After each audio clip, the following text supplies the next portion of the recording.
Howdy folks, it's Johan, your favorite little ink blob. Back at it today, celebrating. We've gotten big, which is super awesome.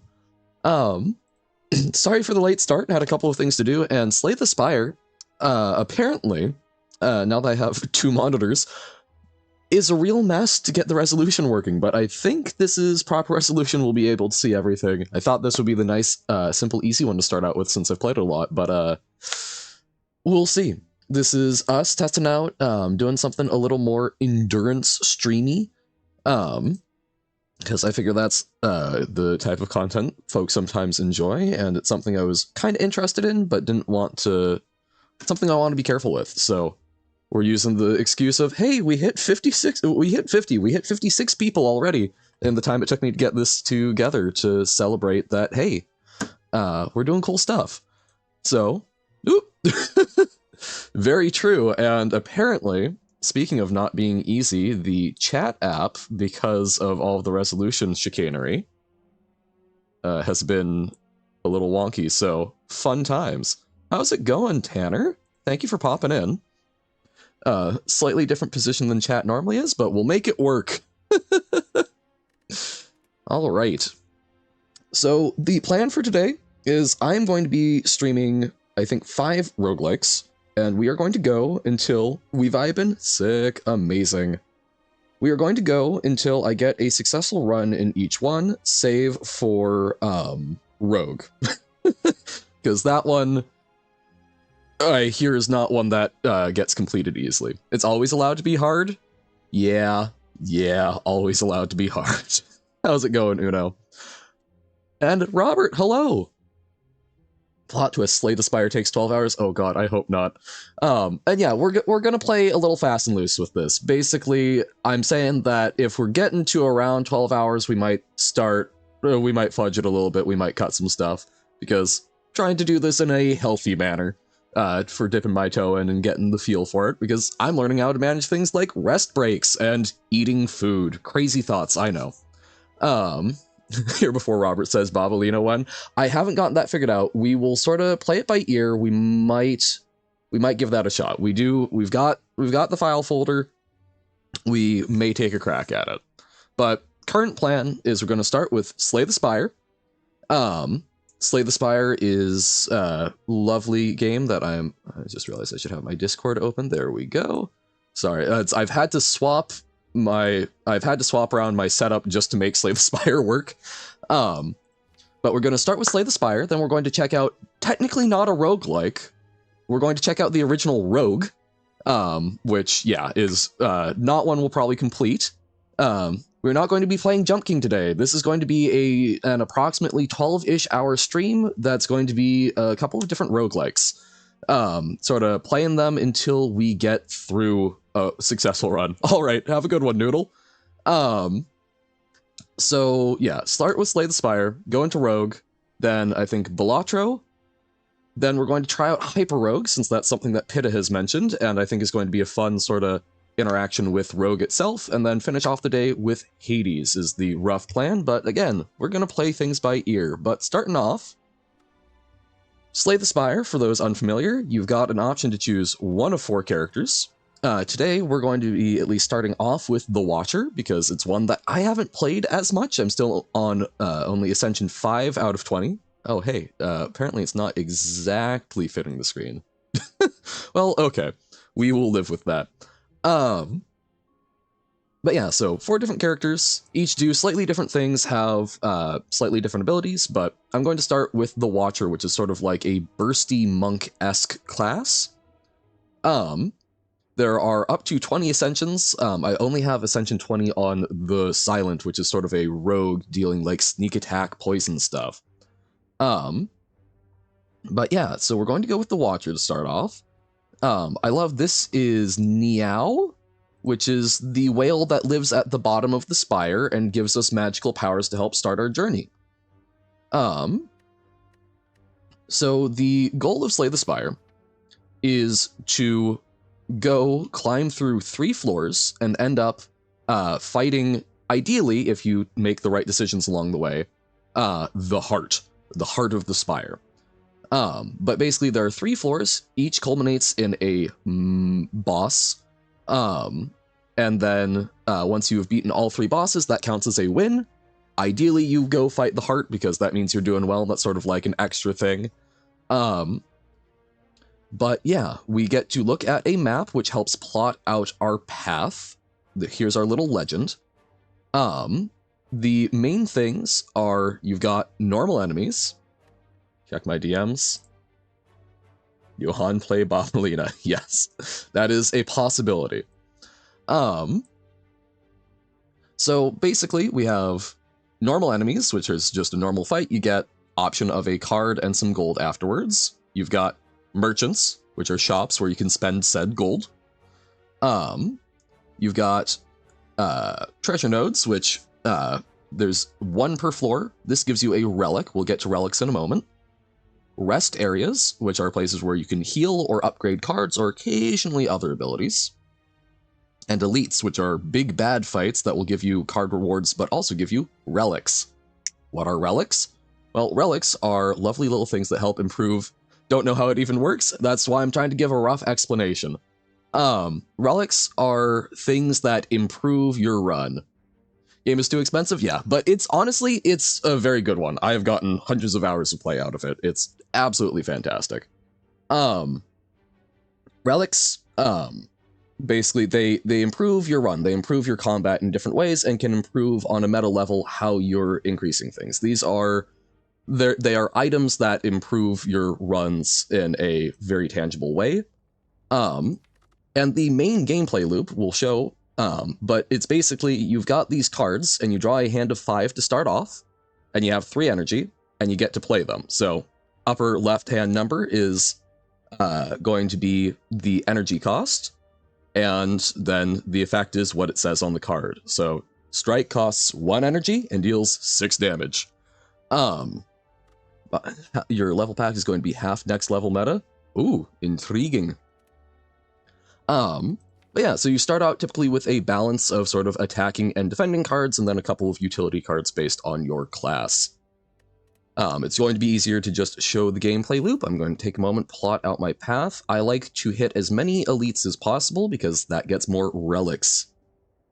Never saw the kind of meta it will have. Oh dear. Spooky. So I like to try and hit elites, so looks like best we can do is we can do a 3 elite path. We can go sort of up through here. Is that still relatively advantageous? We hit a number of rest nodes, which are great because they allow you to upgrade your cards. So yeah. Looking at that, can we get a free elite? Trying to guess what the meta thing is going to be. Yeah. Try guessing.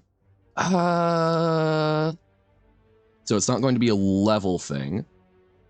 I honestly have no clue. Your creativity is far greater than mine, I think, so I look forward to whatever it is, but I don't really have guesses on it. I think we're going to see if we can snipe a free elite here. So Niao gives you bonuses. We can either get a slightly higher maximum hit points, or we can make our first 3 combats easy. And I think we've got a route where we can skip and make this elite one of our first 3 combats.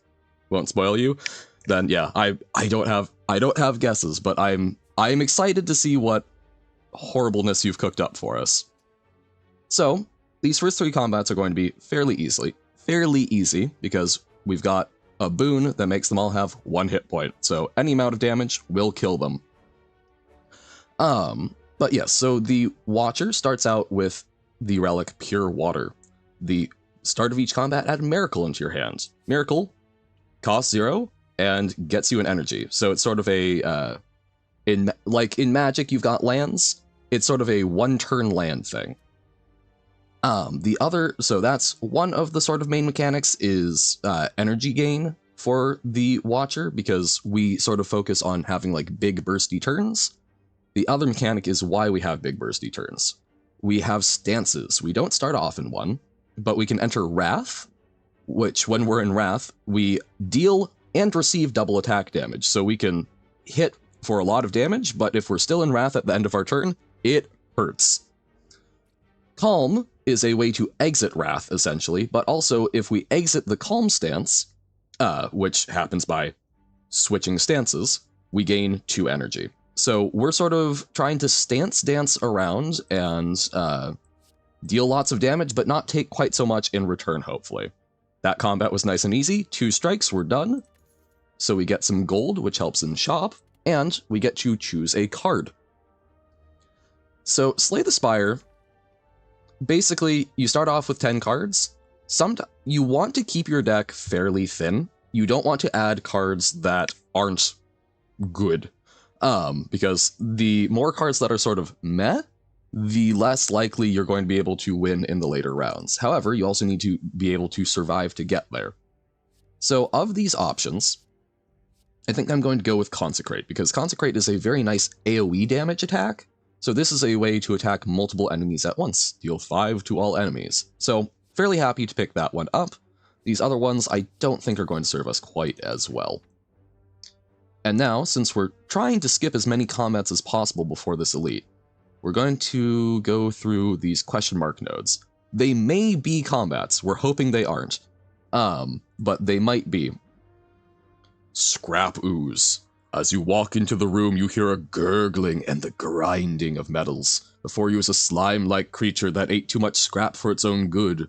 From the center of the creature, you see glints of strange light, perhaps something magical? Looks like you can get some treasure if you just reach inside its opening. However, the acid and sharp objects may hurt.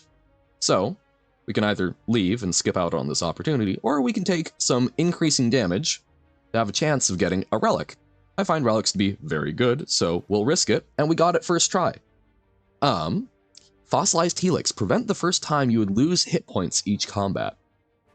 That is very good. After rummaging through the metal and burning acid, you finally grab hold of a relic and yank it out. You pull your way out of the ooze, damaged, but rewarded. So, fantastic. Fossilized Helix is great, because the Watcher likes to sort of, go big. So this is something where if we enter our Wrath stance on the first time we would take damage, it gets negated, even though it would be doubled. So we're very happy to see that. And you find a shimmering mass of light encompassing the center of the room. Its warm glow and enchanting patterns invite you in. Okay. So we can upgrade 2 random cards, but we lose 14 hit points. I think that is generally worth it. That is fantastic. Those are both cards we like upgraded. So upgraded cards, you can only upgrade cards once, for the most part, as with everything. There are exceptions. But it increases the quality. So I was talking about you don't want too big of a deck with bad cards. The other way, rather than removing cards from the deck or not adding them to sort of increase your chances of drawing good things, is to upgrade the cards, because higher quality and higher density. So in this case, Eruption now deals like 3 more damage and costs 1 less to cast. So makes it a lot easier for us to slot into a big combo-y turn. Alright, on to the Merchant. We have 109 gold, which is not a lot. Merchant has a variety of options. Always sells a power. And, oh, is it 2 powers? It's been a little while. But sells some cards, and then sells 3 relics and 2 neutral cards. Neutral cards can be used by any class. I typically ignore them to my own detriment. I typically love to buy relics here. Unfortunately, we don't have enough money for any of these relics. We would have really loved Vajra. Start each combat with 1 strength, which just means everything deals an extra damage. Slay the Spire. Robert feels that Slay the Spire was too expensive. I think it's around 25 bucks or 20. Slay the Spire. Current price is $25, yeah. Sometimes it goes on sale. I think I got it for around 15 bucks, but honestly, even at $25, I would I found it worth it. It's a game that I've enjoyed a lot and spent probably far too much time on. So I think so here we're looking, are any of these cards going to be good for us? So this is a way, what you typically want for the Watcher, what I found, is you want to find things that help you enter stances early, because stances are a very critical part of what you're doing. So Inner Peace might be what we're looking for. If you're in Calm, draw 3 cards, otherwise enter Calm. So this is a way to enter Calm, which is a way to get out of Wrath and save us on damage. I do like Evaluate as a good blocking card that allows us to draw some cards. Then Crush Joints is also a very powerful attack, I find, because Vulnerable makes them take an extra 50% damage. So other good ways to buff things up, that all of these things stack. So if we're dealing double damage and they take 50% more, they're taking times 2 times 1.5. But I think we're going to get Inner Peace. It's also on sale, which is very nice. Oh, and we can also pick up Crush Joints. So I think we'll go with that. Come on, no attack. Damn.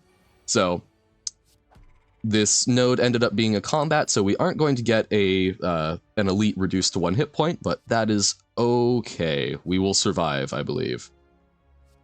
Empty Body is a way to block and also just exit a stance, which can be fine. But it doesn't do a lot of other things for us, so I'm not super keen on that. Deal 4 damage twice, then Scry 1, which lets us look at the top card, and then we can get rid of it if we don't like it. Gain 2 block, deal 3 damage. I'm not really feeling any of these, so we're going to skip and not put things in our deck that we're not a fan of. This is our last combat that we don't really have to do a whole lot of thinking on. Check DMs. Whoop. Not going to do that right now because Discord is having trouble opening up. We got another Crush Joints. We do have, oh, actually I can bring it up on my other device. But I think Windmill Strike is going to be, Discord isn't discording. Discord does Discord, but it's, because of how I have my monitors set up, it doesn't want to open very well. Robert knows Johann's location. Ah, yes, definitely, I'm sure. Windmill Strike allows us to... So Retain is a mechanic that says we get to keep it in our hand. So it's something that gets to stick around. So we can sort of save it up. It increases its damage little by little, but we get to save it for an ideal turn. Because normally at the end of each turn, we discard our hand. So we will keep that. Baba's You rules never lie. All right, where am I at? Okay, Gremlin Knob. So this is an elite. So we've gone from just having very easy fights into not easy fight and an especially hard one. I am used to this guy being very threatening because I usually play silent. I think it's less bad with the Watcher. So what he does is you get to see enemy intents. So if this is like a red sword and a number, that shows us how much damage he's dealing. In this case, the little blue flame means strategic. This enemy intends to use a buff. And that buff, I know, is going to be a little status thing that says whenever you play a skill, as opposed to an attack, see this little attack versus skill? Whenever you play a skill, he gains strength, so his attacks start dealing more damage. However, he doesn't have that this turn, so we can kind of use our skills freely, and I think we're just going to try and hit him for a whole bunch of damage. Is on Earth? Very presumptuous of you. Are you trying to tell me that it won't dox me? Thank you, thank you. I don't know. I'm not... I don't know if you're correct. I mean, there's some pretty good interstellar ISPs nowadays. So there we were able to give vulnerable and sort of buff up our damage a little bit. Here, so we can eruption, deal double damage, so 9 damage, and then we deal... So that's going to be 11 times 2, so that's not going to be quite enough to kill him, but that attack is going to get negated by the fossilized helix, this little buffer. So I'm going to go for it. I think that's worthwhile, because we're reasonably likely to draw into an attack that will probably finish him off. Yes, 12 damage, and bam! We took no damage that fight, which is great. Might close your game multiple times.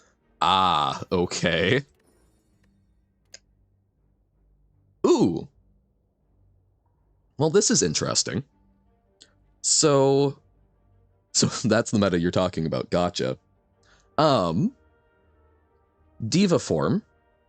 So blue is rare, yellow is legendary.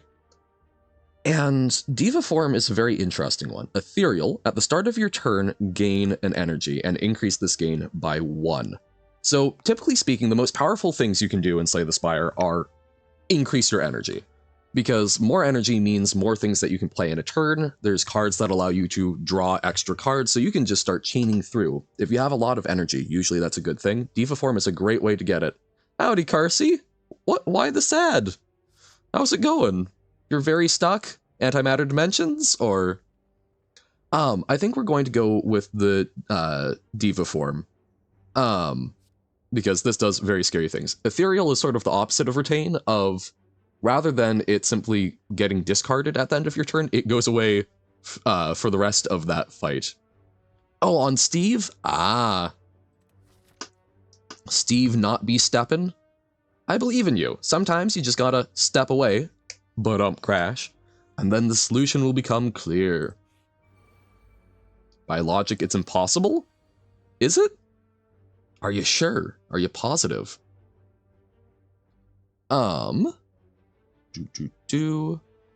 So we negate 7 damage here, and then we take another 7, but we can play the Diva form. I think we do that. This will give us a few more options. 7 damage.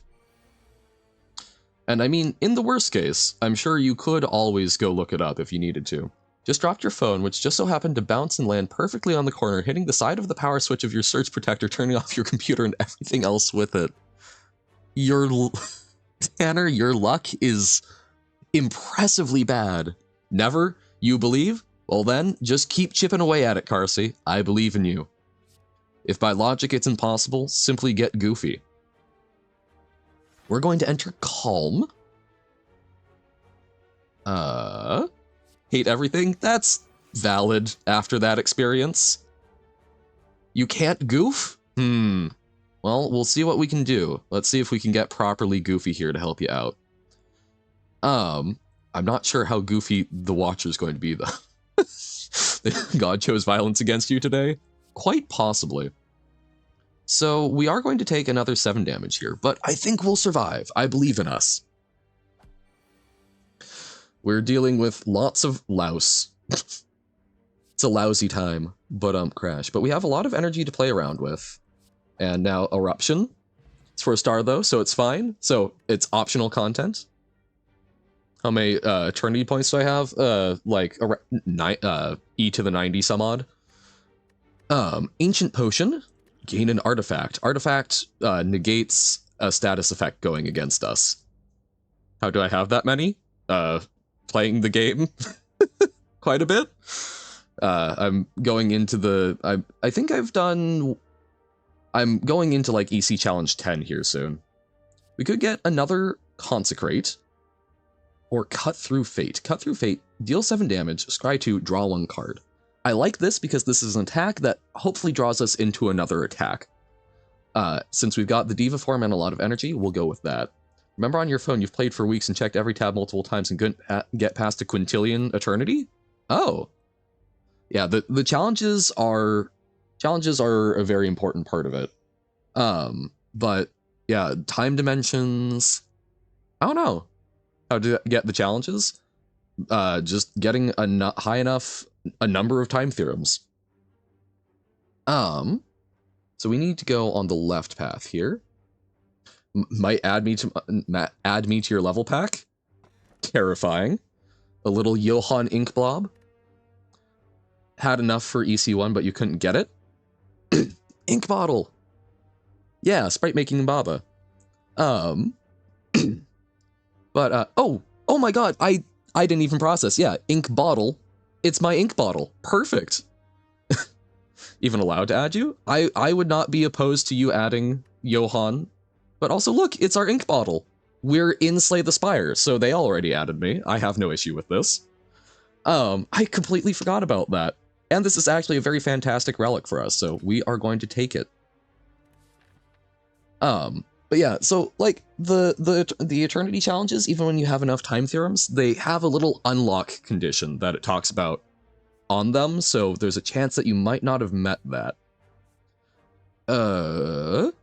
Yes, left path to the elites. I like these guys.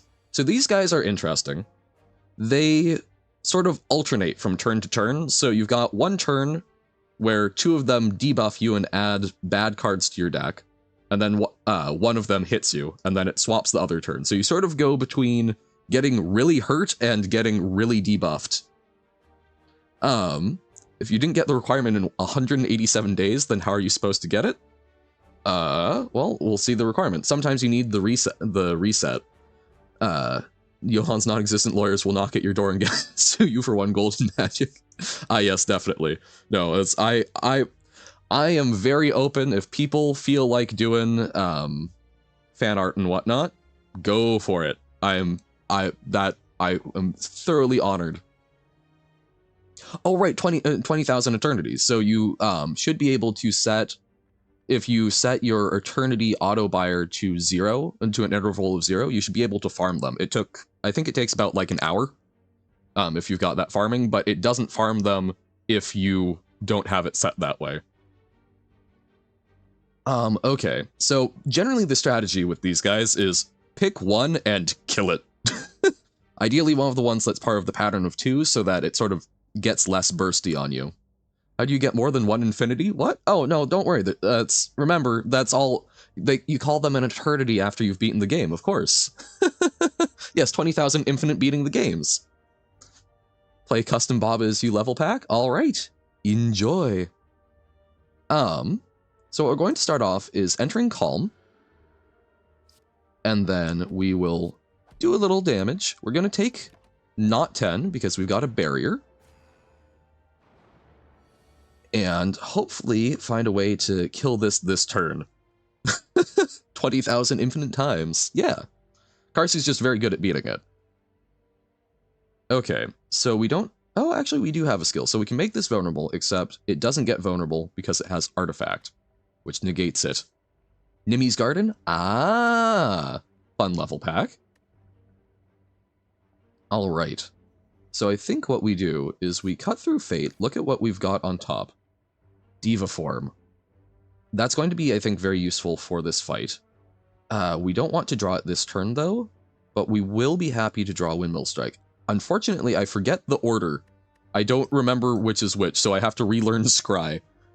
I think the rightmost one is the upper one, so we'll hope this is correct. Otherwise, okay, leftmost is the upper one. We have screwed. That kind of sucks. Okay, we can do that. Have I played the Perfect Tower in my free time? I haven't, because I got very busy last night trying to figure out some of the technical stuff and a couple of other things, but I do want to. Thursday, when I actually for sure have free time, it will absolutely be happening, because that sounds like a game that is dangerously up my alley. So there we were able to polish off one of them, so by killing them before they got to hit us, we take less damage. Well, that's really the big thing. It sort of evens out this turn as well. I'm basically you. Dun dun dun. Quite possibly. So here we get to... Okay.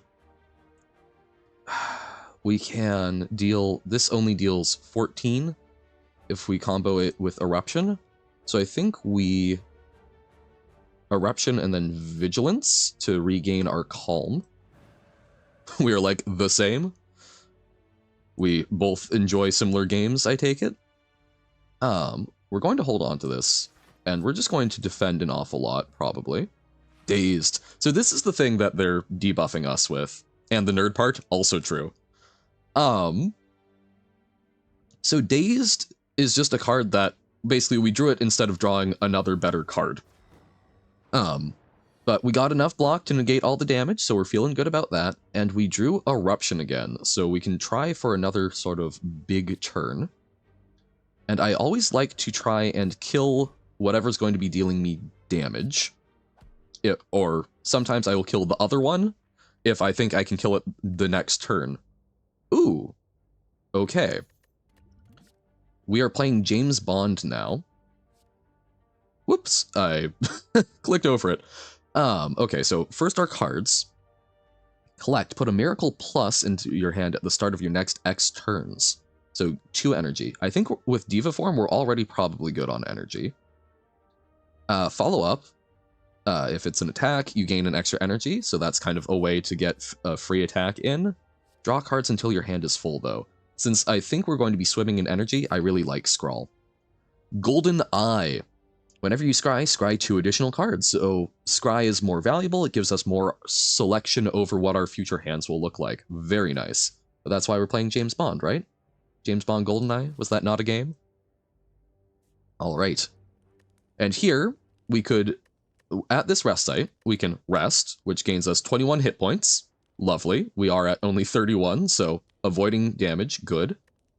We can recall, which gives us 1 of 3 keys, which can help us get to the heart of the Spire at the end. Or we can smith, which upgrades a card in our deck. And Watcher really likes upgraded cards. I think we can smith, because Watcher, we can get through combats potentially without taking any damage with relative ease.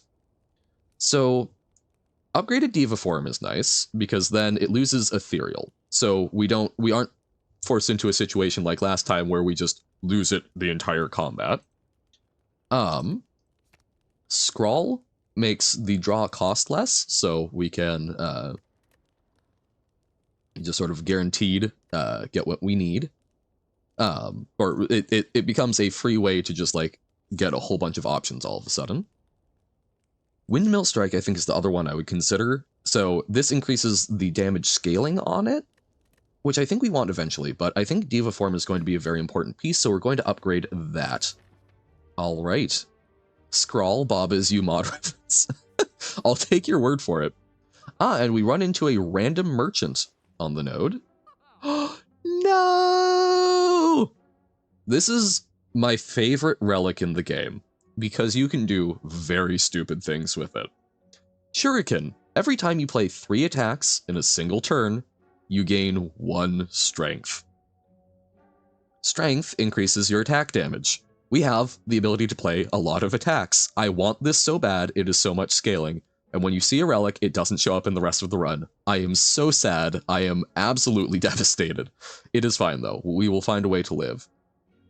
Flurry of Blows is very good. Deal 4 damage, and whenever you change stances, so whenever we go from Calm to Wrath, we get it back to your hand. Yo! So free attack that does cool stuff. Love it. Text Scrawl Baba. So I'm assuming it's a different version of write. Maybe does it as the letters, I would assume. Then we've got Rushdown. Whenever you enter Wrath, draw 2 cards. So I think that's very advantage with our Hopeful Energy generation. Or another way to enter Wrath, but this is not my favorite way to do it. So let's get Rushdown. Let's increase the benefit when we do get to Wrath. And then, huzzah! Another rest site. I think we can afford to smith 1 more time. Rushdown, we can make it free.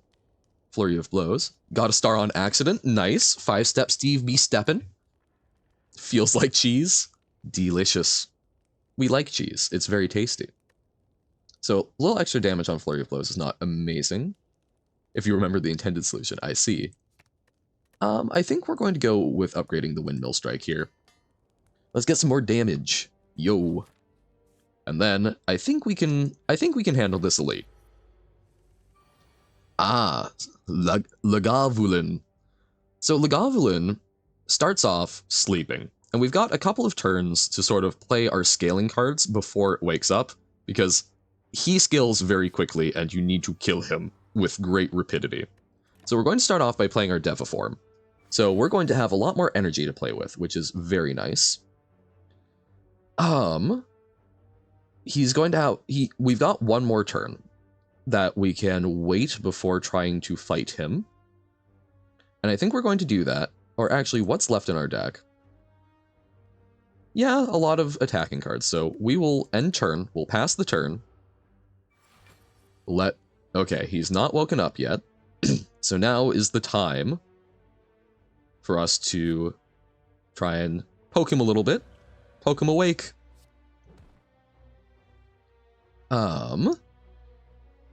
So we have 4 energy left. I don't want to play the Windmill Strike this turn, so I'm going to defend, crush joints, give him vulnerable, and then we can enter calm, so we won't take extra damage down the road, and we get our Flurry of Blows back. So I think that was a very nice first turn, dealt a fair bit of damage. But yeah, now he'll deal 20.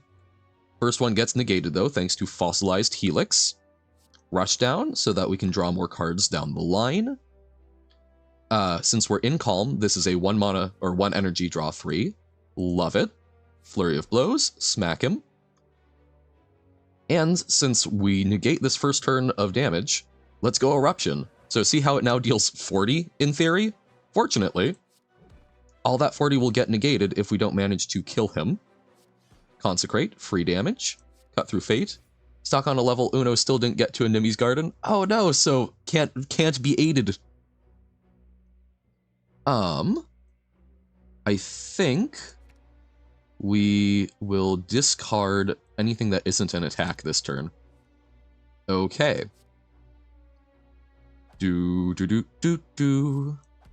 And there we go. So we just dealt like 80 damage in a turn. So that's sort of the power of Watcher. The Fossilized Helix is great because even if we messed that up and didn't kill him that turn, we wouldn't have taken that 40 damage. But without that, if we had screwed that up, we're at 38 health. We would have taken 40 damage. So Watcher is very interesting because it's basically fly close to the sun, be Icarus, try to kill things before they kill you, but if you screw up, you die badly most of the time. So Indignation can apply some status effects or help us enter Wrath, and since we've only got 1 Wrath option, that could be very good. Or Sands of Time is a way to sometimes cheaply deal a lot of damage, which I'm a big fan of. The cost reduction, by the way, does apply after you play it and if you redraw it. Oh man. I think a better player would probably take Indignation, but I'm going to take Sands of Time.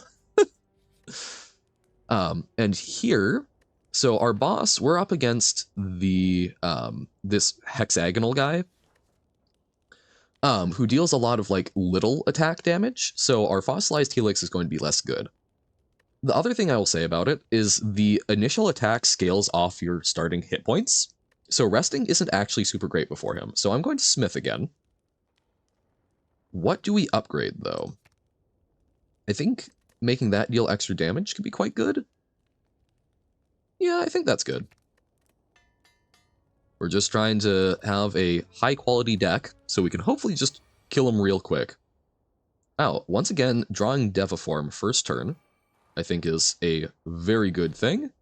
So let us pass the turn, and now we've got amazing energy scaling for the fight.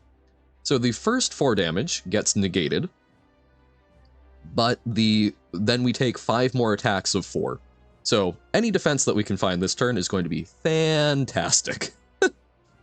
Inner Peace allows us to become calm and get back our Flurry of Blows. Then we can strike and... is it worth it? So Speed Potion will give us an extra 5 block this turn. So we'll negate 10 damage. You know what? I think there's going to be better turns for that. So we're just going to play that and hope for the best. Okay. So already down to 22, but I believe in us. This is actually a very good hand because we can play Rushdown, which will draw us some cards, and we are currently in Solution to the Star right in the face for so long. Oh, just like me with every Baba level. Thought about pushing a Dead Steve onto the star, but didn't. And now you can. Nice. So, Eruption, since leaving Calm gives us 2 energy, we enter Eruption, We gain 2 energy. And hopefully we can play most of our hand this turn. Robert solved the level? Yay! Congratulations, Robert. Nice. You set it up like 4 times? Oh, gave him the solution. Still, collaborative effort. Okay. Man, actually, I think I don't scroll this turn. What I can do, though, is I can go back into Calm, and block all of the damage, and then retain some good cards. Now the level has an even harder extra. Dun dun dun. Okay. Well, we've got an eruption again, so we could try for another big bursty turn. However, if we mess it up, well, actually, we've got enough defend that we can survive even if we screw it up. So we're gonna try it. Let's see what we draw. Inner Peace. Okay, that's a way to exit and go into Calm, which is good. Let us cut through Fate. What do we want to draw here?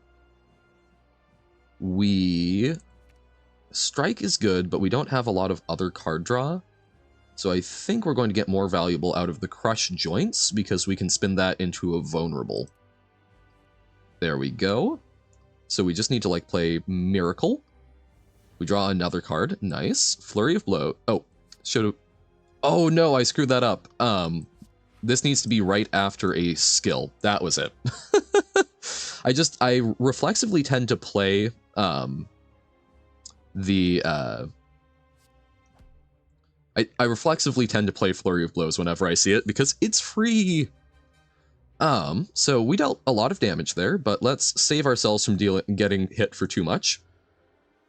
Get another little Flurry of Blows, and then we get to block and strike, and we're in Calm, so it's not doubled. So now we only take 4 damage, because there was something in our hand that burns us for 2. That's one of this guy's mechanics. Consecrate and strike, and maybe strike again. But we can also Sands of Time. If we can get Eruption, Sands of Time will just kill him, because it'll be 52 damage. So let's strike and then scrawl. So we get to draw up to full. We don't get a Wrath-inducing card. Clueless on the extra. If you're clueless on an extra, I'm sure I am far too small brain for it. Cut through Fate. Okay. Discard the burn. But we can consecrate for some damage. Lovely. It's a little bit of free damage, and that puts it down within 26. We have done murder to a boss. We've beaten the first floor. I'm going to discard that one in favor of the weak potion for some damage mitigation. So whenever you beat a boss, you will get a choice of boss relic, which usually increases your energy for some sort of drawback, and you'll get a legendary card. So Spirit Shield, gain 3 block for each card in your hand, so possibly some very good damage mitigation. We do have a lot of ways to draw a lot of cards. This could be up to like 27 block. Lesson Learned, deal 10 damage if Fatal upgrade a random card in your deck. Remember, we really like upgraded cards, so this is very fantastic. And Deus Ex Machina. When you draw this card, add 2 miracles to your hand and exhaust. So like a little burst of energy. I think Lesson Learned is going to be our best one though, because that's a way to get value out of our combats more. You got it? Nice! Powerful brain. So our options here, Violet Lotus, whenever you exit Calm, gain an additional energy. So this is a conditional energy gain, but one that we can do quite a bit. Really need to use the auto win to get out of World 1. It sucks. Wait, there's auto win? Tiny House, we gain a potion, 50 gold, so just sort of like a little bit of a lot of things. Or transform 3 cards and upgrade them. Which basically means 3 of our cards become something else random and then become upgraded, which always spooks me. Oh, debug? So using debug to like figure out what's going on, I take it? I think we're going to go with Violet Lotus. It's not a huge boon to us, but it's a nice little buff without much drawback. I like things like that. Things that help me without hurting me, but a lot of things in the Spire hurt you, even when they try and help. Ooh, we could go... Oh, figuring out what's going on is Control F3. So, so the debug saves.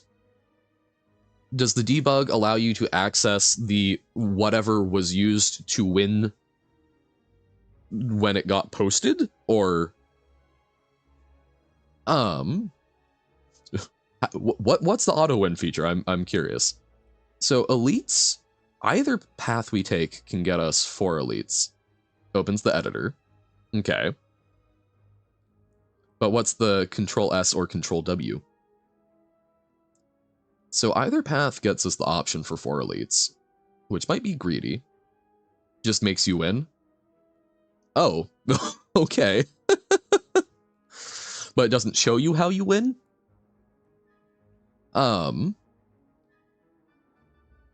Okay. So if we can get a similar amount of elites, my next thought is, what gives us more rest stops? And it looks like the right-handed path does. So I think that's what I'm going to go for. We also get to hit an early merchant, which can be good. So the different floors have different sets of enemies that you can encounter. Floor 2 has a lot of like area of effect related enemies, so I'm glad that we have the consecrates. Doesn't mean that it's something new necessarily. It's just something that no one's bothered to put on the wiki yet,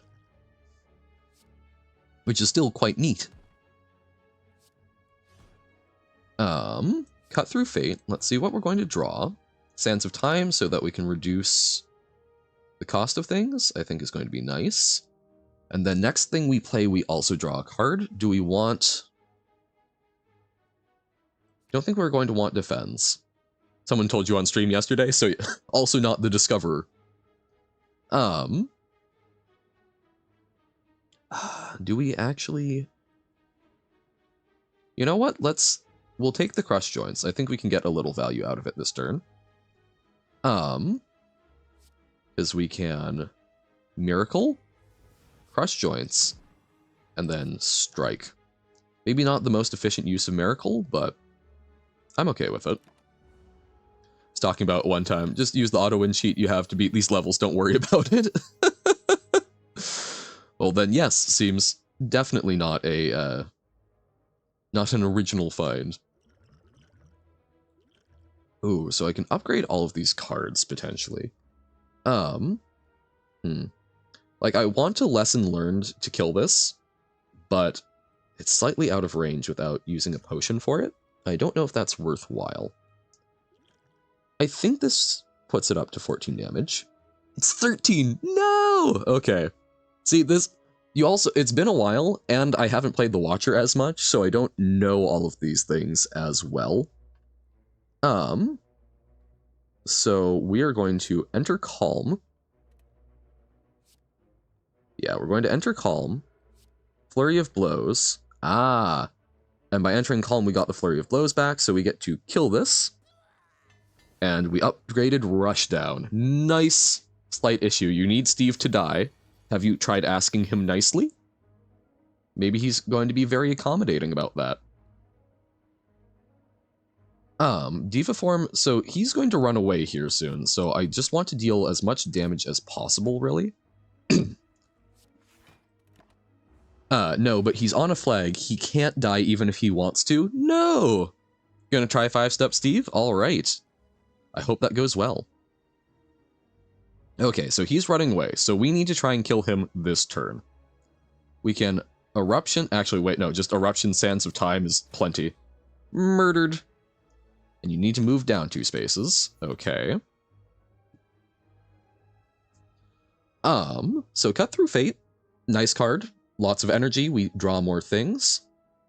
However, Prostrate, there's a third stance called Divinity. That gives us a 1-turn buff of triple damage, but then we exit it. I don't think this is a good card for it, though, because you have to draw it so many times. You need to get 10 Mantra to enter Divinity. Okay, so you need to move down 2 spaces, but the Flag Steve is at bottom of screen. But the Flag Steve is at bottom of screen and will walk off screen if you go down. So you transition to a different level, which in this case is a lose state. Oh no! Dun dun dun. I believe in your ability to figure it out, though. but that does sound frustrating. Already did? Nice. Let's start off with Vigilance. We'll go into that. It's not frustrating? It's good level design? Okay. How to play full 5-step Steve without ads? I don't know. Yeah, you cannot. Okay. So this turn, I think we go for Deviform and Crush Joints. Congregate has, but don't remember any. Well,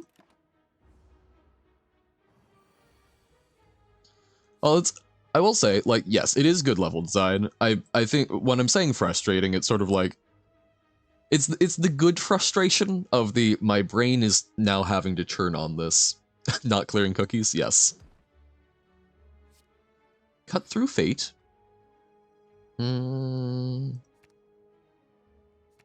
Get rid of the defense. Rush down, we don't mind.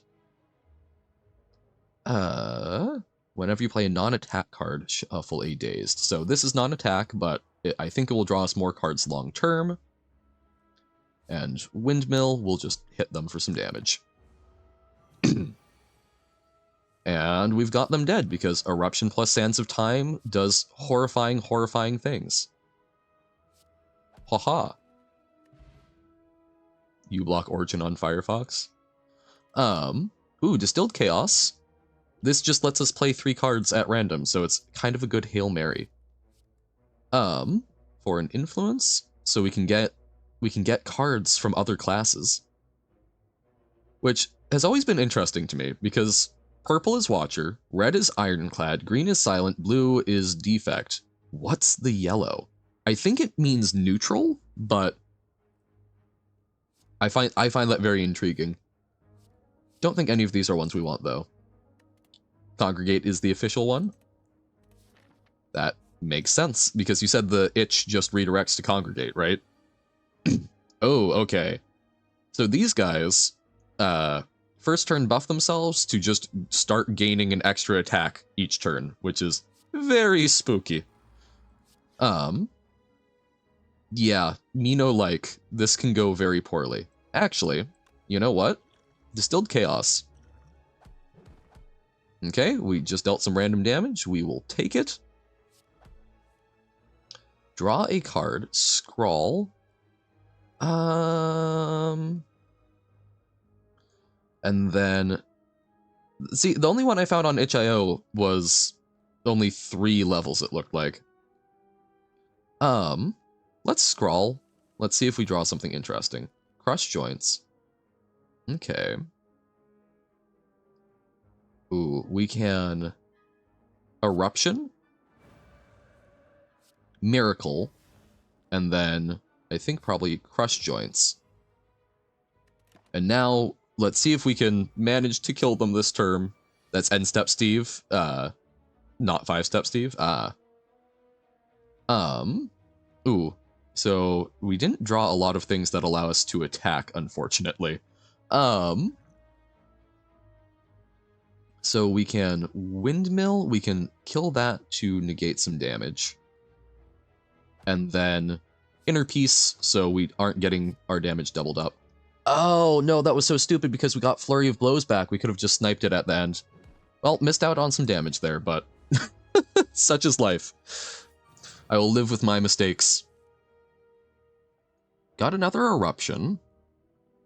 So we can deal just 56 damage to one of them. And, oh, right, because we get the 2 energy since we're in... Oh, 3 energy because we're in Calm. Got a to be continued? Dun dun dun! It's always spooky. So this is 20 damage. So we can do that, and then Lesson Learned for Fatal, and we upgrade a card. Or the other puzzle's not possible in the Baba pack. Switching things up. We're gonna skip. Do. Aha. So, oh, and End Step Steve. Gotcha. I don't know. So this is an interesting choice. Scaling the city, you notice a wall covered in the writing of ancients. As you try to wrap your head around what the puzzling symbols and glyphs could mean, the writing begins to glow. Suddenly, the message becomes clear. Neither do you. Fair enough. So our options here are to remove a card from our deck, or upgrade all of our strikes and defense. So both of these are options for trying to increase the density of good card quality. In one case, we get to just straight up remove one of our probably defends, because we're going very, very aggro, and our defends don't do a whole lot. So then we've got one fewer card that we're cycling through, or we can upgrade all of them so that when we do draw them, they're at least somewhat useful, or at least a little more useful. We've still got enough strikes and defense, we haven't gotten enough removes, that I think I'd rather actually just upgrade all of them and increase our card quality that way. Also because I find myself often wanting more defense later on, so I think I might remove defense too aggressively with the with the Watcher. We're going to go to the merchant, see if he can give us anything cool. No, we keep getting awesome artifacts that are just slightly out of our purchasing range. So Tori just says, hey, if you would take 5 or less damage, it becomes 1, which is really nice. Because it's just sort of consistent damage reduction if we can get it. Well, a cheap flurry of blows, I think, is great. Master Reality, whenever a card is created during combat, upgrade it. We aren't creating a lot of cards during combat. Evaluate is the type of blocking card I like because it lets us also draw cards. So with our remaining gold, we're going to buy and evaluate, and then we're going to remove one of our defense. I think is how we want to run that. So we're sort of upgrading a defense slot in our deck. All right, first elite of floor 2. These guys can really mess you up if you do not get through them quickly, but that's sort of always the case. I think we try and kill the rightmost slaver because he can entangle us, and he deals the most damage this turn. We don't have a way... Oh no, we have Inner Peace, so we can exit the Eruption stance this turn. So I think we're fine to try this. I should have Flurry of Blows first, because then we would have gotten it back for an extra thing. We get to Consecrate. We can Scrawl. So actually we should Miracle. Then we Scrawl, see if we can get a little extra damage in. We only have 2 more energy, so we need at least 1 for Inner Peace, so we don't just die. So this Flurry of Blows will finish him off. And then I think we just do the damage from a strike onto the frontmost one, and then Inner Peace. We get 2 more Flurry of Blows back. That's why Flurry is so good, just extra damage every time we swap. Then we negate the 13 and take 7, which I think is acceptable. And I'm hopeful that we can just kind of finish them off this turn. Well, okay, Rushdown is free. We can deal 15 damage to this guy. And we can't kill him, but we can gain 8 block and not take any damage, which is good. Because damage carries over, I guess that's something I hadn't mentioned. So every bit of damage you take in a fight is damage that is contributing to your closeness to death in future fights. So less you take, the better. Let's cut through Fate. See if we can draw something. Yeah, I think a strike is fine. We'll discard the wound, since that isn't something we ever want to draw. There's no benefit to drawing it, so we just shuffle it straight into discard. And I think we're fine, because we should, yeah, we guaranteed that we draw that, and then 26 damage. Bam! Pantograph. So we heal 25 at the start of boss combats without having to spend any other resources. Love that. Third Eye, gain 9 block, scry 5, which for us is scry 7. Dear lord. So, Third Eye is gain 9 block and determine your next hand, essentially. Is that good enough? Maybe. Aliens Rock played N and 5-Step Steve, so all puzzles must somehow be possible. I take it that Aliens Rock plays things to completion? I kind of like this evaluate, though. They are? Okay. All are possible. Let's, yeah, we'll take another evaluate. Maybe we have too much defense now, but maybe not all in part 1 because it's incomplete. Ah. So, you think that it is incomplete, perhaps, wait, no. So, you think it's incomplete in that maybe they haven't tested everything? Or, don't know? Fair enough. Here, I think resting might not be a bad idea. We are already a fairly low one, and we're trying to hit, more... We're trying to get to more elites, so I want to heal up, and we've got the ability to upgrade in combat, so I'm a little less concerned at this point. A lot of our deck is upgraded. All of these green ones upgraded, so feeling kind of okay. Johan, play Babalino when? Don't know. Possibly at some point today. It depends on how things pan out. Okay. We have the Book of Stabbing. Very scary. This guy just starts scaling for no appreciable reason. So I think what we actually want to do here is probably just play a bunch of defense, and negate this first attack so that we can save the Helix Fossil for a later turn, because we didn't have a lot of damage. Rush down. Hold on to this. So I think we start with the Cut Through Fate, see if we can draw something useful. Roguelikes is that one run can last several hours if you're good. Yes. And sometimes you get right to the end and then are doomed. But yeah, I mean, like, we've been on this run, we're about halfway through, it's been an hour, which is slower than my normal pace, but I'm talking through things. So that I'm hopeful it's at least somewhat comprehensible what we're doing here. We are trying to churn through a bunch of attacks and kill things. So 5-Step Steve, yeah. So Inner Peace would allow us to get Calm, which can set up a future turn. So I think we actually, I think we draw that this turn. And then we've got Cut Through Fate for future thing. We will Strike Plus, and then get Calm about it. Huzzah. And I don't think we bother with the weak this turn, because we will need it more later. There's Eruption. Okay. Who's going to make Steve and Baba? I feel like that would be very doable. But okay. So, do we get risky this turn? So we'll gain 3 energy, so we can Eruption, Miracle, and then play a bunch of attacks.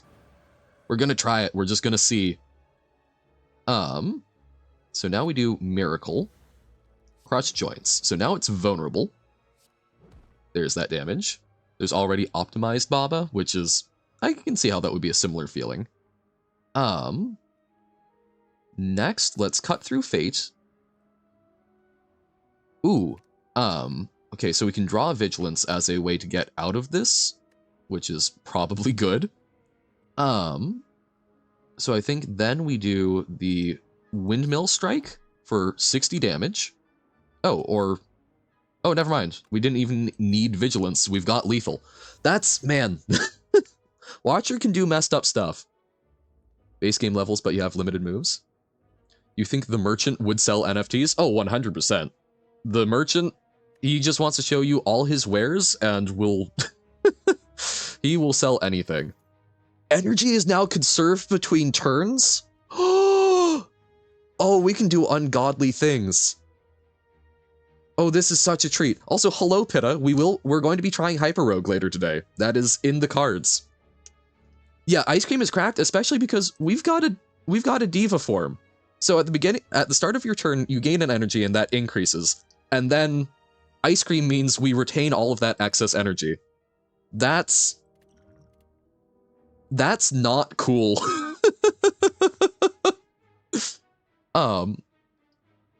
So fasting is also an interesting one because that gives us a bunch of damage options. And we're going to have a lot of energy, but is that worth it? Because then we're spending 2 energy on a turn playing that, and Diva form is our main source of energy right now, and we've diluted our deck enough that we're not always finding an opportunity to play it. Enslay the Spire PvP, yeah. It seems like a good card. I think I'm going to avoid it in favor of Study, because I think our better utilization of energy is just churning through our deck so many times. I think that's what we're going to go with. I think more card draw is better. I didn't know that they had PvP, but that seems like it would be super sick. So we can... Man, we haven't made a lot of progress towards getting the heart, but we've got a lot of upgrades. I think we don't really need the 2 upgraded attacks, so we're going to take the Sapphire Key and see. Is with certainty a card that you only want if you're certain you can support it? Yeah.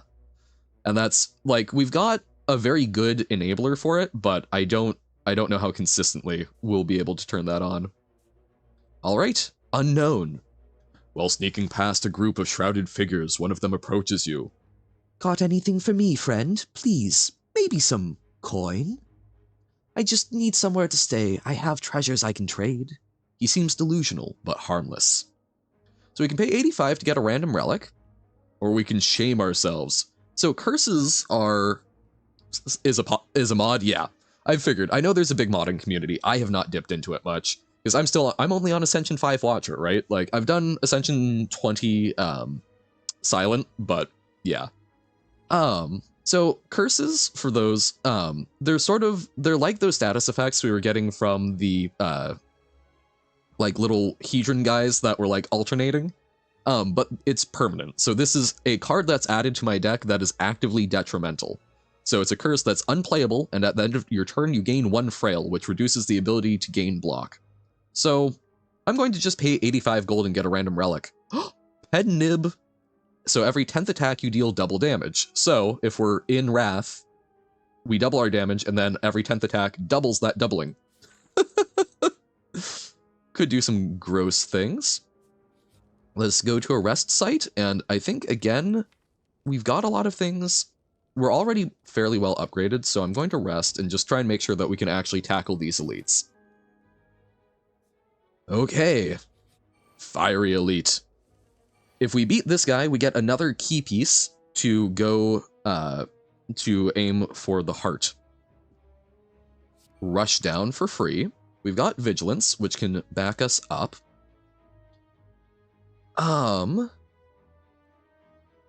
Yeah, I think we could Vigilance to enter Calm and then gain extra energy, but what relic did I skip? Whetstone, so it would have upgraded 2 random attacks, which is not bad, but like, I don't know. We've got the lesson learned, so I'm not quite as worried, and we've already upgraded a lot of our attacks.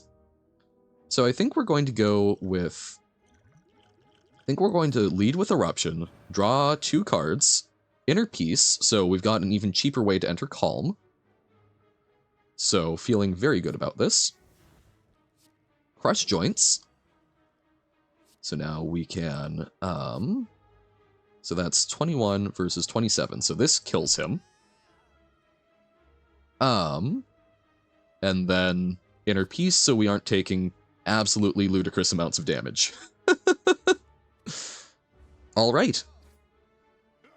7 damage. I think this is very, very attainable. So we can take 15 damage here to play Diva form. Well, we play Flurry of Blows for sure. Yeah, I think we need this to enable bigger turns later on, so we're going to play that. We do take 15, which hurts, but that's part of why we rested. Gives us more options to play around with. Flurry of Blows. We've been weakened, so we don't deal as much damage this turn. Let's cut through Fate, see if we can draw something nice and defensive, like, say, a Defend. Crazy concept. Because I don't want to take 20 damage.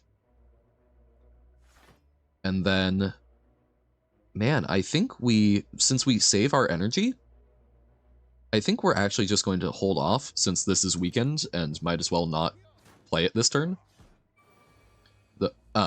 Okay. Okay. So, what now? Probably lead with Cut Through Fate, see if we can draw our Eruption. We can't, or at least not immediately, but we are in Calm, so Inner Peace is a draw 3. We really want that Eruption, I think. So let's discard those 3. Let's Inner Peace, draw 3. There's Eruption. I'm pretty sure we've got a lethal this turn then, so Eruption. Then we Consecrate. Okay, so that's going to very easily be fatal. Oh, this 80 damage, sure. Just a casual one. And then we can Lesson Learned, upgrade Inner Peace. Now it's 4 cards. Lovely. Wing Boots. This allows us to mess around on the map and not take a linear path, so that's kind of fun. And there's our Emerald Key. So now we just need to take from a rest site a red key, and then we'll be able to get to the heart at the end. Blasphemy. Blasphemy is a very good card that is consistently the quickest way I kill myself as Watcher. So Blasphemy is 1 energy, you enter Divinity. Yay! That gives you 1 turn of triple damage, which is really, really powerful. But then you die at your end of turn. So it's a sort of guarantee big burst, but if you don't win that turn, you are done. So I'm going to skip because I, especially while streaming, am not confident in my ability to properly reason that out. Okay. So this turn, I think I'm actually going to pop my regen so that we heal up a little bit. We can study so that we'll be able to draw more in future turns. And I think we'll do Inner Peace so that we're in Calm, so that we can gain extra energy whenever we find our Eruption. We really need something like a Tantrum, something else to update, or something else to help us enter Wrath. Well, we will Flurry of Blows. I always like to take down the Mystic first. And let's just gain some block this turn and increase our ability to draw cards. And sure, we can even deal some damage. Dump. And this is getting cheaper and cheaper, which is fun. And there is our Eruption. Do I take the risk this turn? I feel like taking the risk this turn. So we will Erupt. Sands of Time deals 52 damage, which can finish this guy off already. But let's Flurry of Blows. Then we can... Oh, actually, we should Insight, draw some stuff. Cut Through Fate. Yes, Carsey? We'll discard those. What is it?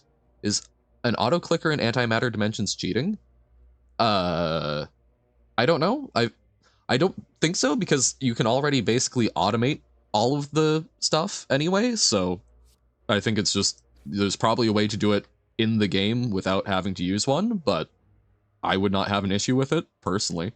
Hell, I've even used it for cookie clickers sometimes, like an absolute heathen. So we just need, there we go, there's that Consecrate that we knew we stacked on top, and there we go. It's on one of the challenges. Oh, yeah, I think a lot of those are just sort of annoying, so might as well, right? Debuffs things, yeah, so order matters, yeah. Nope, I think that's fine. There's ways to still do it with your auto buyers, but... So, I don't think any of these probably help our deck that much, so... Alright, another elite. Uh-oh. It's got painful stabs! I love that as a thing. auto buyers often mess up. Well, yeah, it's typically a lot of them you can like set one of them to max and the rest to 1, but yee. Okay, Thorns I think is a good one against this fight because it tends to deal a bunch of like small attacks. So Thorns is dealing reciprocal damage. So every time it does an attack, it takes 3 damage, which we like. I don't think I can evaluate my way out of damage this turn, and it's already going to get absorbed by our buffer, so I'm not probably going to bother with those and instead save the energy. I really want to get to Diva form if possible, so I'm going to hold off on that. We'll play Consecrate since it's free damage, and then we're just going to pass. Bam. Okay. Got Rush Down. And Inner Peace is an out, so I'm okay doing a big old Eruption turn. So Flurry of Blows it up. Nice. Strike. And then we drew into Vigilance, which gets us a little block, which I like, so we'll do that to get out of it, and then we recycle our Flurry of Blows once more. Alright. We end. Okay.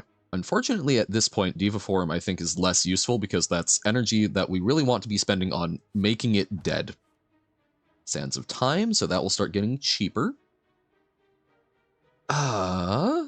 I think, man, we might even try weakening it this turn, just to mitigate the damage, because this is going to be kind of a close call. Yup. Okay. Consecrate. Strike. And then... there we go. Hooah. Potion Belt. Now we can hold even more potions, even though I critically undervalue them. Exit your stance. No, we need more we need to find something like a Tantrum. That's, I think, just about the only other thing I want to put into my deck. We are at a low enough health going into this boss battle. I'm going to rest rather than take the red key here. Okay. The Collector. Let us study and Inner Peace so that we're setting up for future turns more energy. Okay. Crush Joints. Evaluate so that we take a little less damage. Oh man, so right now we're not going to negate the 21, so I'm actually going to play the Miracle. Oh, okay, and we drew Evaluate, which I think is better than playing out the Vigilance. So now our block absorbs those, and then 19 gets absorbed by our Fossilized Helix. And we're going to retain our energy with the Ice Cream. Future options. Okay. Not a fantastic hand for actually doing things. Let's deal 6 damage and draw some cards that draw us more cards, I guess. So our next attack deals double damage. Consecrate, nice and spread out over them, and it's a free attack. And I will play a Defend. We need to survive and build up to a very good turn. The cheat was apparently none.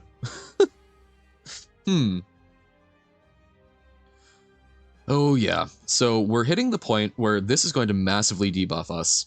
It was Control M. Oh, so not Control S or Control W, it was Control M. Intriguing.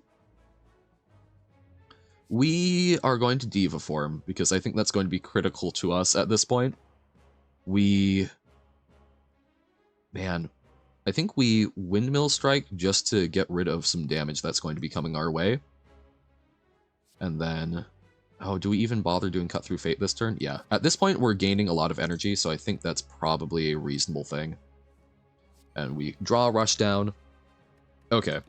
We take 7 damage. We're going to get massively debuffed and start taking a lot more damage if we aren't careful, so we need to just, like, kill in one turn just about. Oh, they're going to buff themselves, so we have a little longer than I was thinking. Still looking scary. Well, let's Insight, draw some cards. Insight, draw some cards. Flurry. Don't like doing this in windowed mode. Flurry of Blows. We can Insight once more. There's our Eruption. So this is a turn they're going to buff. So as long as we kill this turn, we're kind of okay. Let's Cut Through Fate here. Guaranteed to not take damage. Get rid of Scrawl, since we're already very full on cards. And now just try and deal a fair bit of damage. And try and leave our retain cards so they get buffed for next turn. Having an out for Calm is going to be good. You did it? Nice! Congrats! Oh, right, we draw a card. Damn. Don't worry about that. I was making great life choices. What are you talking about? Lesson learned isn't going to get value there, but I think just dealing damage is important. Oh, we could have... Oh, that would have been quadruple damage on that. I kind of messed that up. But it's cheaper now, so it's fine. Oh, and... okay, we've got another sort of turn of grace here. Evaluate. Crush Joints. Okay, so this will deal 58 damage.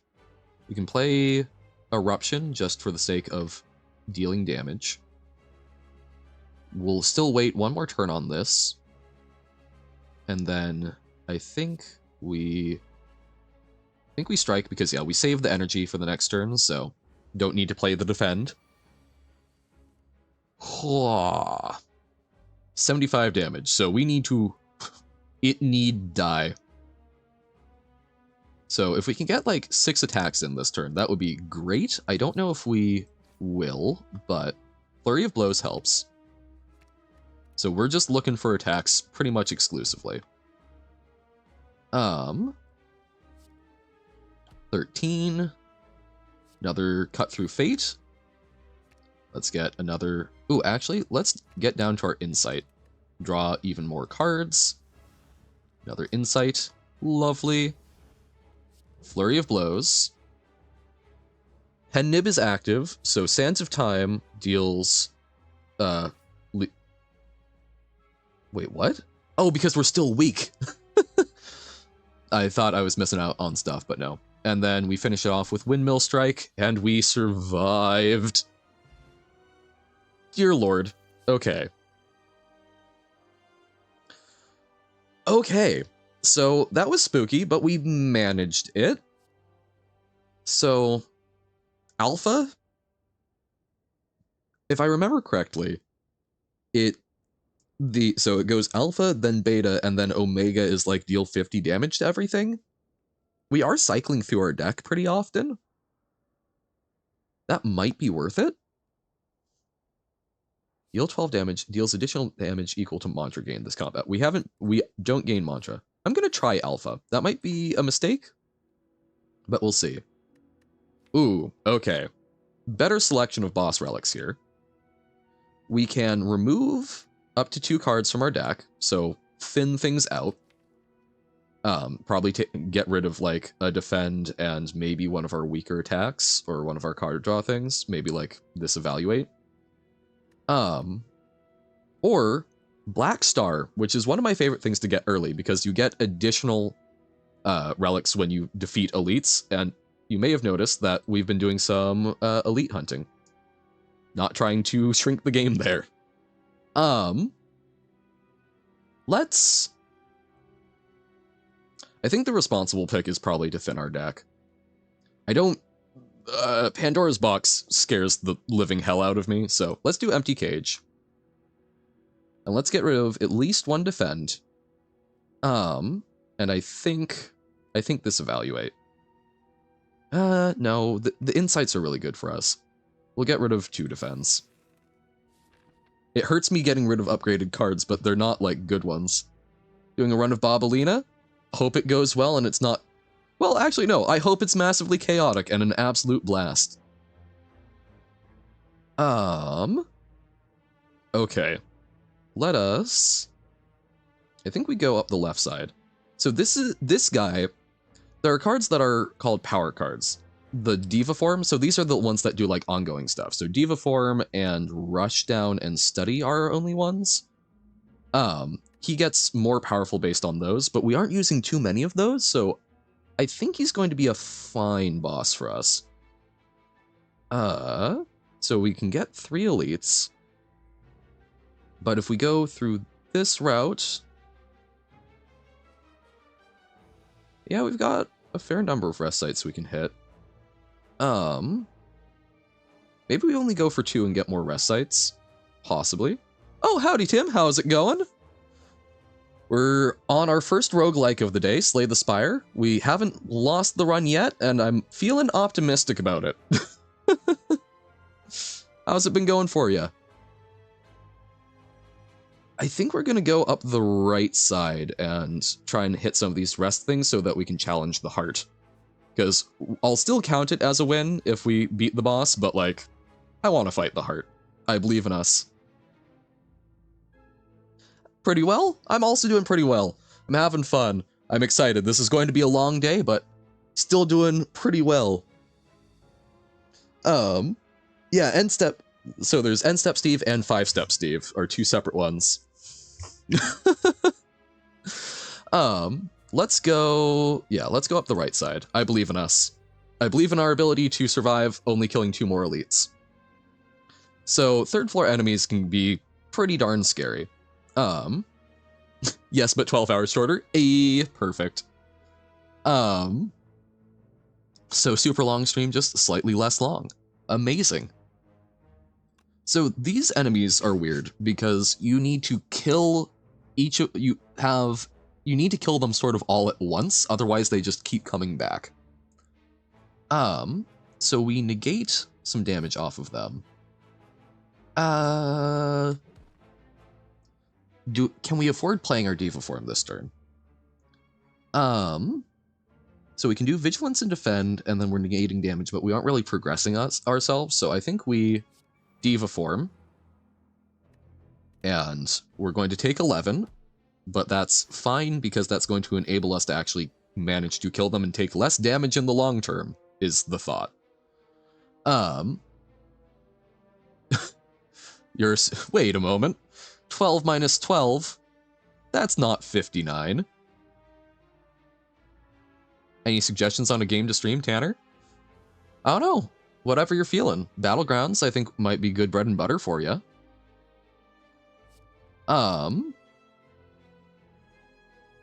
Cut Through Fate. Unpacking can also be a nice chill time. Gotta head out again. Popped in to remind you that you're gonna win the wiki speedruns? Yes! I am so sure you're gonna kick my butt, but I'm excited for it. Looking forward to it. And have a good time with the rest of your day, Tim. It's school day, right? Wish you much luck in studying. Oh yeah, Robert would absolutely watch you play 5-Step Steve. Fun little puzzle game that you can look at on Congregate. Consecrate, I think, is going to be a good one for us. Because that's, yeah, that deals damage to kind of everything, so let's go for that. Consecrate.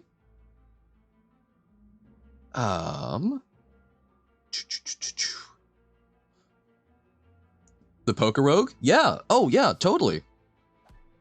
That would be a great one. My only disappointment would be that I can't pop over and watch you playing it right now. Why is sweet chili so good? I don't know. I haven't tried sweet chili. We're gonna pass the turn here. We're gonna again take some hits, but haven't played Poker Rogue yet? Well, you've got Pokemon in your name, so like, how come? Why not? Okay, we Sands of Time. Then we can evaluate, hopefully block enough. It's 16, so we're still going to take 18 minus 3, so 15. Yeah, no, awesome. Go try out the Rogue, and like I don't know if you want to hop in a call so we can also be chatting a little bit while we're both rogueliking. That would be fantastic in my opinion. We'll do study here. This might be bad. We're taking a lot of damage. All right. We've got Rush Down. And we can draw a bunch of cards. So maybe Alpha was a very bad decision here. But I think we can kill now that we've drawn that Eruption. 10 nib. 40 damage. And then Cut Through. Ooh, yes, Flurries. All the Flurries. Yeah, we're fine. Okay. However, we did take a lot of damage that combat. So that's not seeming too great. That is concerning. I don't think block is going to be what helps us, though. I think we need more energy to ramp up to the things that help us scale enough.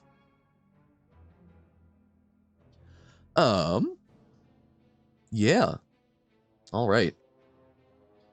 Well, probably a good thing that we're trying to hit more of the bonfires this turn, then. Bonfires? Dark Soul reference? Possibly. Okay. So we negate the damage this first turn, so let's just throw some damage at them. Fantastic. We will pass. We don't need to play defend because we've got the buffer up. Rush down.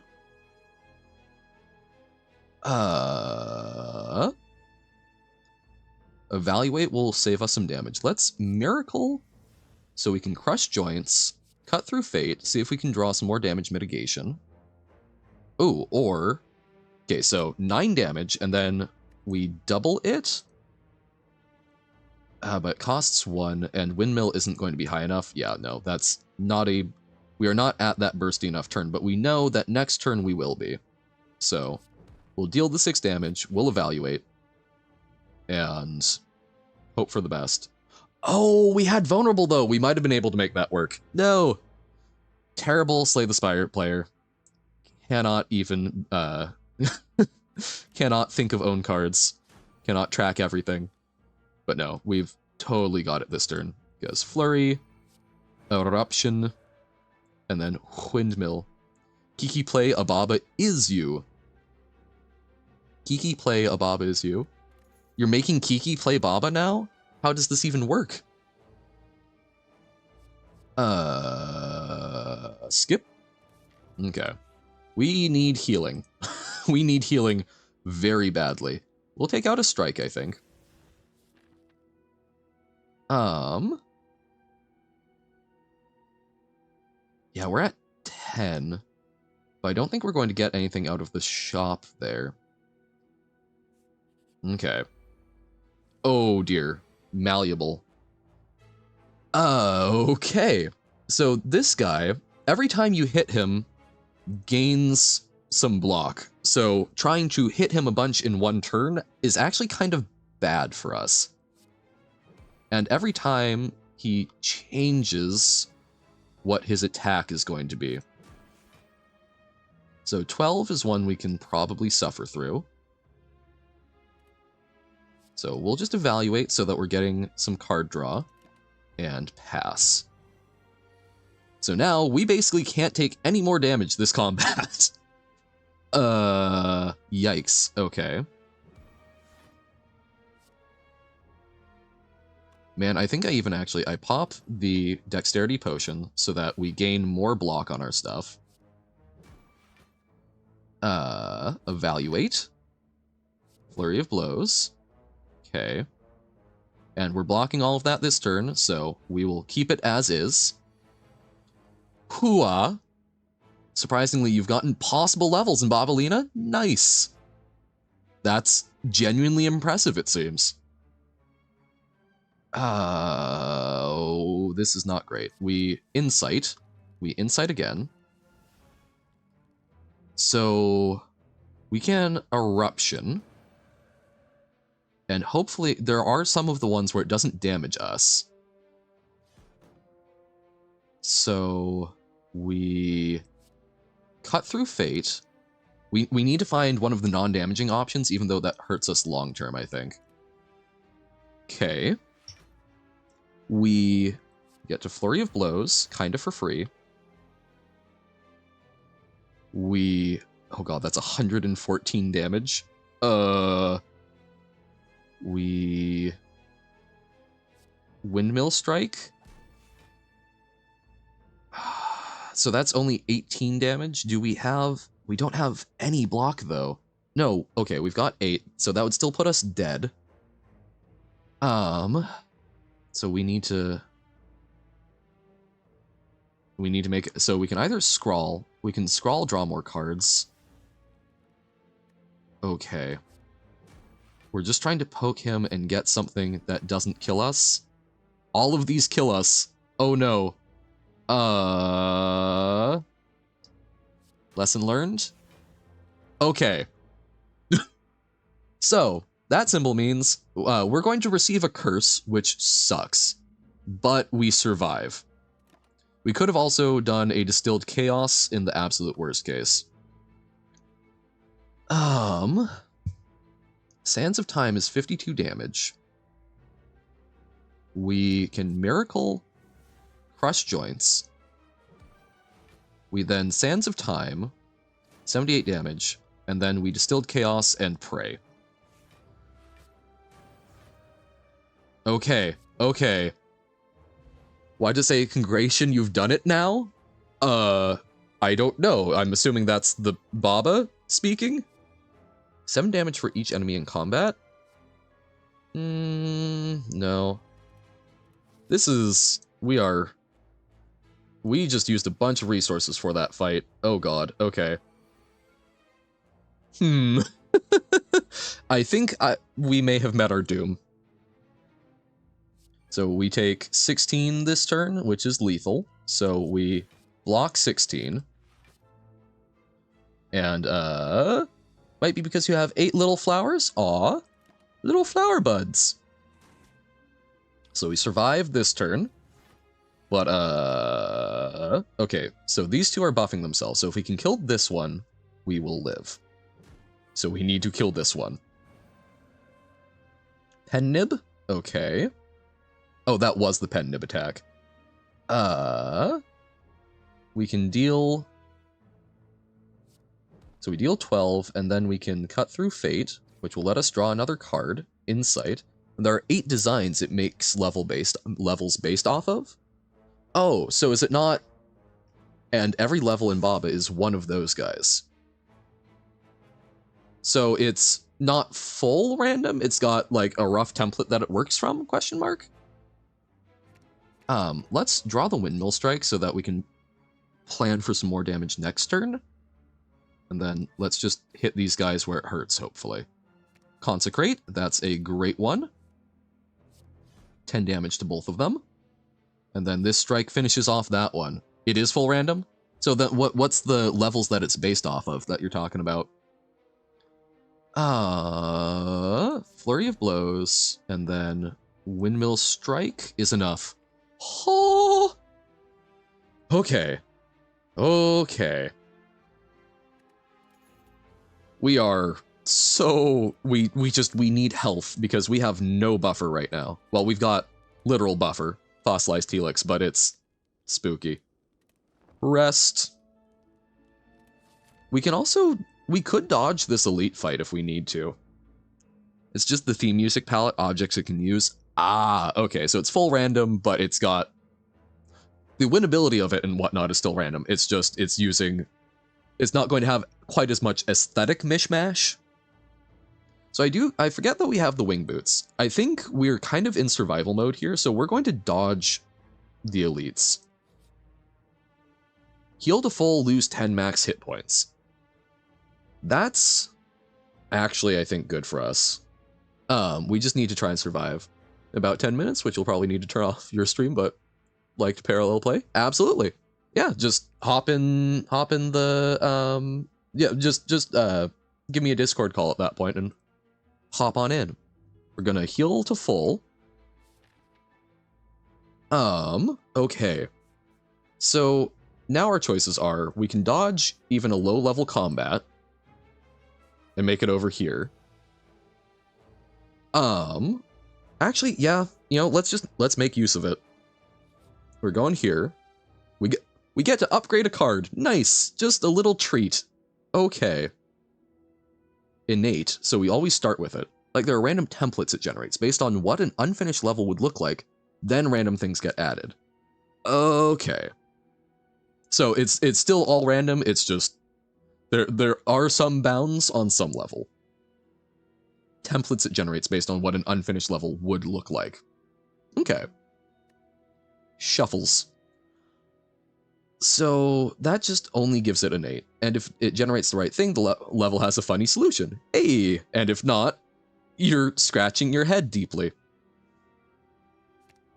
2 vulnerable, I think, is actually a pretty big buff here, or being able to play this for 1, but I think we might avoid playing that in the boss fight, so let's do Crush Joints. We get a free relic, negate the next 2 curses. Would have loved that before we got cursed by the other guy, but that's okay. We will do Recall. So now, if we beat this boss, we get to challenge the heart. We could go for the elite to buff up a little more. I think we're better off hitting the shop, though. Although, actually, after that, then we get to rest in shop. We're gonna fight the elite. Okay, this guy can be bad news, because every other turn, he takes only 1 damage per attack. Spooky. We're gonna try it, though. Let's go for it. Let's believe in ourselves. Consecrate. And then next attack doubles the doubled. Also, because of your sins in making sprites yesterday, the Baba text is not the word Baba, but yet a pink circle. So your sprite replacement problems yesterday are making Babalina even more confusing. Amazing. We're here for it. Let's deal 36 damage. And then let's evaluate. So next turn, we really need to get into Calm. Otherwise, okay, and we drew Inner Peace. Awesome. Because yeah, otherwise we were going to be taking insano damage. We're still going to be taking... Oh, wait, no. No, we don't even. That's right, because we have our barrier. So we get... This turn is kind of a turn off. Let's evaluate again, so that we've got more things to draw in the future. And Baba also turns into a white circle sometimes facing right. Those were some truly heinous sprites, weren't they? Okay, so we will Crush Joints, so it gains Vulnerable. We can then Windmill Strike and Sands of Time. Sands of Time deals 78. I think we've got Lethal. Because yeah, 30 plus 78. Miracle Strike. Wow, I did not do that math right, but we were okay. Oh god. The circle is probably a placeholder sprite. Ah. War Paint. Upgrade our skills. Cool. Sure. Just lucky. Perseverance. Okay. Can be a very big block card when we need it. I'll take it. It's already upgraded. So we actually came out of that pretty cleanly. We didn't lose any health. We didn't gain any more bad things. So, and of course, this is a normal fight. Okay. Shuffle a beta into your draw pile. We don't want to Eruption this turn because we don't have a way to really pull through on that. So I say as I almost do that. I think we just pass here. We're not even taking the 18. Rush down, okay. They now are going to apply a status effect this turn that makes us take 10 at the end of our turn. But I think we Diva Form. And then we'll evaluate and Crush Joints to give it vulnerable for this next turn, and hopefully we can just rush it down. Okay. Flurry of Blows. Cut Through Fate. See what we draw. No. But Vigilance is nice. That's some block for us. Sure. Let's block. Flurry of Blows. And then we take 17, but... Oh, wait, no, we take more than 17. But such is life. Yeah. That's a lot, but we will get one more opportunity to heal. Okay. Flurry of Blows. Insight. Beta. Okay. Shuffle an Omega into your draw pile. So that's something we're going to be able to draw very soon. 3 damage. Oh, it's a power. Okay. So we just start dealing butt tons of damage. I did not remember what that card did. That's not as good as what I thought it did. Got a star in 5-step, Steve? Sick.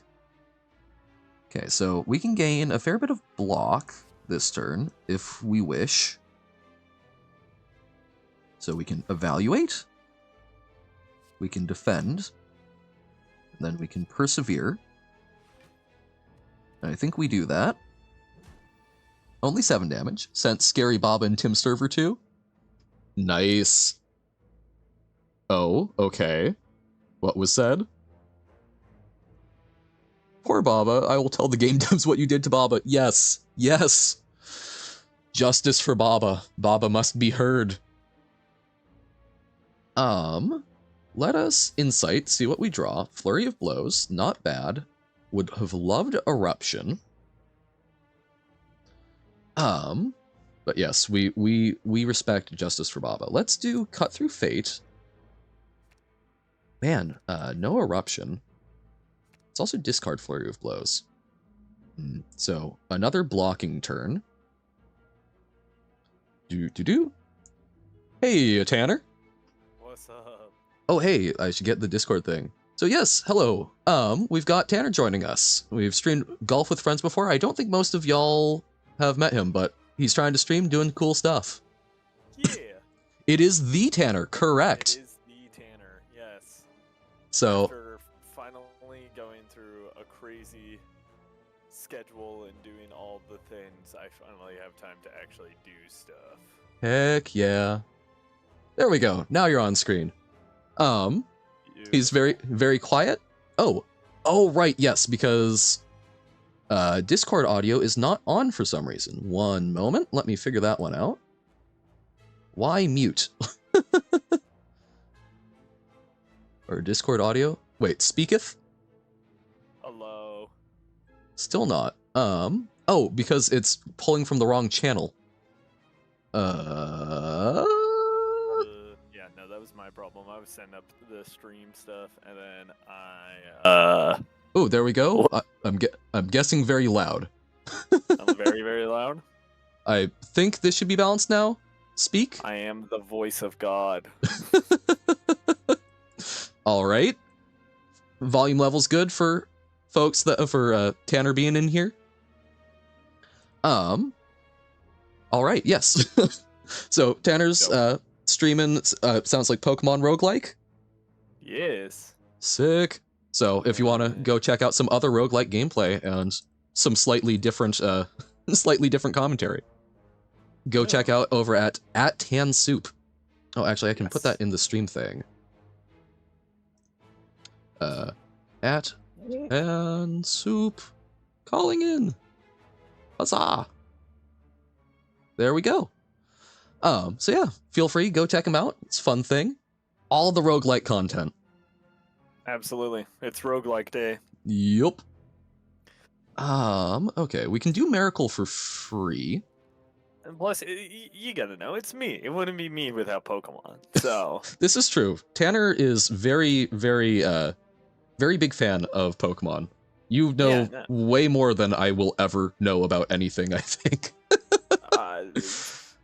I mean, when you've put thousands of hours into each of the Pokemon games, it's just gonna be like that, you know? It's still, it vaguely terrifies me, but I'm impressed.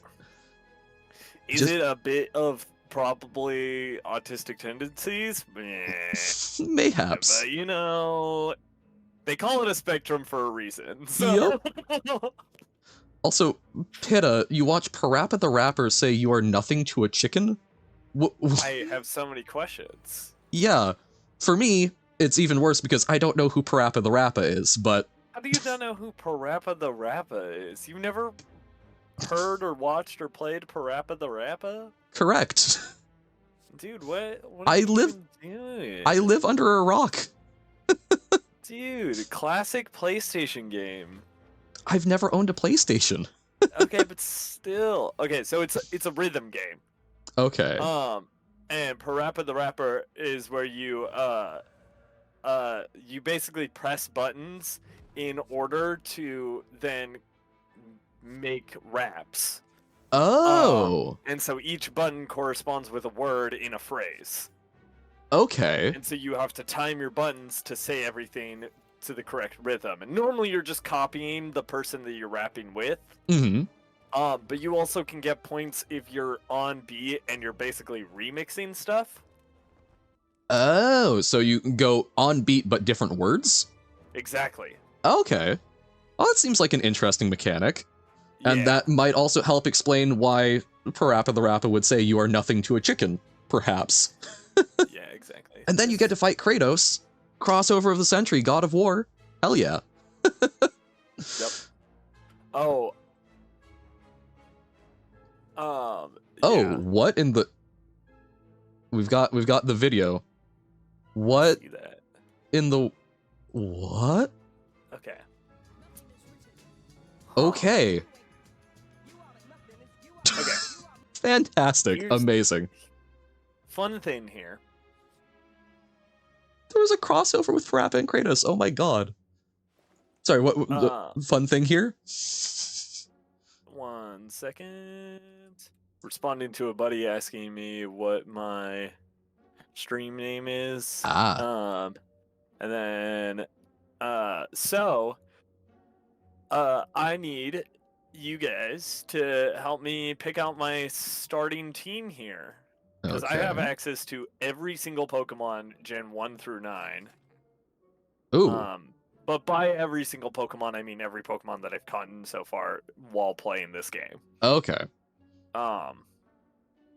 So I got a couple of fun different options, but I don't got anything too crazy right now.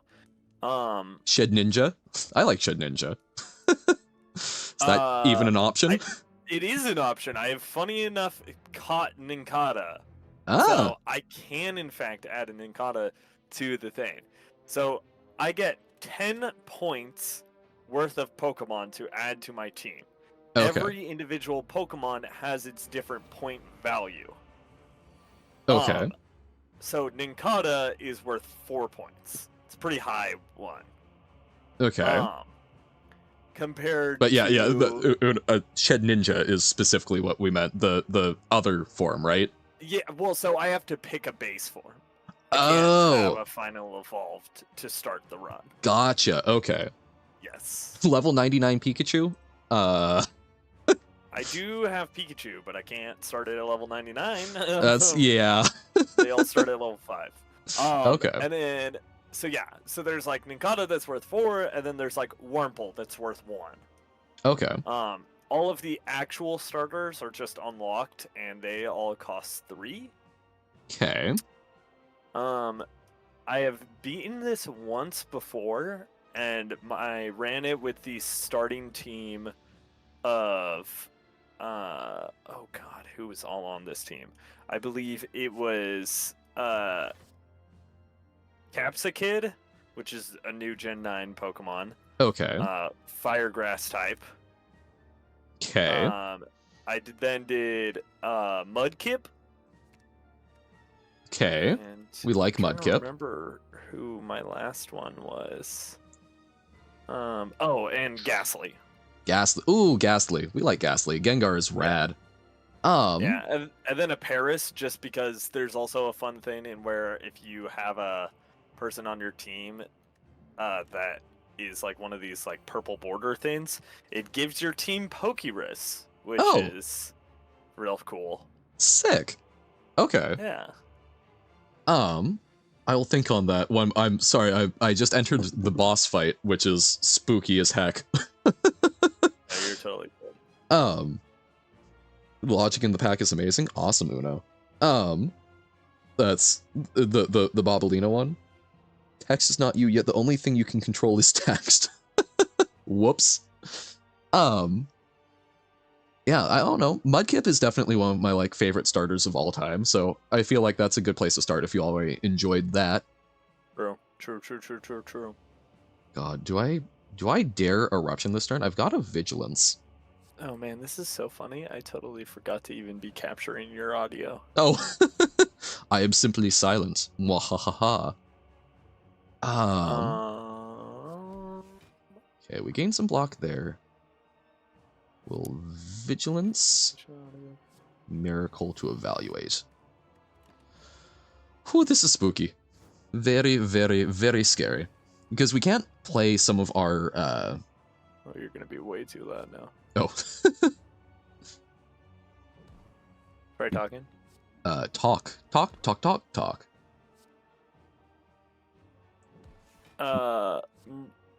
Mew and Mewtwo are available in this game. However, I do Ooh. not have them unlocked. I have not caught them yet. They are down here. Terrible. Gotta work on that one. I know. Man, do we... Striking, I guess, doesn't get us anything too much this turn. We'll pass. Oh, this is gonna hurt. I'm also a Oh, big fan no. of having Magnemite. Magnemite. Steel Electric. Seems solid. Yes. Okay. Although, for some reason, I always thought that Magnemite's ability was Levitate, but apparently I was lied to. Oh, I also thought it had Levitate. Weird. Use the another Pokeball. Oh, cut you're through talking fate? about Voltorb? The exploding... Yeah? Sadly, also not unlocked. If they're like grayed out like Boo. that, it's because I've encountered them, but I haven't caught them. Gotta unlock more. It's the only way. I know, and that's why we're playing through to get more guys. Gotcha. So the black ones are ones that I haven't even caught or encountered. Okay. So anything that looks full color like that is stuff that I can use. This is all the Gen 1 Pokemon, and then Gen 2, 3, 4, 5, 6, 7, 8, 9. God, we are going to get hit for so much damage, and we don't have much health.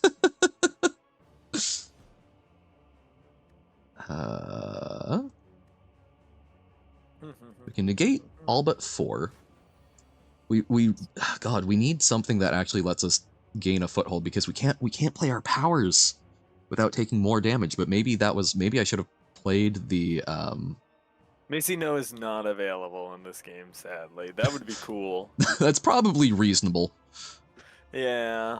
God, 32 But, you damage. know, still cool either way. Yeah. Um, Defend. God, and then I guess we persevere. We take 4 damage, but we're alive. And we've been Mudkip kind scaling of stuff. carries, so I am gonna take Mudkip either way. Sick.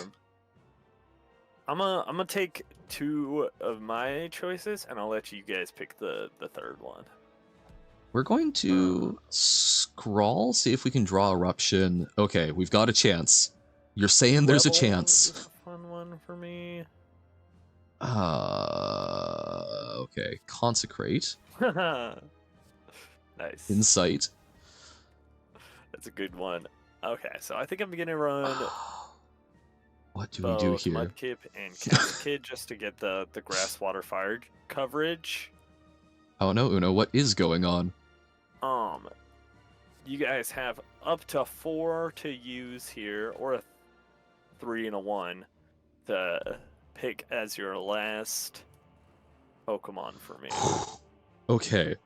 We survived the first phase, but we're at 3 health. The game's telling Uno congratulations 2 times now. It's because you're winning so hard in Roguelike Baba. What else could it be? Oh, that's bad. Oh, that's real bad. Okay. Hot take. I think I don't know how much Sun and Moon you played. None. Yeah, the regional bird from Sun and Moon, Pick-a-Peck, which evolves into Toucanon. Okay. Probably my pick for the most underrated, starting bird, like Route 1 bird. Okay. I'll take your word for it. Toucanon, like no. toucan, but then cannon because its beak is like a cannon. Okay. Fires things out. Also, sad news. Well, we're dead. Oh no. 2 hours. Our first Slay the Spire attempt. Vanquished. Damn. Okay. Well then, we're going to go and switch over to Silent. I should put something up on screen for keeping track of what horrible things have happened. Death counter? Pretty much, yeah. We can go a little faster this time around. Why not Baba is you? Because I would not be able to stay sane playing Baba is you for 12 hours, and part of the point is I'm here to have fun, and basically I figured that you're going to have more fun if I'm having fun than if I'm going entirely insane. Roguelike that. We may get to it. We're going through 5 roguelike games today, Uno. Or Robert. The names confuse me. We're going to be going through like 5 of them. So we might fit that in, because after Slay the Spire, I'm going to look at Rogue, and we probably won't complete a run, so we might take a crack at Babalina for a little bit then. Just mess around. Okay. So STS. Oh. Oh, that's so large. We'll make it small. What is your favorite Pokemon, Johan? My favorite Pokemon? I really like Smeargle. Really? Mm-hmm. Yeah. Smeargle guy, huh? So we're down. We've done one run. It's a very cool gimmicky Pokemon. Yeah, it was. I really liked it because I had this like handbook of I had a handbook of some of the Pokemon games way before I owned a DS, and it was I looked and I'm like, oh my god, you get to copy anything? That's so good. Let's do it in the upper right hand corner so it's not overlapping chat. So we've successfully died once on Slay the Spire. It's okay. Nice. We'll do Ascension 20 silent. I believe in myself. Dun, dun, dun, dun. Okay. Are we able to zip on through? We'll see. Why is there a whale? So Niao is the whale, and Niao is a relatively unexplained phenomenon, but apparently Niao is the whale at the bottom of the spire who brings us back every time we die, and then gives us eldritch powers. Because why not? Don't worry about it. Don't look a gift whale in the mouth. I'm gonna see if we can elite snipe. I can do a Pommy. That's the new Pikachu clone from Gen 9. But it's electric fighting type. Ooh. And also, hello, Impact Kitty 54. Yes, what a kind gentleman. Oh. Thanks for popping in. We have failed our first run. We got right to the end, but we're gonna take a second crack at it because we're going. Mr. Robert Uno Pokemon gamer. Dun dun dun. I do not see any, so that might be at you, Tanner. You may have the Discord ping from Robert. I don't know. That is what Uno is saying, so. So the silent is kind of different in that. I don't say anything. Then perhaps not. So silent is fun. There's 2 major builds with silent of like slowly accruing poison damage and killing them that way, or you shiv them. You just fill them with shiv. I tend to go for more of the shiv style, which finisher is great for, but poison is also very fun. We will see what we can manage. Okay. Money for health, absolutely. Who cares about health? Ha ha ha. Sure. Alright, we're just gonna run with a Pommy just to have a Pommy. And then I Pommy. get one more, so fuck it. Rattata, Paris, or Sentry, or Wurple. Shift pack reference in Slay the Spire? Perhaps. Johan, I'm making you choose one. So, the three options, I heard Wurmple. What were the other two? So it's Rattata, Paris, Centrin, or Wurmple. I don't know.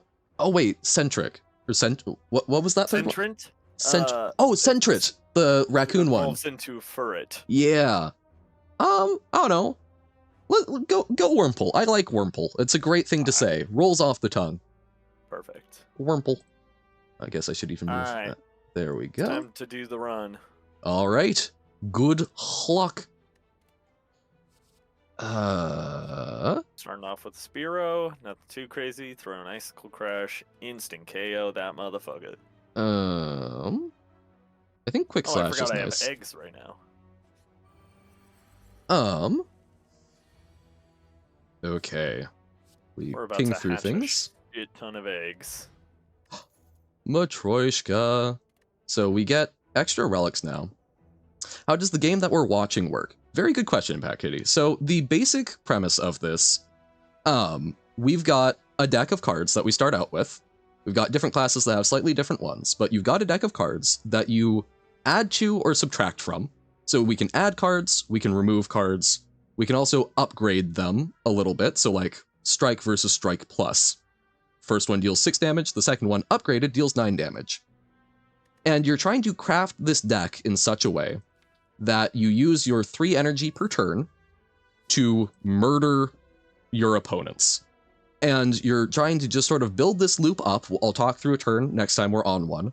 But you're trying to build this on up until you make it through 3 floors and you fight all of the bosses.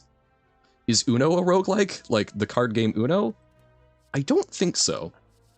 I would not call that a roguelike. Yeah. Yo, I just got Paldean Whooper. I don't even know those words. I know Whooper, though. Lovely. It's the new Gen 9 regional variant. Ah, okay.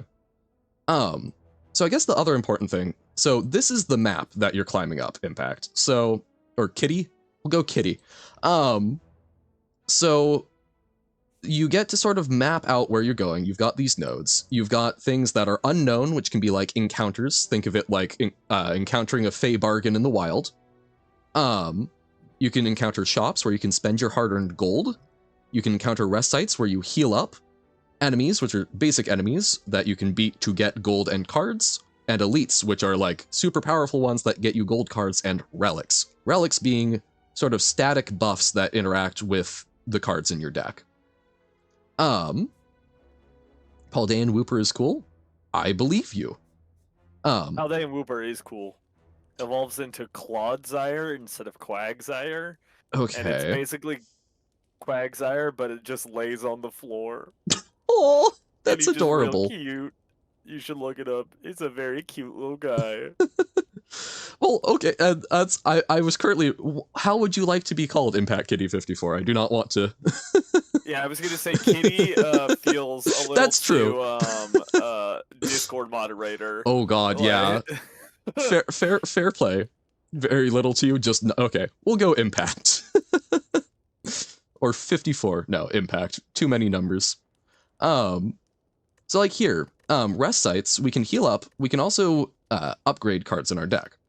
Because generally a good metric of how powerful a deck is, the individual cards, what you're doing with them does matter, but you're really caring about the density. So like upgrading things is a very important quality.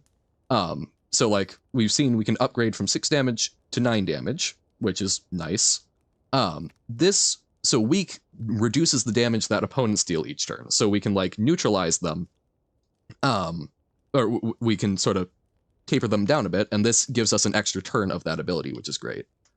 The new Gen 9 box legendaries are cool, especially Miraidon. I don't even know what... Last games I played were Black 2 and White 2, back in my day, when you could play them on DS Lite. Yeah. At some point, I should get you to play some of the newer Pokemon games. Yeah. Because yeah, That would be a good time. it would be a good time. Why are you We'll go neutralize.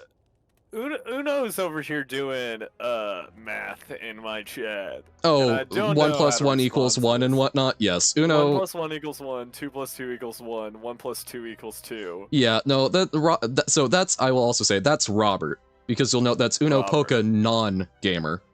As opposed to Uno Pokemon gamer. But yes, Robert likes to say math things, trying to create math debates, but we've already, or at least I have hashed them out by and large, that look, man, Robert, if you want to make your own system of math, go for it, but you have to defend it in your own academic papers. I need a mathematical proof on why this works. Exactly. No, and we know you're just joking, but still. We're going to take it in good faith.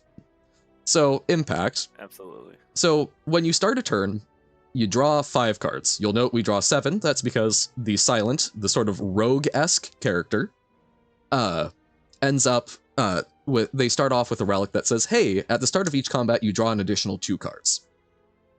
Each turn, any cards that you don't play get discarded, and you draw a new hand of 5.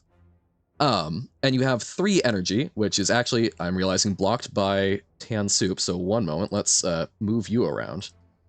Move you. Uh-oh. I'm great with OBS. No, I'm not allowed to move. Yeah, apparently you just chonk I'm that sits still there. hatching eggs over here. Holy shit. Ayo. So you are now above me. But yeah, so there's this energy down here. We've got 3 out of 3. And with that 3 energy, we basically, each card has an energy cost and then things it does. So we can spend 3 energy. Most of our stuff costs 1 energy to use, so we basically get to use 3 moves. We also get to look at what the enemy is going to do. In this case, it's going to be strategic. It's going to use a buff on itself. In this case, I've played this enough, I know that buff is going to be, it will start gaining a strength every turn, and a strength equals an extra point of attack damage whenever it attacks. So this is one you want to kill quickly. So we're basically just going to throw our most powerful attacks at it. We got to play the Neutralize as sort of like an additional 4th card because it's free, no energy. So it's like it has less impact, but you get to chain it together with other stuff more easily. I finally finished all of the fuck. Yay! The things. Oh my god. And so, like here, we know it's dealing 4 damage, so we played a Defend, which gives us 5 block. Block lasts until end of turn, and basically is sort of like a temporary health buffer. Think of it like temporary hit points in D&D. Phew! We killed it, so we got some gold, and then we can choose a card to add. I'm going to add Cloak and Dagger, because it's block, and also gives us shivs! We stab. I look forward to stabbage. My game is really thinking about all those eggs I just hatched. It's a lot to chew on. Yeah, I just hatched like probably 50-something eggs. Oh my god. Yeah. I forgot that because I beat the main mode of this game the other day, and because of that, I got like, this game has a thing where not only can you go through and play the game and catch Pokemon to then add to your team availabilities and stuff like that, you can also, by beating gym leaders, completing certain things, doing whatever, you get vouchers to then pull from an egg gachapon. Oh, nice. Okay. So, and then headhunting. Exactly.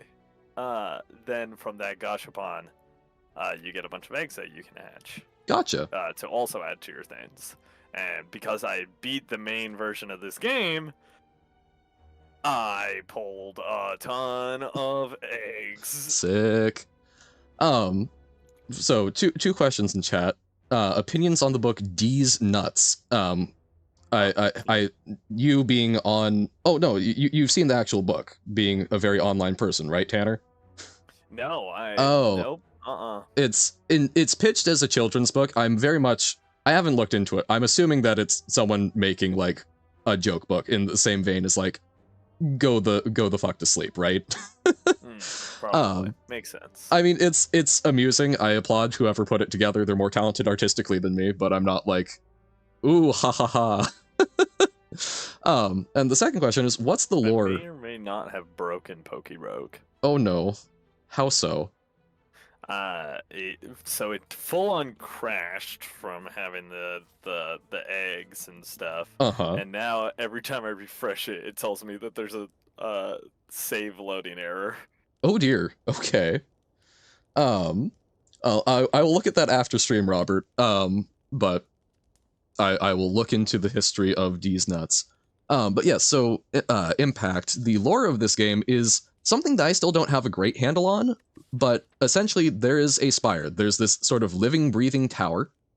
And you are trying to climb it for various reasons. Each character has their different ones. But like the Watcher, which we were playing, which was a monk, is trying to evaluate it. It's trying to learn more. I forget, the Silent, I think, is just trying to get riches. But you're trying to ascend it and kill the heart of the spire, which has never died, but it's a way of like keeping track of cumulative attempts against the spire, so it pools everyone's score across it as damage dealt, which is sort of a fun little thing.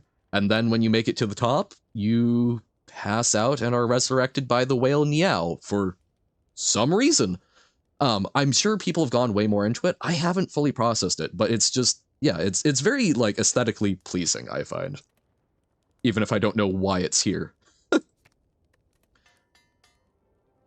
Tanner using the Pomeg Berry glitch in Gen 9? I don't even know what that is. It's a fun one. You should look it up. Okay. Is my only context really for like massive cheesing games would be is it as game breaking as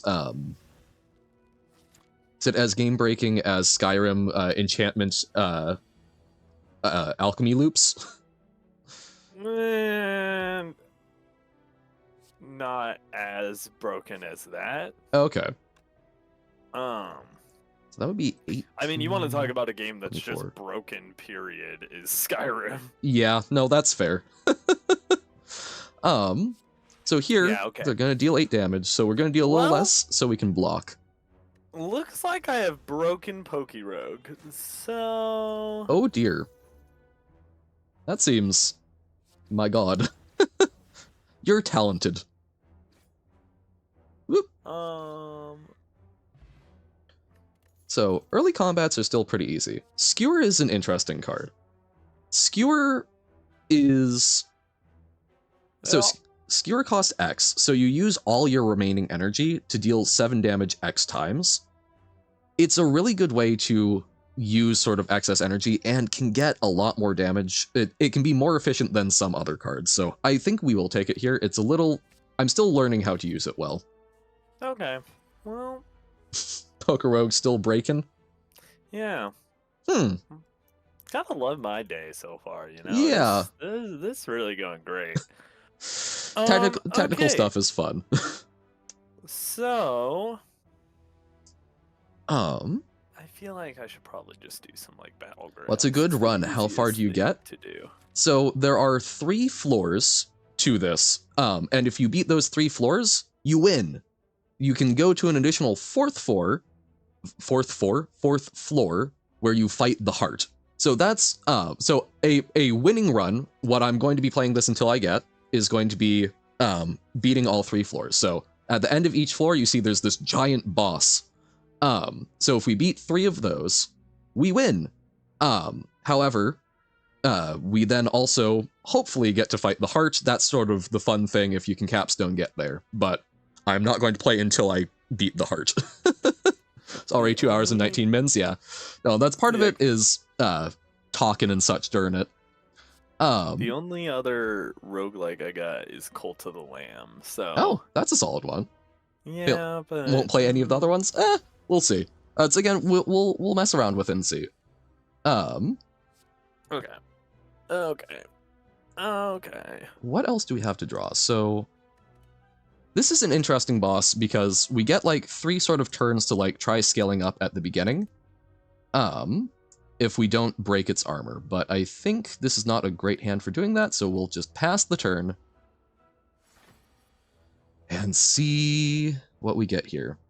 Okay, Cloak and Dagger. Actually, I think we're best off just playing Skewer. That's going to deal the most damage.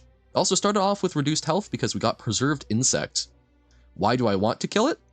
Because it wants to kill me. Why not let it eep? Because after the third turn, it stopped being eepy, and then it start getting very stabby. So it's sort of a, we must disturb its eep before it eats us.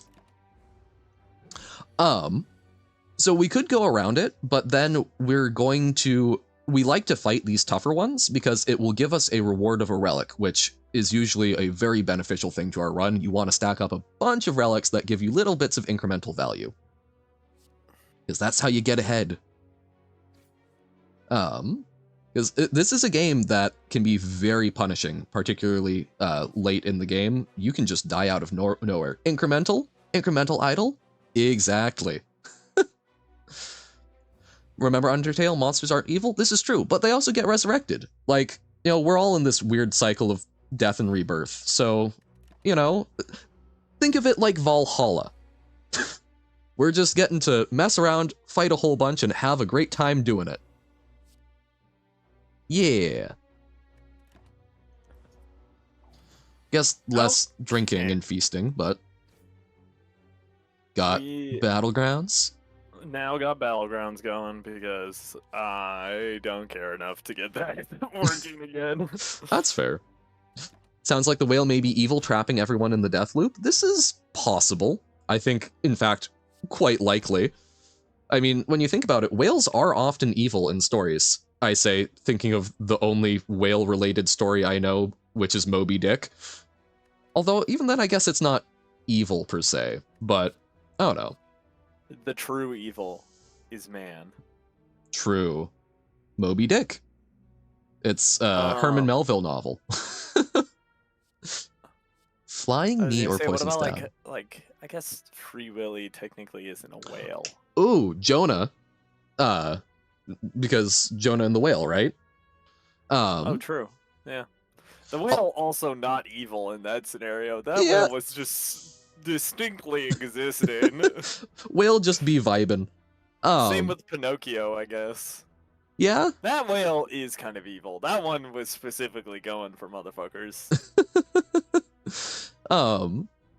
It's also Mariner's Revenge song by the Decemberists, very good, but then the whale's just sort of being an arena for the revenge, which is like, it's just doing its thing.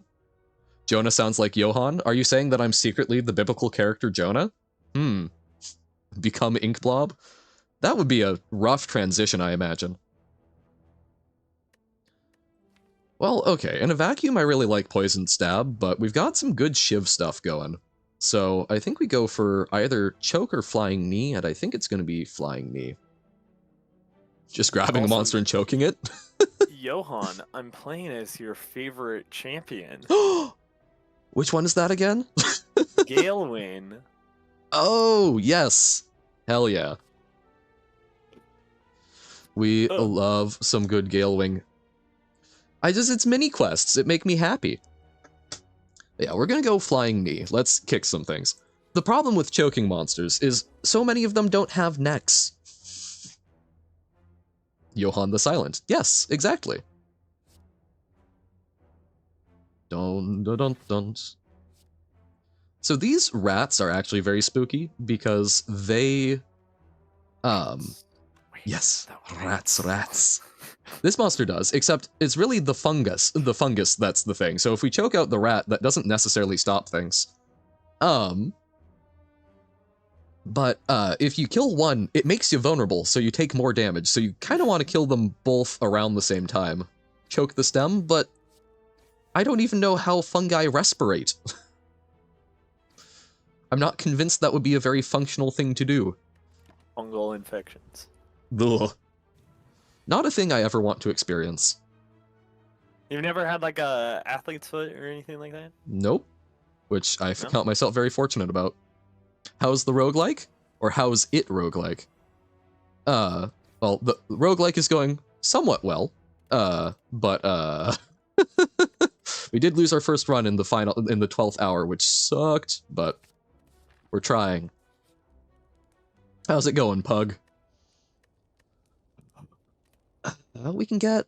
Let's upgrade this other Cloak and Dagger. Good! Yay! Huzzah! So yeah, we've got Slay the Spire going on over here, and Tanner, who has done some streaming with me before, is over on his channel, at TanSoup, doing some Battlegrounds, which is less roguelike, but still gets some sort of similar vibes, right? I tried to do the roguelike, and it fought me. Possibly broke Pokemon roguelike.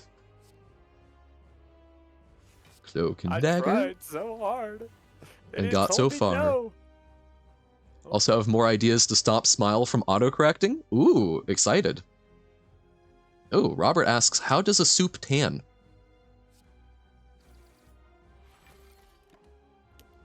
This is a good question. I was trying to come up with a funny answer, and I really didn't have one. You know, it's you leave it out for long enough, and it forms that sort of protective film. And I suppose that's the equivalent? Okay, is this just a me experience, or does anyone else remember, like, cafeteria school nachos that formed a protective film and gave you the impression that they didn't want to die? Oh, also, my game is being real weird. Oh no. Or my stream is being real weird. Okay. Cut the leaves now let's using see the what- knife? They were bouncy at your school? Ugh. I don't wow.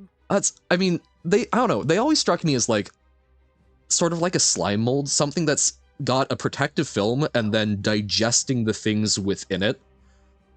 I don't know, very unsettling. Not a fan of school nachos, government nachos. This is awkward, but I think we just take the Orch Halcom so we don't clog our deck with shivs, and just sort of try and not get too much damage. Normal food in a school lunch could be you. Hey, just gotta go crash a school. Say, what's up? I'm here for lunch.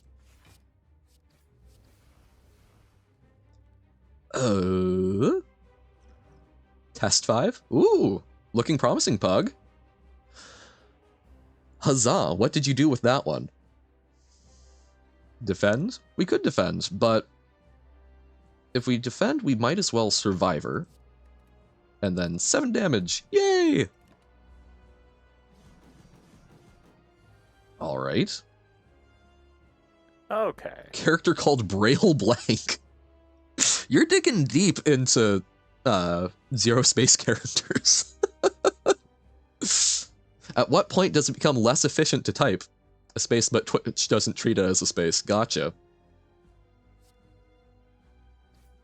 Well, that's kind of not a great attack hand, but... Quillbore kind of gotta time. go. Quillbore, yes! Favorite tribe in Battlegrounds. Wow, I'm going like your favorite Yeah, hero this and is- your favorite tribe. This is just like my dream run.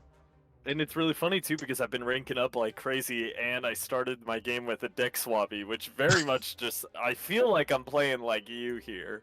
Yup. Fantastic. Now I you can actually do got my this. screen to Yay! Start working again. So- that's good. We're about to take a bunch of damage if we don't do anything here, so we're going to drink a potion of distilled chaos.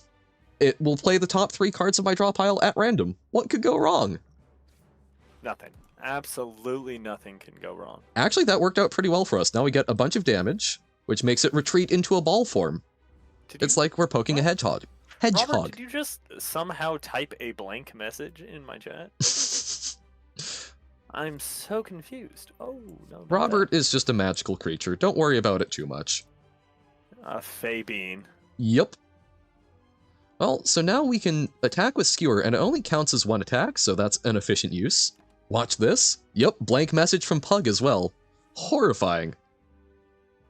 We have some people working Eldritch Magic in chat right now. So, okay, so this is going to deal 16 damage, but we'll get revived by our Fairy in a Bottle. That classic, police song, Message in a Bottle, Fairy in a Bottle. We could neutralize, which deals 4 damage, and then it deals only 6 per. So it will be the same thing, but we deal a little more damage, and we'll get damage mitigation next turn. We'll go for that. We die, but our fairy brings us back at 19. Huzzah!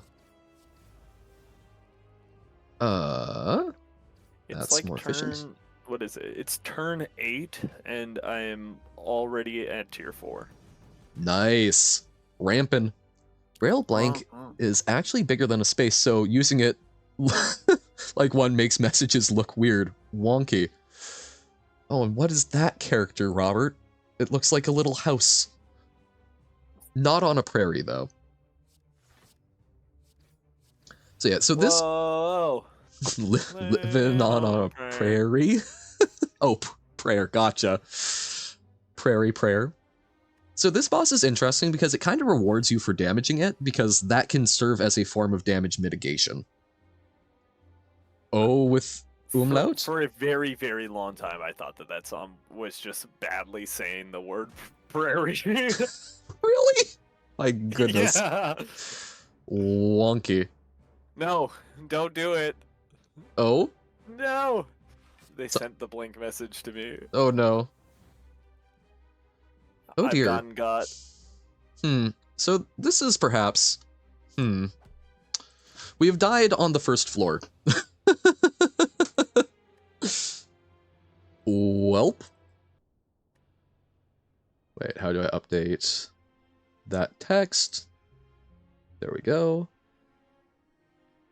STS 2. We're being beaten by the Spire. What even is happening over here? I don't know anymore. Chat has become a godless, lawless place. Let's try Ironclad. We've done some work on that. Ascension 11. Obtain a random rare. We can try and skip, or lose starting relic and obtain a random boss relic. I really like the Ironclad. So Ironclad just heals you for 6 at the end of each combat, so you can afford to take a little more damage. Looking at our map, can we snipe an elite? Not likely. So I don't want the next 3 combats 1 HP, so I think 21 damage, which we can hopefully heal to gain 250 gold to spend in shops. Probably gonna be a good one. Be a gooder. Truly the best smile character, and yet it is literally just Japanese. But you know, it is what it is. Oh yeah. Oh, that's my Hiragan and Katakana is so bad I can't even remember what sound that one is. I think that's like tsu? I think you're right. You eat trees, Robert? Strange. We're gonna go on... I would suggest to not do that. Well, it's good roughage. I guess also a good source of fiber, but yeah, probably a little too much. Hence the roughage. But like, you know, just be careful of which tree. Yes. Well, I mean, it depends on how you prepare it. Like, you know, you can make like a pine needle tea and things like that. Pine bark. Yeah, but that's not eating the tree. Isn't it? I guess that's drinking the tree. Yeah. Also, if I made pine needle tea, I would not say that I ate a tree. This is reasonable. We're gonna try and block. We're taking a lot here, but we'll be fine. I believe in Treve. I probably should have tried to be a little more aggressive so we could finish off that turn, but such is life, such is life. Blessing of the Forge. Oh, little flying eye. Although oh, it's overlapping the X. We have so many small messages. Become small. Armaments is a decent blocking card. But I do like strength builds. Let's try Infernal Blade. We get a random free attack, or an attack that costs 0 that turn, but we will remove one of our strikes in favor of, hopefully, better damage dealing things. Oh my god. My we're going cat to... is running around like crazy. Sonic! Running around at the speed of sound. My cat really is a big fan of just doing parkour off of random ass shit, just for 0 reason. I mean, why not? If it's there, why not parkour? Consistently just getting the zoomies at any point in the day. This just simply seems relatable to me. Uppercut. we Not get to even punch. because something happened. They were just like, oh, it's Zoomy time. Yeah, just feel like it. Yeah. Oh, okay. We High rolled refer immolate. to it as demon mode. Demon kitty. Absolutely. Fantastic. Well, okay. Immolate was cool. Immolate is a legendary card that I don't usually... Oh! Speaking of demon mode, Tanner, you summoned it. I just got demon form. Is that a good thing or a bad thing? I think it's a very good thing. Demon form is a power that takes your entire turn to play because it costs 3 energy. But at the start of your turn, you gain 2 strength. It is an amazing piece of scaling. I'm very excited. AFK for food seems reasonable. Enjoy good noms, Pitta. And let's check out the shop. See what we can buy here with our fat stacks of cash. Inflame gets us some strength too. Heavy Blade is great. That scales extra off our strength. A plane. I like that Twitch chat renders it differently than my on-screen Twitch chat. Food break. Enjoy food, Carsey. Word scrambler. Pommel Strike lets us draw through more stuff we like. And Bag of Marbles is also nice. We like making opponents vulnerable. We could also get perfect information on what we're going to draw for future planning, but I don't think I'm big brain enough for that. Or maybe I am. Tanner, do you think I'm big brain enough? I do. I truly believe in you. Okay. With every ounce of my being. We're going to be big brain with the frozen eye. We're going to Smith. Demon form makes it 3 strength. Don't know if that's our best thing. I think Bash is a good upgrade early. Okay, now we're just getting into Zalgo text. Chat is becoming possessed. It's becoming more and more cursed as this goes on. Yup.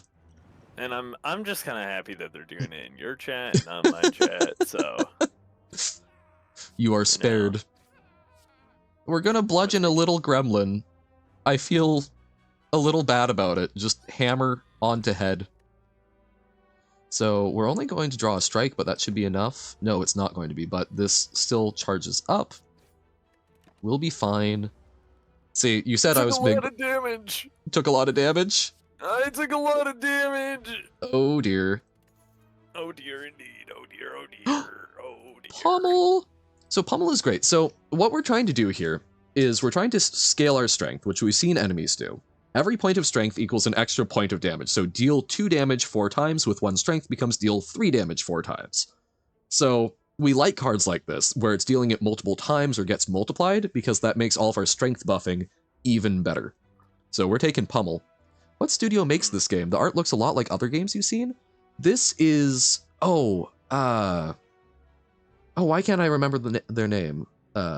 Slay the Spire. I think it's another... No, Megacrit, that was it. Megacrit. And they're currently working on another Slay the Spire, I think a sequel? I don't know if they've made other... They made a, like, game jam, one to test out the Godot engine, when Unity was doing a thing.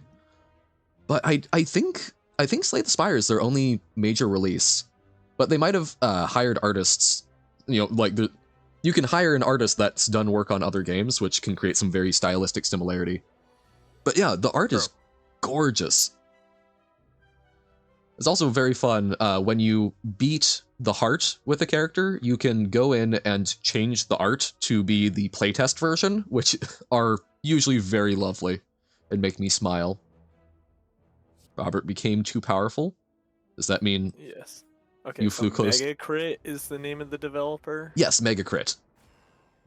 I was just looking at their wiki. What? Yeah. My on-screen Twitch chat also doesn't know what that is, Fluffy. That's... Oh, fun fact, they're making Slay the Spire 2 next year. Yes, I've seen some of the ads for that, and I'm very excited for it. Yeah, looks like Slay the Spire is the only game that they've ever made. Yep.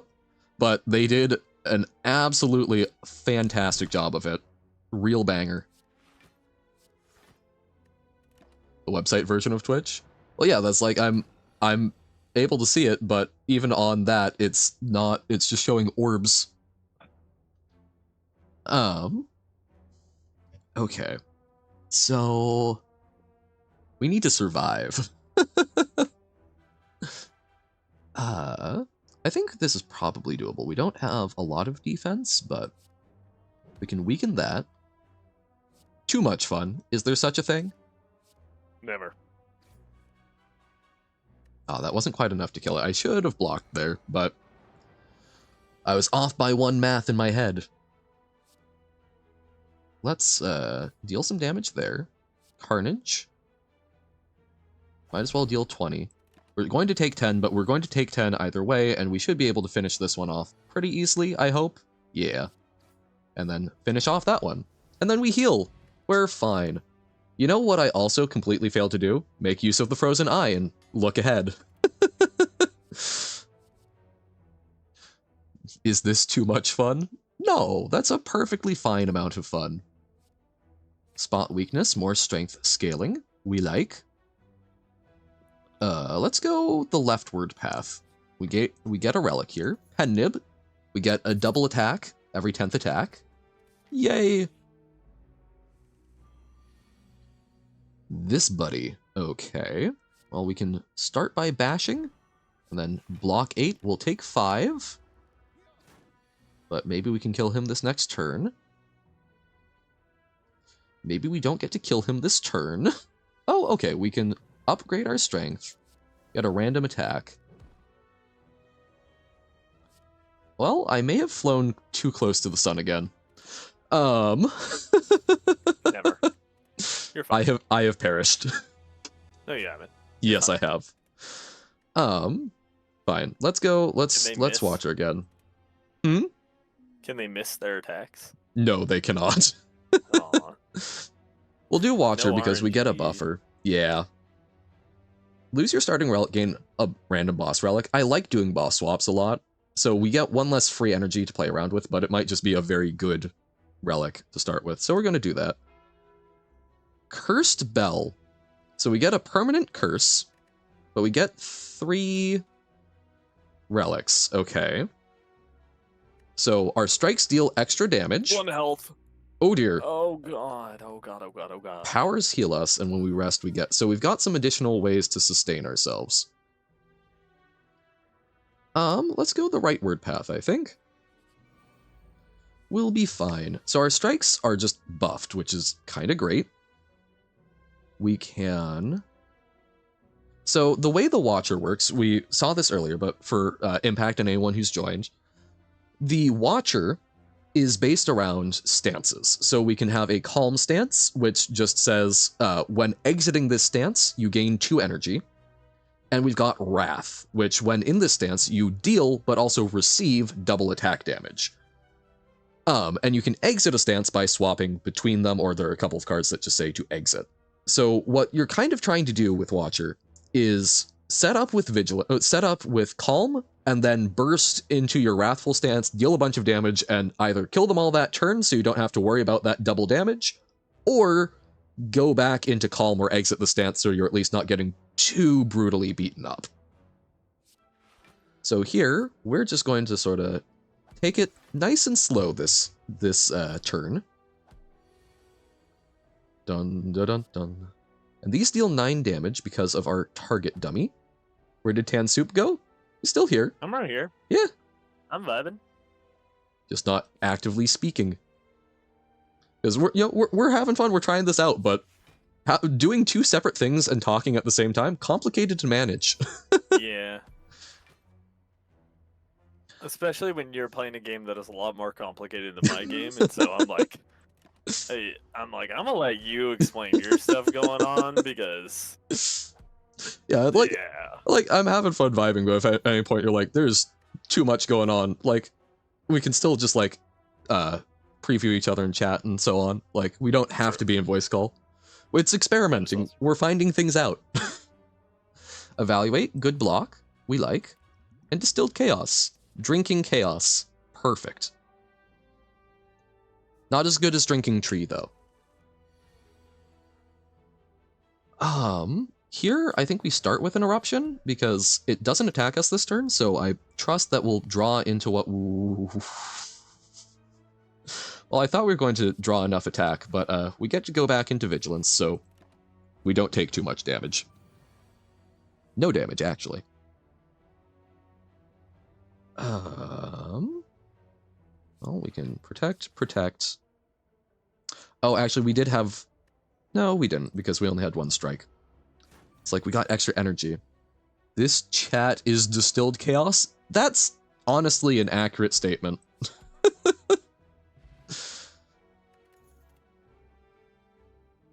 Bowling Bash, very good. So okay, you said you took a lot of damage. How is your Pokemon run going? I have zero context for... So I'm still just doing Battlegrounds. Oh, right. Doi. That's why you took a bunch of damage. I was like, how do you take damage in... See, I'm bad at remembering things. Nah, you're good.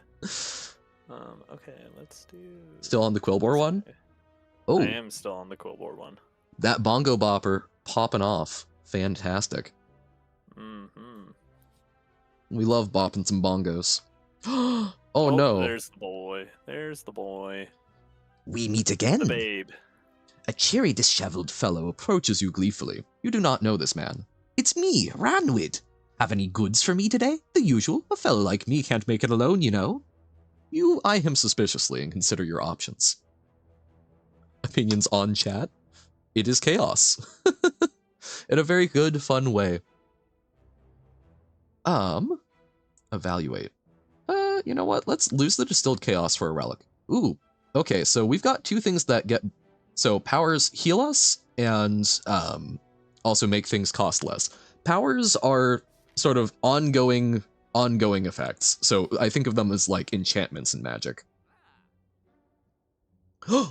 It's the stick! Dead branch. Barely getting by. We're gonna see. Oh, okay, I'm not dead. Yay! Quillbore survive. We're gonna take Flurry of Blows. Okay, I'm gonna be at least in the top 3, so that's good. Nice.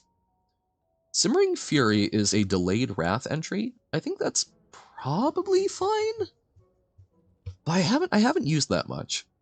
Perseverance, I think, is a very useful late game card, so we'll take it. We'll take that instead. I'm less scared of it. Okay. Aggressive, and we don't have a lot of options here, so we're just going to end the turn. We can Vigilance, and then Strike. Oh, also, so one of the mechanics is Retain, which, you may remember I said you discard your hand at the end of the turn, but Retain cards, which I believe only the Watcher has, you retain them. They stay in your hand until, you play them. And so there's a number of ones that retain and sort of scale up the longer you hold them in your hand, and they don't count against the number of cards that you are able to draw each turn.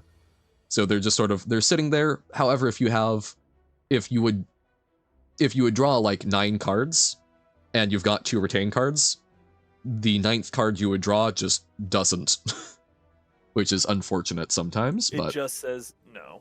Pretty much, yeah. I think it just goes straight into discard, or it might... I can't remember. It either goes straight into discard, or it just simply doesn't. I think it goes into discard. I think you still cycle through them. Both of the other 2 players that are still alive have scary pirates, and I don't like that. Oh dear. Pirates can get awful menacing, because they do a lot of ramp stuff in Battlegrounds, which is... Whoa. Follow up? Sure. Time for an elite fight. These guys, I think these are the easiest elite fight, because they've got a very easy to figure out pattern, and once you get one of them down, you're kind of fine, but it can be scary up until then. Boop, boop, boop. And we will just simply block away the rest of that. Boom, ba-dum, bum, ba-dum, bum. Lots of defense. Not what we were hoping for. Kind of wanted more proactive things. Do, do, do, do, do. Motherfucker. I don't think we eruption this turn, but okay, we've got some strikes, so we can just deal a fair bit of damage. I'm going for this one because I think we'll be able to kill it over the course of the next 2 turns, so it's long-term thinking for damage mitigation.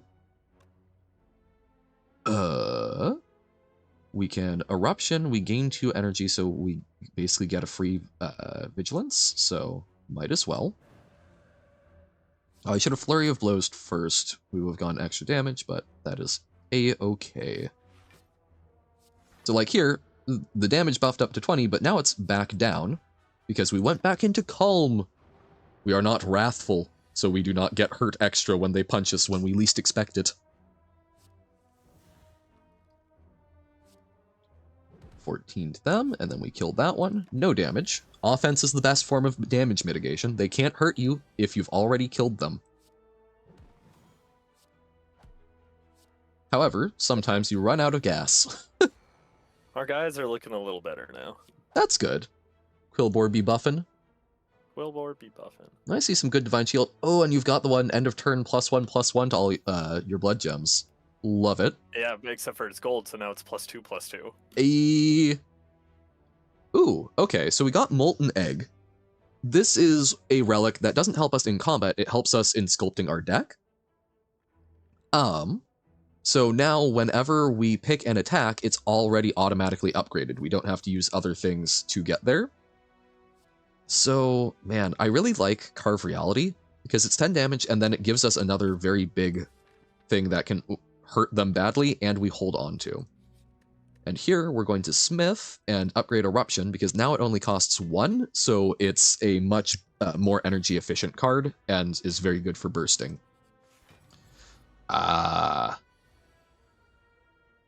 Lagavulin. So this is the Sleepy Man. We want to draw... We want to get a very good hand to start against him. You're back! How was food? Hopefully good. You had cookie. Nom. But did not click the cookie? Tanner's still doing his thing on his channel. Just, again. I'm still vibing. He's over at Tan Soup. Absolutely. That question is coming up. Would you like to separate calls so that you can keep talking? So that people don't keep wondering where you are? Yeah, we can figure that out here in a minute. Yeah, okay. I want you to have the chance to shine. Because, yeah, Tanner, super good guy. We've been friends for a while. Does cool stuff, has good thoughts. So, highly recommend him. And we have... We've known each other for a very long time. That is fair. Friendship comes and goes. True. But yeah, we were all weird as young people. Yes. So we got to be very bursty with Eruption there. Hopefully we can kill them, or you've known each other for so long. I don't even actually know how long it's been. It's been over 10 years, right? Let me do some math. Yeah. I feel confident that's been over a decade. I don't know exactly how long, though. So 18. We met in 2010.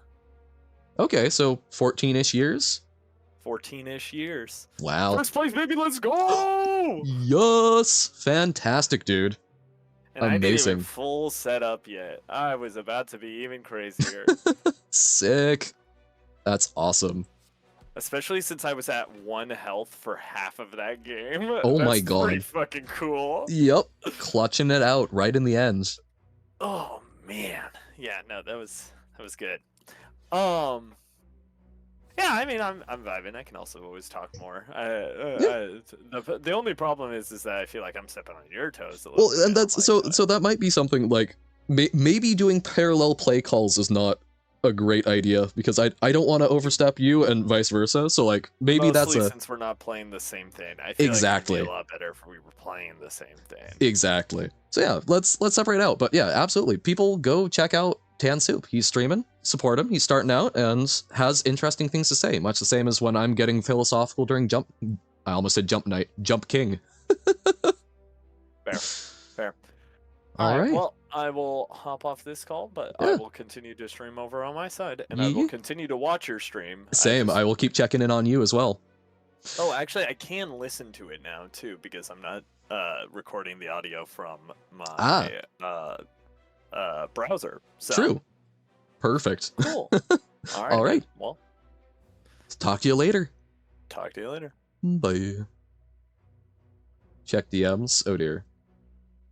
Entire alphabet in Baba lettering. My god. But yeah, no, so if you want to see some good Hearthstone content, go check him out, but we are going to keep climbing the Spire. We've got exactly lethal.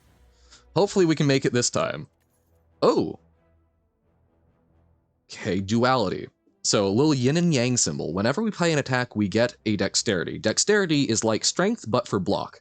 So this allows us to chain a bunch of attacks and then make our block more effective. So that's kind of decent damage mitigation. We're happy to see it. Gambler's Brew. We can drink distilled gambling.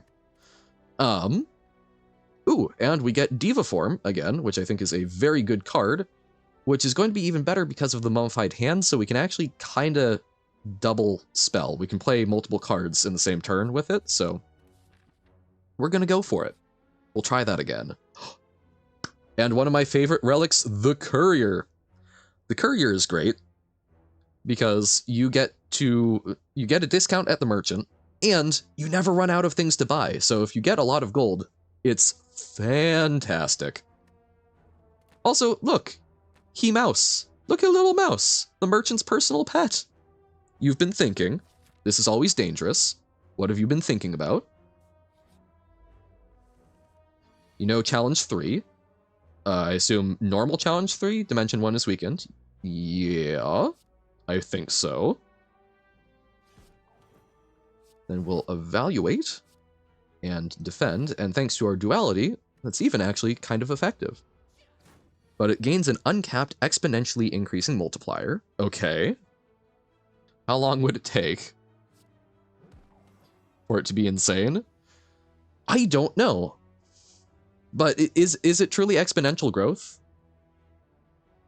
Because, I don't know, it's something where you get the late stage scaling is also exponential. So I don't know. I don't know if at what point it would get truly insane, because there are a number of ways that things do scale exponentially. Also, even if it's uncapped, you don't get extra infinity points from it. So it might be a way to get more antimatter, but not a way to get more of other things. Okay. So we need to block 9 damage. We could do that with these two, or actually we can block just like, yeah, we can do that. What if it massively outscales? I don't know. Crunch the numbers, do the math, be the scientist. And here we can just eruption. You can E10 times your IP.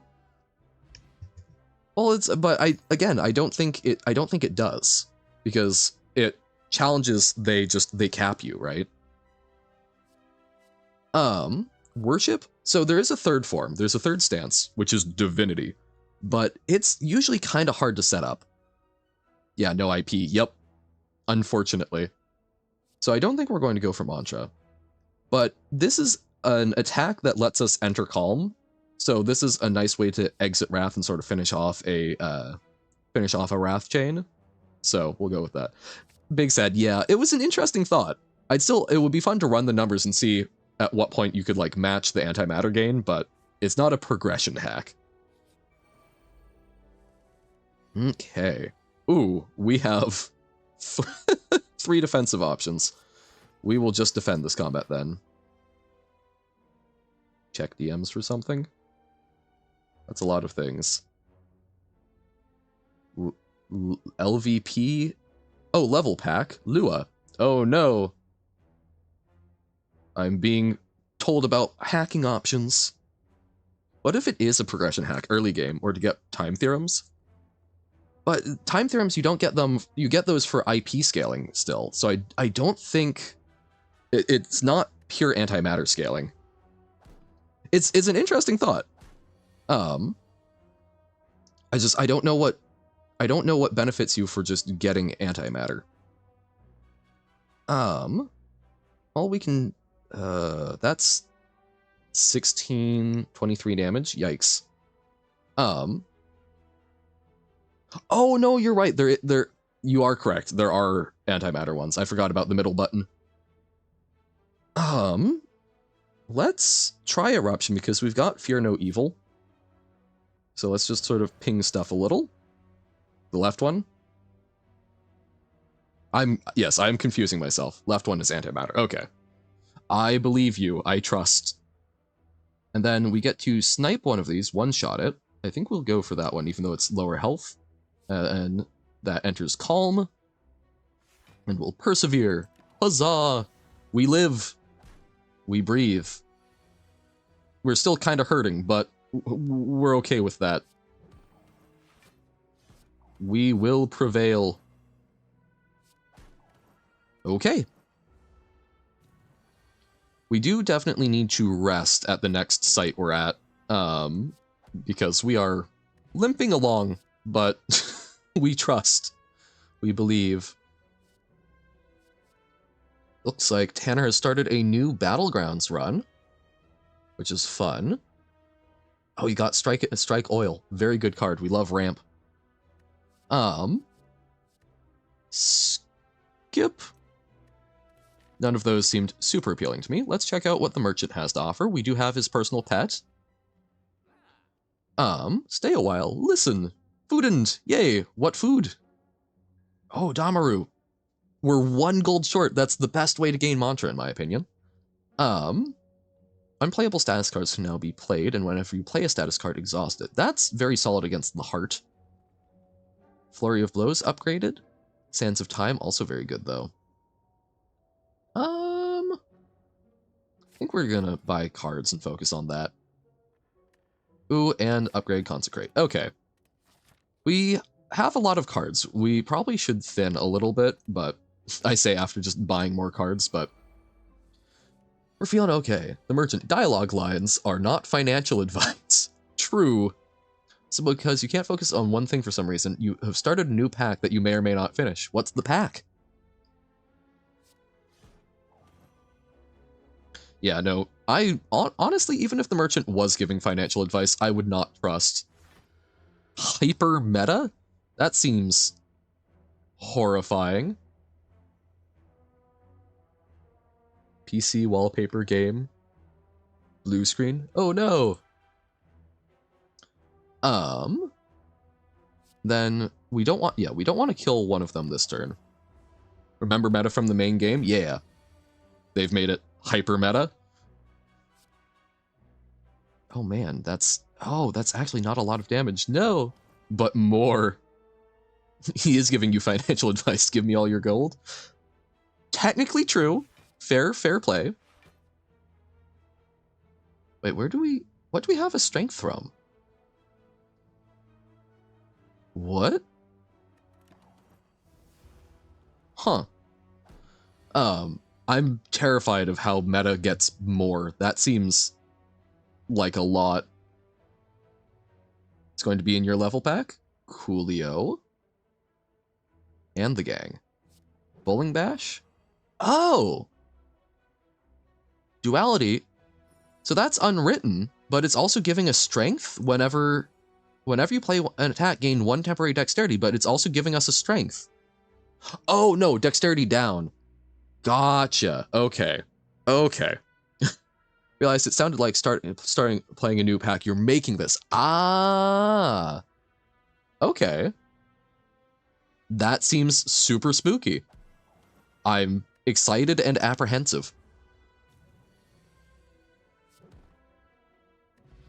But you did it. You did a very good job with word things. So I trust you to do a very good job with making super meta things.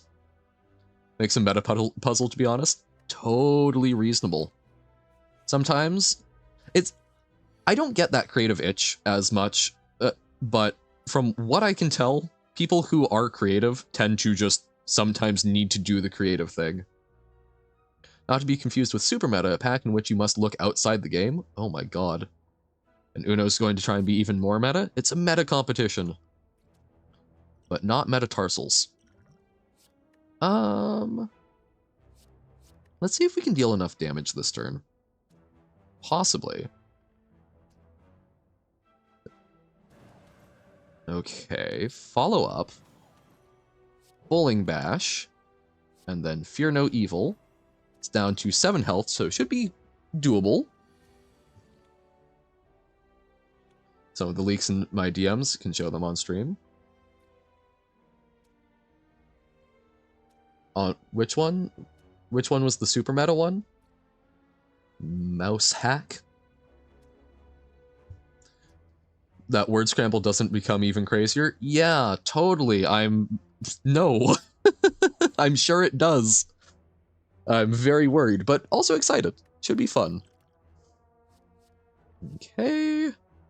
We would like another Wrath-inducing card, but for now.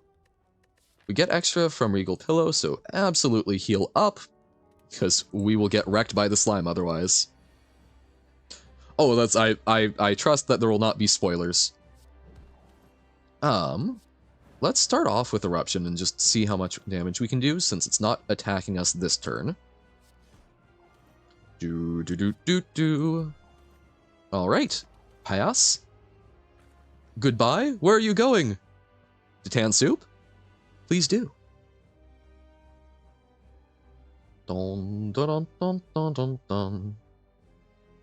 Bed? Oh, yay! Took things on time. I'm glad. Get good rest, Carsey. Thank you for popping in. It's been fun. It's about 7 feet away. Oh, that's a very long travel. I have faith in you, though. You will overcome. It's not? It's hard for me.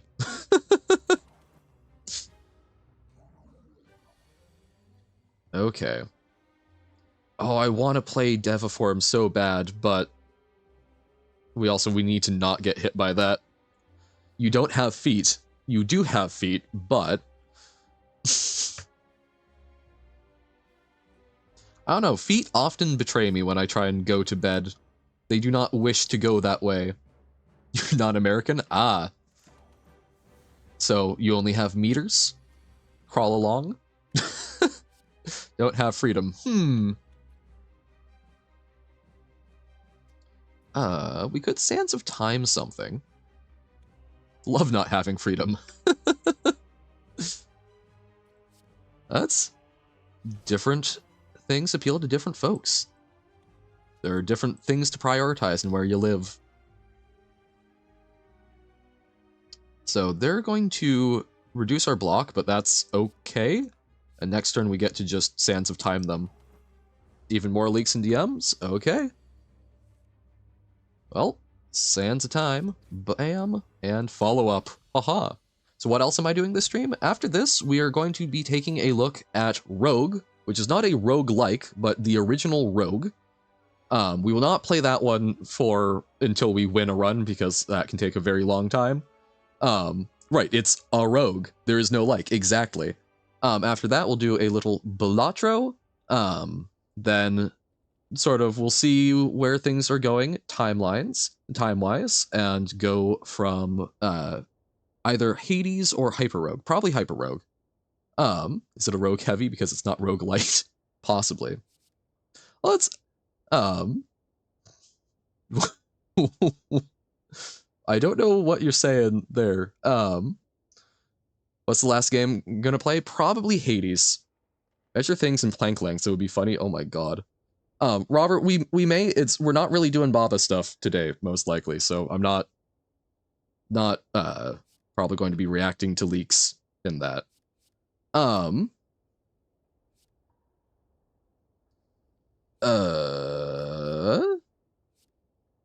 Deal 6 damage to a random enemy 6 times is interesting. retain, reduce its cost by 1 this combat, so sort of doubling up on the Sands of Time. Okay.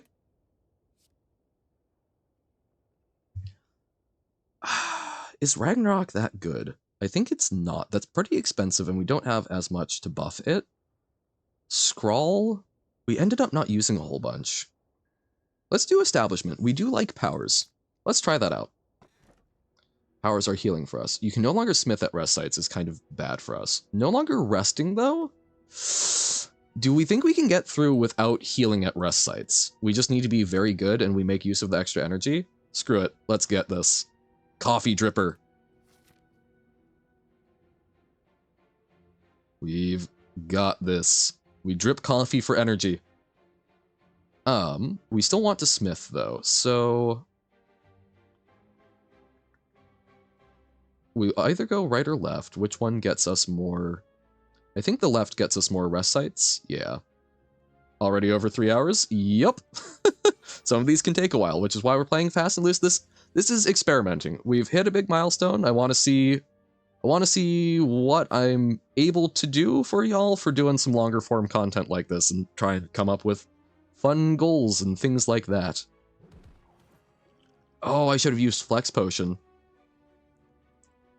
I'm just always scared of Pug, honestly. Should have already stopped after. Yeah, but then it sort of loses some of the challenge aspect of it.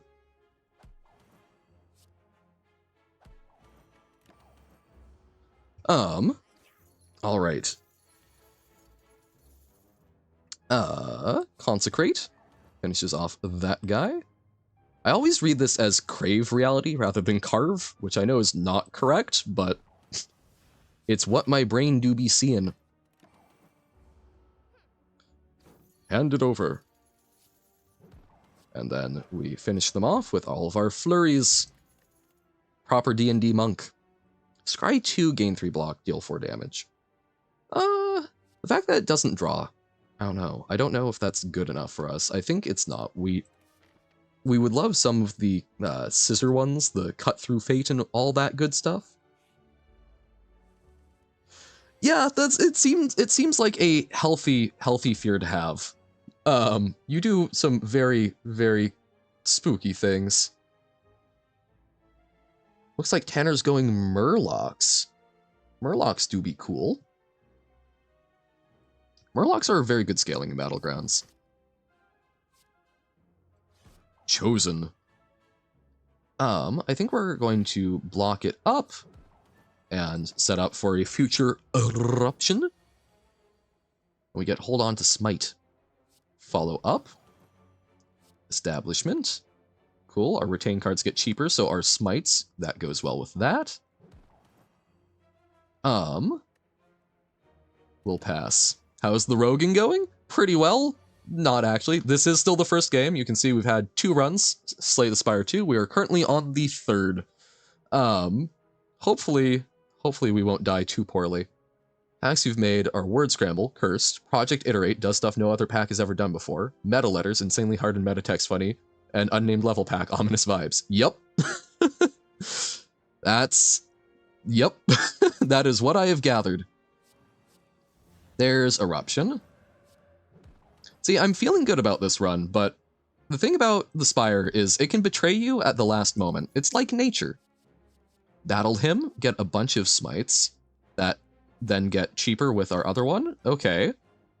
That can do some good chaining. Why do you have your runs counted? Are you doing a specific number? No, I'm doing it until we get a successful run. I was just trying. It's something that I've just put up there so there's some tracker. Not particularly well thought through at the moment. If you have a better suggestion, I am all ears. Let's do a Flex Potion. This is going to be a kind of hard combat for us. I guess we should have done it earlier, but... yeah, okay. That got rid of one of the big things to worry about. And now we can... if we Eruption, we deal 9, 14, and then 18. That's not enough. No successful run in 3 hours. We got to the final boss. Part of it talking a lot. We had Tanner, who's currently streaming Battlegrounds, chatting a little bit, so not super focused on the run. Oh, I should have... right. Duality, play the defensive stuff last. No, we got to the final boss with Watcher, but then died horribly on the second phase. It was the one that gets very annoyed at you for playing powers. So, Fear No Evil, Strike, Defend. Take a fair bit. And we don't have much healing. Okay, Battle Him gives us a free card, or makes something free. Okay. Sands of Time is lethal. 3 hours, haven't seen much. Totally fair. It's a very good game. I enjoy it. I have put a lot of time into it overall, but sometimes it's been a while. I'm dusting off skills. Oh, and very normal chat. Yes. Yes, we have very normal chat going on, which is contributing to the cursedness. But yeah, we're sort of doing a Watcher power build. Seems to be where we're going with this. Battle Him, I think, would be a good one. And let us carve reality. And a free defend. Yay, no damage. But yeah, so we're going to do this. After this, we'll either look at Babalina or Rogue. Probably a sort of combination of those. But you will definitely, you're just too into other games and been very well fed with roguelikes and slice and dice. Yeah, you were saying that all of your roguelikes have been doing well recently. New content, which is so sick. So good. Babalina, yes. Robert sent the pack, so we may do that. We will see. It's not going to be a very long dip into it if we do. It's a randomly generated Baba is you level pack. So each thing is random. That's my impression of it. Uno and Robert would both be able to describe it better. It's based on Mosalina. Oh, okay. Do we have enough? Yes, Mosalina. Yes, exactly. I think we can try this. Let's see if this works. Yeah, so we're sort of noodling around. We're seeing what longer form stuff, trying to add some sort of mild challenge component looks like. And then we finish off with the potion. Just discovered something. Level's pull works with the border, which does nothing, but is just kind of weird. Huh. So you can pull the border of the level, but it doesn't do anything? Is that what you're getting at? Is that what I'm to understand? Because, yeah, that is wonky. Expunger. Ooh. That can be quite good. Level is push doesn't really do anything. Oh, it's all visual. Gotcha, yes. Level is pull, wonky. That's like trying to do the leaf blower to push a sail type thing. Although, I think there are ways to do that if it's not just a square sail, because you can get weird airflow going. Create a vacuum. Well, it looks like Tanner lost the Murloc run and is doing something mechy. Today, I was playing something you recently found out about. Okay. What would that be? I think we're gonna take Conjure Blade. Are we? No. No, we aren't.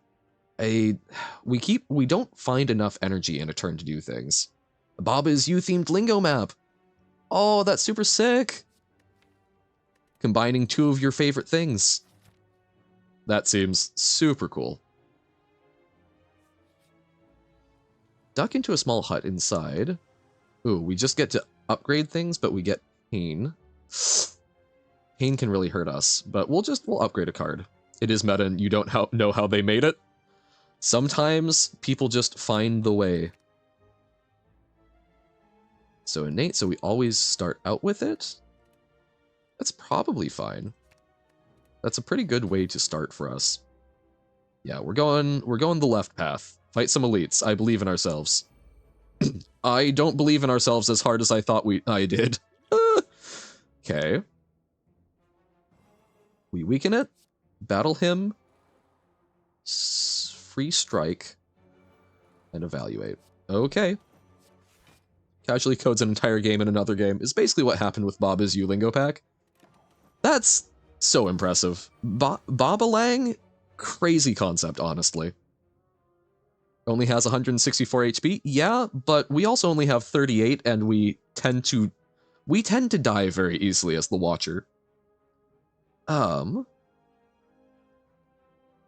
we can end up in Vigilant Stance, so I think we Eruption, Follow Up, we Smite, we Strike, Bob Is You in Lingo. Oh, okay. And then Vigilance. Okay, we only take 6. We've got a relic that helps us get more energy, but we don't get to heal at rest sites. So we're playing a dangerous game with that one. Of maybe. You're going insane? You good, Nobo? I think we do Fear No Evil. 7. We love 7. It's a good number. Okay, Sands of Time, so we deal 26. Is this character from another game, the Book of Stabbing? I don't think so. I've not come across it, but that's Impact was in here earlier and saying that they felt that Slay the Spire, the art style was reminiscent of other stuff, but like they haven't made other games, so I don't know. Oh, The Watcher. Also not sure. I mean, they're kind of generic monk. I haven't seen them in other stuff, does not mean that they haven't been in other things. Okay, and then block for as much as we can. The Watcher, like the Rain World character? Oh, Trig is making you go insane, Nobo? Yeah, I think that's a valid reaction to Trig. Oh, Tungsten Rod! Yo! Whenever you would lose hit points, you lose 1 less. Good damage mitigation and Tantrum. Awesome. Gotta study? Alright. Best of luck, 07, salute. Good luck with that. Tantrum, very good, gives us another Wrath entry point. Wallop is very strong. I really like Wallop, but I think Tantrum is important for consistency. Now we get to Smith and upgrade something. We shall go with Establishment so we can get the combo.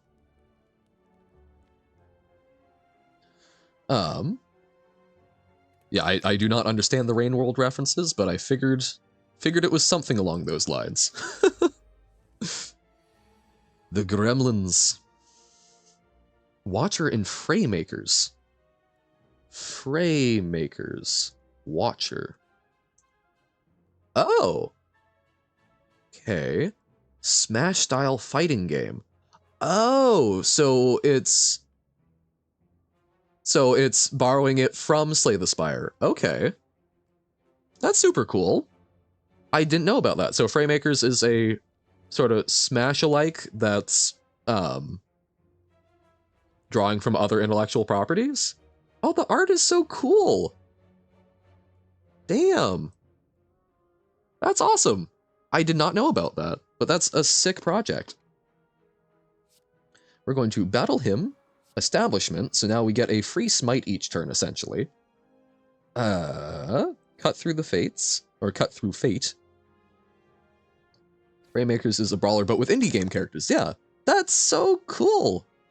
That's super cool.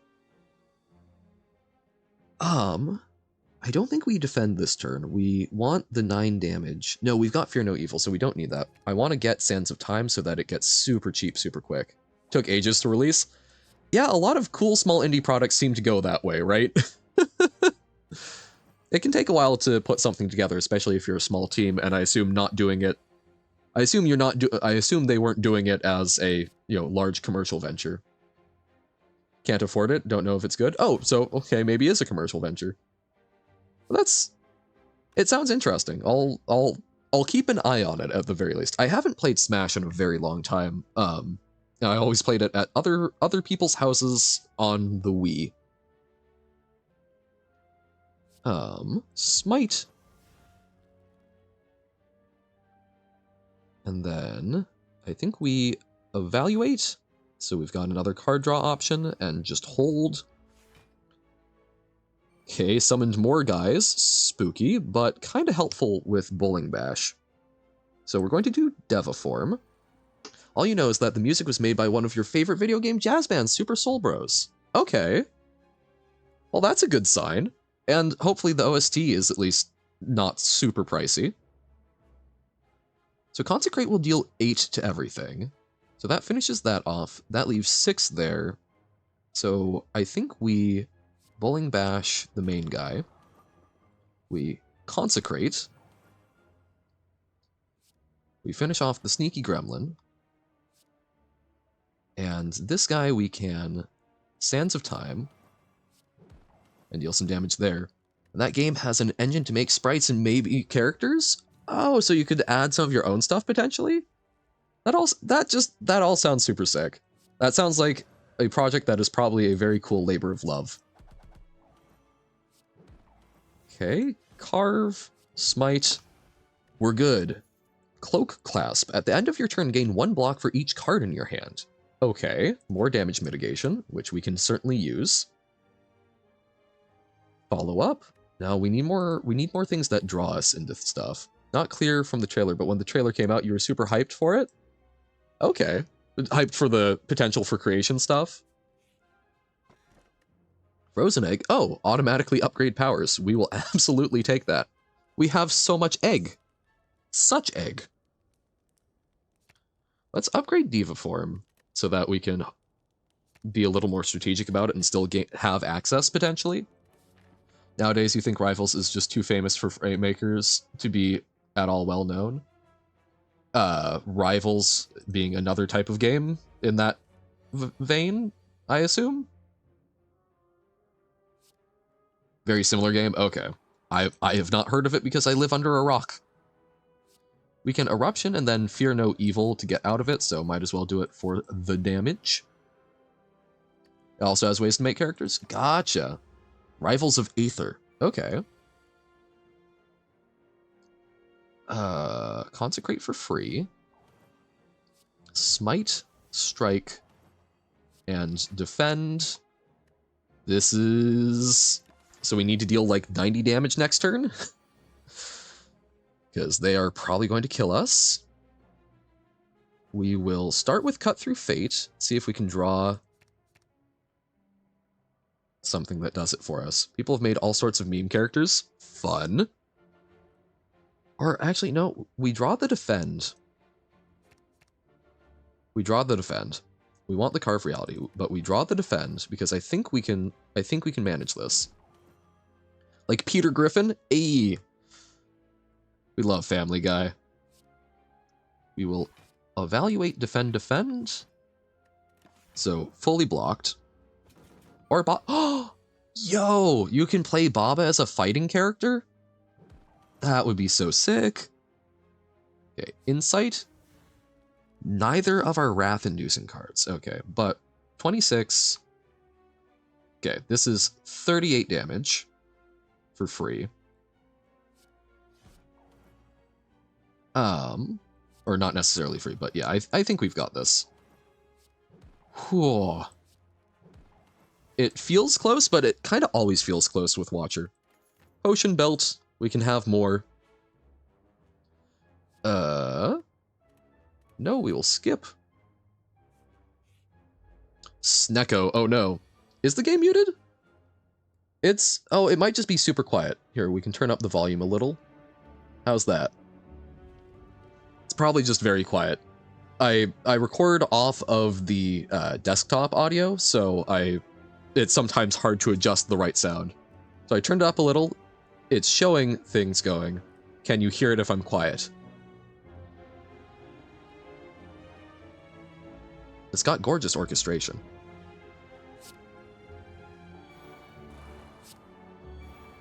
Okay, we get to play everything.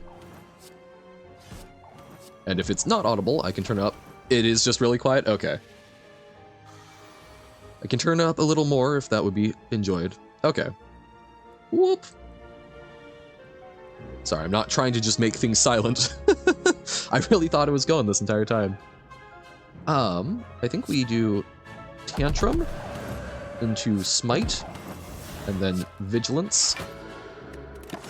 And we take no damage, and we dealt quite a bit. Okay. Bowling Bash. Flurry and Smite, probably, but then, oh, we don't get to do anything else. Or no, we can Flurry, Smite, Sands of Time, which that's enough. Okay. Okay. The Snecko always scares me because it's kind of just like pure luck, it feels like, because it randomizes the costs of your cards, which, very scary. But a Smith? We're going into the boss, and we aren't going to be able to heal, which is bad, to say the least, but let's increase our blocking card. Coffee Dripper might have been our doom. Establishment. Battle him. Okay. We can knock this out of the sky, but we don't actually take any damage from it this turn, so I think that's not what we need to be doing. Because it takes 3 attacks to knock it out of the sky, but our Tungsten Rod reduces the damage by 1 each hit. Oh, but it does take away our block. Whoops. Okay. So, we could have done that, and then we've taken a little less, but I forgot that was only unblocked damage. Consecrate. It's free, might as well. This would also knock it out of the sky, but this time we aren't blocking, so that's definitely not necessary. We can smite, we can strike, and we can pass the turn. Okay. There we go. Wrath, smite, and then this should be fine to kill very easily.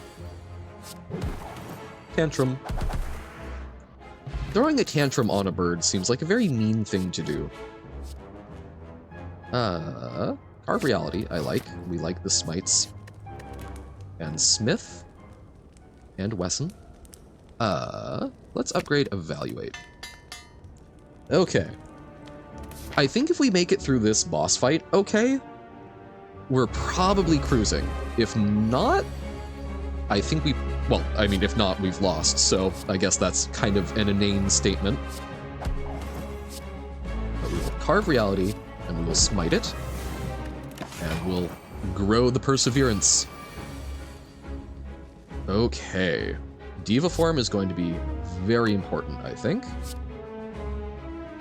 Man, I think we also just try and rush down the Bronze Automaton, if possible, rather than deal with its little buddies. So yeah, let's defend. Defense is going to be important. And then, yeah, I think just mitigate all the damage. Okay. So took one of the Carve Realities and Tantrum. Okay, we might need to... No, okay, we got Eruption. So...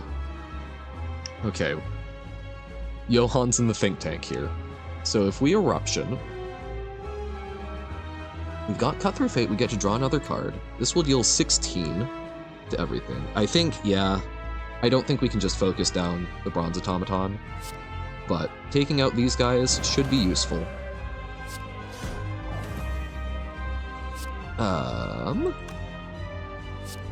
We'll deal 18 here. And hold off.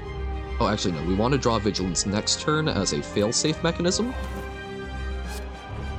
Okay, 24 finishes that off. We get Tantrum, so that's 24 there. 18, and then we get to Carve Reality, which gives us a Smite, whose cost gets reduced. Okay. 48 damage, but if we Vigilance, it will deal less, and I think we'll be fine. So we're just trying to stack up damage here. I think we've got this fight in the bag, so long as I don't do anything really heinously stupid. And when have I ever done anything stupid in a video game?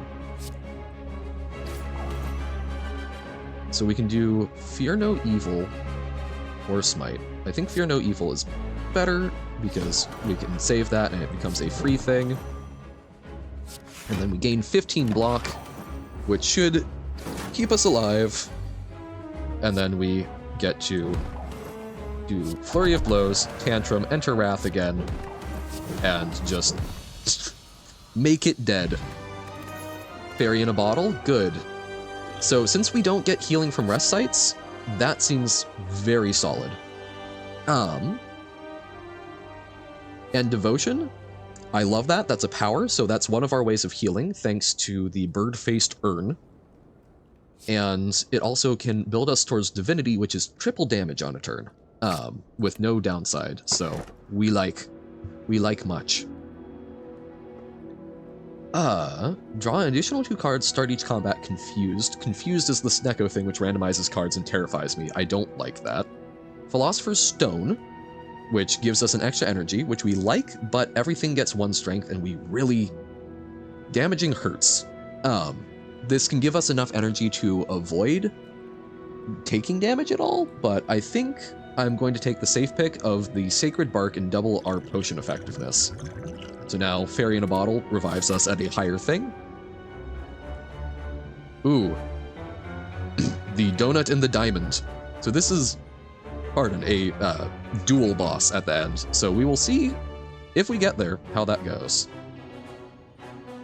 Can go for 4 elites, maybe? Well, this takes us through a merchant path. We'll try that, and we can get... We don't have to fight every elite that we have the option to fight, but...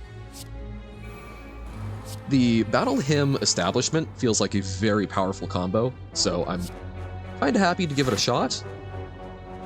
Okay, Sands of Time.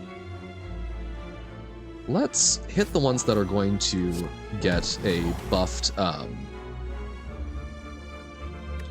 the ones that are going to buff their defense this next turn, so that we're spreading out the damage a bit more. Insight, see what we draw. Okay. Devotion will make something free, so very happy to play it. Essentially isn't counting against what we're playing. We can enter Calm. We get Flurry of Blows back. Perseverance, I think mitigating damage is going to be a good move for us here, so we will strike, and then Perseverance. We didn't use the Smite because it will get cheaper, might as well use it on a future turn. Okay. That was a spooky noise. Okay, we can Tantrum and Bowling Bash, so this will deal 12 damage here. And then we can Bowling Bash, just about kill that. And then each of these just needs 1 attack. And we're golden. Okay. Cruisin', I believe in us. We can make it there. I don't think any of these are... Collect, maybe, as a way to, like, stockpile energy, but I think we're kind of doing okay on it. We're gonna skip. Keep our deck nice and thin and lean. Whispering Voice... As you slowly make your way up the twisting pathways, you constantly find yourself losing your way as the walls and ground seem to inexplicably shift before your eyes. The constant whispering voices in the back of your head aren't helping things either. Passing by a structure you are certain you have previously seen, you start to question if you are going insane, or if the impossible geography of this place is starting to get to you. You need to change something, and soon. That's what the voices say anyway, and why would they lie? Look, it's you, chat. It's the voices speaking in my head, telling me to do strange things. So we can get Madness, which can make some things just free. We've already got a lot of efficiency, though. And we lose 9 hit points. The voices, yes. The voices that speak in strange text. We can heal, but then we get an unplayable curse, which also seems bad. All of these, I think, are bad for us. I think we're going to retrace our steps and just lose 4 max hit points. I think is going to be the least bad thing for us, but it's not looking great. Oh, that's real bad.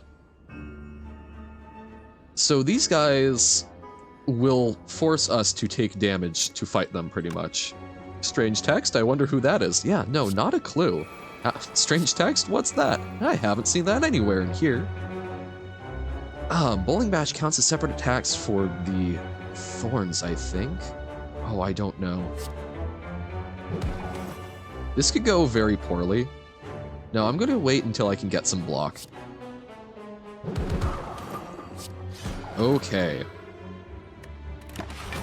That's gonna hurt. That's a lot of damage. So we can do, like, defend, defend. And then... Oh man, I don't even know what... Oh god. What attacks do I use? Oh, I should have used the speed potion. That would have been enough that we could have just sort of attacked with impunity this turn. But we can do 2 attacks, so we will hit a spiker, and then we will smite the spiker. Okay, and we'll only take 1 damage for that, so we'll go for it. Hoo boy! Being asked to do absurd things in this modded Celeste level? Oh? Do you think you can do them? Do you believe in yourself?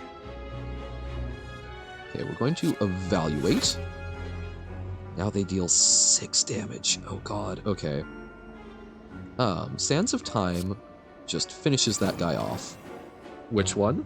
Oh yeah, which level is also a good question. I don't know them well enough to... I will still be confused, but I am curious. So we will follow up, we take 1, we Perseverance for 9 block, and then we Smite. Okay. Submission to Music Translation Contest 1 called White. Insight? Oh, none of these really help us because we're trying to be very careful to not take damage. Okay. Vigilance and Defend. It is indeed white. Just a lot of snow, maybe?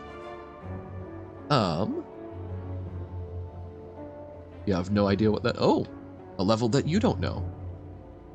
Is it even possible? I should have used the speed potion again. I'm so goofy for that. Man, so that will hit us for 10. I think we just try and weather this attack. Nope, not snow? Oh. Oh, we could have... Oh, okay, I didn't math right. We could have done 1 attack for free there. That's dealing so much damage. Oh no, no, no, no, no, no. This is scaled so beyond our control. Sands of Time, 26 damage, so we can evaluate. And then... God, we're gonna take some damage here, but we'll do 26. And that finishes it. Oh, that sucked. White rocks, white grass, white sky. So it's just, the colors are simply different. Akabeko? Akabeko. Oh, Talk the Hand is nice. That can give us some extra block. So I like that as a status effect. Akabeko, I think, is a pretty good relic for us. Rest Sight gives us some extra energy to start things with. Sure. We'll do at least 1 card removal. I think it's a defend. We've got other things that are just better than that for defense. Regen Potion is going to be important. That's a way for us to heal. Ancient Tea Set. Funny Hand. Yes, the merchant's funny little hand is a little grabby. It's very bony. I feel like he needs to eat more. Yeah, I have tungsten. No, that's like, this feels like a good run. I'm worried. Oh, Teardrop Locket would have been sick. But we'll make that. Oh, the Mummified Hand. Yes. Perhaps maybe it's the hand of a previous merchant. I think we actually try and avoid a lot of the elites. I think we're powerful enough to take the donuts if we don't just die. So, heal to full, lose 9? Screw it, yeah. We will take the healing. We will take almost any healing we can. Sure, let's level up Vigilance More block. This way we're only fighting 2 elites. Okay. Battle him. Fear no evil. Okay. Well, we kill 1 dagger.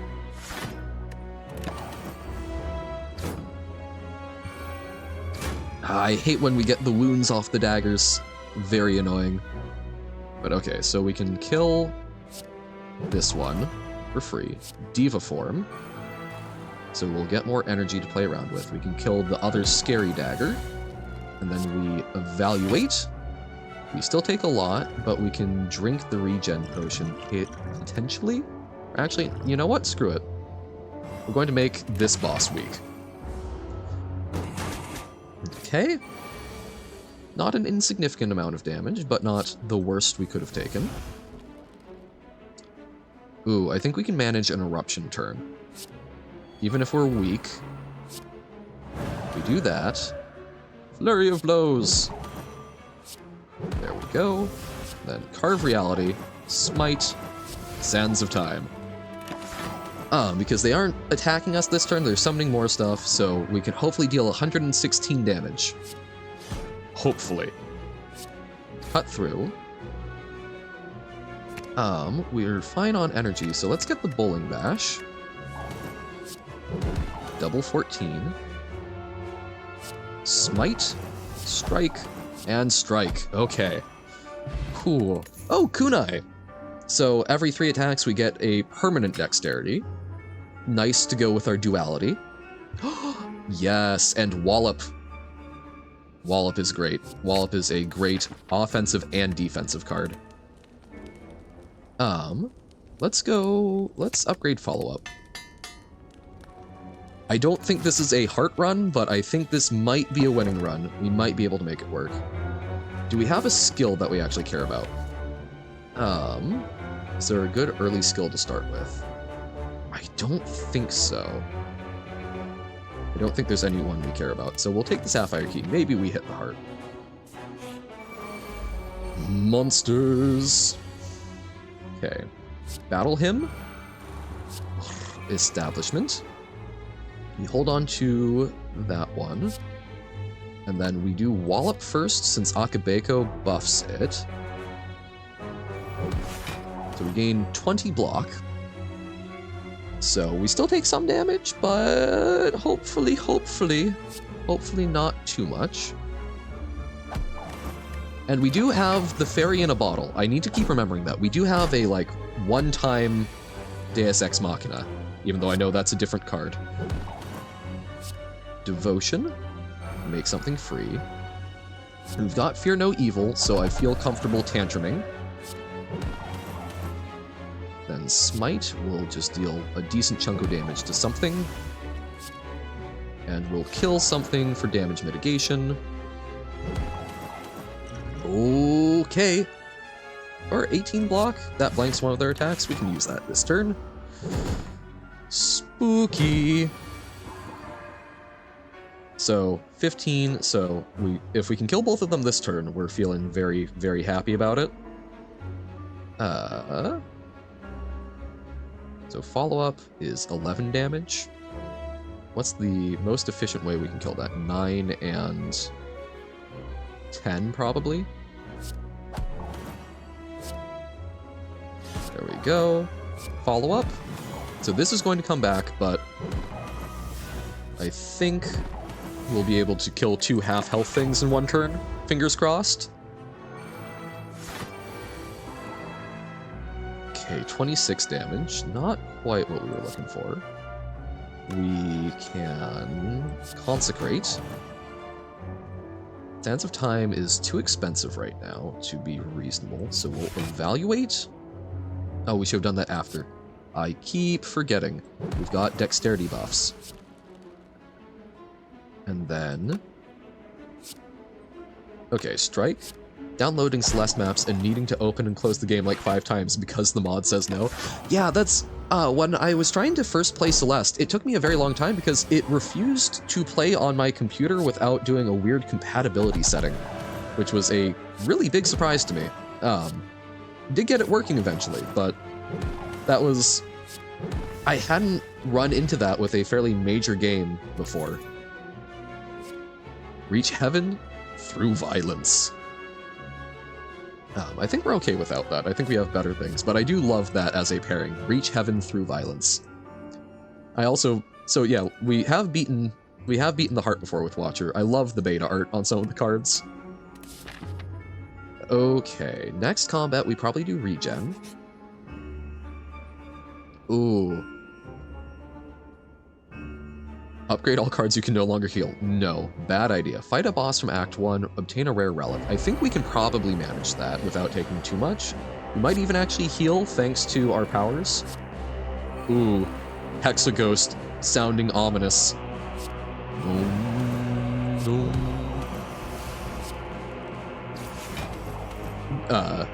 You'll have to watch Johan do it slowly. You have 6 levels left for 100% no idea where they are. Oh. For the, for word scramble, yeah. That's my guess. So Consecrate, Smite. Then we do Fear No Evil. Okay. And Vigilance. Vigilance. Hard to find levels. So is there meta stuff in it? Question mark?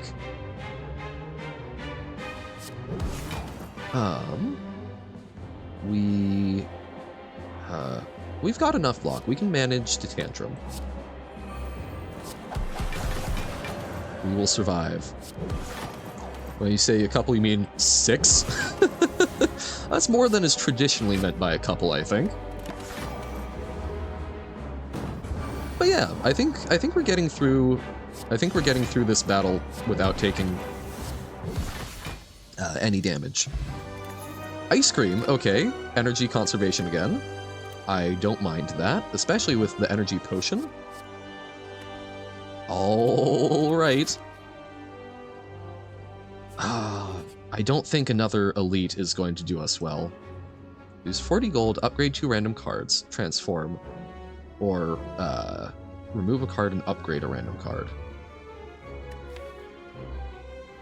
Not playing full screen? Yeah, that's... So with my dual monitor, for some reason, Slay the Spire really hates doing a proper aspect ratio when I'm doing it full screen. So that was kind of a panic thing that I was figuring out in the, like, 10 minutes before stream this morning.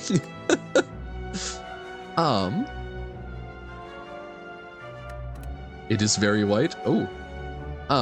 Let's try full service. Let's remove a defend and upgrade something at random. A strike? Okay. And we didn't take damage, which I like. I think we just try and dodge fights.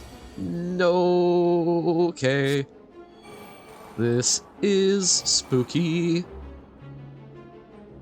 Well, we can Vigilance.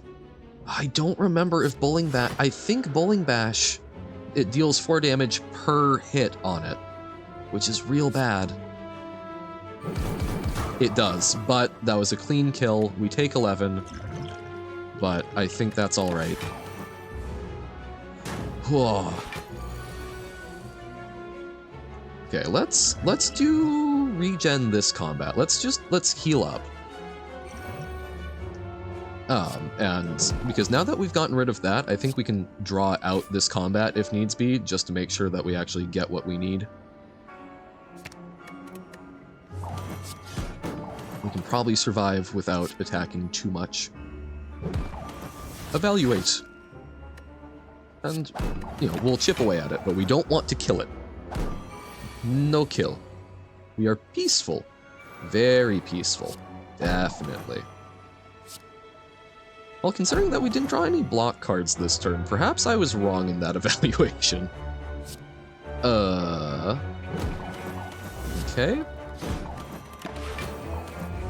In that case, the regen's still kind of good. Let's get it down to a low enough hit point total that we can feel confident, kind of no matter what, that we'll be able to kill it. So we block 6. currently. We can't do anything. Oh, actually, that won't kill it. So that's a little bit more. We get a little bit more block. And we heal. Actually, I guess we can even Perseverance. Just trying to heal up without rest sites. Okay, here we're going to take damage, so we kill it. Not as good as I was hoping, but such is life. 100 gold, we aren't going to get to use it, but alright.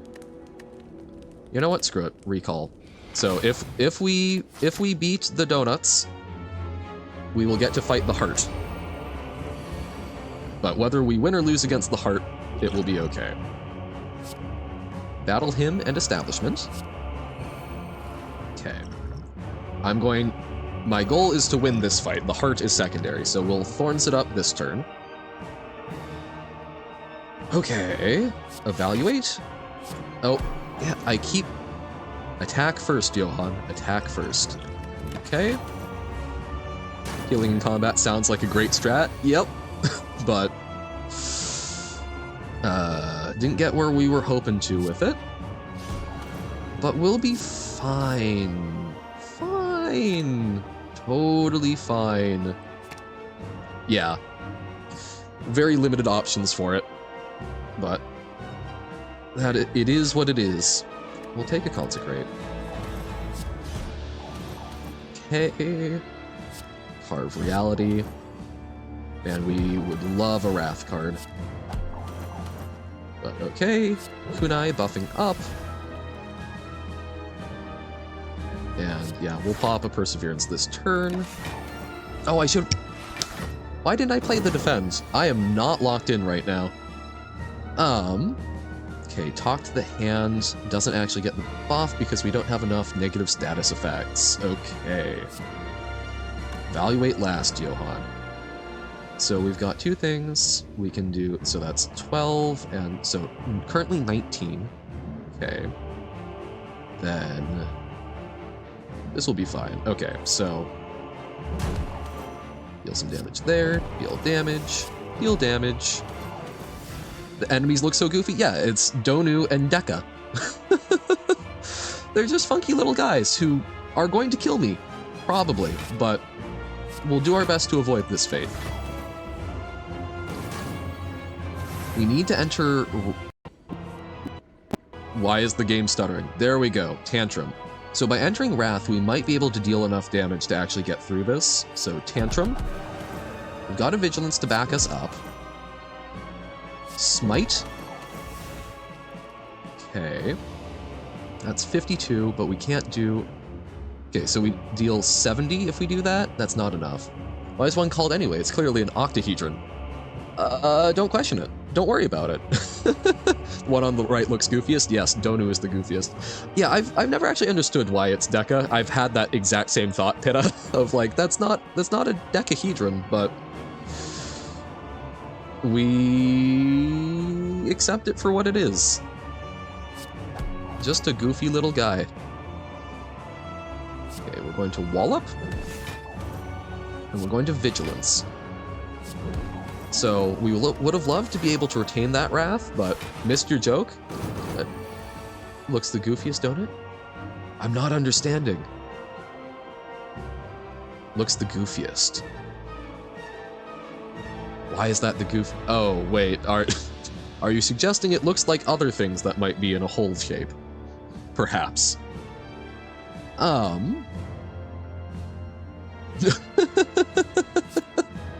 I don't know. So 36 damage is gonna hurt. Don't ut. Man, okay. So we can't take don't ut? Don't it! Streamer missing good jokes. Oh no. Looks the goofiest, don't it? Oh. I'll see myself out, missing amazing jokes that should be pretty obvious, and yet, apparently, I'm not goofy enough for. Okay, so 36. Is there a way? We don't have card draw, so we're taking that this turn. We just need to make sure that we've got the fairy in the bottle, so we need to make sure that it doesn't take us out. We can use the energy potion, and let's just try and deal a whole bunch of damage. So we can't end in eruption. If we end in wrath, we get murdered horribly. So we're just going to try and buff this up. Meant to be entertained? They are. And sometimes I just miss. Okay. So he will kill us, but we've got a second life. Okay. And we've got a free turn. So we've got basically 2 turns before we get killed. Jokes are meant to entertain, yes. You regret your decision on downloading White? You have no clue what you're doing? Me in all of Celeste. Okay, we just want damage. If they don't, the joke has failed. Yeah, but also if, communication is a two-way street, but also sometimes the streamer is just a doofus.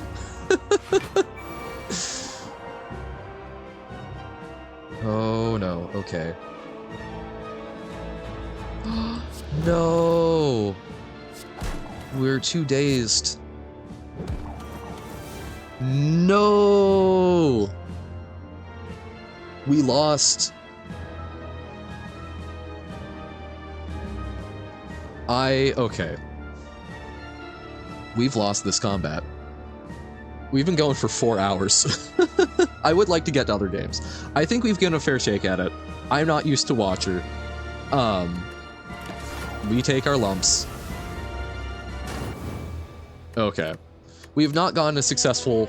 this will be a did not finish, I think, because, yeah, we'll move on to other things. We gave this more than a fair crack. Okay, so... We're updating Slay the Spire to did not finish, DNF. Dun dun dun. Sadness. I wear this as a badge of shame. 24-hour stream. Yeah, no, that's... I'm going for, like, if it's hitting around 12 hours, that's when I'm sort of going to be forcing it to wrap up. That's, this is experimenting. This is going to be me managing, this is me figuring out what I am capable of, because I would love to do something longer term. I would love to do, like, I mean, I don't think I'll turn on sub options anytime soon, but, subathon equivalent, things like that.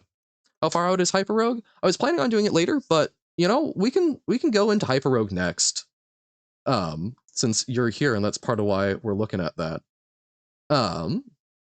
Yeah, let's take a crack at Hyperrogue. How's the volume on it? Hyperrogue. Because I have no context. I know how loud it is in my ears. A bit loud? Okay, we'll fix that. We've got Hyperrogue. Slay the Spire becomes Hyperrogue for tags. No, not Hyperroll. Hyperrogue. There we go. Alrighty. Loud by default, yeah. The game is just silent? Yes. Well, the little intro thing stopped.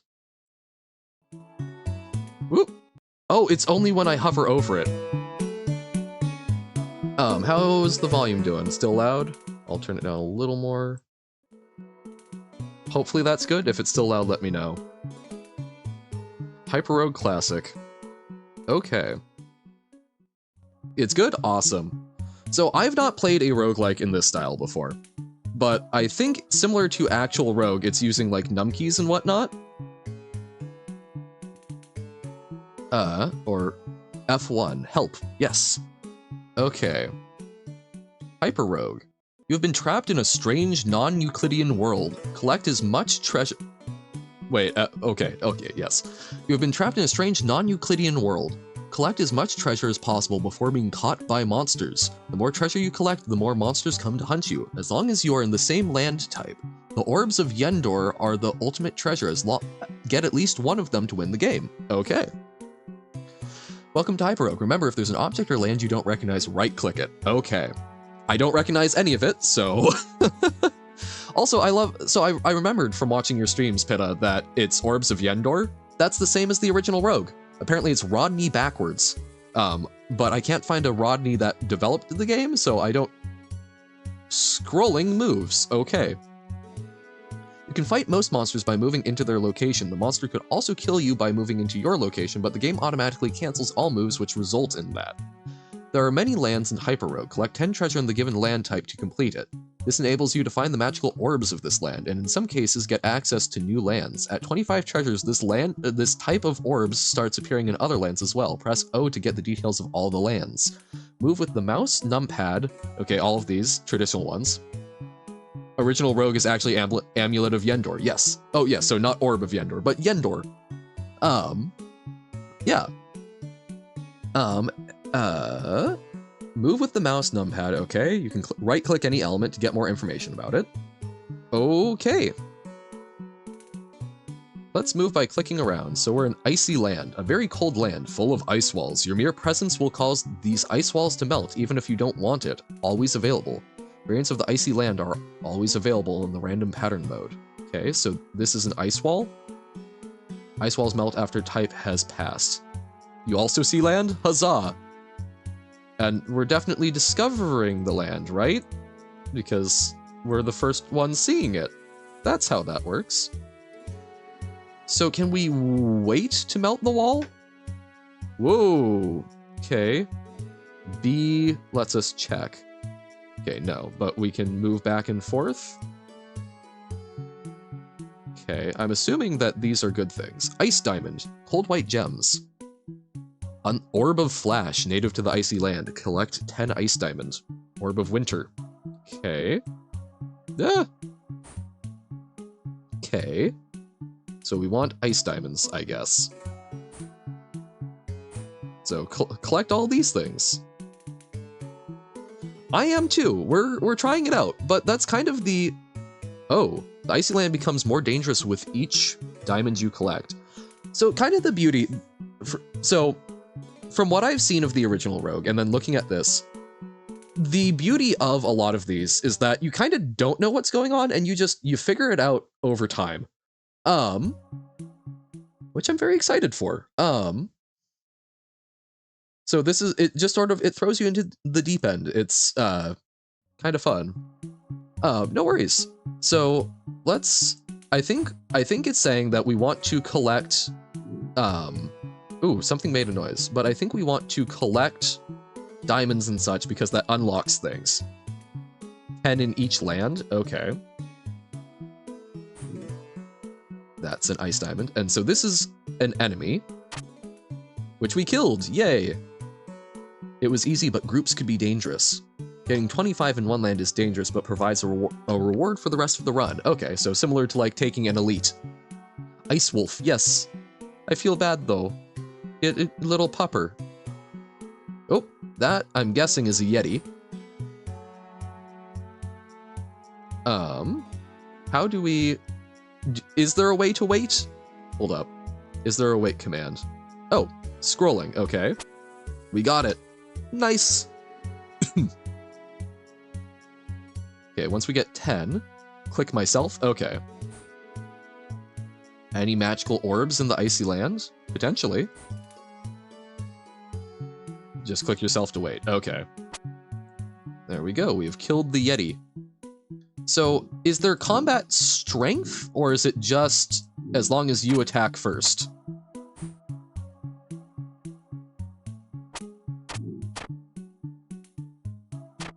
So, like, this seems spooky. Uh-oh. So, now, as long as we attack first, okay. There we go. So... We're still in the Icy Land, and that's right, the places that you've already been are highlighted, so we don't accidentally retrace our path.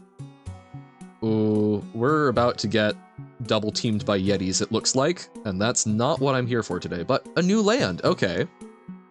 With HP, but hitting stuns them, gotcha. Okay. Uh-oh. Okay. Okay. So, can we make it into this land? Crossroads. This land is a quick gateway to other lands. It is very easy to find other lands from the crossroads, which means you will find monsters from most other lands here. That hitting won't stun, but you walk away. Yes, I remember seeing that, like the Vizier or something. As long as you have found enough treasure in their native lands, you can find magical items in the crossroads. Mirror Land brings mirrors and clouds, and other land types bring magical orbs. Special treasure Hyperstone can be found on the crossroads, but only after you have found 10 of every other treasure. Okay. So we're in the crossroads. What's this land? Living Cave. I like the different music for the different places. This cave contains walls which are somehow living. After each turn, each cell counts the number of living wall and living floor cells around it, and if it is currently of a different type than the majority of cells around it, it switches. Items count as 3 floor cells, and dead trolls count as 5 wall cells. Some foreign monsters also count as floor or wall cells. I am not comprehending that. Hall of Mirrors, okay. So, if this cave contains walls which are somehow living. After each turn, each cell counts the number of living wall and living floor cells around it. If it is currently of a different type than the majority of cells around it, it switches. So, floor and wall propagates. So that's a living wall, so we can't actually go in there. Oh, a Yeti's coming into No Man's Land. Game of life jump scare? Yeah, seemingly. But okay, so we can go in here. Me when cellular automaton? Huh? Okay. Rock troll. And that's going to make more wall. Oh dear. Oh, so you can trap yourself. Yeah, don't soft lock. Okay. Spooky. Okay. Oh, wait, it's gold. Is gold the same as the crystals of the land, I take it? Yes, local treasure, okay. So we've gotten 10, so we could potentially find an orb now? I guess? I don't know what orbs look like.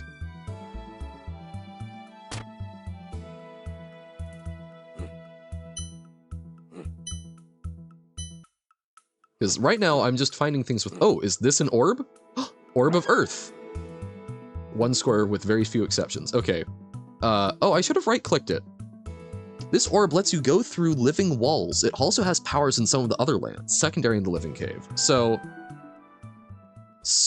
we can walk through walls now? Very special orb, the Orb of Life. Okay, but we can walk through walls. Yo! But so can the enemies? Can't move through dead rock troll, but we can move through walls. Okay. I feel like getting out of here might be a good idea at this point, but... Actually, what if we get the 25 thing? Oh dear. Okay. That's more palatable. There's a lot of enemies. This seems suboptimal. In a lot of other lands, the Orb of Earth creates walls behind you. Wait, that seems bad! Oh, but can we move through those walls, I hope? Okay. There's so many enemies. Oh, dear lord, okay. What's... Okay, the seep. So seep goes through walls. Oh no, I'm collecting more things. Because more things equals more bad, yes? Screws with enemies a lot? Okay. Because they're tracking. Let's get out of here. Okay. We found an orb. We got treasures.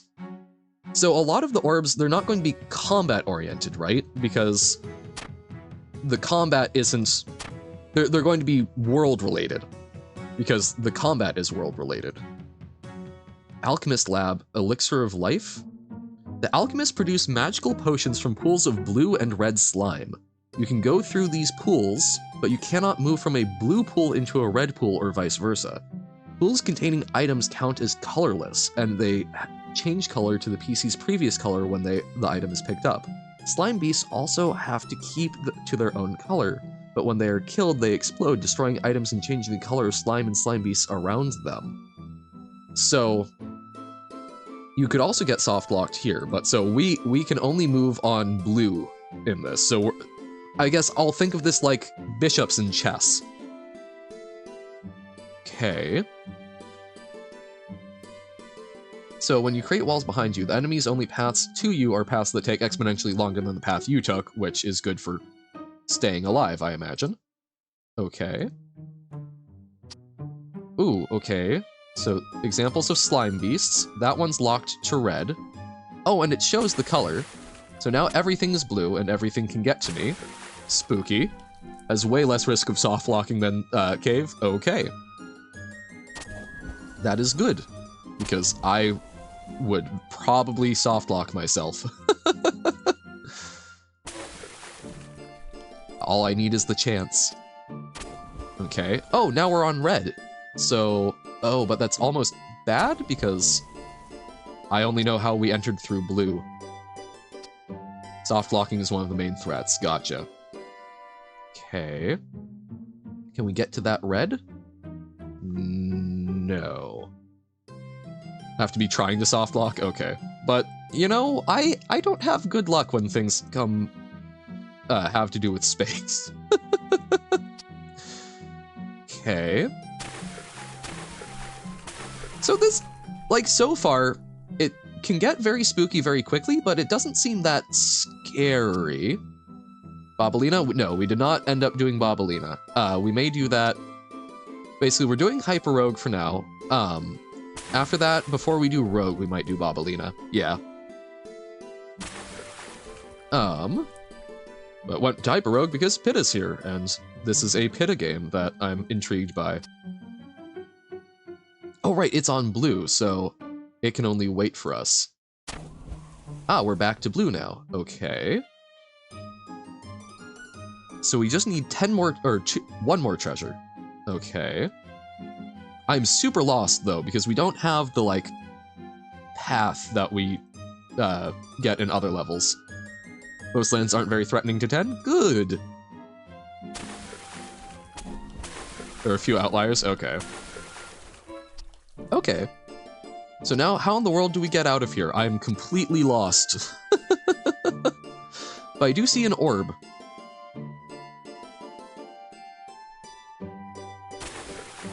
Oh no. Perhaps mistakes were made. No, okay, we're fine. We're fine. Oh, but what? I thought there was an orb there.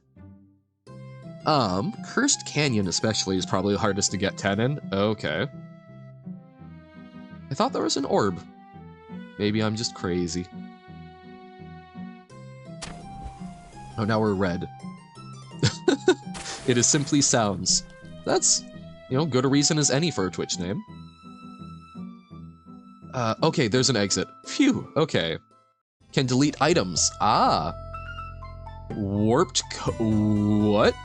Okay. This land is warped. Ironically, the coast is completely straight. Treasure required 30. Coastal region connects the inland and aquatic regions. This part of the world is warped, restricting the movement somewhat. Diagonal movement and attacking between triangular cells not allowed. Flash storms and freedom spells ignore this, and ghosts can move, attack, and be attacked Brain not processing. We click and things happen. Oh, so triangles, so rather than being full hex, it's... That's weird, okay. Okay. I assume we'll find out what a ghost is eventually. Local treasure? Boat? Oh, no, that lets us move on the sea. Okay. Coral is the treasure, okay. Is that only for the sea? If you wait for 100 turns ghost spawn? Well, I'm not going to wait that long, but I imagine we'll probably find them sooner rather than later with my luck. Hyperrogue break Johan Brain. Johan Brain is broken. Johan Brain always broken. Oh, land beast. I assume it can't swim? Yeah. Haha. Also spawn normally in few lands? Okay. So how many... You said that to get the Orb of Yendor, we need 10 treasures in each land. How many lands are there that we would need to do that in? but they can sail, so they can get into a boat. They can be tool- oh, yeah, that one's a tool user. Goodness. Okay. Oh wait, can we not wait? It's not letting me wait. More than 60? 60 lands, my god, okay. So you need to collect a total of 600 treasures to have a chance at an Orb of Yendor? That seems scary. Okay. Yeah. 24 hours straight. Yeah, no. So we'll see how far we get in this. I wanted to try it out. Okay. So we've gotten Coral. Is that the only one in this area? Because they're rude and wait. Oh, they wait when you wait. Gotcha. So the waiting is still happening. It's just not doing anything. 24-hour stream at 100 followers. Oh god. Well, yeah. That's again. This is me figuring it out, right? It's learning some of my boundaries. Okay, so they wait when we wait, so we can't move there.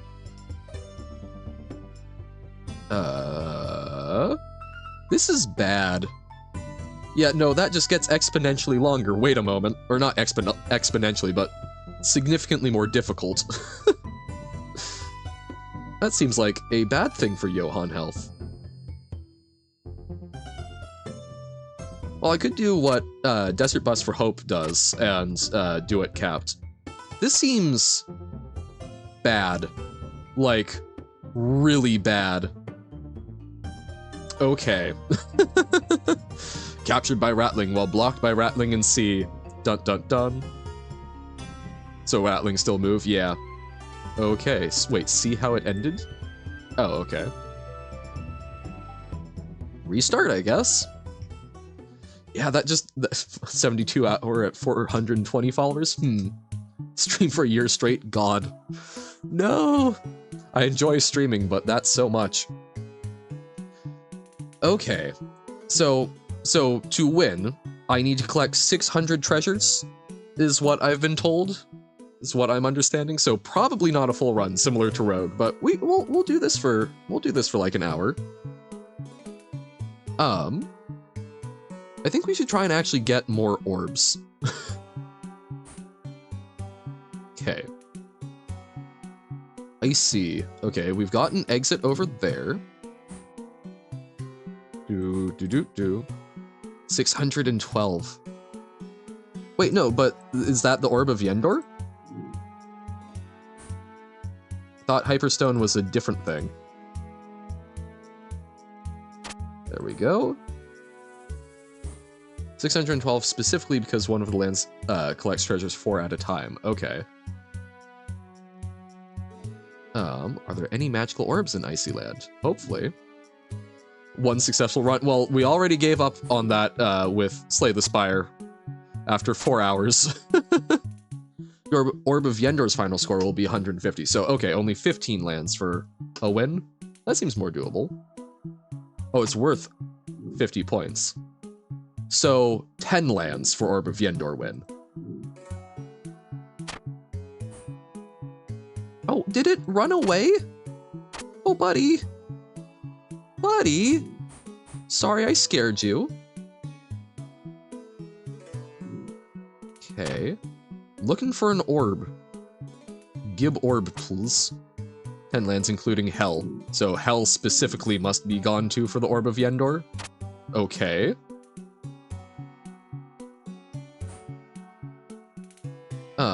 Hell specifically is mandatory. Okay. Ooh, that looks like an orb. Orb! We like orb. Oh, okay. So we're getting double teamed by Yetis. Choke point. There we go. Hell's native orb is the Orb of Yendor. Gotcha. Oh, it's a bonfire. That's not an orb. Cannot move through the fire? What? What does the... Oh, the bonfire melts things. Okay.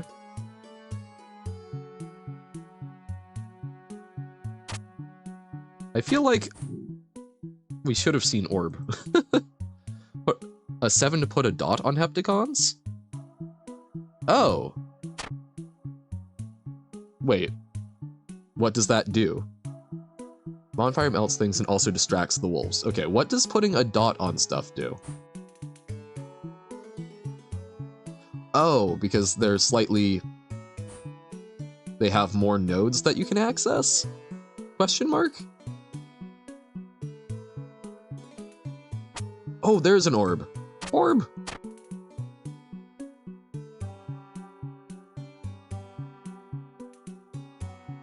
Okay. We need to get around a wall. Okay.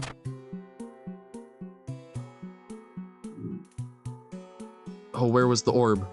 Oh, is it up there? Yes. Oh, space is confusing. Orb of Winter. Heptagons are useful for dealing with enemies. Okay. Orb of Winter.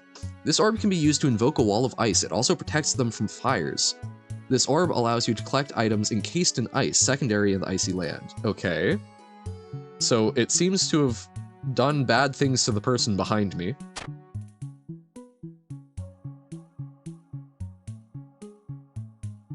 Oh, it's making an ice wall behind me? Oh, so that's screwing with enemy movement. Gotcha. Okay, so we can't go back through there, but we got an orb. Okay. Oh, but it only has X amount of uses? Things specifically interact with heptagons? Dear lord, okay. Hunting ground. Orb of Winter doesn't tell you, it also makes you very cold, which causes ice wolves to run away. So, ice wolves seek heat. Hunting ground, okay. Oh dear. We could really use a wall, I think. Most orbs are on a turn count timer. Okay, they're temporary buffs. The Happy Hunting Ground is the place where hunting is easy. The spirits of hunters go here after their death, if their life was deemed worthy. You did not qualify though, so you will not ever be able to find your way to the places where the hunter spirits in game are, and their hunting dogs will hunt you instead. You hope to use this to learn some skills in fighting in open hyperbolic space though. Oh dear. Yeah, I can see why this is bad. Okay. I don't like killing the hunting dogs though. Desert, a hot land full of sand dunes, mysterious spice, and huge and dangerous sandworms. Always available. Variants of the desert are always... Okay. So this is Dune. We'll check out Dune. Dune seems kinder. We're collecting the spice. Desert man. Did he just growl, or is that my stomach? Sandworm. Oh, okay. Cannot attack sandworms directly? These huge monsters normally live below the sand, but your movements have disturbed them and they are too big to be slain with your weapons. You can defeat them by making them unable to move. This also produces some spice. They move 2 times slower than you. Okay. Oh no, okay. So if we can trap them...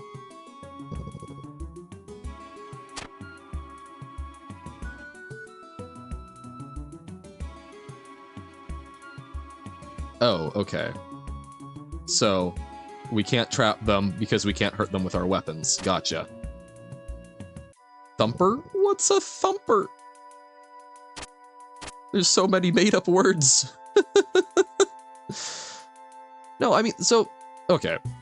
Like, pulling out of it a little bit right now. This is fun as an experience. I don't think this is one I'm going to play a lot of, you know, in the long term. Because I'm not super huge on just like exploration. I'm not huge on the exploration discovery aspect of a lot of games, but this is very fun as a like first time experience for simply being thrown in the deep end. Thumper. A device that attracts sandworms and other enemies. You need to activate it. When pushing the thumper off a heptagonal cell, you can control the pushing direction by clicking left or right half of a heptagon. The keyboard, you can rotate the view. Okay. You need to activate it. Why though? Oh, is this how we can trap sandworms?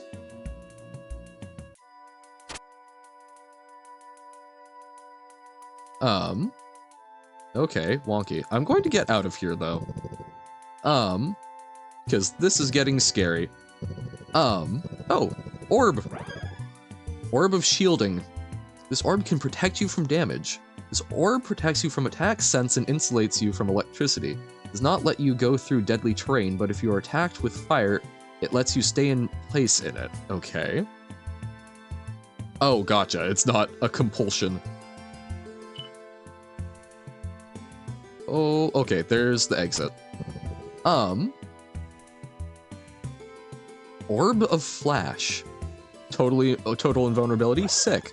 That's why things are temporary, I guess. Orb of Flash. This orb can be used to invoke a flash spell which destroys almost everything in a radius of 2. This orb is triggered on your first direct melee attack or illegal move. Okay.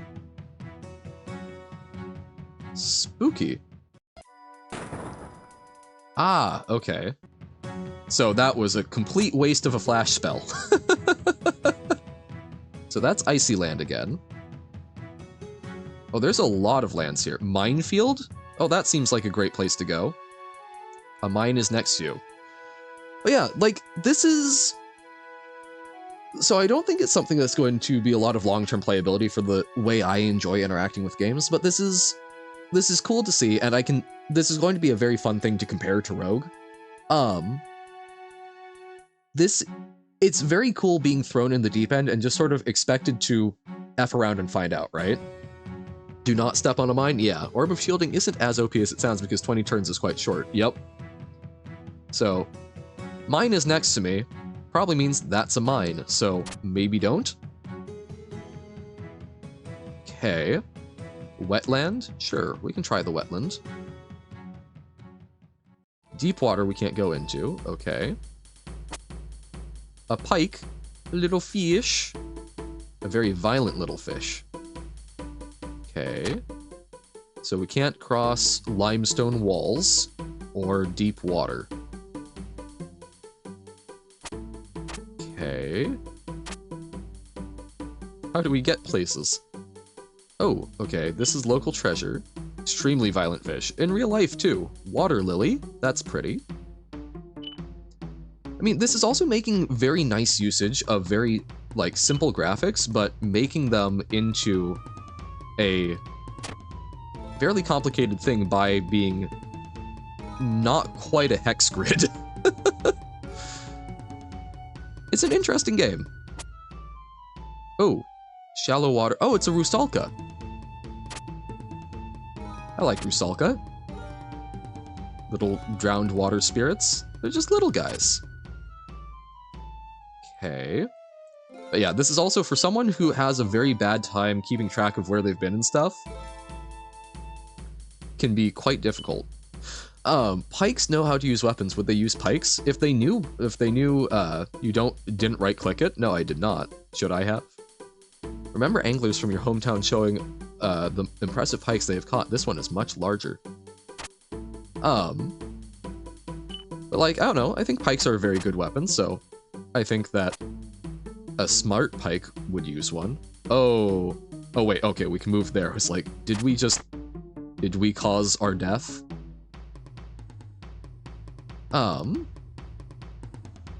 Okay. See, it's also, it feels like something where you want to kind of go fast through it, but then very quickly you need to start thinking hard. There's never more than one basic enemy per land. Ah, okay. Okay, there we go. Oh, the space, how we move around is so disorienting. Okay, can we get through here? Yes.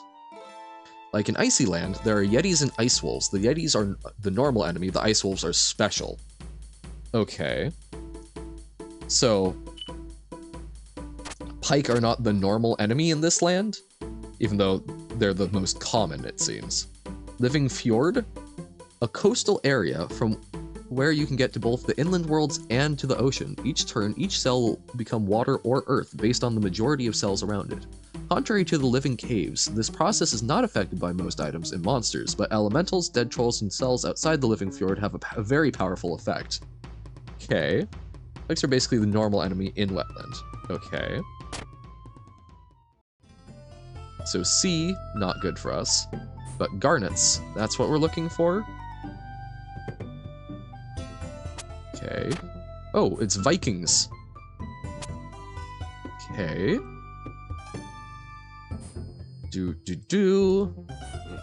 Rusalki are special? Okay. Rusalkai? Yeah, I don't know. So it's a Slavic or Russian word, right? I don't know how to pluralize in that language yet. Whoop. Okay. Water elemental. Wherever it goes, the living fjord sinks below the water, non-magical boats are destroyed, and fires are extinguished. Oh. Okay. Okay. It's Finnish? Is it? I've heard them in, like, Russian folk legends, but... Okay.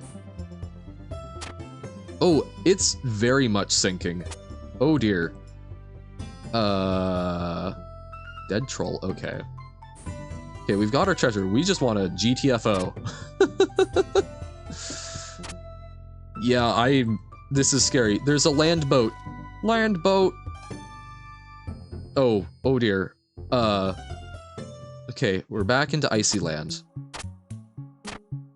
We stand the icy land. Oh, orb of water, cool. They also delete boats next time. Okay. But we got orb. Orb of water. This orb allows your boat to go against the current and also to go into the land, creating water on the way. Oh, okay. So we can make land boat. Orb of flash. Ah, so now we're seeing more orbs.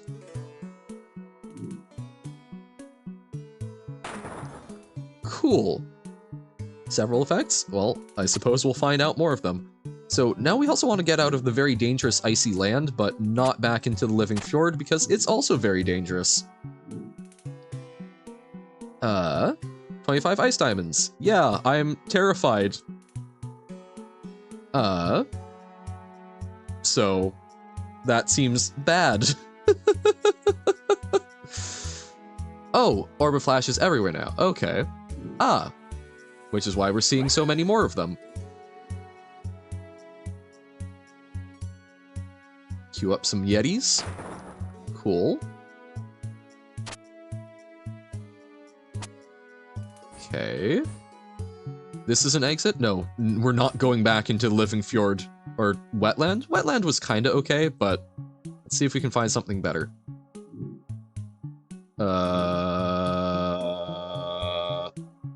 Never mind. Trapped by Yeti. There's a land they're explicitly banned in? Okay. Well, we got killed. I think let's try 2 more runs of this. It's been about, seems like there's sort of 15 to 20 minutes per. Let's give this like 2 more. But okay, we're starting to kind of get the hang of orb.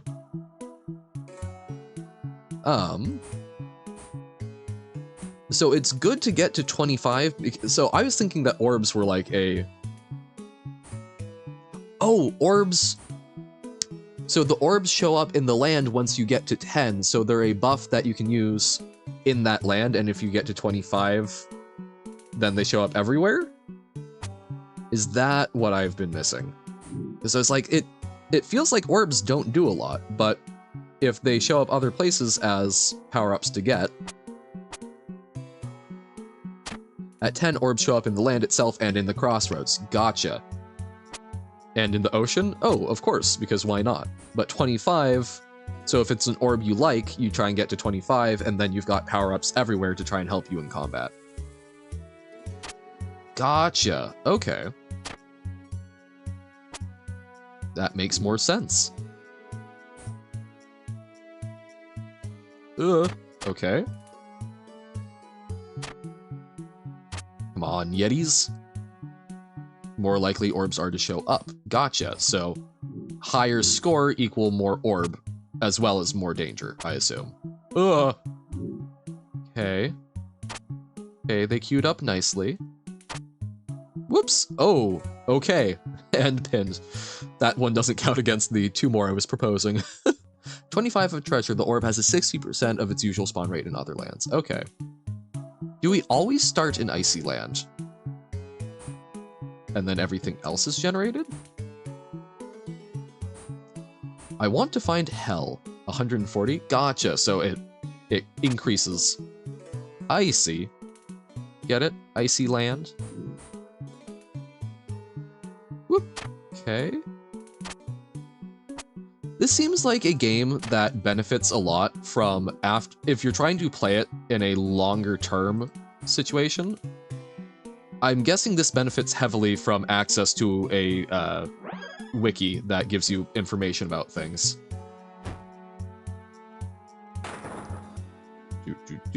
Oh, that breaks the ice walls too. Okay. Orb of Flash seems useful, so we'll try and get it.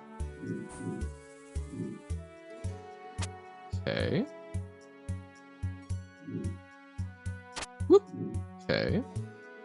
You always start in Icy Land, but you can change the starting land to another starting land and still have the run be valid. Okay. Right click is your ally, yes. I mean, like, some of the information about, like, how orbs work and things like that. Oh, things got very dangerous. Very quickly. Okay. Fixed, okay. Anything unfamiliar? Right.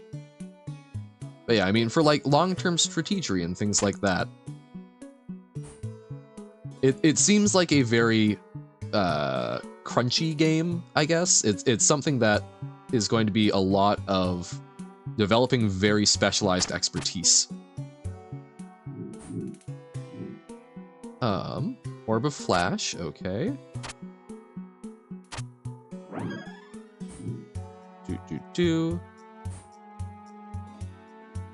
Okay, it's within 2 of us, so we can move here, and then we get everything, and we don't die. Gotcha, okay.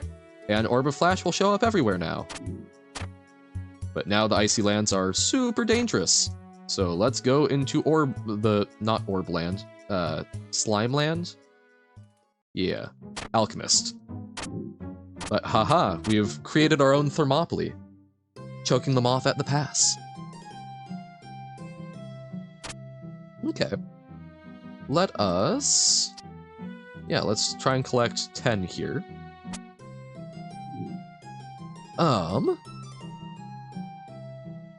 Ooh, is this no, it's not quite a dead end. Little guy. I do love, they're very cute. It's amazing how cute some of these things are, with very simplistic graphics. So I was just checking on stuff. So the music went away. Oh, and it pincered us. Okay.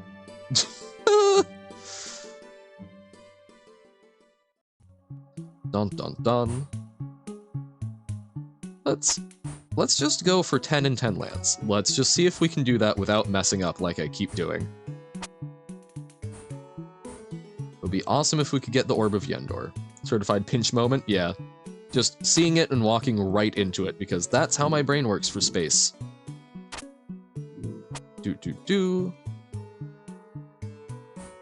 Okay. We're at 11, so let's GTFO. Oh, I see a land over there? No, I saw a bonfire. Well, we can kill the Yeti. No, stop picking those up, Johan. That's increasing the danger. Run away! No. Sometimes it's better to fight. There's a land, okay. Desert. We've been to the desert before. I did not much care for the worms. Hunting ground is usually very safe to be in? I thought you said it was one of the harder starting ones. Oh, is that the noise the sandworms make? Okay.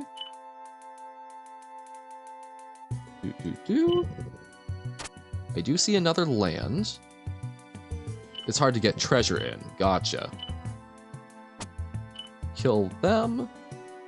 Oh, I was sure I saw a space, but we've gotten through here pretty quick. Passed through pretty safe? Okay. Oh, there's already so many. Let me out! Where is freedom? We just keep moving in one direction. I'm sure this will be fine, right?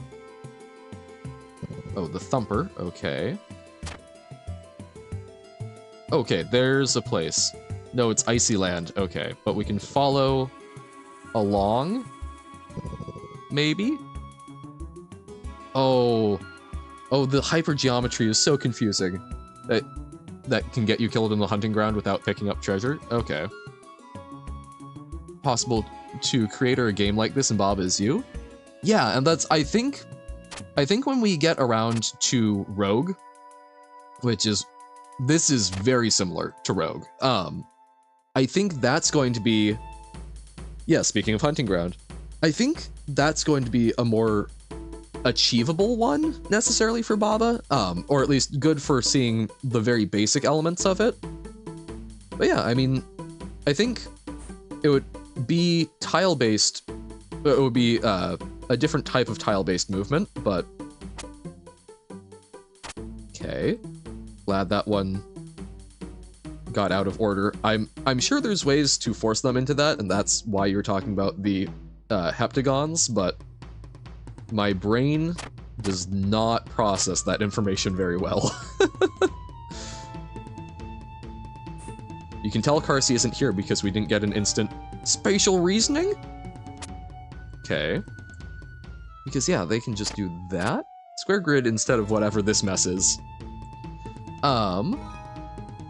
Okay. I'm going for it? Going for what?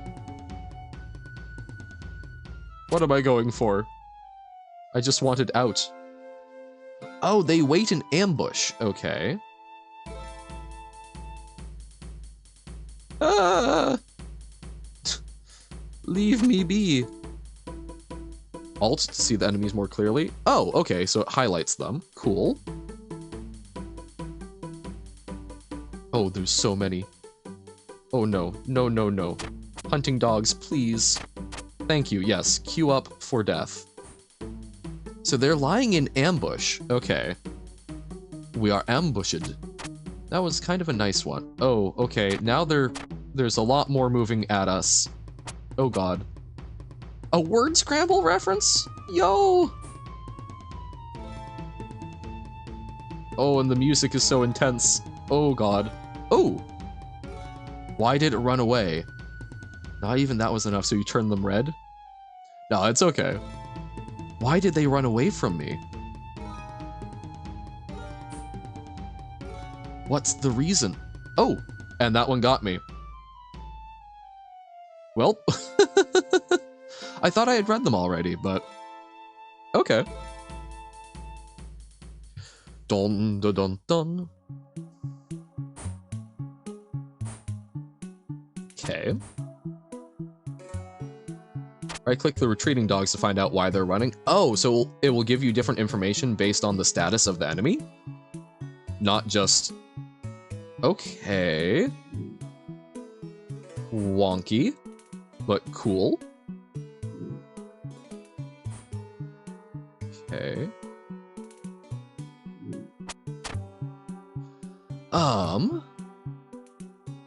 You haven't done LOEM yet? Which one is that? Land of something, I'm assuming?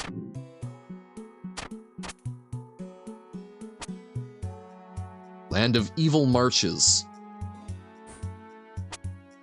Eternal Motion? Oh god, that sounds sickening. Did you see it, or is that just in principle you think that would be fun? Saw jungle? Wait, okay. We can retrace, because yeah, we're probably not gonna do too much more.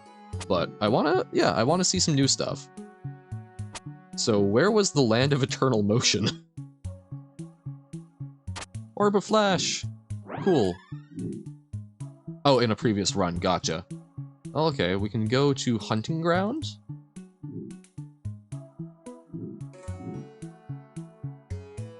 Oh, I hate when the space curves around you, but that's kind of the point of it, right?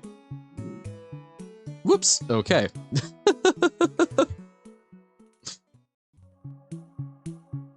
Yes, yeah, okay. Maybe if we aren't going for Orb of Yender, because I don't think I'm going to be sufficient at that. Let's explore the Land of Eternal Motion. Yeah, let's explore some fun stuff in these. Land of Eternal Motion.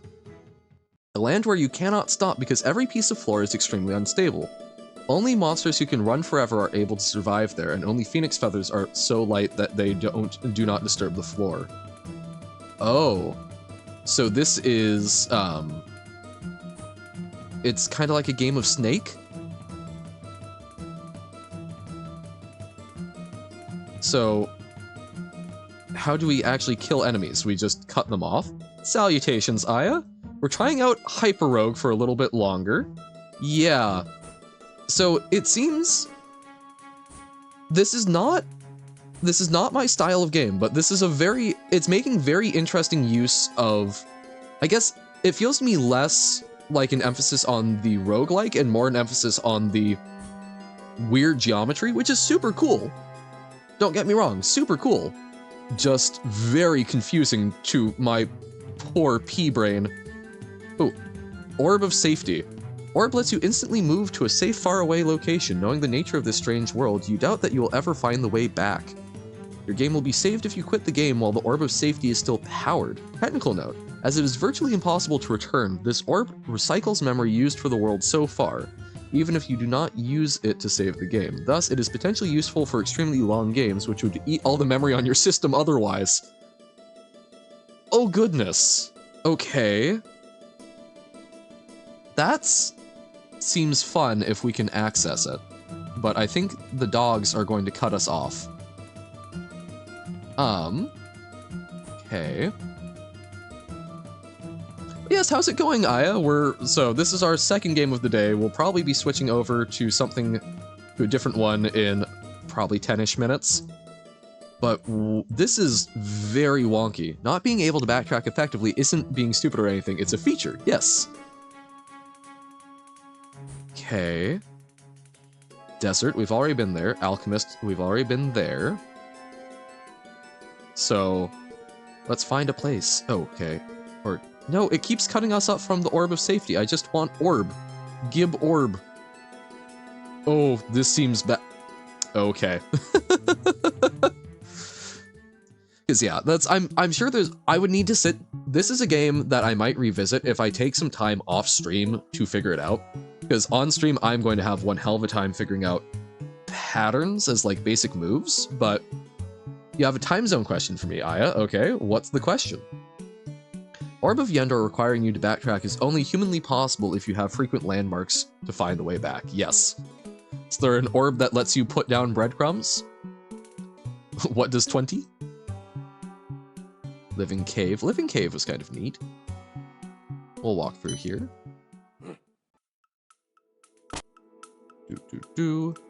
Escape. Run free. Okay. We zoom in. Oh, this is so... Because I can't even, like, build a mental map of the passageways very well here. Uh-oh. Okay. 20 UTC minus 8 mean? So, that means that's the... So, if you're familiar with military time, it's basically rather than doing 12 AM and PM, it just does it out of 24. So, you subtract, if it's over 12, you subtract 12. And that would be a PM, so that would be 8 PM. Yep.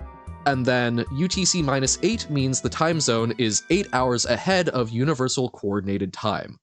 UTC, I believe that we are in the Pacific Standard Time. I believe that we are UTC minus 8 as well. No.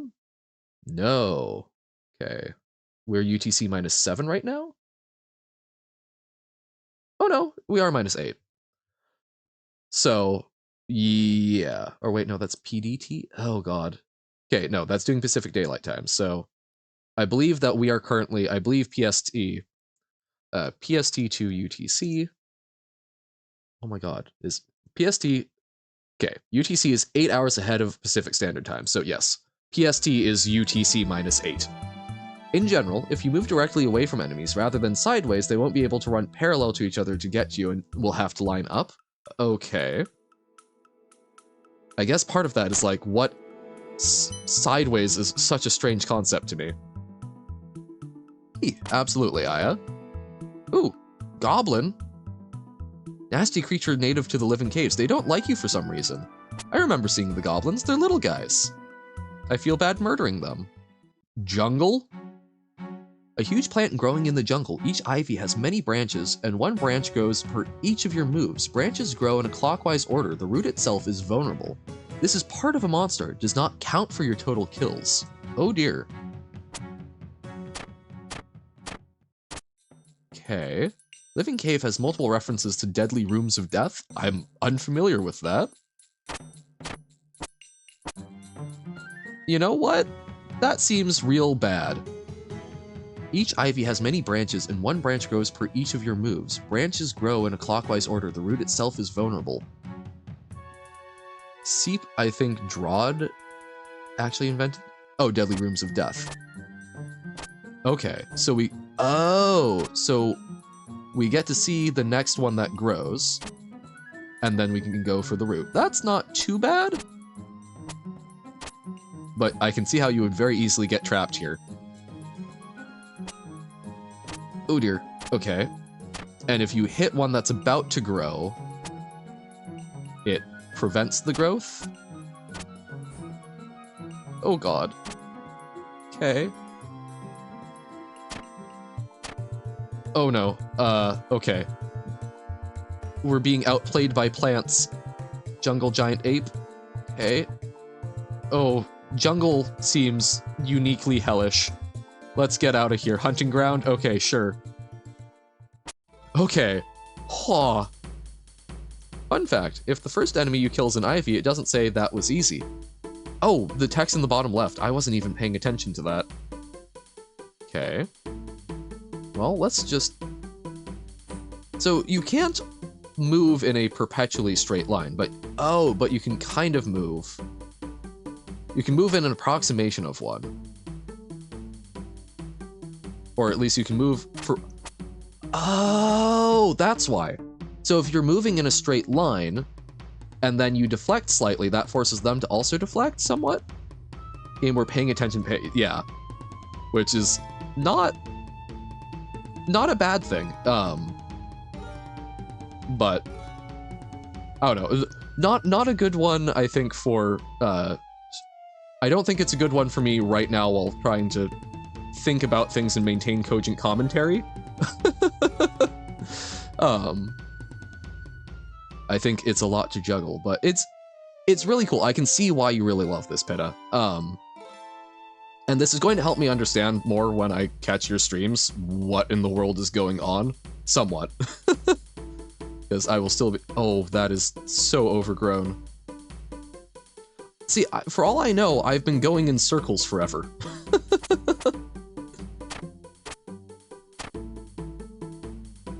Okay. Land of Eternal Motion again. Dog. Tell you, you've not been going in circles? Okay. What even is a circle in this world? Wah! Okay.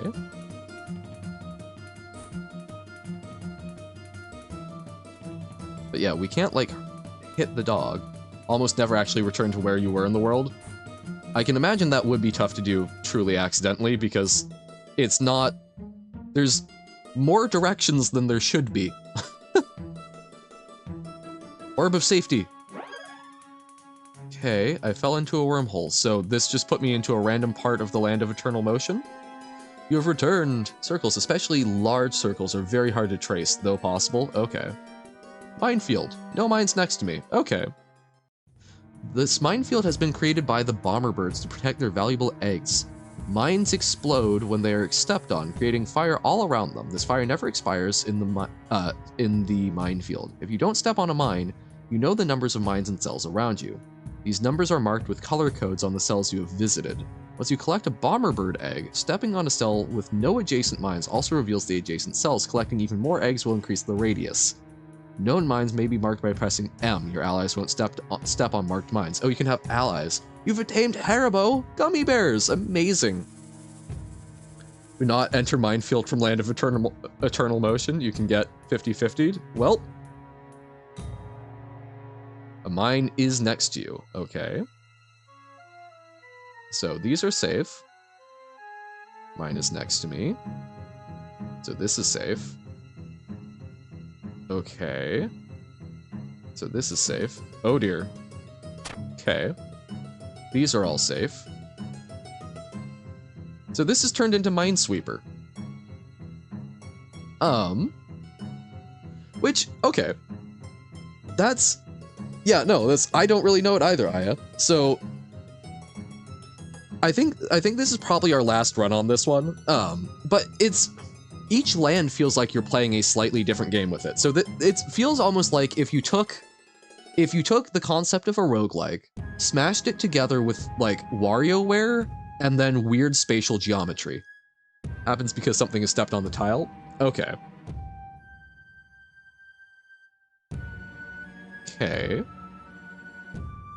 2 mines next to me. Okay, so that one's probably a mine.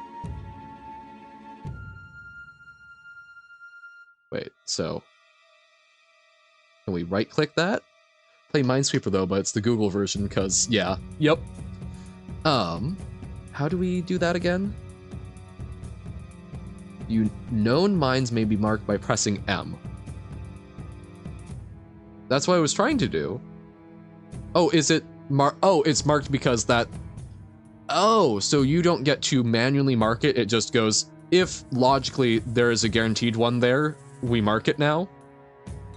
Is that what's going on? The concept of Minesweeper in a funky dimensional space seems terrifying. You manually mark it with the M key. Oh, do you have to face it? What is going on? Oh, while the mouse is over the tile. Oh, gotcha. I was assuming there was some sort of clicking involved.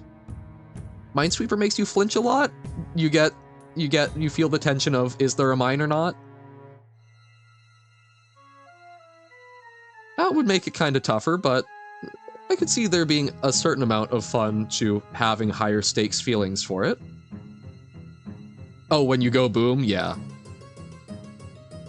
I guess I've never played a game of Minesweeper that actually had, like, loud boom. You can mark tiles super far away? Yeah. If it's just hovering over. Bomberbird egg. Ah. So now we have more we get to see for longer. Okay. Which makes things a little easier to navigate through.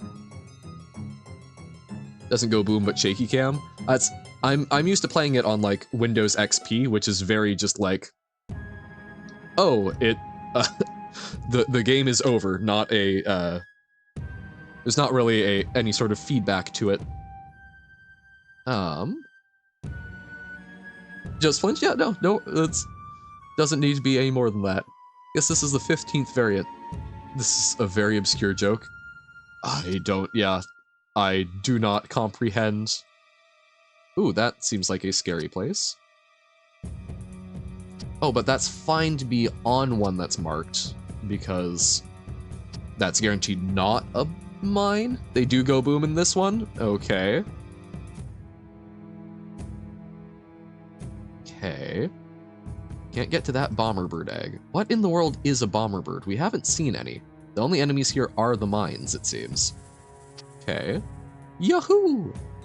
And a hyperbolic square grid Minesweeper is actually easier, you'd say, more connections. But it requires, you have to relearn some of the patterns that you've gotten used to for solving it. Okay, so we've gotten over 12. Can we... Oh, that was risky. I'm trying to get to the exit, hopefully. We love booms? Oh no. Well, maybe that's how we end this out. Maybe we intentionally find a mine. What made that noise? Zebra? Thankfully that wasn't risky, but it was a misclick, yes. Everything in this land has black and white stripes. Oh, and we've got phoenix feathers. Variants of the zebra are available in the random pattern mode. Okay. Well, let's go into zebra. Why is there a worm in trapdoor? Oh, so black is trap. So it's sort of a. Well, that was bad. Okay. I think we're gonna call it on Hyperrogue. I can see that there's a lot. Yeah, zebra jump scare. We got trapped. That is super interesting, Peta. Thank you for recommending it to me. I may mess around with that some more. No promises that we'll stream again on that one, but it's cool. And I think that's going to be very fun playing Rogue a bit to sort of do comparison. Zebra has a very high spawn rate, and yes, I know that made its way from a nearby desert. It's just, oh no, worms in a minefield seems bad. You know how you said I had to carry your horn to track yesterday? I do. Yeah, and that's we may, no guarantees. Pitta, it's not a type of game that I typically have. It's not really my speed of game. But I may explore it more. It is an interesting one from a design perspective. I need to, I think, percolate more on it, not on stream where I can devote more thought. Turns out track was canceled and you had to lug it home? No! Awful. That's terrible. Making you go all the way just to basically go back? Ugh. Well, okay. We also did DNF on, we're also DNF on Hyperrogue. So we'll do HR DNF. Learning that maybe skill challenges are not my ideal endurance stream category, but we'll find out. My home is 30 minutes from track. Oh god, so a full hour of carrying the horn there and back again. And the horn got stuck on the bus. No! So for next one, let's let's explore Rogue. Let's look at the original. So these are two that are kind of close-ish to each other. I just realized I need to get my OBS back up. There we go. OBS returned. Okay. You walk to track from classes. Okay. So not the full thing from home. Oh. Why is it small now? Also, I don't have any background music for it, which is going to be a wee bit awkward. Because Rogue does not have any volume. Where was that? There we go. You can recommend a game? You're welcome to recommend it. What we're doing today, we're basically exploring roguelikes. Oh, so if it's full screen, I can't mouse over stuff. Gotcha. Sally Face? Yes. Sally Face is on the docket. We'll have to get through Jump King and Hollow Knight before that has a chance of coming up. But yes, I remember. I have not forgotten that Sally Face is on the docket. Okay, so I'm going to shrink this. We need to update stream title. We're not going to do too much Rogue. I want to use it as a comparison since we're looking at a lot of roguelikes. I think looking at the original The Rogue, just playing random games. Yeah, that's basically, we hit 50 followers, which is super cool. Thank you all so much. It's super cool having folks to hang out with like this. And I wanted to play around with the concept of an endurance stream. We're playing a little fast and loose with it, but basically I'm going to probably be going for another 7-ish hours. Just sort of seeing what we can do, figuring out the logistics of getting up for 5 minutes at some point to grab some light food and all that. Yep. Yeah, no, and that's no pressure. I wanted to do something that was a little longer form to see, because I think longer form content can really lend itself to doing some more interesting interactive stuff. and I want to explore. I figured that this would be a good way to explore it because roguelikes tend to be more up my alley and more educational rants. Yes. So yeah, I figure that these are more up my alley for trying to get started because I know Uno and Robert would love 12-hour Baba stream. I would go crazy because it's sort of like with Hyperrogue, right? It requires a lot of focus to do it well, and then also be trying to actually have good conversations with you guys. Also sounds funny. Yeah, I'm sure it would be funny, but also it would probably result in me going, so we're never doing an endurance stream again. Oh, see, that's right. It would be too much for you, Aya, but we have a lot of people who love Baba here. So yeah, it's we've got a lot of people who like different things. But that's part of the fun of it. So, okay, Rogue. Yes, the first and the last. It's fun watching, but yeah, no. And that's you're not playing it. No, and it's the fun because this is also typically I think what really drives the streams is the conversation. Phew, like your sound effect? Yes.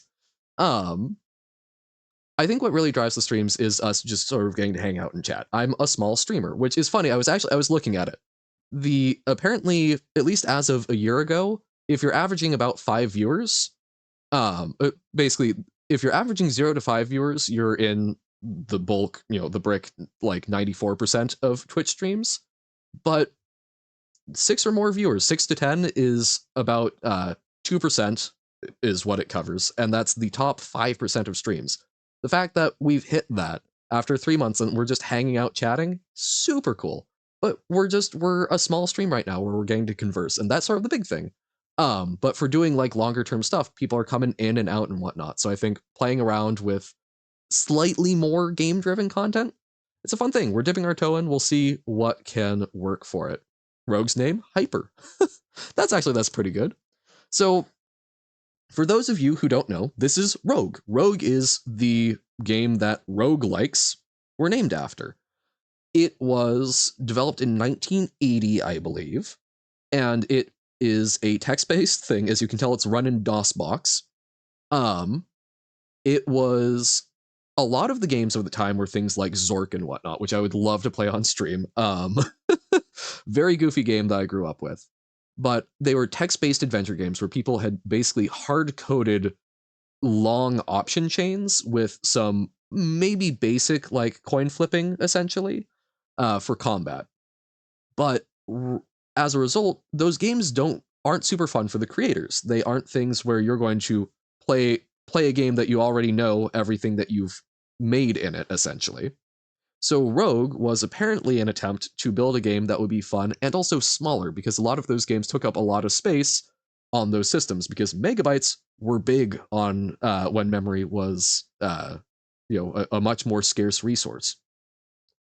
So Rogue was apparently popular because you could fit it on in a much smaller area, and it was fun for people who were fairly enfranchised in it because it generates things randomly. And additionally, permadeath. Those seems to be the two core elements of a roguelike. Is you don't know what the next room is going to look like necessarily, and if you die, you don't get to cheese it, right? If your run ends, and you start over. So we'll mess around with this for a little bit. I don't know if it will even last an hour, but this is where it all began. Hades, Slay the Spire, Balatro, just a lot of these games that I really enjoy. This is the original thing that spawns so many spin-offs. So F1 is the option key. No, it doesn't even tell you that. I had to read. Oh, actually, that's right. That's what. Hold on. We're going to close out of this because I dug up. Oh, right. So to quit, it says Q. Lowercase q doesn't do it because that's Q to quaff a potion. You have to shift Q, uppercase Q. Okay. And we'll exit to Steam. Let's real quick. I found the original game manual. someone linked to it on a Steam thread, which I think will just be sort of fun to take a little look at.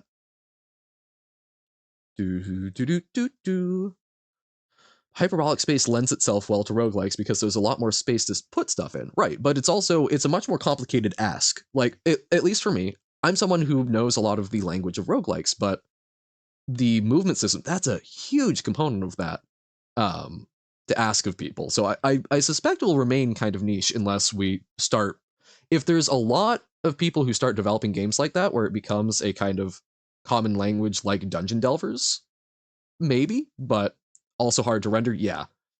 So it's like, I don't know. I think it's an interesting space. I don't know if I would necessarily say it lends itself though. Okay, the quest for the amulet. How long has it been? How many lifetimes have passed since I began my sojourn through this maze of underground passageways of damp, dimly lit chambers? How long have I been alone, the only human among a menacing crew of hideous subterranean beasts, stumbling over forlorn reminders that others have passed this way before me, never to return? So it's got this lovely like box text trying to explain what you're doing. They're looking for the sacred amulet of Yendor, note Orb of Yendor. So that was a fun little nod from Hyperrogue. Stolen by the evil dungeon lord.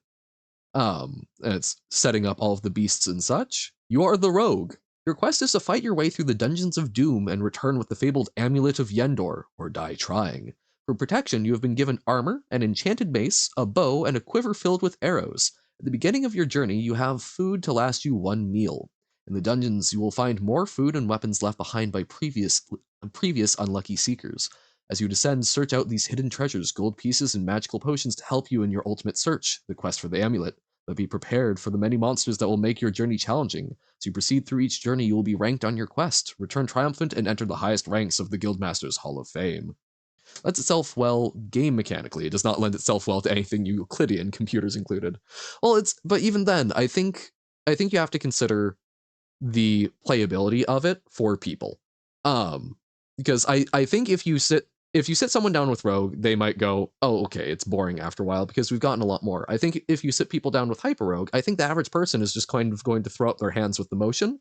But I think that would be an interesting thing to explore more. But it's a big ask for people who are not into non-Euclidean geometry, right? It's hard to build a good mental picture of it. So it's got some basic stuff. I did do a little reading into it. It looks like gold doesn't actually do anything. Gold is simply your score. And combat is similar to Hyperrogue, but there's like a chance to miss and things like that. But it doesn't tell you a lot of what's going on. You just sort of have to figure it out yourself. And we'll do that as we go. It's got basic instructions, but I really wanted to call out. It's got for exclamation point, clears the screen and starts up a fake DOS. Hitting any function key or typing Rogue will put you back in the game. This can be used when playing Rogue at work when you shouldn't be, which I found very charming. You don't really have to have a good understanding of how geometry works to play Hyperrogue. Absolutely, but I think to play it well, I think you need to be able to build a good mental map of it. Which I think is a big ask, but again, I've only played it for an hour. Still miss the cap. You're missing the Jump King cap. It will come back later in the week. Friday there will probably be some more Jump King. A few strategies that you want to know, but you don't even have to know why they work the way they do. Yeah, I don't know. It's I will try showing it to some other people and get their opinions on it. I don't think it's one that I'm going to be trying to design anything in anytime soon. Alrighty, bye Noodle. So, okay. Rogue, you get to move with the you can do arrow movement. We are the little smiley face. You can also move with the numpad, because you can move on diagonals. I'm probably mostly going to ignore that, but it's a thing. And the B stands for, well, I don't even know what, but it's an enemy. Letters are enemies. It's the bat. You swing and hit the bat. You have defeated the bat. Even in Camelot, the strategy you use for finding the center of a circle is one that works in Euclidean space too. I assume that's one of the worlds. I don't know what that is. Oh, chainmail. Okay, but we already have enchanted chainmail. Or do we? How do we check what we've already got? So Q is quaff potion, W is wield a weapon, E to eat food, run up. Okay, so we can run, which just instantly pops us to the next door. T to throw something. Go up a staircase. Okay. So like this is also this is another great example of something that's a big ask of people. Because there's a lot of commands that aren't clearly obvious. Okay. The where there's not like an inventory key. Space for more. I think it's something like see something that you've already seen. Zap, okay, is dash. Okay, I know S is for secret doors, and then capital S is the save game, which you don't get to, like, save scum, but it allows you to go back there.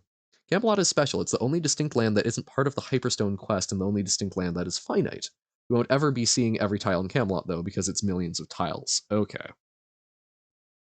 I also love, you can't go up in the menu. You can only go forward.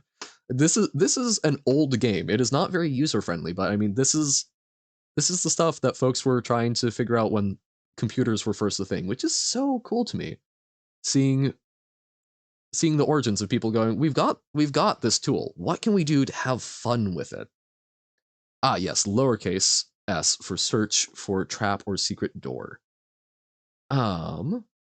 Recall what's been discovered is F6, and F7 is inventory of your possessions. Okay. So F7? So, okay. Some food, +1 ring mail, armor class 5. So I think that's better than chainmail. Okay, we put on chainmail, I think. No, we didn't. So it would be where, so we need to figure out the where command, which might be W? No.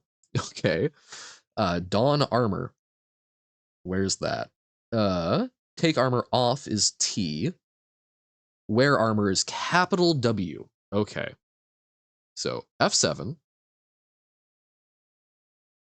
No, wait. That's F8. No, that was F6. Goodness. F7. Okay. So we can capital W C, I think. Oh, I also works. I'd love to see a more modern version of Rogue with graphics that aren't necessarily super Omega AAA. Every single blade of but like graphics are more readable than ASCII and with better controls. The controls I've seen consistent. There is a version I've seen floating around out there that has non-ASCII art on it, but this is what I was able to find on Steam, and I don't know. I kind of enjoy the very basic ASCII aspect of it. We're not playing this necessarily as a good game. We're playing this as we're playing a bunch of roguelikes. Let's see the basic of it. So that, man, how do we wear armor? Make it even more unreadable? Do Zalgo text? Yeah.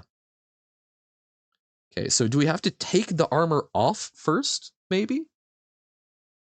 Let's try that. So Shift T, and then, oh, okay, so we take it off, and then we can try that. Oh, +0 chainmail is better armor. Yo, okay. That took forever, but we found better armor. Cool. So this is a passageway. We can't go to the left, but we can go to the right. A new room. Nothing in it. Okay. Another hall. Okay. Okay, K for Kestrel, which I've heard used to be a kobold. Kestrel barely misses, swing and hit it, defeated. But apparently they were afraid of being sued by D&D. Not going, ew, it's ugly, but it can be very hard to process sometimes what's actually going on. True, although it's funny, for me, this is way easier than Hyperrogue. So, okay. And sometimes enemies are sleeping when you enter rooms, which is what we were seeing. What is that? I don't think that's the staircase. Is it? What? Okay, hold up. What is that? You know what? We'll look at it later. Because if it is the staircase, we don't want to go down yet. And apparently enemies respawn over time, so the more we wander, the more we might find. I don't know.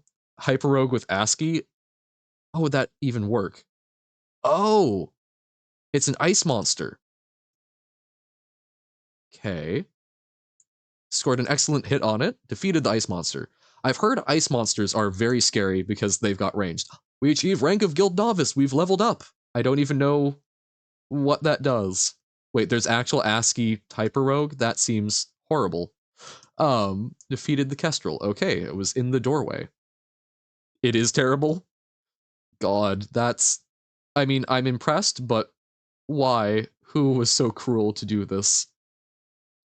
Okay, we can go this way. Do. We're just Rogan. Super long. E. I don't know what E is. Oh, is there a wait? I don't remember. Oh, rest is period. That's right. So, period. Barely missed the emu. I have defeated an emu. I'm waging the emu war, I guess. Can barely tell what you're looking at.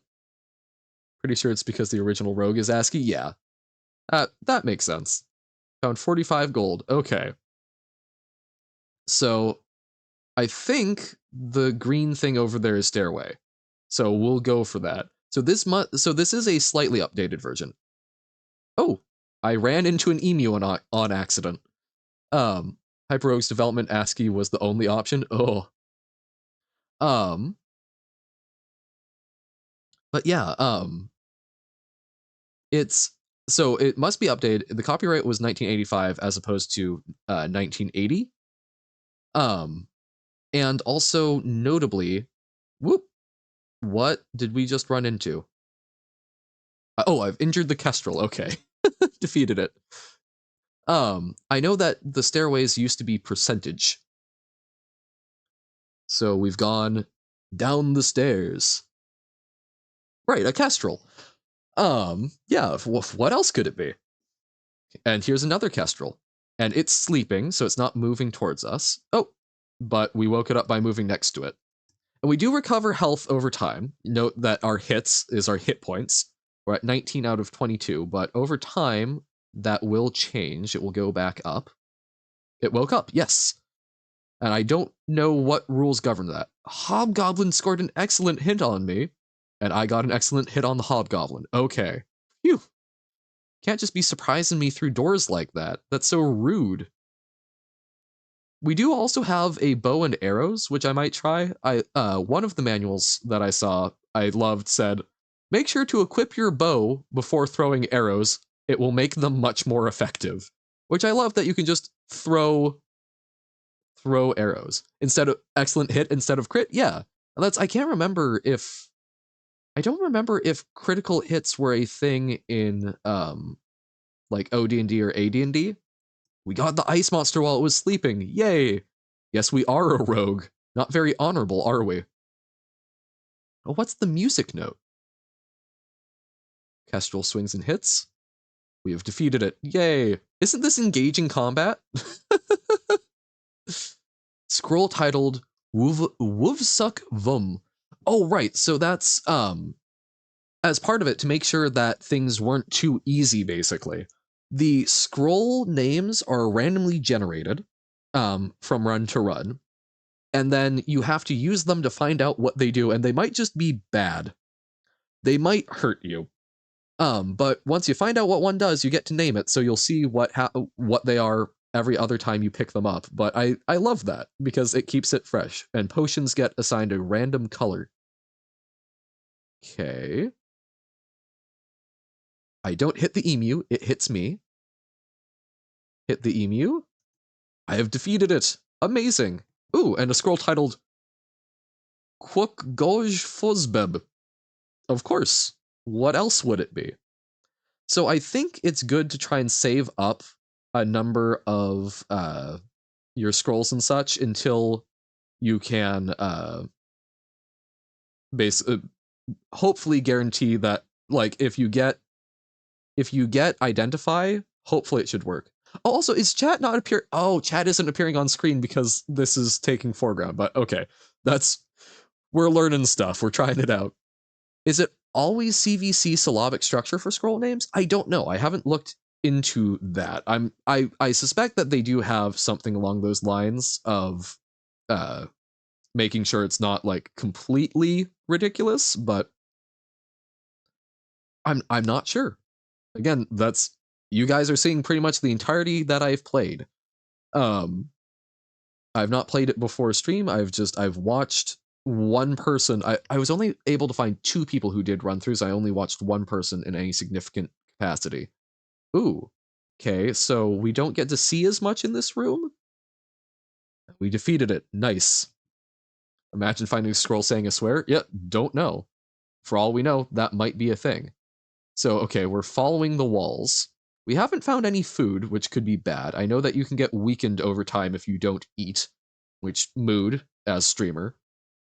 Okay. Hit the orc and defeated it. Nice. Apparently we're doing great as a journeyman. Actual darkness. Yeah, there's true. I'm sorry for interrupting the party. I will take my leave. Oh, there's so much going on in this room. What in the world? Don't hit the slime. The slime divides. Ick. Okay. Okay, got an excellent hit on the slime. Missed the kestrel. Kestrel misses you. Hit the kestrel. Okay. Hit the slime. Slime and swings and hits me. Got the slime. Okay. Oh god. Defeated the slime. Okay. So slimes can make more slimes? That's horrifying. That has injured me. Barely miss it. Slime. Slime injured me. Swing and hit the slime. Slime misses. Defeated the slime. Okay, no more dividing slimes. I think we can survive this. Defeated the bat. And... okay, bat retreated. Swing and miss. Hit the bat. Hits me. Got the bat. So many. Kestrel. Okay, we're at 14, but we've almost cleared it out. Ooh, bat got an excellent hit. Oh, it's a monster house. Yeah. Recognize this from watching your friend play Chocobo's Dungeon? I'm unfamiliar. I missed the bat, hit it, got it, and found a scroll titled Balfin Talkbeck. Of course. I don't know what the red is. I have a slime mold. What good is that? I don't know. I have 2 rations of food. Yay, food. A crimson potion. Scroll titled Yas Lij Mabdan. Which isn't a roguelike. Okay. Yas Lij Mabdan. Okay. Scale mail. Now we have 2 scrolls titled Cook Goj Fozbeb. And now chainmail. Okay. And a mace. It's totally CVC. Yeah. Yas. Okay, so there's the stairwell. Let's look at what we have. So we have 2 rations of food now, which is nice. So we're not going to starve. We're currently holding the +1 mace, so the other mace probably isn't great. We've got a short bow, which we might want to try. We should probably, I think we should use a scroll. Let's use a Cook Goj Fozbeb scroll. And we can, if it's a scroll of identify, we can use it to identify something else. Yeah, the slime mold. I don't know what the slime mold does, though. Read paper? Is that going to be use scroll? Search for trap. This is amusing that it's like, it's tough to find what your options even are. This is better than Zork, where you literally just have to guess what your options are, but man. Terse message format. Repeat command. Identify trap. Oh, okay. So I'm guessing read paper is going to be what we're looking at, I think. Read paper is R. Okay. Let's try it. Let's see if we can even use a scroll. Oh my god. No, not F1. Okay. I. Or do we just hit E? It's not hit E. Okay. So, read paper. Oh, what was read paper? Oh, my poor brain. R. Just lowercase r. Makes sense. I, R. Oh, okay, you press it there, not in the inventory. The inventory is to look at it. Right, because they're separate things, right? So R. Let us read E. As you read the scroll, it vanishes. The scroll is an identify scroll. So we can identify anything. Yay! Let us identify a scroll.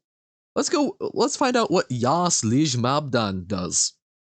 A scroll of teleportation. I don't even know what that means in Rogue, but cool. It's an option. And we've got one other scroll of identify, which we might use, but for now, I think we're good. Okay. We hit the bat, defeated the bat. A tiger eye ring. Ooh, let's try identifying that. F. Okay. What? Nope. Oh, did I just... I pressed down, trying... So we just wasted a scroll. What object do you want to read? Nope. Oh, what is... Okay. Escape to cancel. Okay. So we wasted it because I tried to scroll down the list. And that didn't mean anything. That's... Oh my god. That's classic old game design. This, it reminds me a lot of, like, original Dungeons and Dragons. Gonna be lurking a lot, maybe until Balatro, then come back into existence. Alright, no worries. Ooh, okay. Spam S to search for secret doors.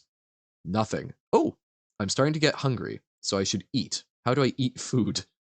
Do.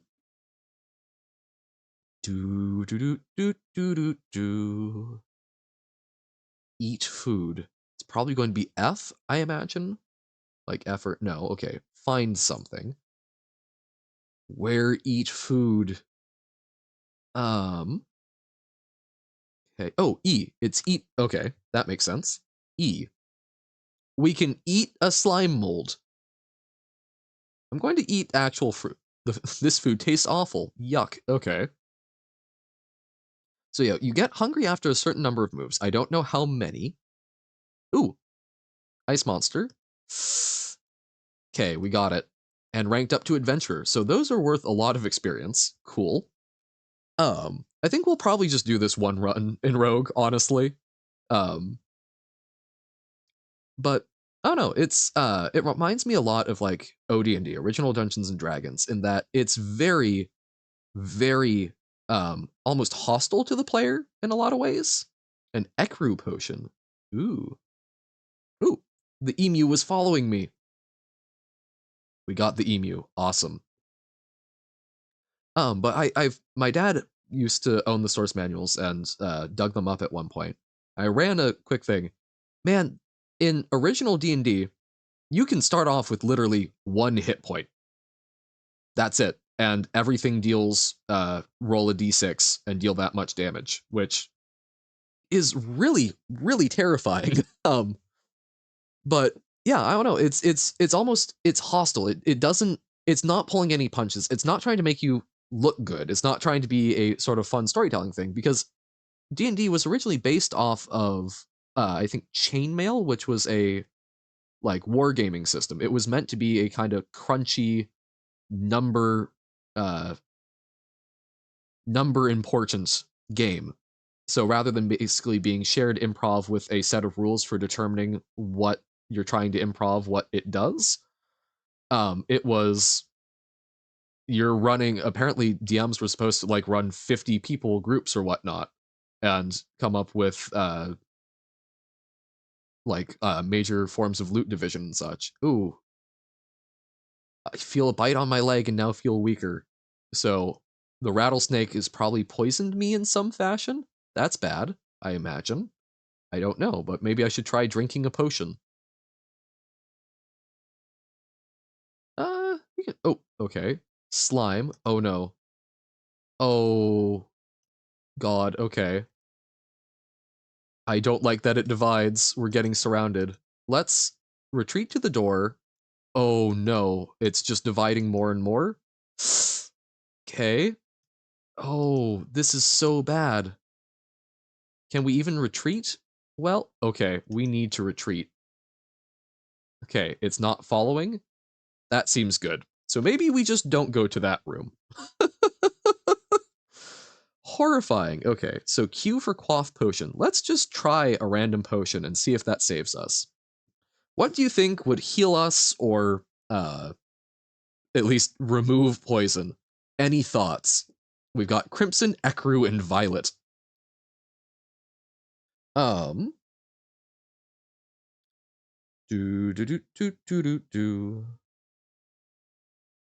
My gut, Violet. Because I don't know, Crimson seems like blood.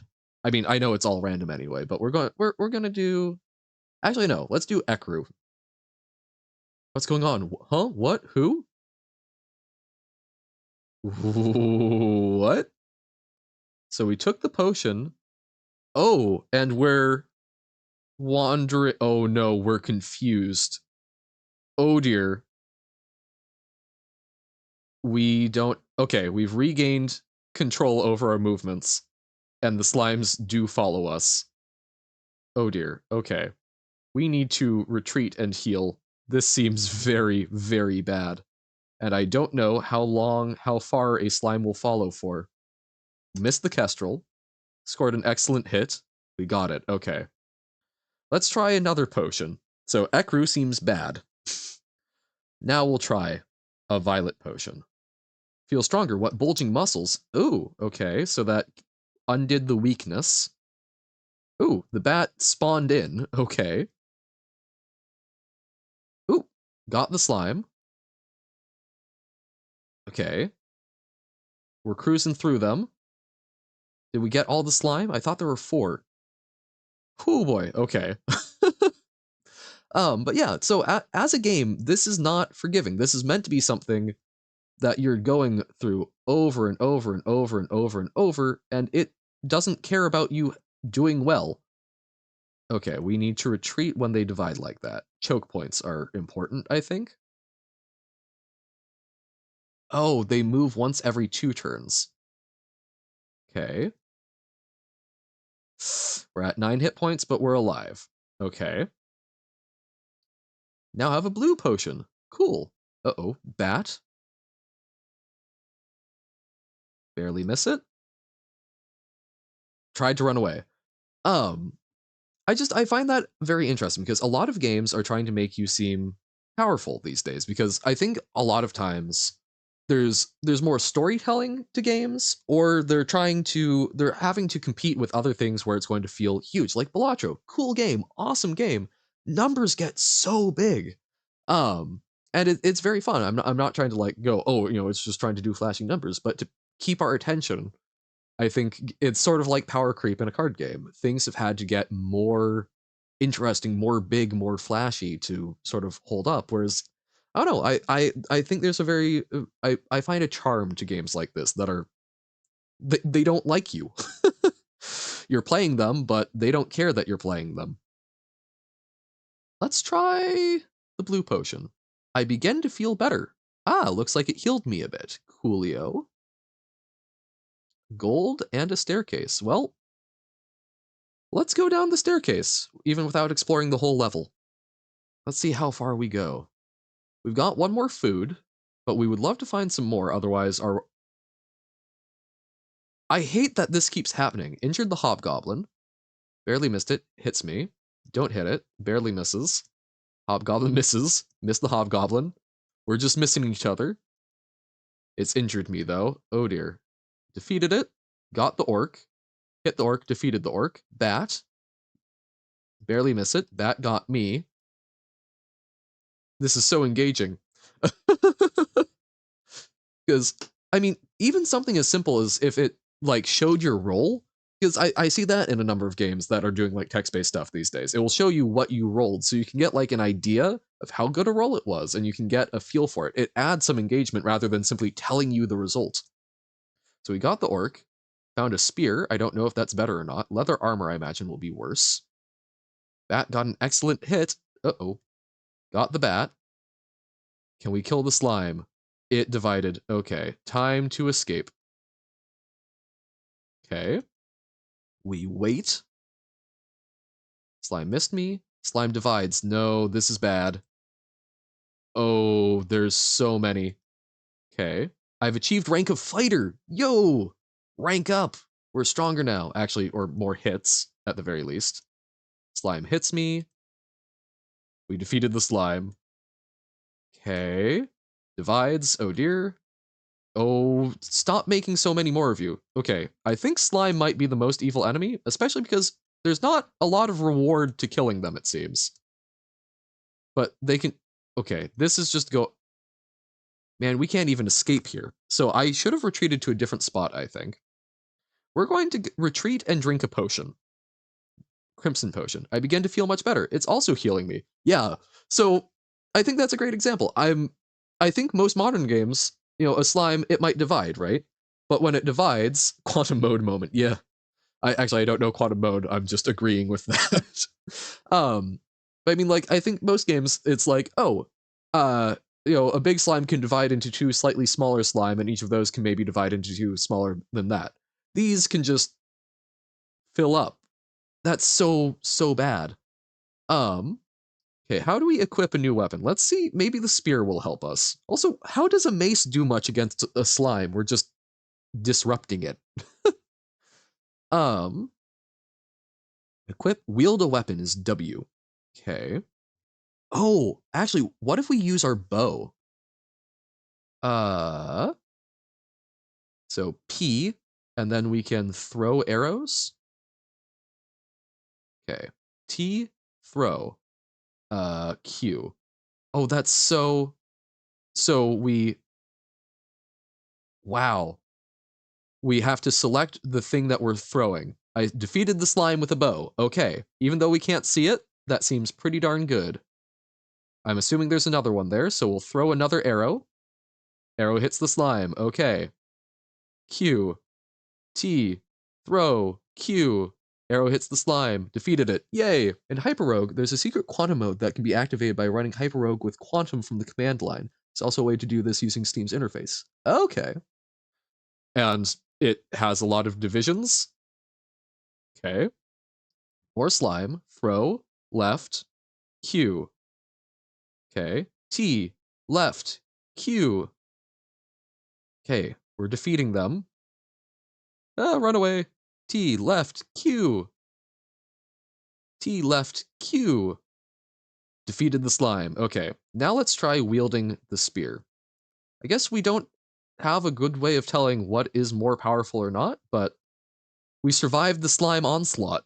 Okay. Looking at our inventory, is there anything... So, scale mail, I assume is not going to be better than chain? Because we started off with... Oh no, we started off with ring mail. So let's take off our armor and try putting on scale mail. Okay. So capital T is take off. And then we equip... Oh, how did we equip again? We equip armor, don armor, wear armor is capital W. Let's try out the scale mail. Armor class 5. Okay, so let's go back to our chainmail. Capital T, capital W. So we want our chainmail, so H or I. So it makes enemies split whenever there are two possible paths they try to take to reach you. Oh, in reality, it doesn't quite work that way. There are a lot of enemies that don't split, but almost every basic enemy will split. And there are a very small handful of enemies that might unexpectedly split too. Gotcha. That seems really horrifying and difficult.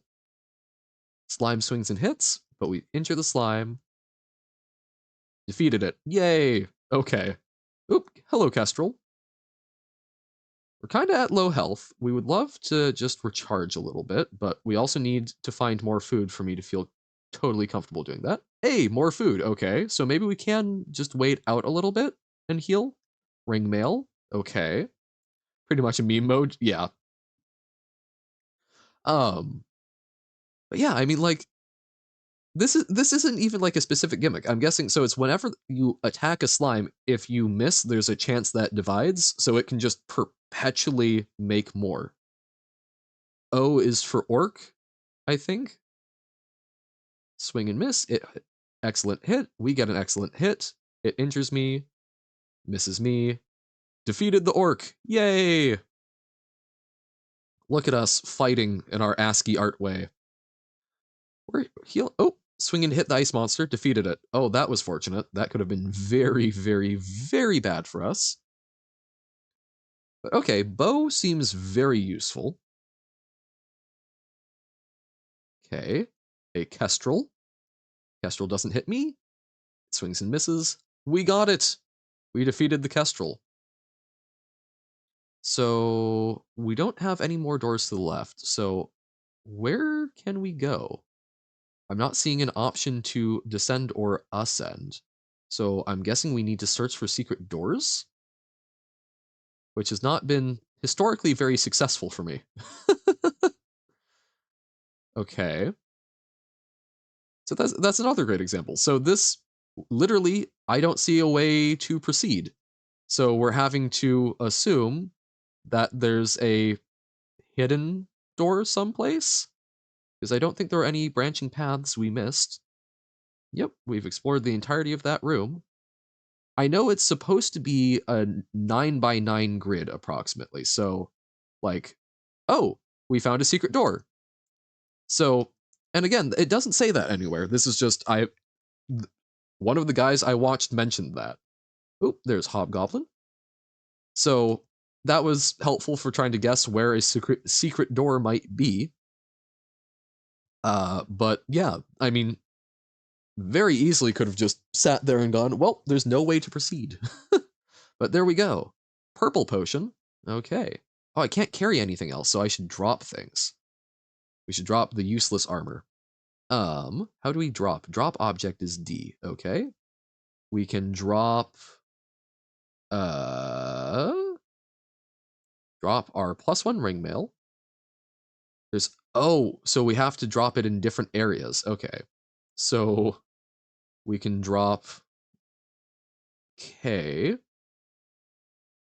And then we can drop N and O.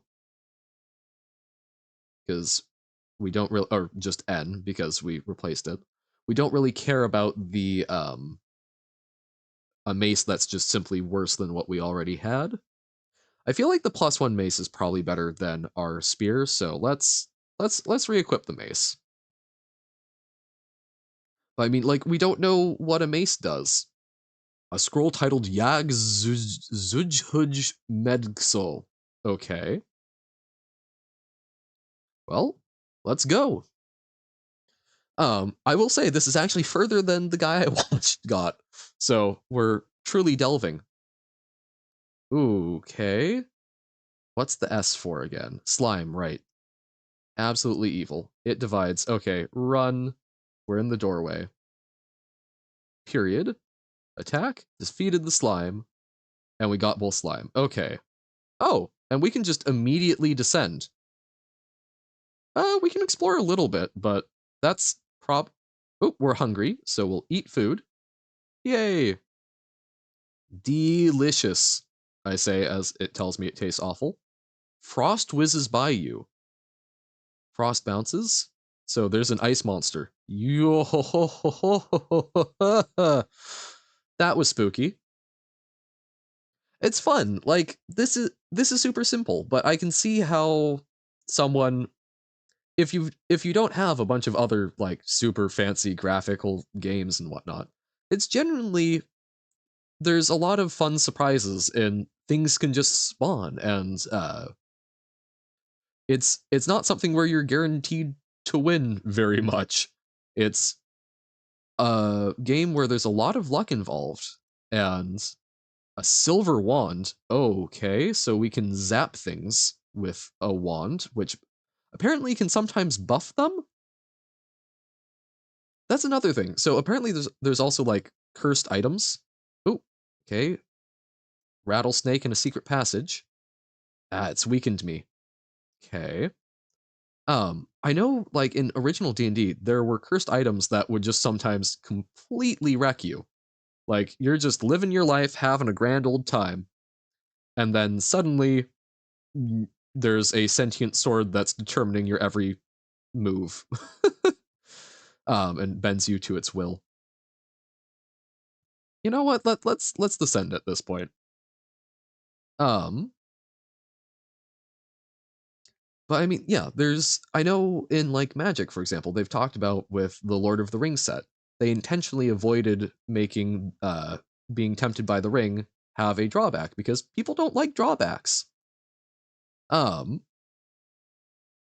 it's somewhat refreshing to have a game that does not care. Sweet scroll of identify. Let's identify something. Read. Let's identify one of our other scrolls. So K vanishes. Let us identify Wovsuk Vum. Hold monster. Ooh, so we can paralyze something. That seems sick. I don't know how to make that work, but neat. 60 gold. Our score increaseth.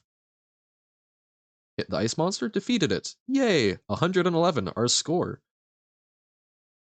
But yeah, I mean, like, there's not even a shop or anything, so there's not a great deal of control over what equipment you get. You are just throwing yourself to the fates on things. So I don't even know strategically what you would do on this. I'm sure that over time you might develop an intuition for, oh, I'm in a bear trap? Okay. Ouch. Glad there weren't monsters in there. But like you'll probably eventually develop an intuition for when to GTFO of a level, but I don't know how much control you actually have over what's happening to you, which I think is also a little bit different. That scroll of Maz Radgiz Girsan. Of course. And the same to you, sir. Oh my god. Okay, rattlesnake. Bit me, made me weaker. See, the manual doesn't even say what your strength does. We assume it has something to do with your ability to attack things, but it's not like clear exactly what that is. I guess we go up and we might need to check for secret passages. Woo! Okay. Oh. It was in the room. Wow, okay. Well, let's go. Ooh, I didn't see what the trap was.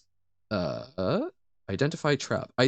When we go over trap, there's a like popping noise in my headphones, so it's almost like it's trying to play a sound, but was on this one I thought there was a identify trap is carrot, okay? Which direction? That direction. Found an arrow trap. Don't step on arrow trap. Okay. Ooh, it's a leprechaun. My purse feels lighter. It stole some of my score. That's so rude.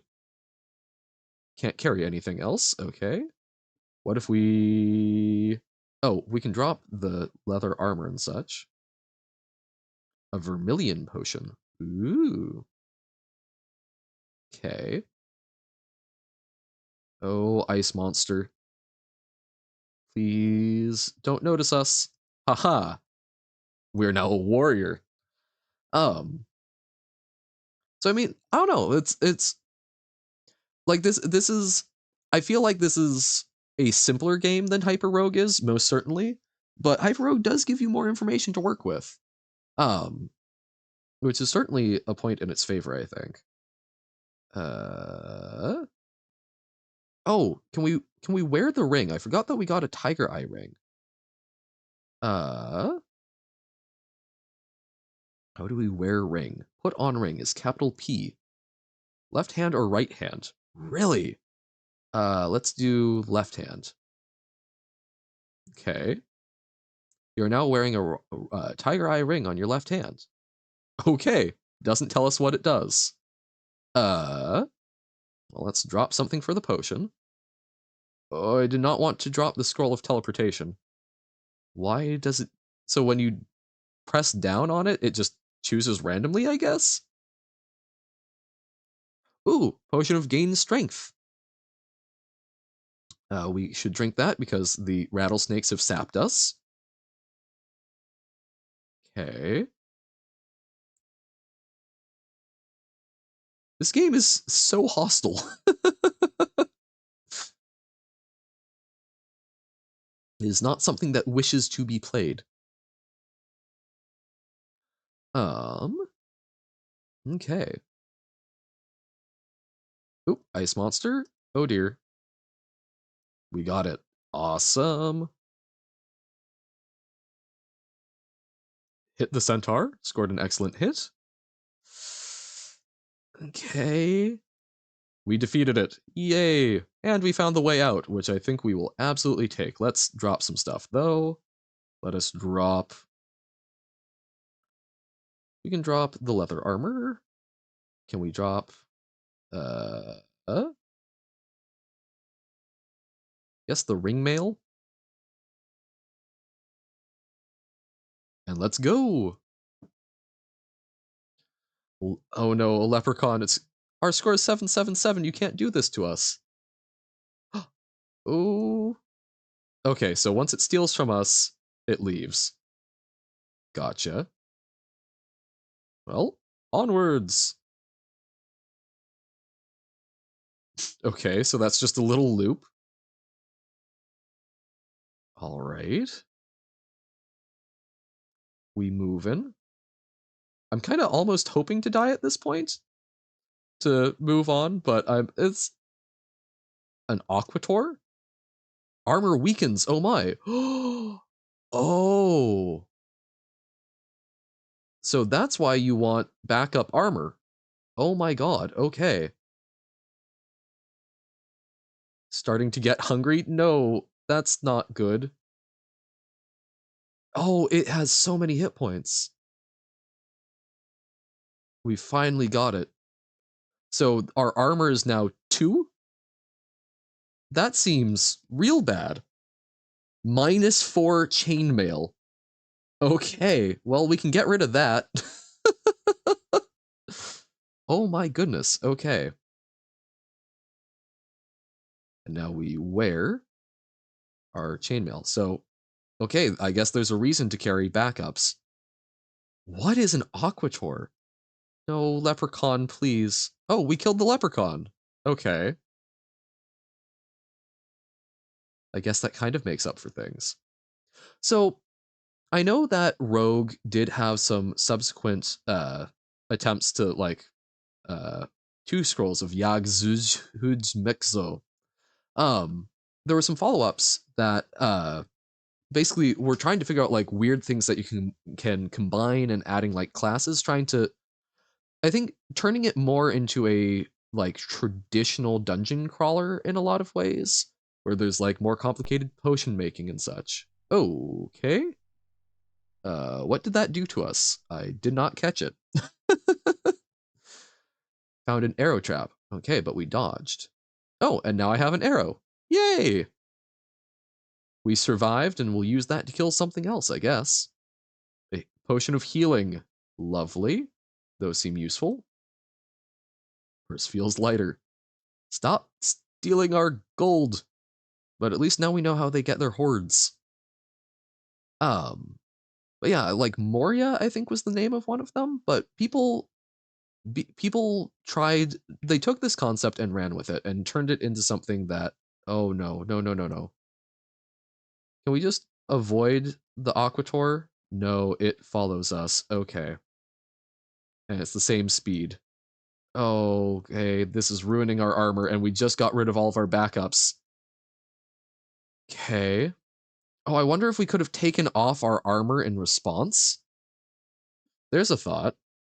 Do we have any other armor? No, so we are now stuck with -4 chainmail. This might be a problem.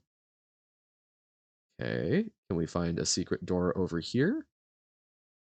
No. Okay, maybe there will be a secret door up here. Yeah, so, like, whoop, okay, centaur. Oh my god. Yeah, with our terrible armor. 2, okay, we survived. Quaff the healing potion.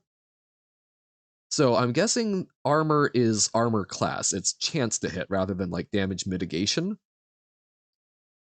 So now everything is going to hit us. Okay, but Aquator doesn't seem to damage. It only seems to damage our armor. I fell into a trap. Okay, I was damaged by the fall. So we are now on a different level. Centaur is going to kill us. I defeated it. Okay, we're at 7 hit points with terrible armor in an unknown strange place. I don't envy us. How the tables have turned. The world was ours. And yet now, things have gone very poorly. We just need not monsters. If we can find a different set of armor, maybe.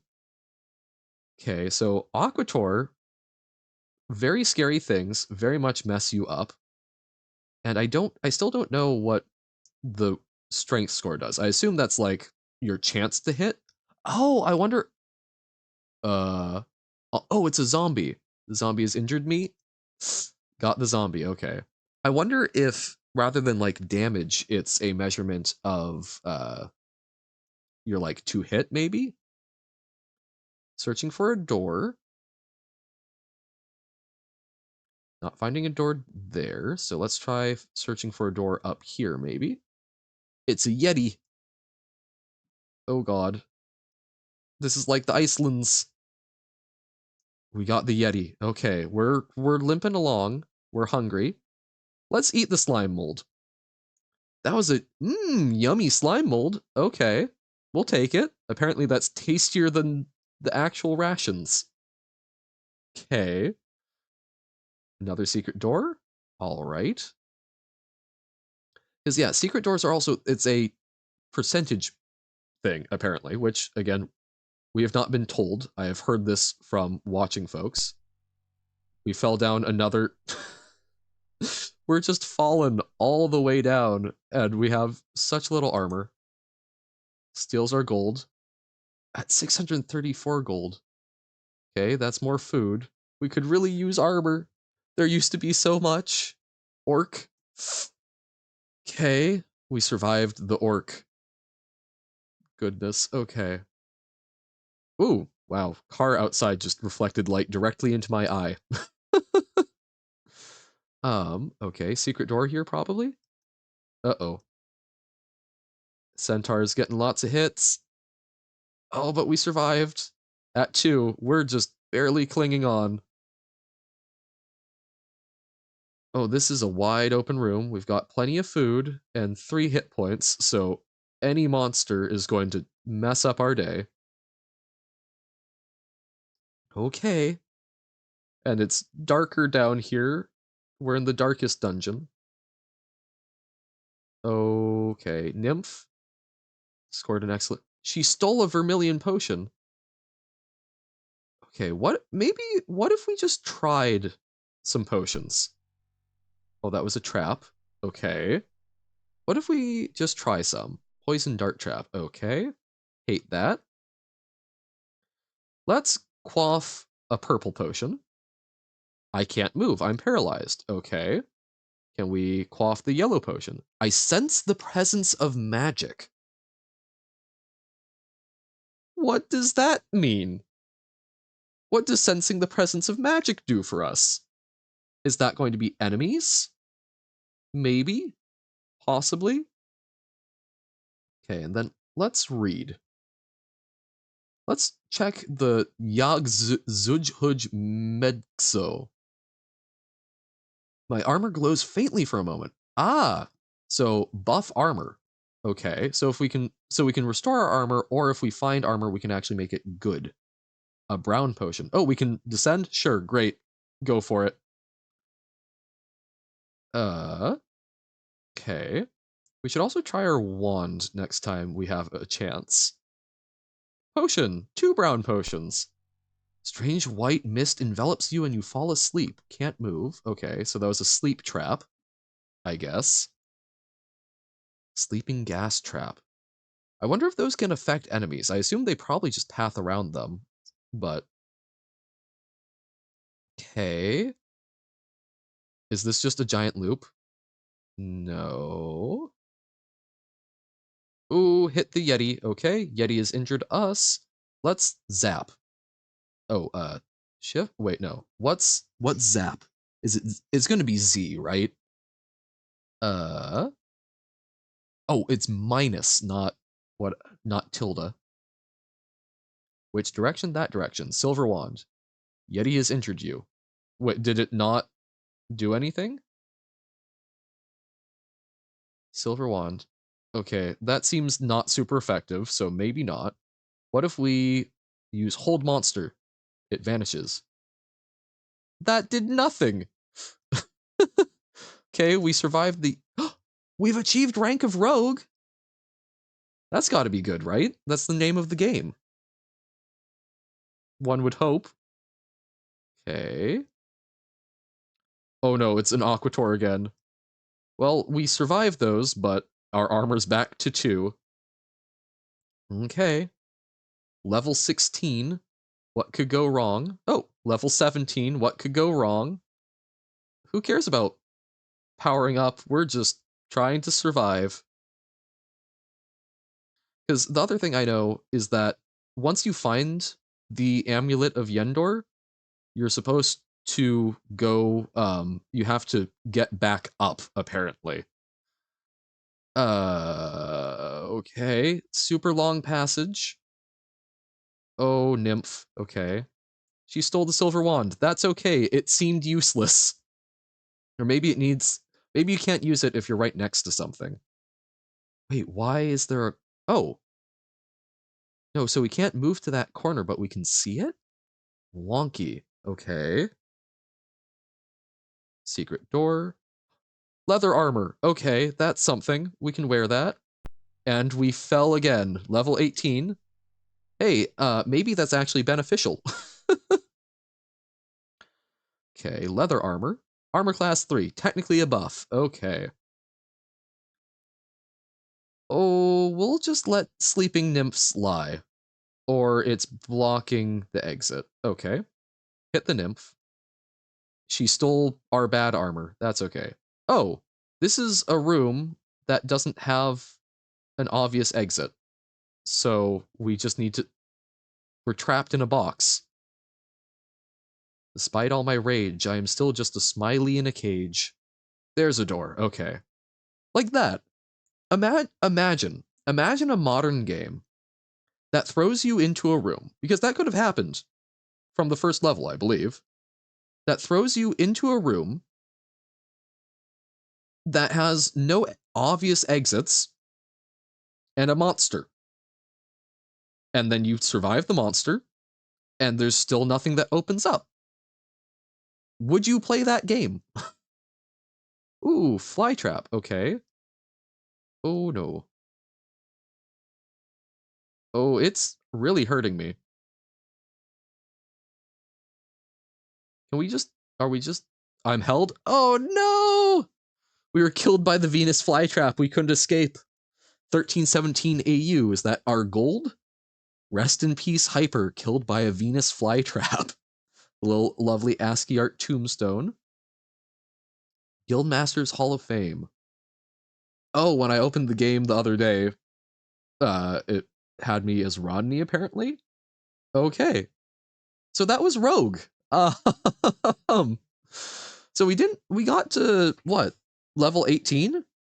That I don't know how many levels there are, but I feel relatively good about that. But yeah, I mean, that's that is not a game that if you handed to someone nowadays as like a first game, I don't think people, I don't know, because it it does stuff to you. That be falling into a room and just seeing nothing, man. That I know that if I paid for a game that was supposedly well designed, I would probably be kind of pissed off because I would assume I had to look up a guide. It doesn't even tell you how to find the help key. That's something. I mean, there's a supplemental manual that does, but like, I don't know. It's a very different style. But really, I had fun with it. I can see myself doing that occasionally, probably in a similar mood to Hyperrogue, of just like, I'm going to explore and probably have a bad time, but that's okay. But yeah, so we are now 6 hours in. So we've still got some more time. Why is my mouse just highlighting everything? I don't know, but I don't like it. Is my mouse stuck? I'm going to turn off my mouse and then turn it back on. See if that fixes things. No. Have I wonder if numlock is doing something? Oh, that's so strange. Okay. Everything is getting highlighted. Okay. It's been about 6 hours. I apparently am having a somewhat technical issue. Here's my thought.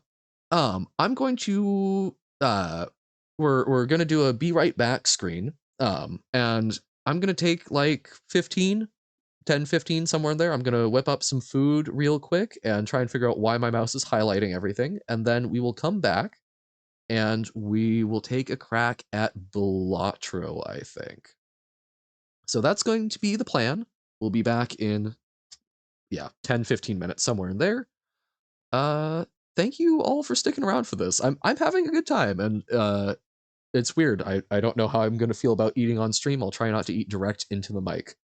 But yeah, we'll be back in a minute. I should probably make the text white because I'm going to blank out the screen so that we can try and figure out what's going on with the highlighting. All right. Thank y'all. Be back soon. Dun dun dun. Hello. We are back. We have some food and we're cruising. So yeah, I think after that charming little time in Rogue, let's go to something that we know a little better, and I can play mostly one-handed, which is going to be some Balatro. Which I think, especially coming directly off of Rogue, is going to, I don't know, I want to let the thoughts percolate a little bit as to how different it is that it's still considered a roguelike. Like, we are calling Balatro, we are calling this card poker game something that is similar, that is akin to that game that we were just playing, Rogue, where we've got ASCII art. It's crunching along trying to open it. We may need to restart that. That just absolutely impresses me how far we get.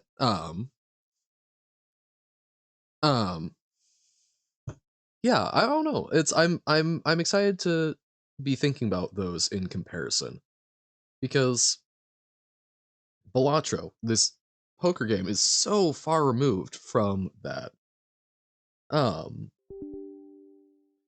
You've got the same element of the runs are going to be random.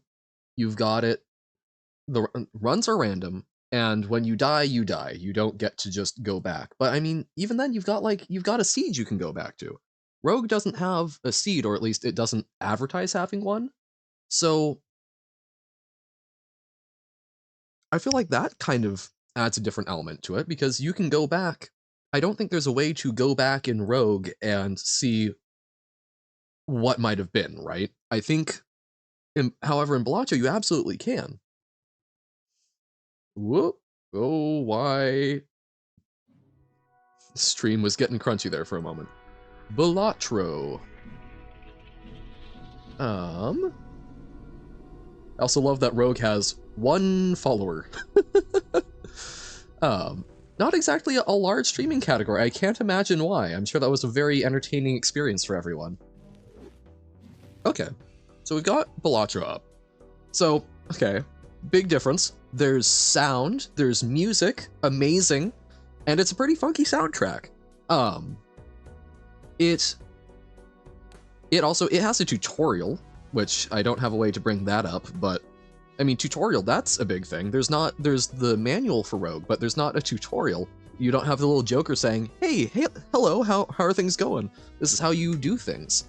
Controls are way simplified, but I think that's more a function of what is going on with the, it's what the roguelike concept is applied to.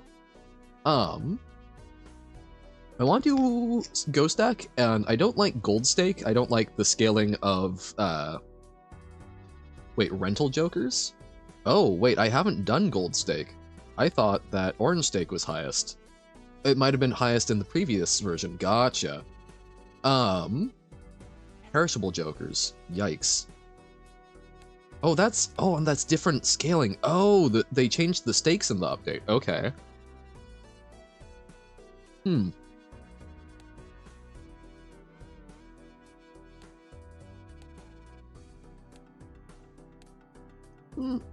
Sorry, I don't know how to eat effectively on stream because I don't want to talk while I'm chewing.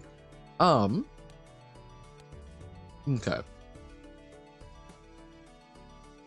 Let's do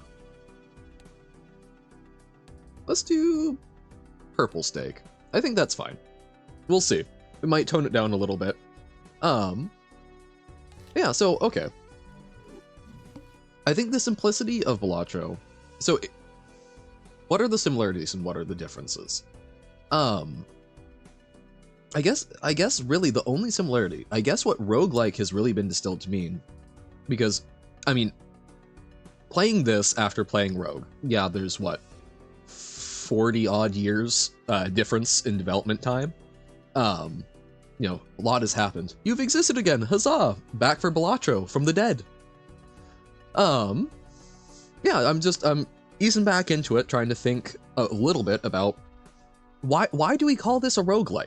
We've just seen Rogue, and the only overlapping elements between the game Rogue and this as a roguelike is that basically you do runs. That seems to be the entire concept of it, which that's fascinating to me that has become the term for it, because there's a lot more granularity with other times where I've heard like games used to describe a genre, like what genre, right? Like Cove Mount like and things like that.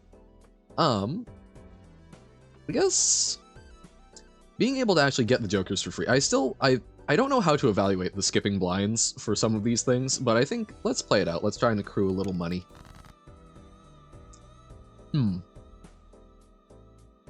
Okay.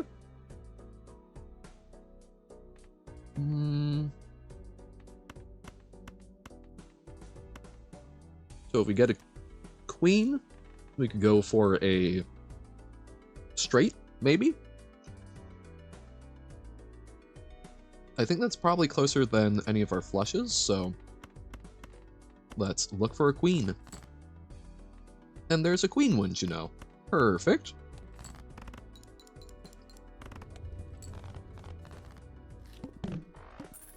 But yeah, I don't know.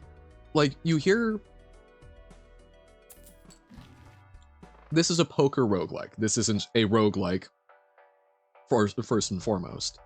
So I guess that might be the main distinction in it, because like a Cove Mount like, hearing that, it's talking about this is similar to this game because we have no other words for it. You can describe it in terms of puzzles and such, I'm assuming. But yeah, so I guess this is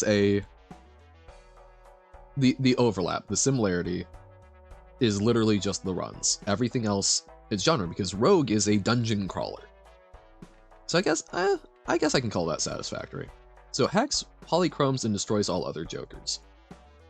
Business card is a way to try and get some money out of face cards. I don't know if that's that good early on, but Econ can be quite good. Let's buy that, and honestly, yeah, let's just polychrome it right off the bat. Let's see if we can get some money. It's a little bit of a score buff. Let's try it. So I think we're only one off of a spade flush. So while I would love to keep the clubs to try and get more money out of it, I think trying to guarantee being able to do something with spades. So this will get, so times 6. So 450 divided by 6 is 3642, so 70 some odd. I guess 75. So 40 points, so this isn't going to do it in 1, so we'll get another play out of it.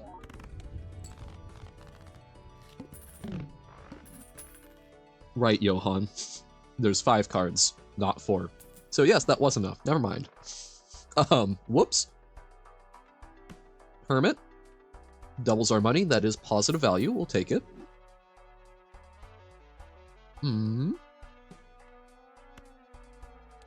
Arcana.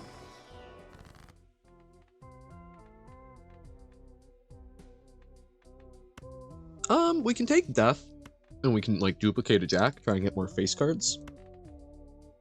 Other way around. There we go. I suppose information is another interesting thing to look at, because in Balatro, so, like we mentioned, tutorial, that's an obvious way of disseminating information. I don't like Crystal Ball a whole lot. Like, you get information from the tutorial, but you can hover over things, and it tells you exactly what they do. Whereas with the, I think go for a full house. There's a full house. With Rogue, a big part of the gameplay is the lack of knowledge on it, and you're seeing some aspect of that in this, because, you know, when you haven't unlocked things, you don't get that info. There's things to be explored and identified, but it's not something where it's trying to intentionally withhold large swaths of information as an important gameplay mechanic.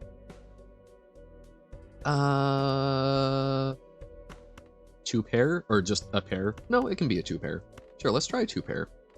Maybe we can find a heart flush after, but I think we're just about within striking distance. Not a heart flush, but another 2 pair. Sure thing. Got some chance at money. Lovely. Bam. Okay. We would love to get another score joker. A score joker would be nice. But let's go with Arcana. Make some money, shape our deck a little.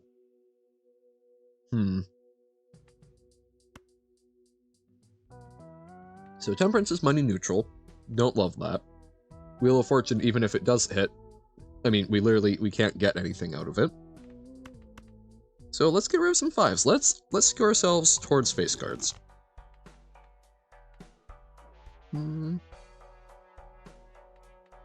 I like seed money a lot. We're very far from being able to benefit from it, so certainly not right now. Don't think we want any skips. I think we need to try and build up our econ and find some good jokers. Spade flush? I think spade flush is a reasonable. We've got 7, 8, 9 jack. So like if we got a 10, we've got a straight. Or even 8, 9 jack queen. So yeah, let's search for a 10. Not looking great on that. Better off keeping the club. Probably should have discarded more, but there we go. And that right there. Oh, and we can even do a ace. So ace through 10 straight. Hopefully decent. Got a little payout on this. All right. Kings and jacks. Got 3 jacks left, so we could maybe get like a full house. But now we are forced to just play hands. I think we can...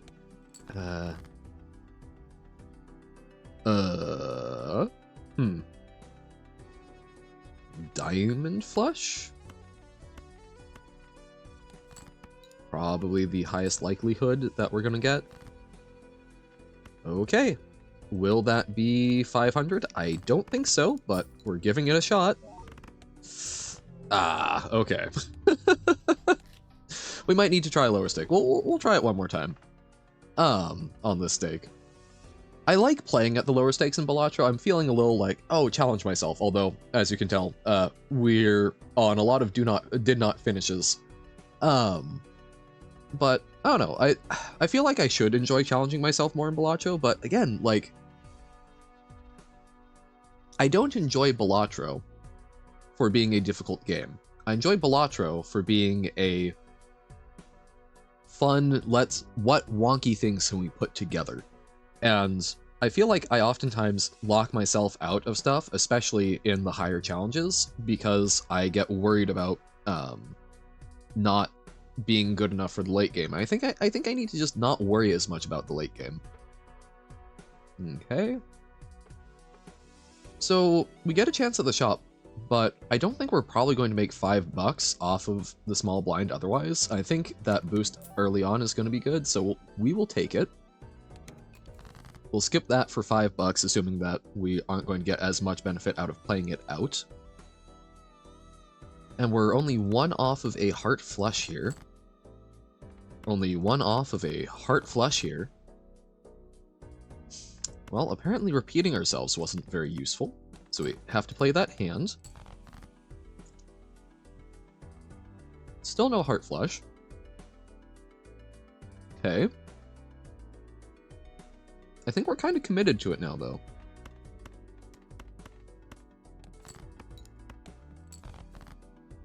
Okay, there we go. That wasn't so tough. Are we really ending our run on the second?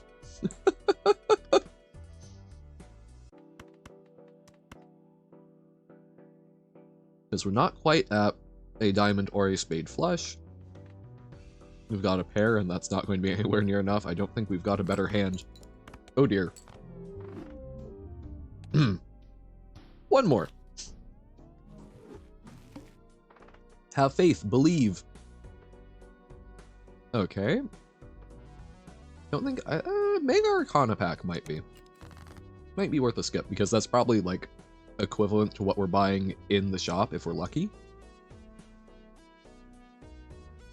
Okay, we could go for a full house here. 10 or an 8. 10 or an 8 would be grand. Okay. There's a full house.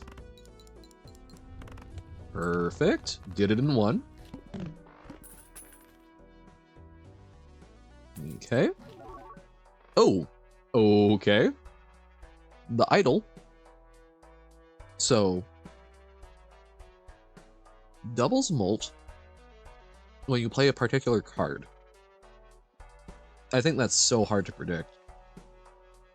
Oh, baseball card. We love baseball card. If it wasn't foil, we could probably even afford it, but unfortunately, alas and alack, we cannot.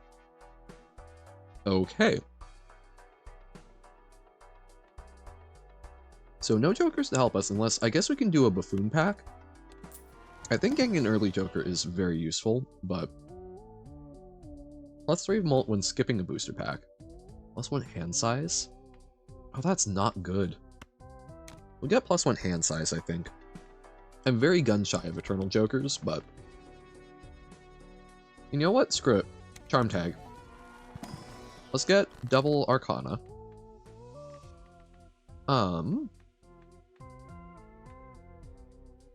So we could rank up into face cards. We can give ourselves some bonus. Econ. We could go up to $10. Is $10 even that good?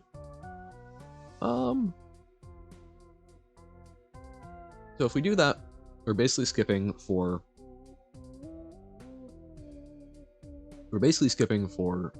$7 if we do Temperance and then Hermit. Alternatively, we can make plan it, but we don't want to get rid of Hex yet, I don't think. I don't think we want to Hex the Juggler. The Juggler.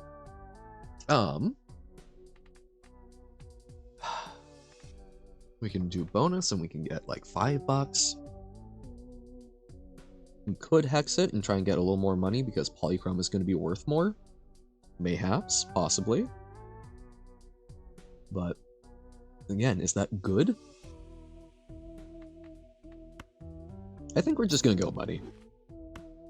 I don't think bonus is that important to us. But we'll probably lose here and I'll be proven wrong.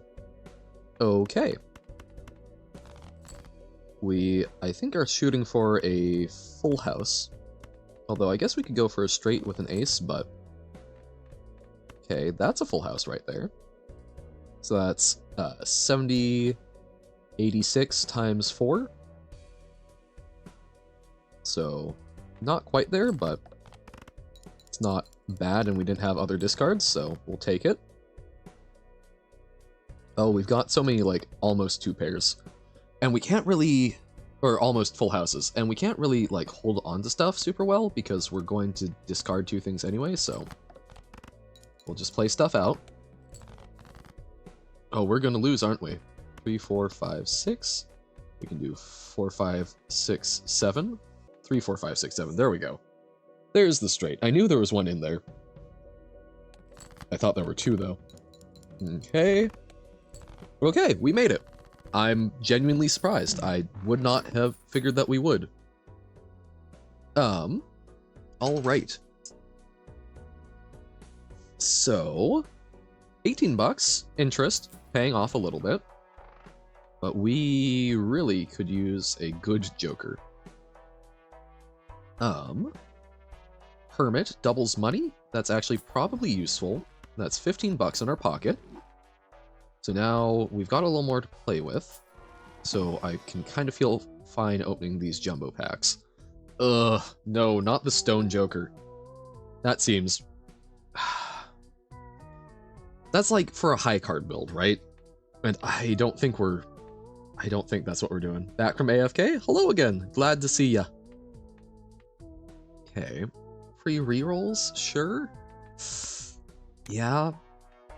We'll buy the other jumbo. See if we can get another... Okay. Here's some options. Burnt Joker. Upgrade the level of the first discarded poker hand each round, so we can discard. We don't have super many discards. I've seen people do amazing things with this, and I have never had it work well for me. Alternatively, I don't like Square Joker. It's good chip scaling, but I don't like limiting myself to 4-card hands. To continue attempting the Hyper B-Hop Ultra, but it's so hard. I assume that's one of the Celeste things?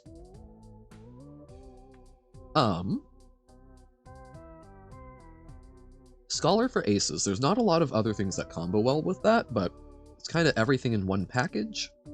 And then focusing on clubs. Let's go with Scholar.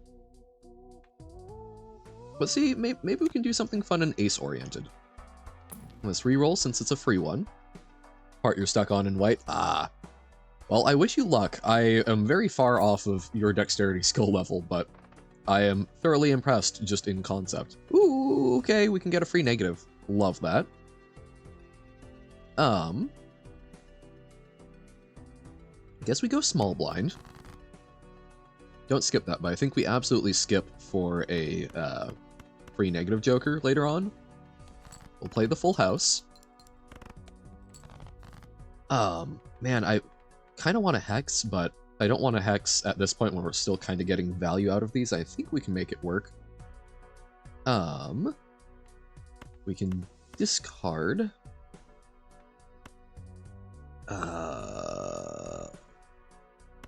Like so. Drew a king, darn. Okay. We do have another full house. So let's try the full house. We're not making a whole lot off of that because it doesn't actually work with any of our jokers. Which I guess that's an argument for the club-based one, is that we've got more cards that work well with it. So we aren't stuck in a position like this where we just simply don't draw any aces. Okay. We've got an ace. but not a whole lot to do with it. 9-10 Queen King. We had a Jack maybe.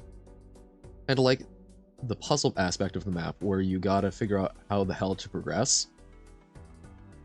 With Celeste, we're talking about Rogue again.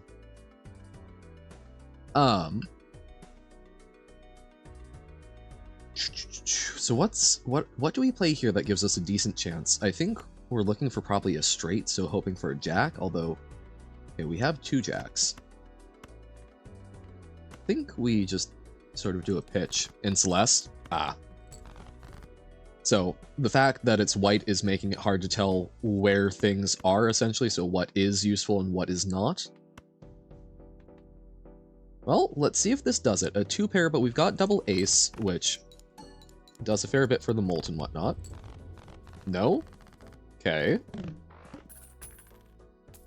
Cash out. Not a great round. Hey, everything considered face cards. The whiteness isn't making it hard to tell anything. Okay, so why is there what's helpful and what's decoration? Okay. Nothing here. Man, we're barely scraping along. Maybe we take a standard pack? Hope for an ace? No. Okay. Oh, right. Show down the reroll first. We don't get probability. Okay. We could sell. What if we sold and then polychromed it and then made some money? Because it's all blocks and sometimes the blocks aren't helpful. Like they don't exist, or not following. But yeah, we're gonna polychrome that up. And then we will buy and use the Fool. Hermit. We're back in money. Free negative. But man, we've got to get 2,000 and we don't know what our first hand is. Ugh. If that was a bunch of aces, we're just dead. We'll get rid of those. Discard the things that we don't know. And we're out of discards. Okay. Now the true game begins. I think we've lost. I don't think we were ready for that. I wanted to take the free negative, but that wasn't it. Like, why do the girders in Vanilla Celeste have inaccessible holes in them? Because they're girders, that's it? Oh. Okay, I haven't gotten that far in the game. I didn't know that. So the environment has some things that are intentionally visually misleading? That's interesting. They don't help you progress, they are just simply there for decoration. Okay. No? Then I'm very confused. I think we hope for a spade flush.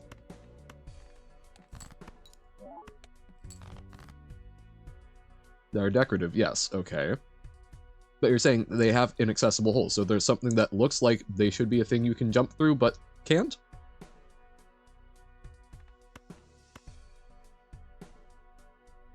But it's usually obvious what's supposed to actually help you. But there are some things where it's not. Okay.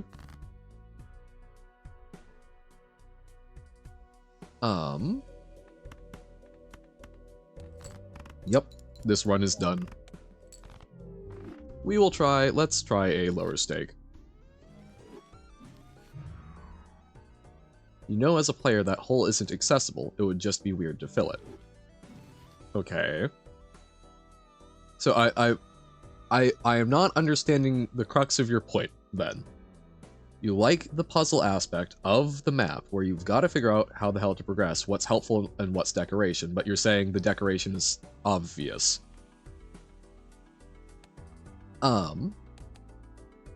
Let's try just black stake. Not all the way back down, but a little lower. The decorative environment is what's helpful? Okay, how so? Okay, free polychrome could be good. We'll play out this blind. We'll see if we can maybe get a decent joker. Go for a 10-9 full house. 10 and 9 full house. Okay. It's designed to look like just structures, but it requires crazy tech to navigate.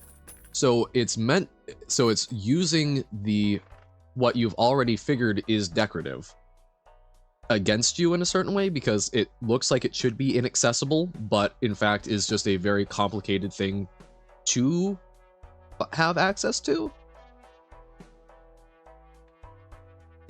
Okay, Fortune Teller can be some interesting flat molds.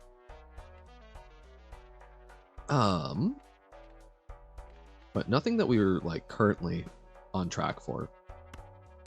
Let's do Buffoon Pack. See if there's something here. ×2 if hand contains a flush, first face card gets ×2 molt. We'll do the tribe.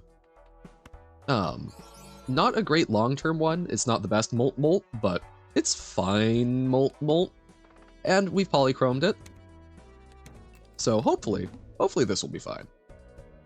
And we start off with a Heart Flush, which is pretty fantastic. And that one-shots it. Awesome.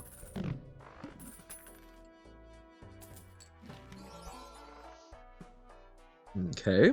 Polychrome Zany Joker. +12 molt. If played, hand contains 3 of a kind. Sure. We'll take it as molt, but also now our full houses are better. Grabber permanently gain +1 hand per round. Okay. A small bump might seem like it's just the ground being uneven to be natural, but it's actually vital and the level will be plainly impossible without it. Oh, so it can be like small quirks of geometry and things like that. And maybe the hole in the girder is not in fact inaccessible in this case. Things like that. But another small bump is just purely aesthetic. That sounds hellish. Oh, it's a free negative. We'll take it. Okay.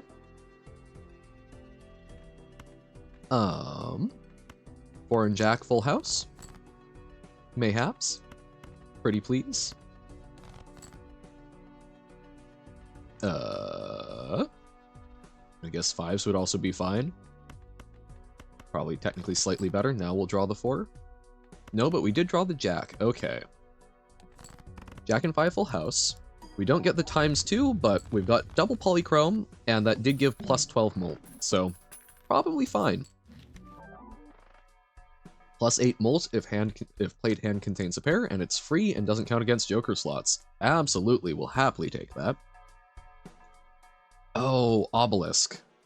So, Joker gains... Actually, I don't know if it is called that, but I assume it's got a picture of an obelisk. So it gains... molt, 0.2 per consecutive hand played without playing your most played poker hand, but that sort of defeats all of the deck sculpting you do, because by and large you try and sculpt your deck towards playing one particular hand? No. I think we skip that. But I do like the extra hand. We'll get Grabber even though it hurts our income a bit. It's fine to see the level tried very hard to hide an ultra setup. Gotcha. Yeah, that seems like something that would be very fun if you are very good at Celeste and you have played through if you have played through a lot and you get it on a very deep level. So if we get a Jack, we aren't really incentivized. I think we go for a Diamond Flush. Okay.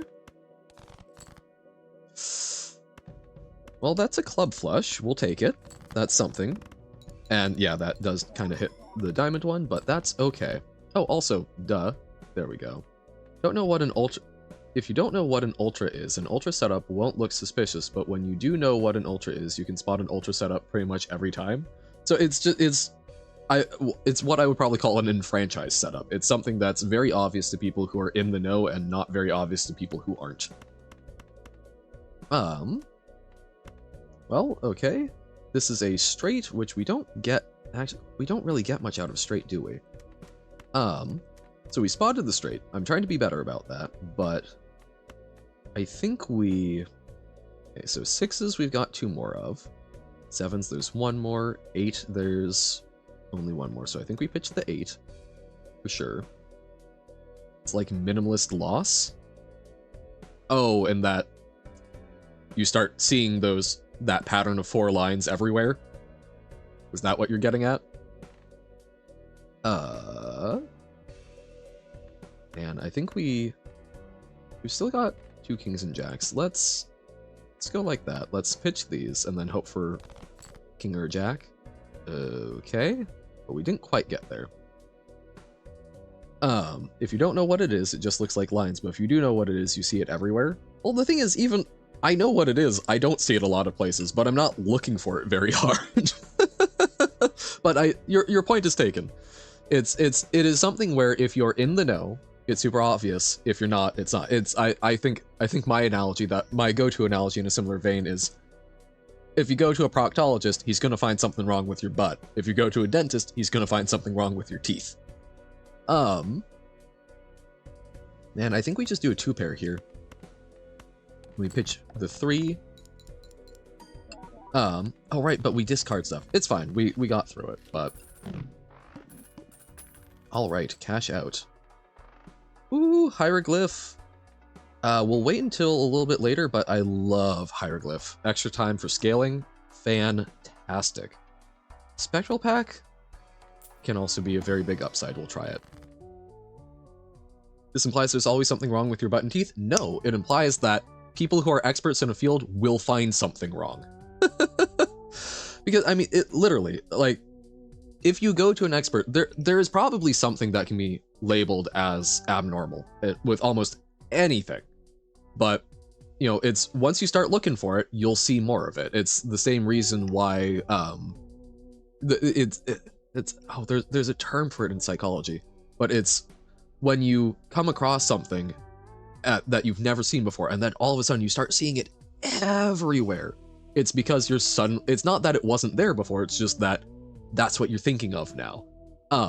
So I would argue that most people probably do have something wrong with their teeth and their butt at almost all times. It's just not anything that really rises to the level of concern. But if you go to someone whose entire life, their entire working life, is focused on that, they'll probably find what's wrong with it and tell you.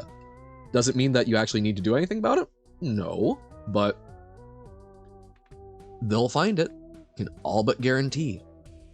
As fun as Ouija is, I think getting some tarot cards is going to be good. So let's put that on the jack. Okay. And this arcana no longer cuts into our interest, so we'll go for it. 2 lucky cards, yay! Weggy board, yes, exactly. Magician does 2 cards now, which makes me very happy. We'll make 2 lucky queens. Next round. Okay, we will play these out. Let's go for 7 and queen full house. Mayhaps. Yep, still go for that. Have we discarded 10? No. So 10 and queens would be slightly better. And then of course we draw the 7. That's how it works. You got the frickin' jank Hyper B-Hop Ultra, but then forgot to dash upright.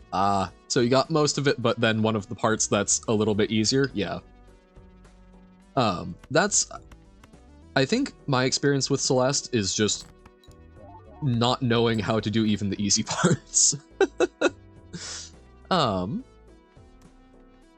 Man, I think we just keep playing these as discards, looking for either a queen or a 10. There we go. Because then I think we can just get it in 1. Because we need the benefit of our jokers to do stuff.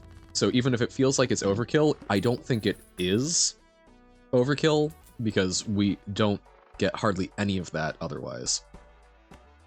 We'll get some planet cards. Pluto, high card, sure. And Mars is 4 of a kind. Not the worst to buff up.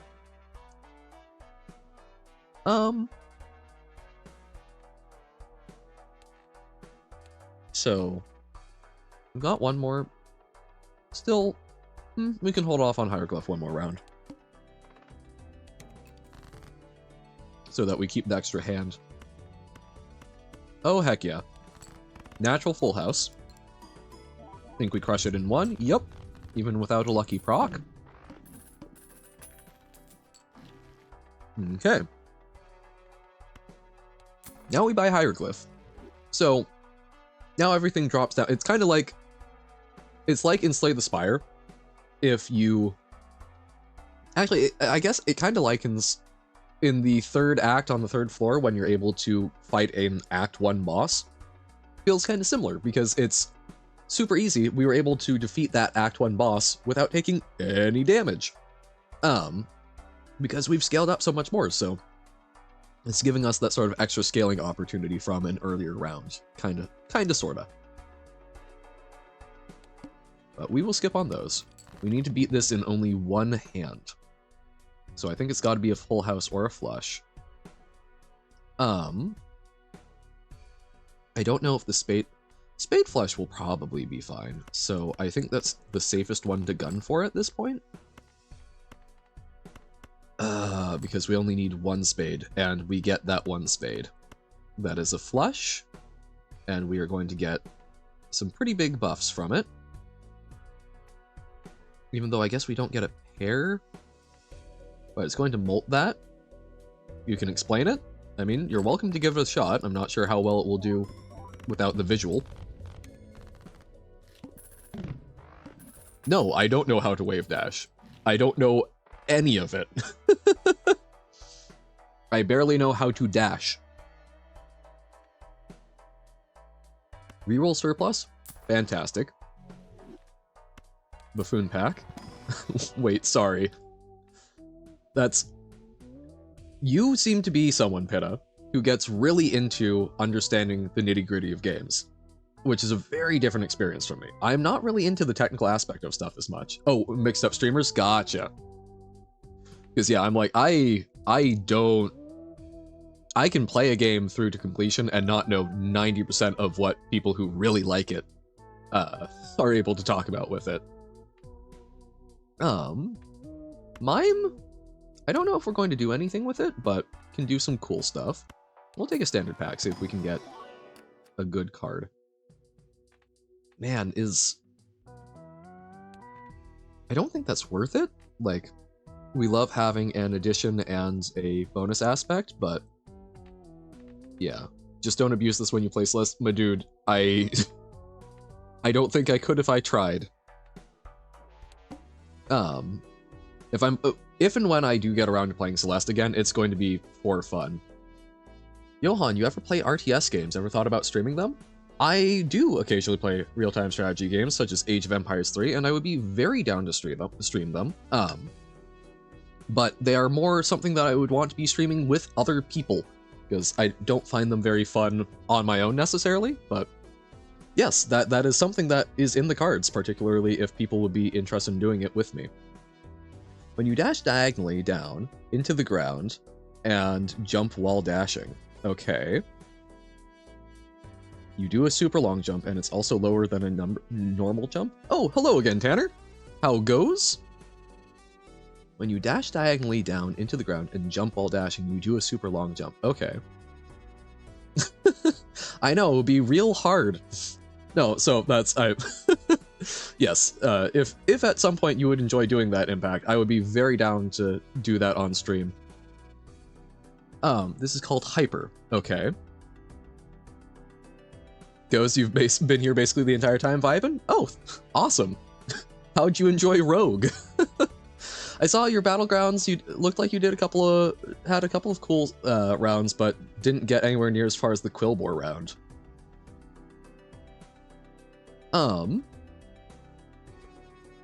Free rare Joker? Sure, we can try that. Also love to join in that AoE? Then yeah, we can find a time to do that. Not gonna do that today, but honestly might even be able to do it. Tomorrow I'm going to be doing a Wikipedia speedrun collab with Tim. I don't know how long that's gonna go, but we might be able to find some time then, if you guys were up for it. But we can plan further ahead as well. Meanwhile, if you just tap jump instead of holding jump, when you jump, you do a very short jump. Okay. Shower and make food? Sick. Good idea. Will do. So just tap jump instead of holding jump, then you do a very short jump. Okay, makes sense. in Kalamazoo. All right. Well, yeah, no, absolutely. We'll work something out. We'll skip this and get a free rare Joker. I believe in us. You combine this very short jump with a hyper, which shortens the height of the jump. You jump so little that you touch the ground again a fraction of a second later. Okay. So, I don't know, Tanner and Impact, have you come across Balatro before, or is this me just working weird witchcraft and wizardry in front of your eyes while discussing, or while Pitta is trying to explain Celeste to me? I guess we can discard that for a tarot. Absolute Voodoo? Okay. So, this is a poker roguelike. You're still going horizontally very fast, so you can do after touching the ground again is do a full normal jump. Oh, and Tanner's playing it. Awesome.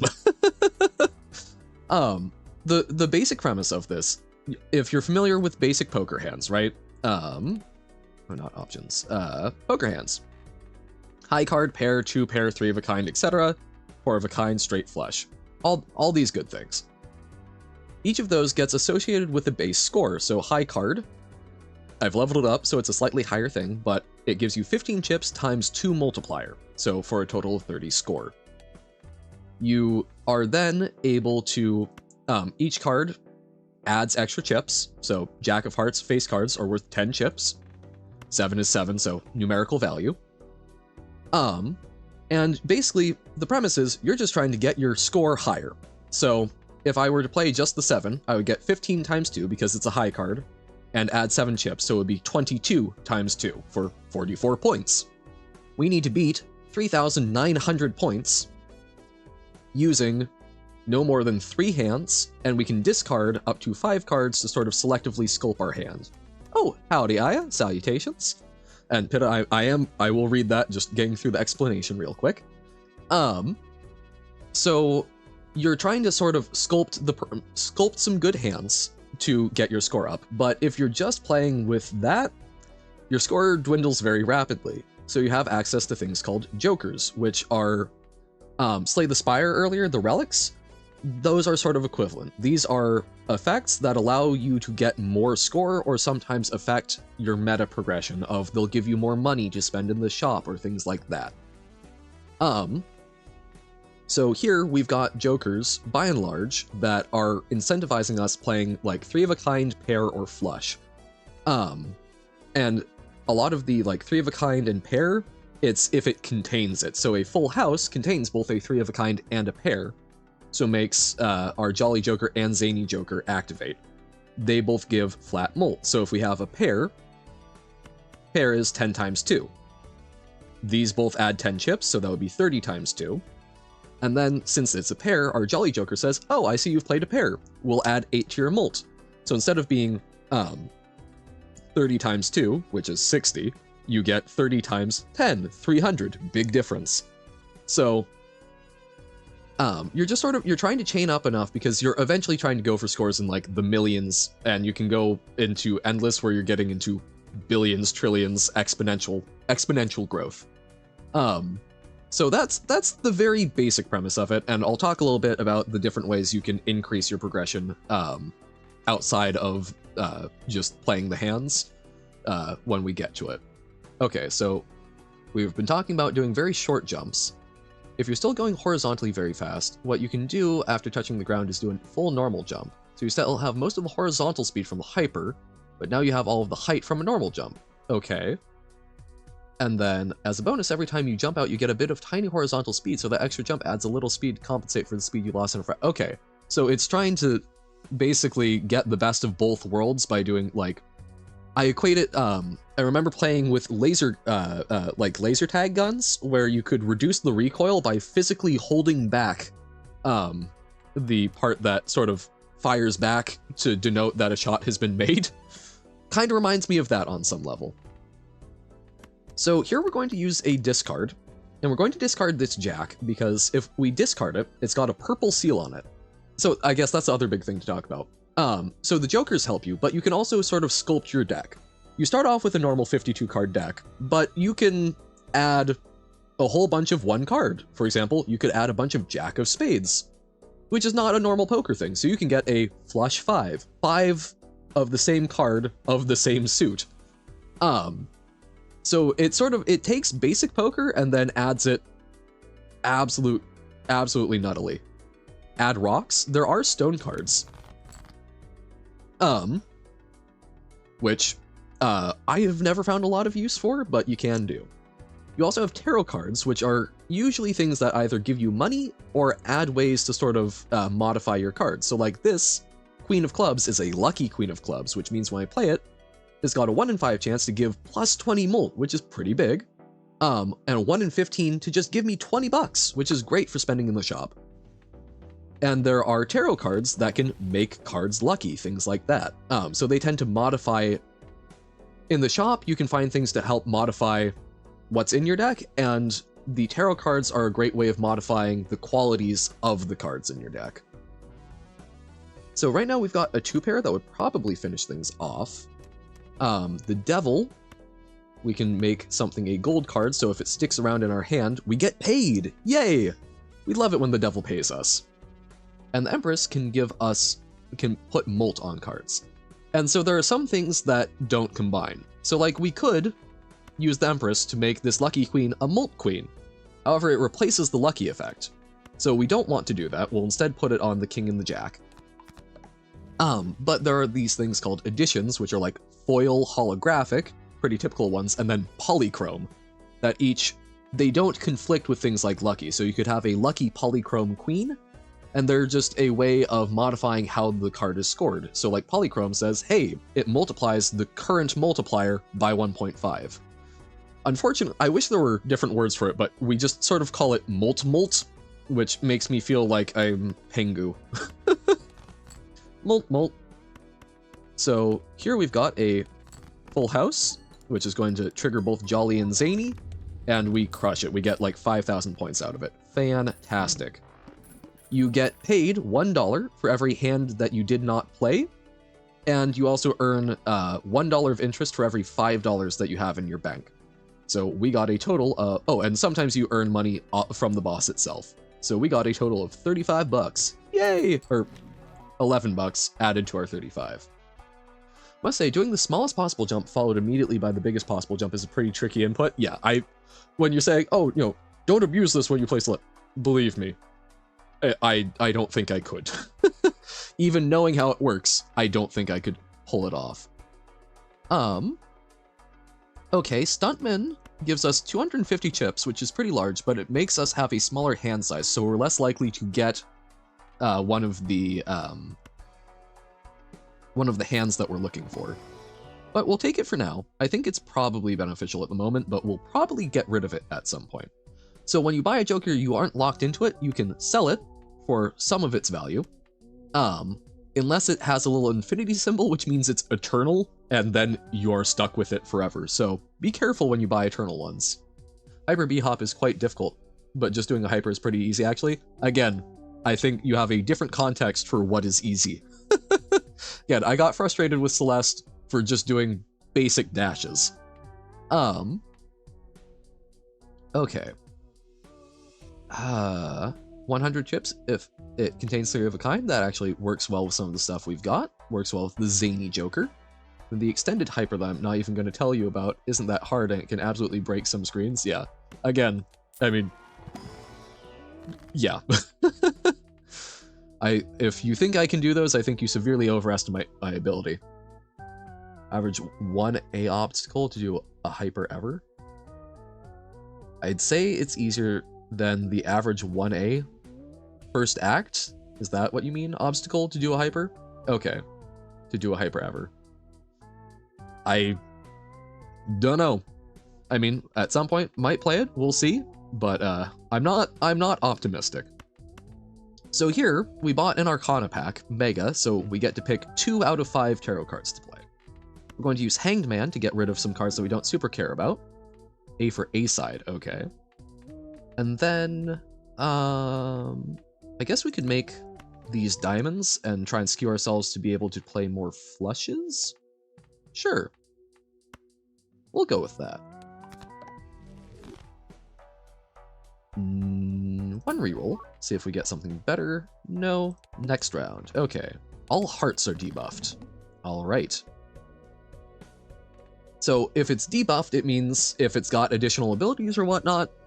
So like if this Queen of Clubs, this lucky queen was a Queen of Hearts, it would not be lucky and we wouldn't get the 10 chips out of it from playing a queen, but it would still count towards assembling a hand that had like a full house of queens and such.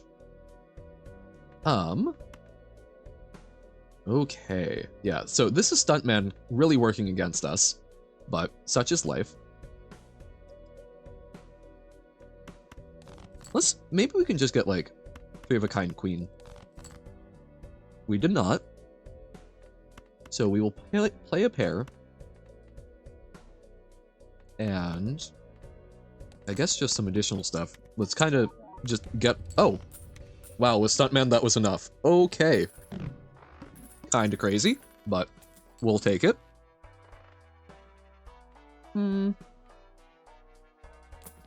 Reroll. Oh, there we go. That's an example of an eternal one. So if we bought the runner, he sticks around forever. We cannot sell him, we cannot destroy him. And we only have 5 Joker slots. You may notice we have 6.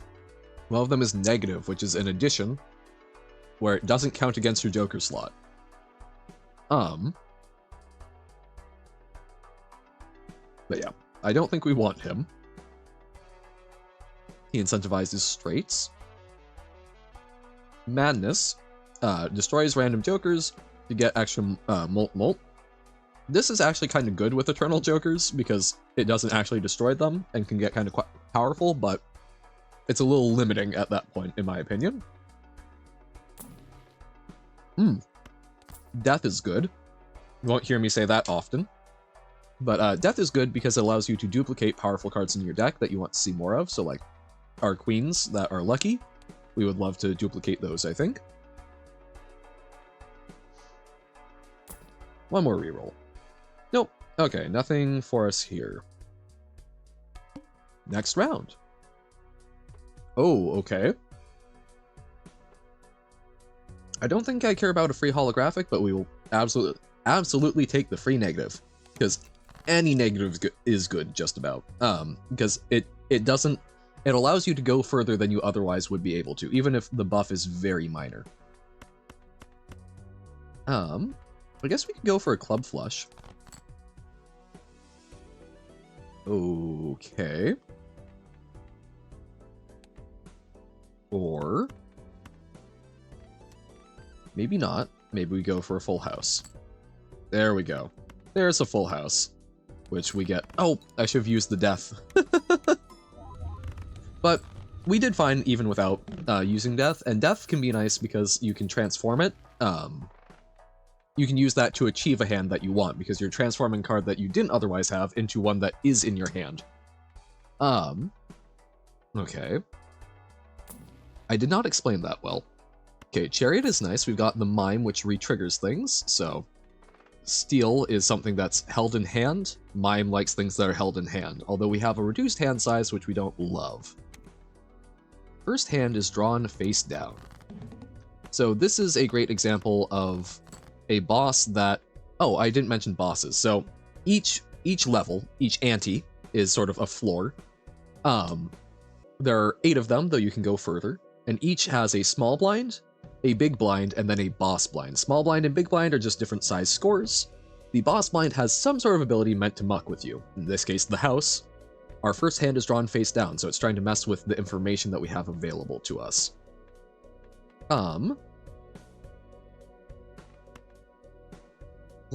Okay. Diamond flush, maybe? Sure. Ooh, okay. Oh, actually, no, that is a diamond flush. We don't have to do any sort of transformation. So we will take it. And we'll hold off on stealing something. Or making something steal, I should say. We get 3 of a kind queen. So let's do that. 3 of a kind queen. And then let's make... No, we can't make the queen steal. Let's make the ace steal. And I think this will actually probably just about do it. We play those, they aren't part of the hand, but they get them out of our hand for doing stuff. Fantastic. So 30,000, that was a relatively good hand for us, but not a great sign for our long-term survival, but not too bad.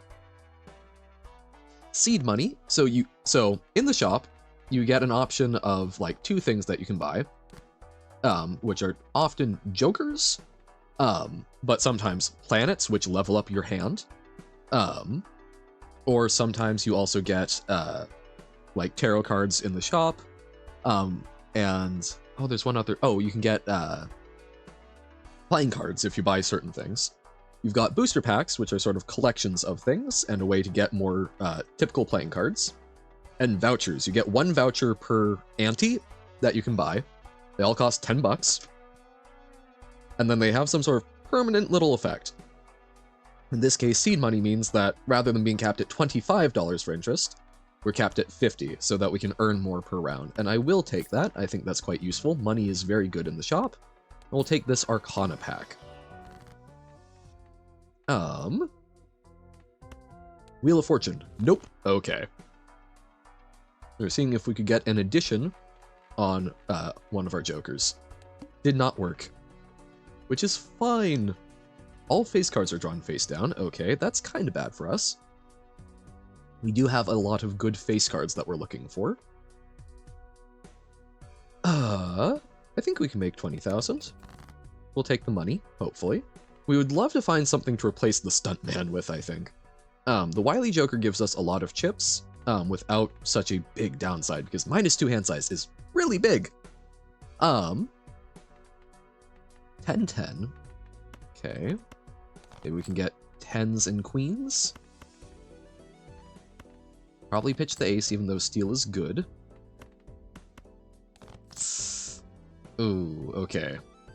Well, I guess that's a 2-pair. That's something. But we don't get all of our really good 3-of-a-kind bonuses, which we would have really, really made good use of there, I think. I guess we keep the jack. This might have killed the run right here. We could also sell the stuntmen, and increase our hand size, which might be a good Hail Mary play. Yeah, I think we just need access to more cards. Oh, and we draw instantly. I did not know that. That is news to me. Yeah, I think Stuntman was hurting us a lot more than it was helping us. So, let's try a... Oh man, is a Spade Flush even going to happen? And it doesn't proc a lot of our jokers? Yeah, we might have worked ourselves into a corner here. We'll try it though. We would need to draw a 3-of-a-kind, and we did not.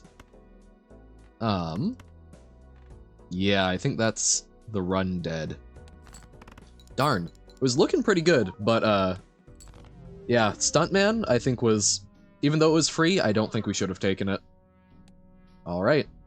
Try one more on Black Stake. Okay.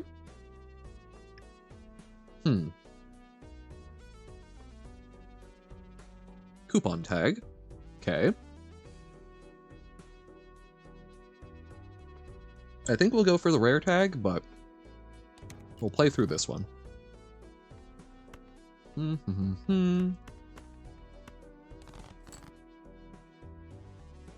Ooh.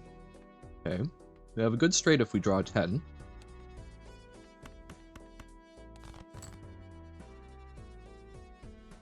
Or almost a full house.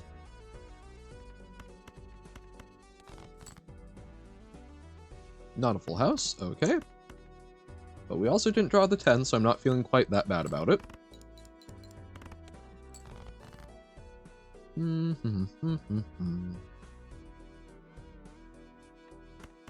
Hair. But maybe we save that up, hoping that we can get more, or actually Heart Flush is probably going to be easier than doing something with the pair. So we'll do that. Oh, well, I stand corrected. Apparently, we're going to draw into 3 kings.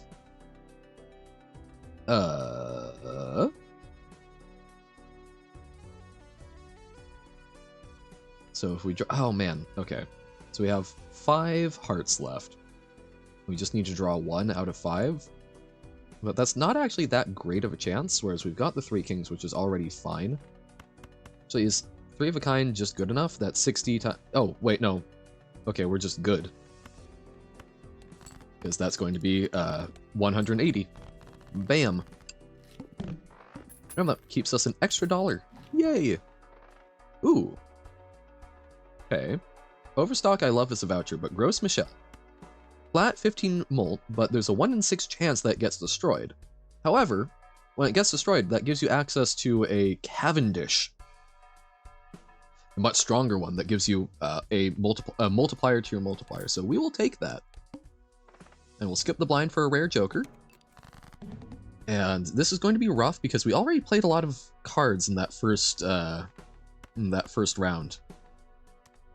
Although maybe we keep the jack, even though it's debuffed, for the sake of hopefully drawing into like a full house, for example.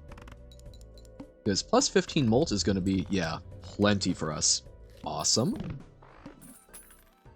Okay.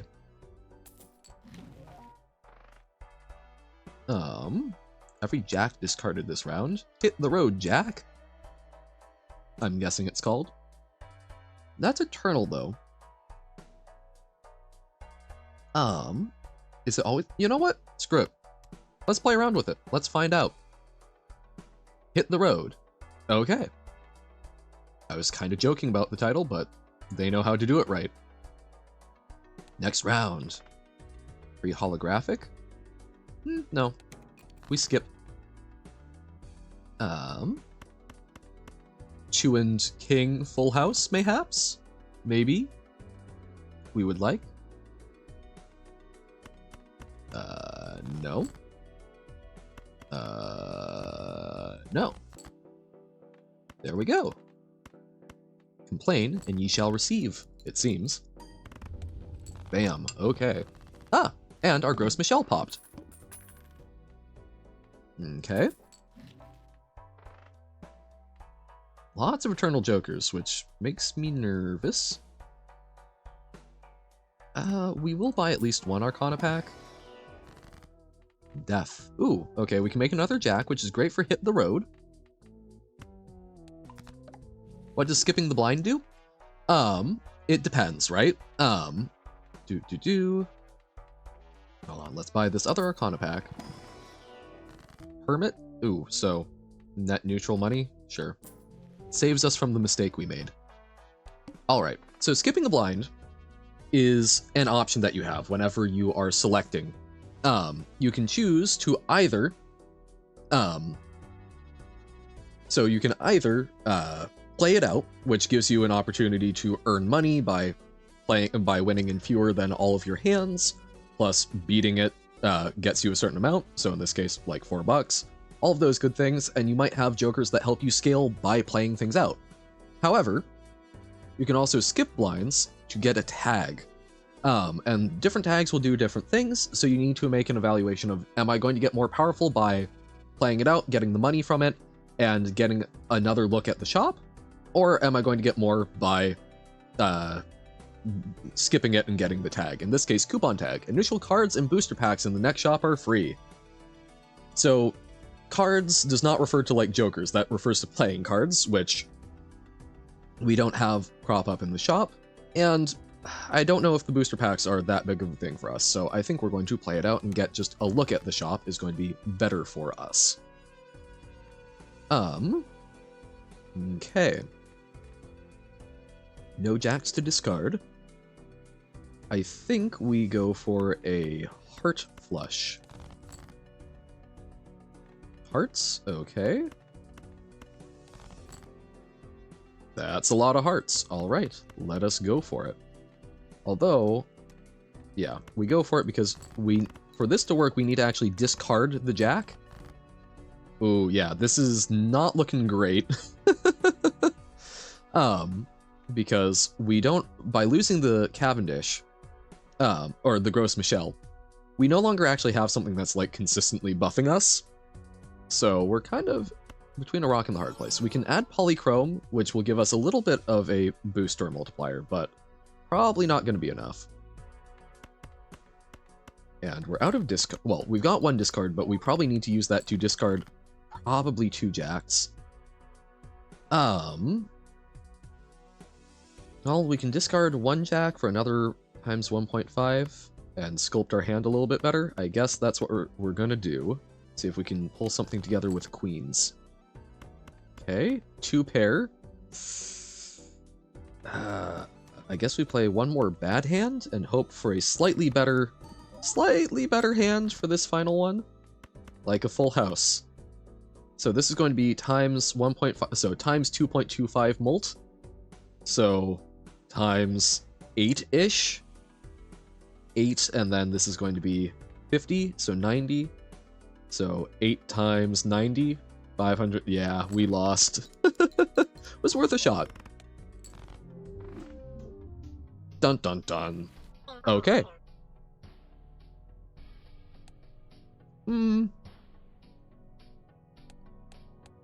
Let's just do base difficulty. See what we can do.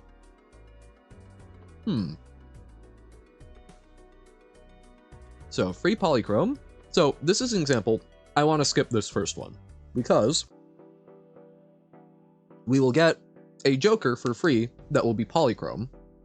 Polychrome being a very useful thing to have on a Joker.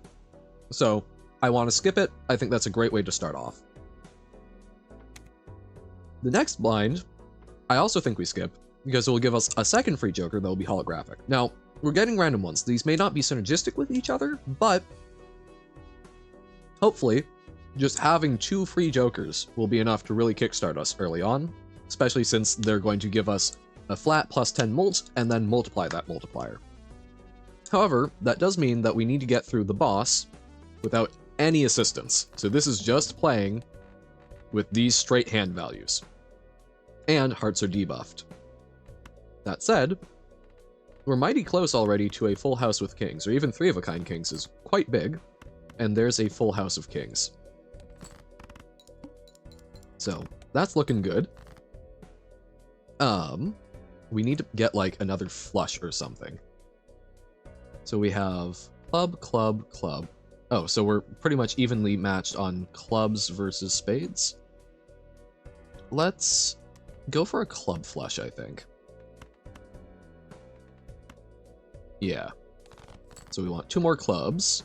Of course, we draw more spades. We do have 3 of a kind 6s, which is not bad. So maybe we go for a full house again. So 4s, we have already drawn 1. 5s, we've already drawn 1. 7s, 7s, even though the 1 is debuffed, is probably fine. 9s, so I think we get rid of everything but the 6s and 7s. We're increasing our... Oh, or we draw 2 of another one and natural into a full house. Fantastic! We survive. And this next shop is probably going to look real nice for us. Oh, that's so sad! No! Okay. So, idle I don't really like. Popcorn. Plus 20 molt, but every round you play, it decreases by 4. It is polychrome though, so even if it goes down to 0 molt, we still get value out of it. I think we'll skip.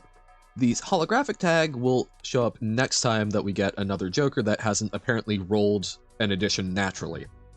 So, we've got something though. This will help us power through these next couple of rounds. Gives $1 per unused discard this run, not a great skip, and rerolling the boss blind I don't super care about, so we'll play this one out. And we've got a full house right off the bat, happily. Very nice.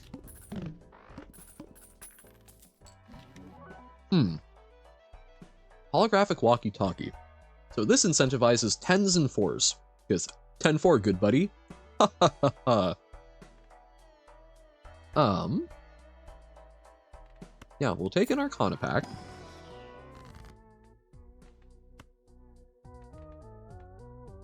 I'm going to use this to make money. We're going to sell Hex. Because we're to the point where we're going to be getting jokers we want, and adding Polychrome to a random joker and destroying all the others, less good. So we sell that, and then Hermit will make us just a bit more money off of it. Lovely. Walkie-talkie. And we should be able to buy the reroll voucher next round, or hold up. Run info blinds.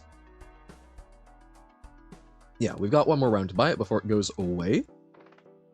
So we fight this big blind. Ooh, 10s. We like our 10s. Yeah, let's go for some combination of 10s and 4s. You ate a burger for dinner. You say it in quotes. Why is it? Why? What has been done to the burger to make it deserve air quotes, Aya? I'm concerned.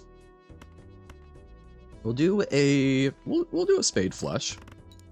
We get 110, that helps us out a little bit. Yeah, that crushes it. Fantastic. Omit the bun, tomatoes, lettuce, and cheese. So it was literally just the burger, sans bun and such. I've done that before. That's actually can find quite pleasant. So it's the meat patty. Yeah. That's kind of great, honestly. I enjoy doing that. Just like cut it up a little bit, dip it in some like barbecue or whatnot. I mean, burger meat is good meat. Oh, you don't like beef that much? Well, that does make it a less pleasant experience. Season it right, no problem with that. As long as you like beef, yes. See, I was afraid that was going to be some sort of like truly heinous plant substitute. I love in concept plant substitute meat, but I have yet to try stuff that I find very good, with the exception of there's like some soy chicken patties that are surprisingly palatable that have been around for like 20 years. I remember them from when I was a fair bit younger. It's basically a way of convincing you to eat beef. Oh, do you... How so? In that there weren't other options provided, or you like it better when it doesn't have all of the other things with it? We'll get the voucher, make our rerolls cheaper. So rerolls, you spend 5, but then it increases by like $2 every time. So we're sort of starting off that chain later. So later when we're trying to get like new jokers and whatnot, it's going to be a bit more efficient for us. In fact, oh, actually, I was going to say, oh, let's reroll right now. No, let's get another joker. You will not eat beef, instead you eat pasta, but if you call it a burger, you might eat it. Huh. Okay. Gotcha. See, that's funny to me, because, like, pasta will often mix in, like, some ground beef and whatnot to it. But okay, so if you make it a burger, it's palatable, but if you just call it beef, no. Fun little quirk of the brain. So Zany Joker incentivizes 3 of a kind again, or Dusk. Re-trigger all played cards in a final hand of a round. You ate beef today! Huzzah! I'm proud! I am also a fairly finicky eater, so I understand and wholeheartedly applaud anyone who is stepping outside of their food comfort zone. I mean, I was proud of myself for having green onions in some, like, ginger chicken when I was visiting a place and ate at a ramen restaurant. So, I get it. You will not eat lamb, though. How so? Just, they're too cute, or don't like texture flavor? Ew? Okay. I've never tried lamb, so I don't know my opinions on it. So Dusk re-triggers all played cards in the final hand of a round. So, re-trigger just means it does its thing again. So you're not getting the value of the overall hand over again, but your individual cards, you get extra bonuses from. Alrighty. And we will go to the next round. The Wall. So this boss, the ability is they require a much higher score than normal, which is honestly not too terribly intimidating to us. While I am loath to ship off the 4, We're close to a full house there. There we go. It's like, it feels like it's right around the corner. There we go.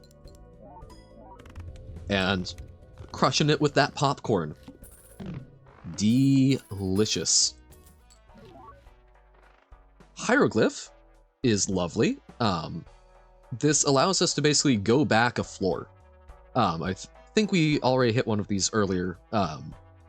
So we do get to play one less hand per round permanently, but we get an extra round of looking for good jokers and scaling up and so on and so forth. So I'm a big fan. Also get an Arcana pack. Okay. I should also add, it does decrease the power of the blinds in the particular ante, so it's not something where you're just playing 9 rounds. It's like you're getting to play 9 rounds over the same space that 8 rounds would occur. Man, strength could be good for trying to make more 10s and 4s, but we don't have anything that... So strength increases up to 2 cards by like 1 rank. So if we had 9s or 3s, we'd be very happy to use that, but instead we'll get some planets. So now our high cards are more powerful if we play that, and 2 pair is more powerful. Okay. And we will pass the round. Foil tag. Free joker, that's foil. Not super keen on that. We're looking for... I don't think we need more foil or addition jokers. We want ones that synergize well with things. Well, we've got some 8s, but we've also got a fair number of diamonds, and one of those is a 10, so let's go for a diamond flush. Ooh, okay. Or let's get confused. 10, Jack, Queen, King, Ace. There's a straight that has at least a 10 in it, so that's something. Something that works with our walkie-talkie.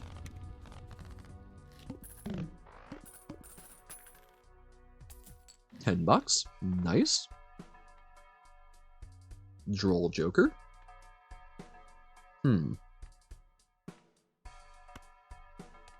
Jumbo Buffoon. So we get to... We're buying a Joker, and we get to pick one of the 4. So clubs give extra molt. That's nice, so we can try and skew our deck towards having more clubs in it. That's a much more consistent trigger than trying to get 10s and 4s, oftentimes. Straights. Straights are very difficult in this game, because the fact that you can modify your deck and, like, copy cards makes it a lot harder to try and laser focus on playing a straight, because a straight is 5 different cards, right? And even if your entire deck is just those 5 different cards, there's going to be a number of times where you end up not getting 5 different ones. Extra hands but lose all discards. Don't like that. Egg.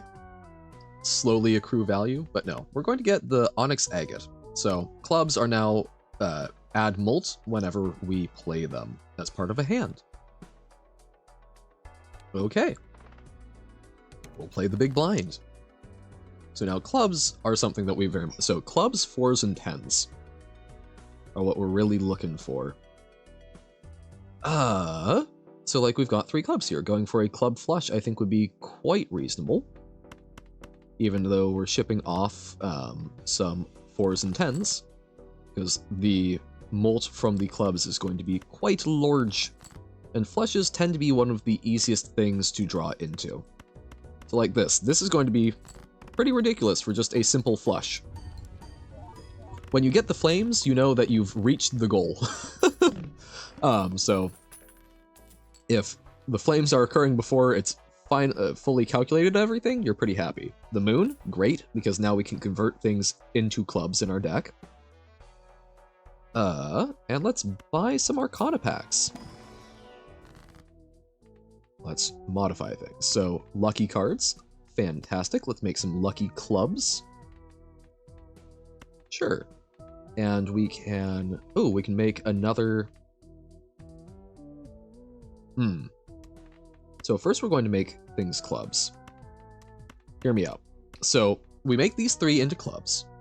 Then we get to make 2 lucky cards with Magician. Awesome. And then... Oh, it was Jumbo. Never mind. I was going real big brain there, but I was actually very smooth brained. Because I thought we got to pick 2. I was going to go, oh, we do Magician, and then we get to copy Magician with Fool. But it was not to be. Death is a very good card, but there's none of these that we're like super keen on copying, and we have to use it immediately when we buy it this way. So instead we'll get Emperor, which just gives us 2 tarot cards that we can use later. I don't like the World because we're not trying to make spades. Hanged Man is good for getting rid of cards that we don't. Ah. It's like, man, I saw the club somewhere.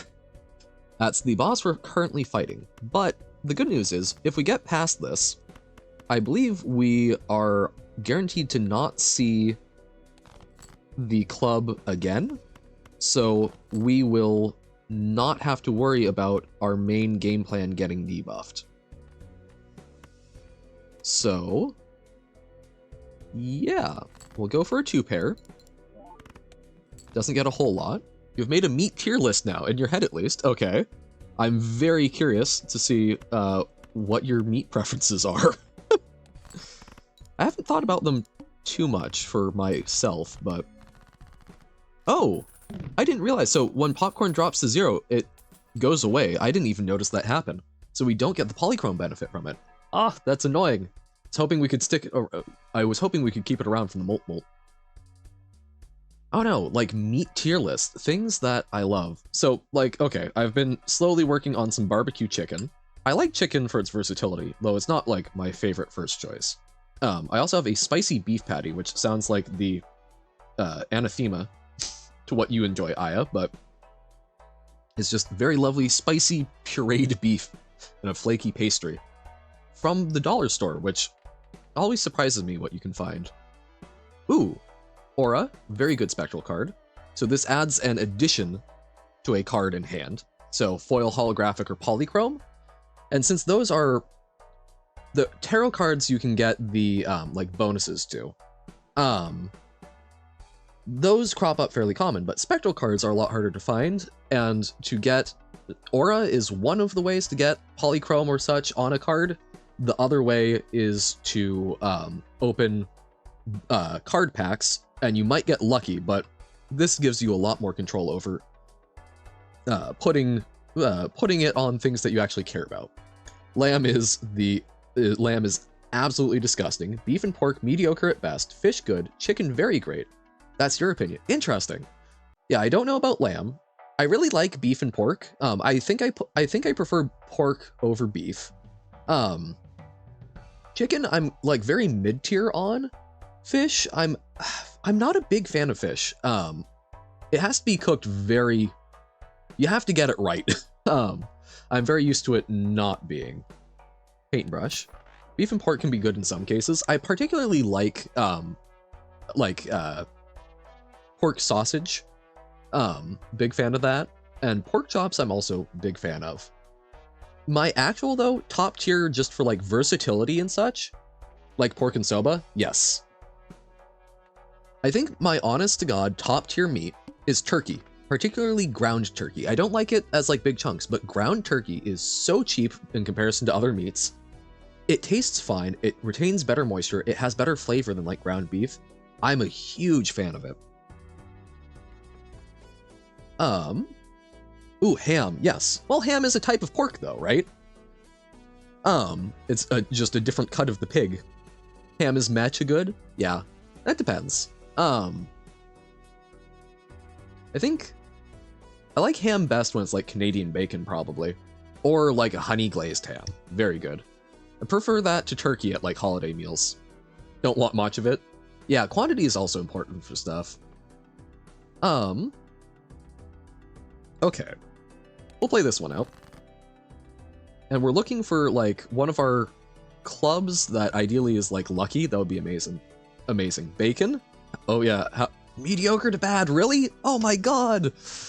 The internet, no! No, I think that's a totally fine opinion. Bacon is really... It depends on the type.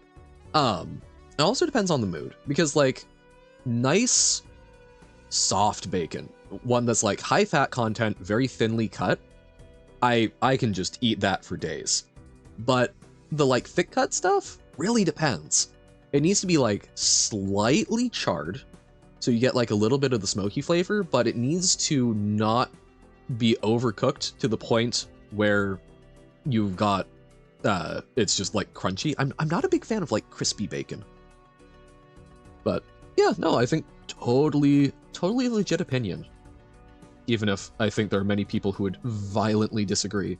Parents' cooking of bacon kind of ruined it for you. Yeah, well, see, that just means that you'd gotta learn to cook it well yourself. Make it to your own tastes. Do it better, do it justice. Okay, I think we go for a club flush here. I think that is highly doable. Well, yeah, like, I'm very fortunate. I would say that my dad is... Ooh, hold on, let's, aura this up. Foil? Kinda the worst aura, but we'll take it. I'm very fortunate. My dad is a very good cook, so I was very fond of that, but cooking for yourself is a very nice thing. It allows you to experiment and figure out... It gives you a lot more control over stuff, and I'm a huge fan of it. And yeah, you know, it's hard to ruin stuff. Is no good at cooking? I sucked at cooking. I would say I still suck at cooking, but you learn incrementally. Took cooking classes for 3 weeks? Awesome. The best cooking class, in my opinion, is just doing it consistently for yourself. Find like one thing and make that for most meals. If you get sick of it, you know, take some days off. But like fried rice was a huge thing for me, and now I just try to always have like a bag of rice in the fridge, and I've got a number of different things that I can do with it. I'm always happy for it. I've got something I can do to make sure I've got a meal for myself, and it's super simple and quick to put together. Very versatile. We'll hermit for some more money. Nothing we were huge on duplicating. We'll do one reroll. Neither of these great. We'll do another reroll. Space Joker can level up hand types. We'll take it. Same with textiles, metalwork, and woodwork. Oh, for classes that you've taken. Yes. So you've got like a little bit of home ec essentially, which is super cool. Jack of all trades. Yeah, I think we also play this one out. Yep. Club flush. Probably our best bet. Do. We need... Oh no, we do have a club. Okay. Club flush. There we go. Where your gumball machine went? Wait, what? Did you make a gumball machine, I take it?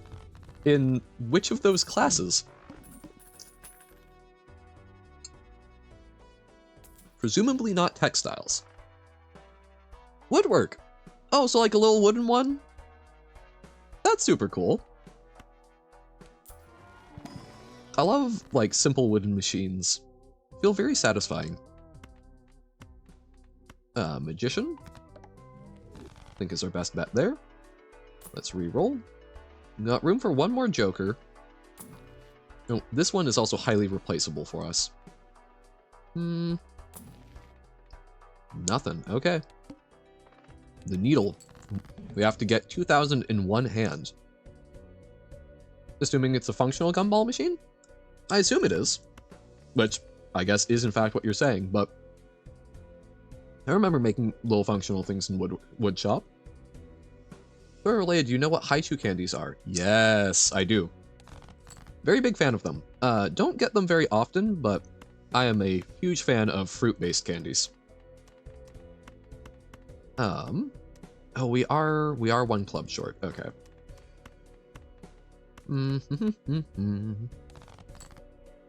There we go. Not the spade. And we'll do the lucky 5, sure. I think this will crush it. You tried putting them into the machine and it failed? Interesting. So what's the mechanism for it? So you own a whole bunch of Haichus? Because yeah, like the gumball machines are basically you've got what's essentially a valve, right? Or like a corkscrew that like pulls them through. So you twist it, it turns the corkscrew and pulls it through. So I feel like the shape is fairly important. I can see how that would go very wrong. Alternatively, as you're saying, you own a whole bunch of Haichus, so maybe it went very right. Reroll Glut! Our rerolls are so cheap! Amazing! Let's, use that. I'm not a big fan of the devil in this case. Sure, we'll use the planets. Aha! Level up our hands. Arcana. I don't think Wheel of Fortune is great. We could make some more 10s and 4s, but I think we're really more club-focused now. So I'm honestly just going to Emperor. See if we can get something better. Death, awesome. Still so weird to say. And we get rid of the Lovers in favor of the Moon. Reroll. Nope. Reroll. Seltzer is good temporarily, but it caps out pretty quick because it degrades. Hermit. Money's on sale. We'll take it. And sure, we'll see if we can... no addition. Ooh, Emperor. But we're already full up, so let us go forth. We can get a free Polychrome Joker. Interesting. Free... Okay, Rare Joker might be better for us, but there's a lot of different rare ones, so I don't think guaranteeing that is necessarily as good. Don't know...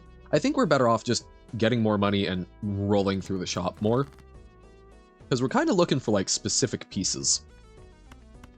So I assume that you were very happy to just have a whole bunch of Haichus, but maybe that's just because I know I would be very happy to have a whole bunch of Haichus just sitting around. Hey, so now we can use Death to make an extra copy of our best card in our deck. And we'll hold on to the Moon. Doot, doot, doot, doot. Alrighty. Ooh, and we got 20 bucks off of a lucky card. Love it. So we are very flush-oriented, but that's how things tend to sort of line up. Rough Gem. Okay. Incentivizes diamonds, so not where we're at right now. Reroll. Aces. Don't really care. Splash. So, Splash feels very reminiscent of the actual Pokemon, like, you know, Magikarp Splash. Every played card counts in scoring. Since you're hopefully playing a good hand, Splash is not great. Okay. Reroll. Strength we might make use of, but no, let's keep looking for things that... Oh, okay, Sock and Buskin. Sock and Buskin is great, because it's a retrigger on our face cards, and we've got a lot of face cards that we're loading up on. So, fantastic. Double up on their powers. And that works well with the clubs, because now, gets +7 the first time, and then the second time it also does another +1. Or another +7. Sent in Discord? Ooh, okay. Pulling it up on second screen. Okay. We will go next round. Do do do do do do do. I'm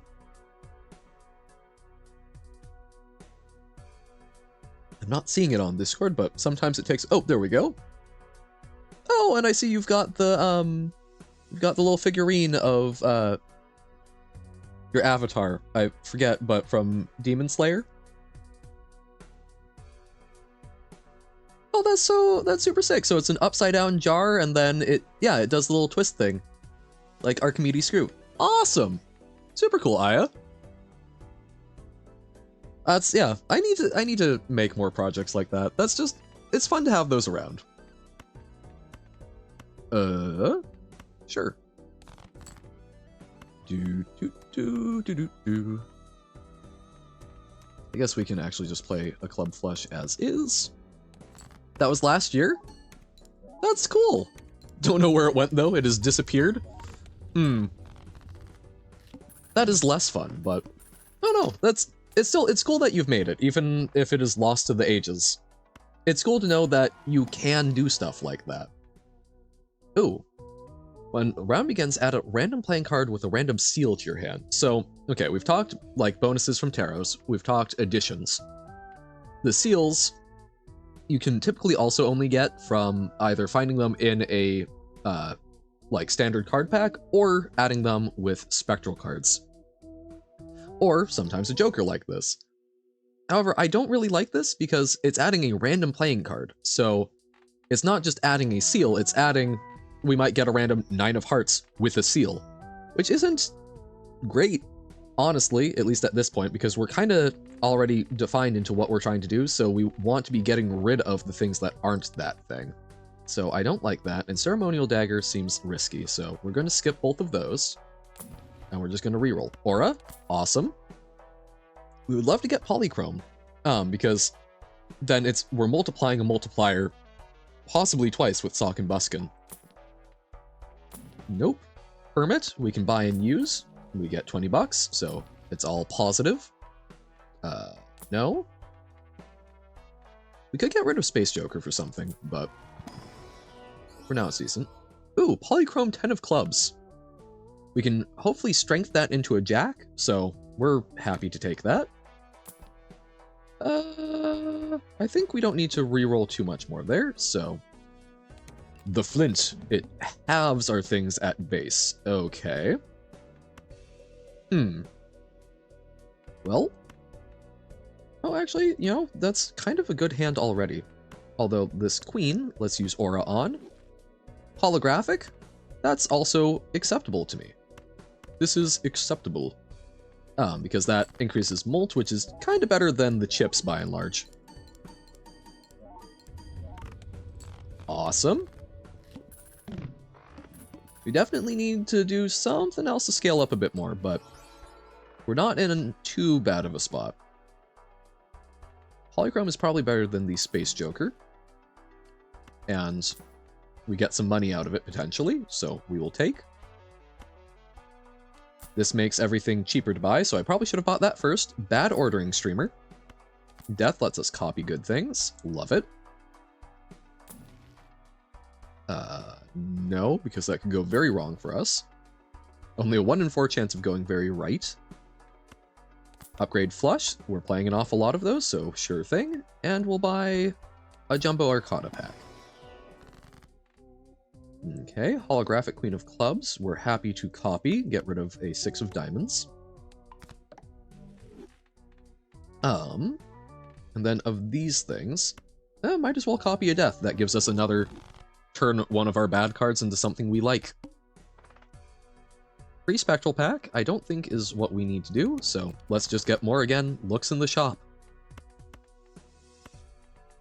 Okay.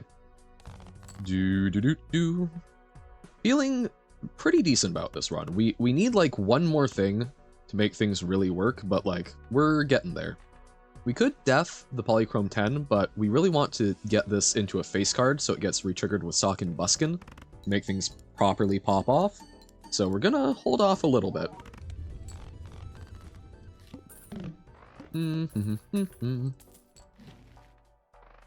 Okay, Buffoon Pack. See if we've got a good Joker in there. Not really. Misprint is interesting. So it basically rolls a random, I think between 1 and 30, or 0 and 30 multiplier, or maybe 0 and 25. So it's not really one that you can predict. I don't want this late game, but early game it can kind of help you out.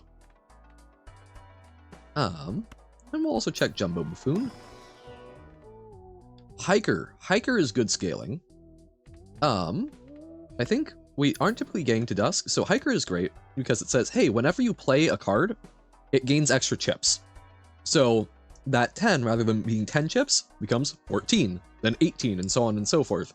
So it's a really good way to increase the chip side of your formula, and the more balanced things are, or at least, you know, if you're getting, it's very easy to get into like millions of molt by multiplying multiplier with things like Polychrome. Chips are a little harder to scale that way, so Hiker, fantastic card, especially if you get it this early. It's a little later than we might like, but still early enough that we're happy. Alright, next round. Okay. Club flush, because that seems to be everything we're doing these days. Dun dun dun. Let's go. So see how it triggers multiple times, which is super great with lucky, so we get extra chances. There we go. That's more what we're looking for. So 60 thou. Still a far cry from where I know we can end up, but looking not bad. Strength. Oh, if only we could get that for the 10. The 10 that we want to buff up. Honestly, Moon, let's make some things clubs so that we've got another slot in case we find a strength. And we can make some lucky 10s. Well, lucky 10 and a lucky ace, sure. Keep forgetting that we've got 10 for, or walkie-talkie. That might be one we can swap out at some point since we're really just like laser focused on clubs and face cards now. Throwback. Flat 1.5 molt. Don't think that's... I don't know how much more we're skipping, so I don't think that's a great one. This is like half of the Onyx Agate. I also don't think that's good enough. Reroll. Strength. Oh, and Deja Vu. Oh, that's also really good. Oh, this is such a painful choice. So we want Strength so that we can re-trigger our Polychrome 10, but Deja Vu adds a red seal which gives an additional re-trigger to something. I think that's better. I don't think we want to get rid of Death. Oh, why did it have to be both of those while we still had the Death? Let's just really load up on this 10 and hope that we find the strength again soon.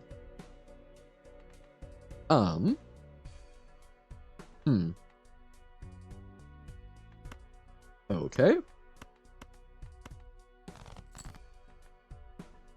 So cards drawn face down after each hand played, but hopefully we don't play more than one hand, so that shouldn't be relevant.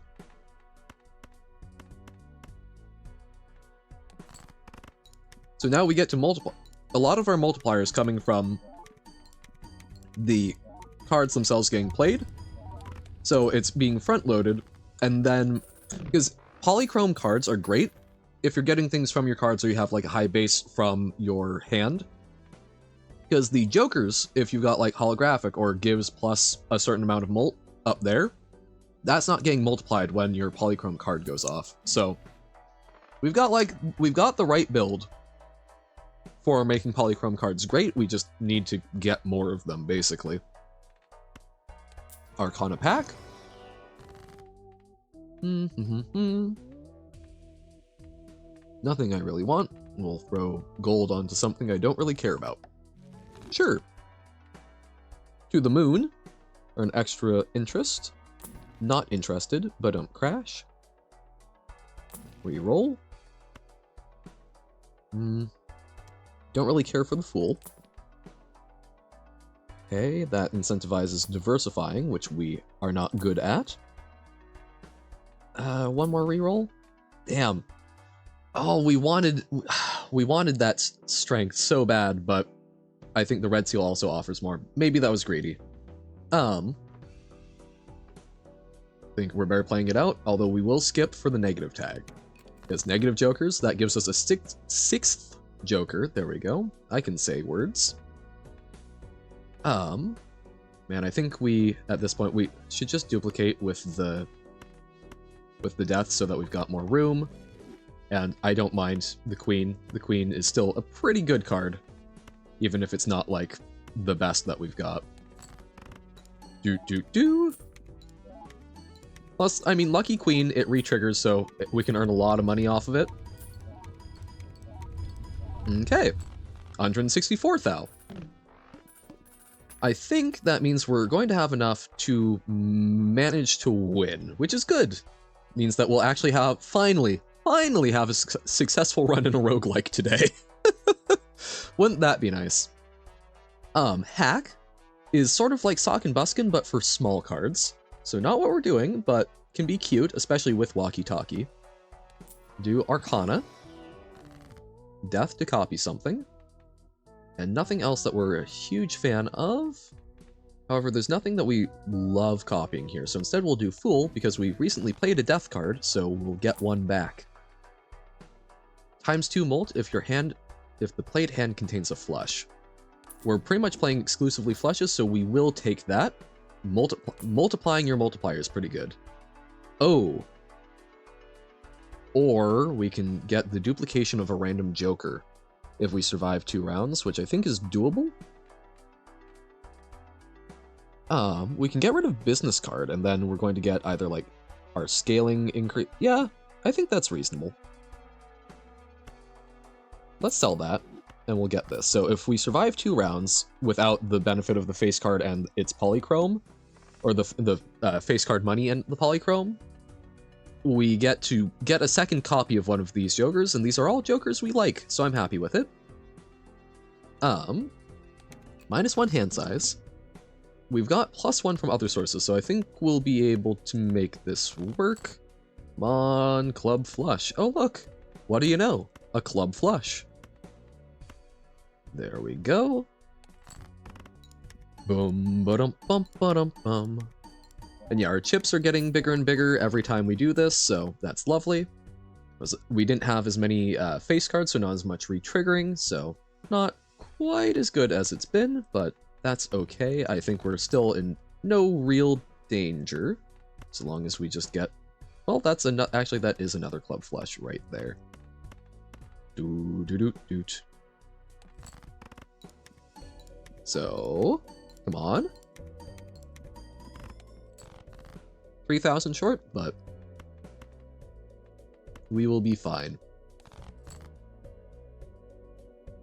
Yeah, because, see, that's why you hold on to the death card. We have just made a flush in our hand. Haha. So even though we didn't have a flush, I think we still would have been fine even without the flush, but now we've forced the flush. Awesome. So see, that final hand was enough for us to just win anyway. +15 chips if played hand contains a straight.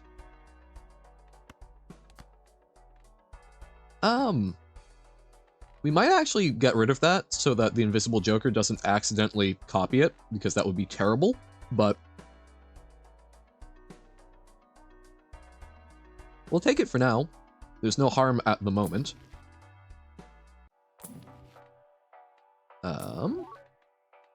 Seltzer. Sun, no. Emperor, we'll take that. 2 tarot cards.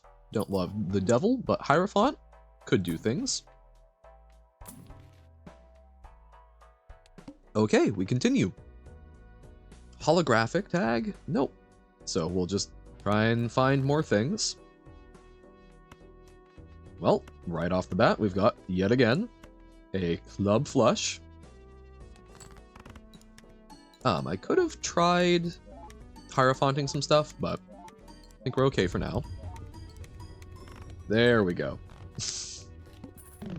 Okay, so now we can sell this to duplicate one of our jokers. So I think we will sell the runner. That was just kind of a very bad negative. And we get another Onyx Agate. So now when we're doubling stuff up, or basically this doubles the multiplier we're getting from our from playing our cards. We like that. Campfire can be very strong if we sell things. Probably even better than the Tribe. Yeah. We just have to have the econ for it, and I think we do have the econ for it. Temperance. Make some money. So, like, we can buy and sell, and that increases our multiplier to our multiplier. And this we will also sell. Nope. Nope. Not many things to sell. There we go. Buy and sell.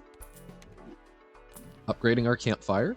Wheel of Fortune. Buy and sell. So you can sell planets, tarot cards, and but not jokers. There we go. Okay. Slightly better molt. And even if we don't play a flush, we still get it. Yep, we certainly play this one out. Come on, more clubs. Ideally, are very good clubs. Sure, this will work. I think. Do-da-dump dump. Yeah, so see how it's +7, +7? We zoom in. Alright. Did it in 1. Emperor. We will buy and use because that makes 2 tarot cards, so we might sell them both, but that's ramping it up. Yee. We'll buy. We'll reroll 1. Played face cards give +5 molt when scored, so we're already pretty club heavy, so no need to get one of that, but we will buy this as well to save up. Next round, the house. First hand is drawn face down, so ship some of these off. I like to get every alternating card because we can get a little more info out of it this way, based on the positioning of things. Okay, so we know these are all clubs. So we can discard anything that is not a club, because we're going for a flush hand. Okay. Well, let's see how this one pans out. Do-da-dum-dun-dun-dun-dun. We be going. Okay. 773 thou. I think we will be able to beat Anti-8. Okay. However, we are going to... Wait, hold on. Are we already on? No, okay, yes, we're on a new one, so Campfire has reset. It resets every time you beat an Anti. Okay. So, we sell. We sell. We'll look at the Arcana. Maybe we get an Emperor. Or a Strength on the 10. We do not. No! Temperance, we will get some money. Reroll. Reroll. And reroll. Buy and sell. Gold Steel, I don't think is super important to us, so we will sell it. And we can buy and sell that. Bam! Okay, 2.25 molt again. Let us go forth.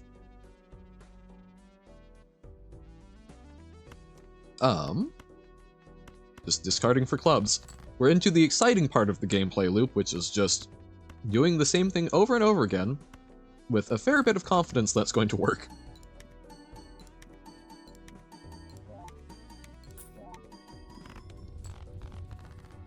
Number big. Bam. Arcana? We can... Okay. Well, we will have love strength here, but fine. We will duplicate the Polychrome 10, because we do get... It already does get a retrigger from the seal, so... I think that is a good use. And Spectral Pack? See if we can get, like, an extra aura or something.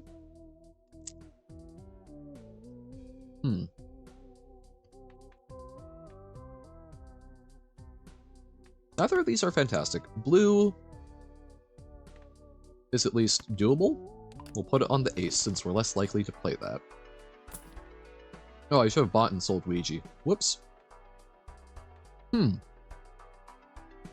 this point, scaling from Hiker is probably going to be outpaced by Scary Face, because this gives all of our face cards plus 30 chips, so we will go for it.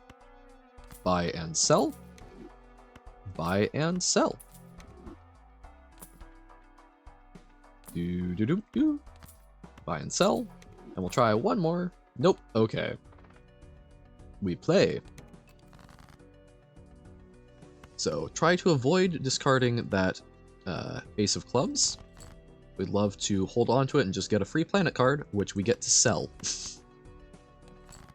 We're a very complicated build right now.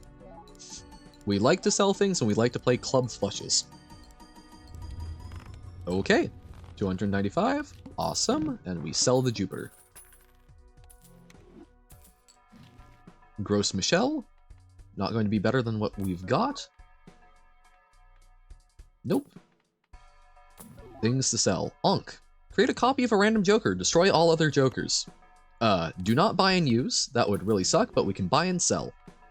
So we could get a duplicate, so just like Onyx Agate, which was not like the best duplication we could have gotten, but we could get like a third Onyx Agate. Except it destroys everything else, so we would probably be left high and dry. Very good early game. If you get that to duplicate like a powerful early Joker, that can absolutely work out, but... And we'll go for one more. Uncommon Jokers give times 1.5 molt. No, I think we're fine without it, actually. Okay, Cerulean Bell. One card must always be selected. Okay, so that means that no matter what we play, if we play or discard, we always have to use that card in it. However, I think we're fine because it selected a clubs. That will probably be fine. I think we win in one here and that will win the run. Double up. There we go. Oh! Okay. Balatro, it took us, that was our, we did 3 on one stake, 2 on the next, so that was, we did Balatro in 6. Oh my god, okay. Don da don. Balatro. We'll do that. BT was 6. Oop, did it not? There we go. I guess we should say in 6 since we even have room. Nice! Okay! we actually beat a roguelike. We did one thing, one of the things that we set out to do. Only took us 8.5 hours. But yeah, no, that was okay. We could go endless. I don't think we're gonna force that. So I was saying 12 as sort of like the rough idea of this. I think what we're going to do, we're going to play Hades. And Hades is going to be how we end off the day. Seems like folks are petering out a little bit. I myself am petering out a little. But we've learned a lot. This is the longest stream I've done. Actually not true. We did do Undertale. But that was a very different vibe, just fighting Sans over and over and over and over again. But yeah, so let's do a Hades run.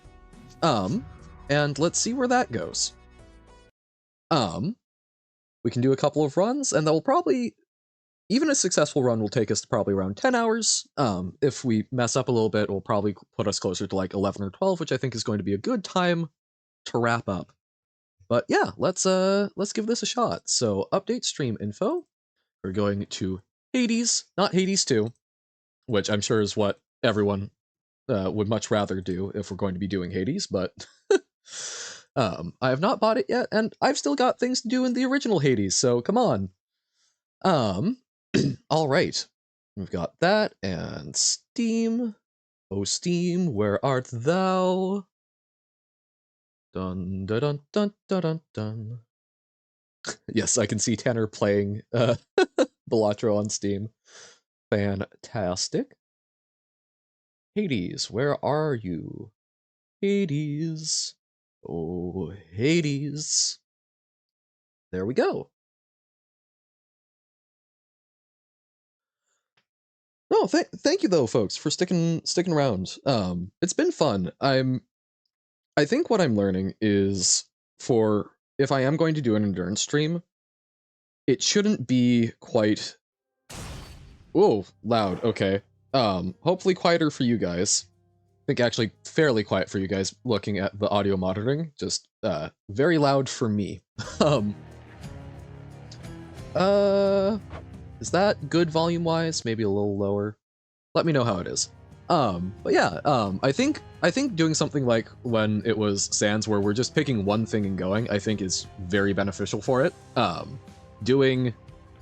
Jumping all over the place, it sort of adds like, you know, if you've got a set plan, we're like, let's do 5.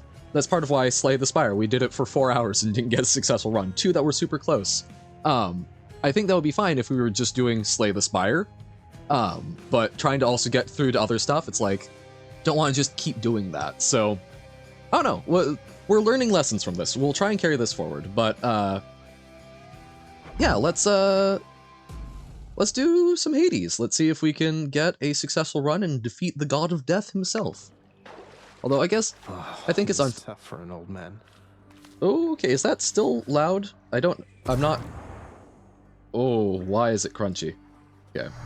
If it's too loud, let me know. Oh man, it's been a while since I've played. I'm actually going to turn down the volume for myself because it feels a little loud. Master volume down. Okay. Yeah, we're gonna have a blast with this. We'll do our best. I think it's unfair to call him the god of death because technically that's Thanatos, right?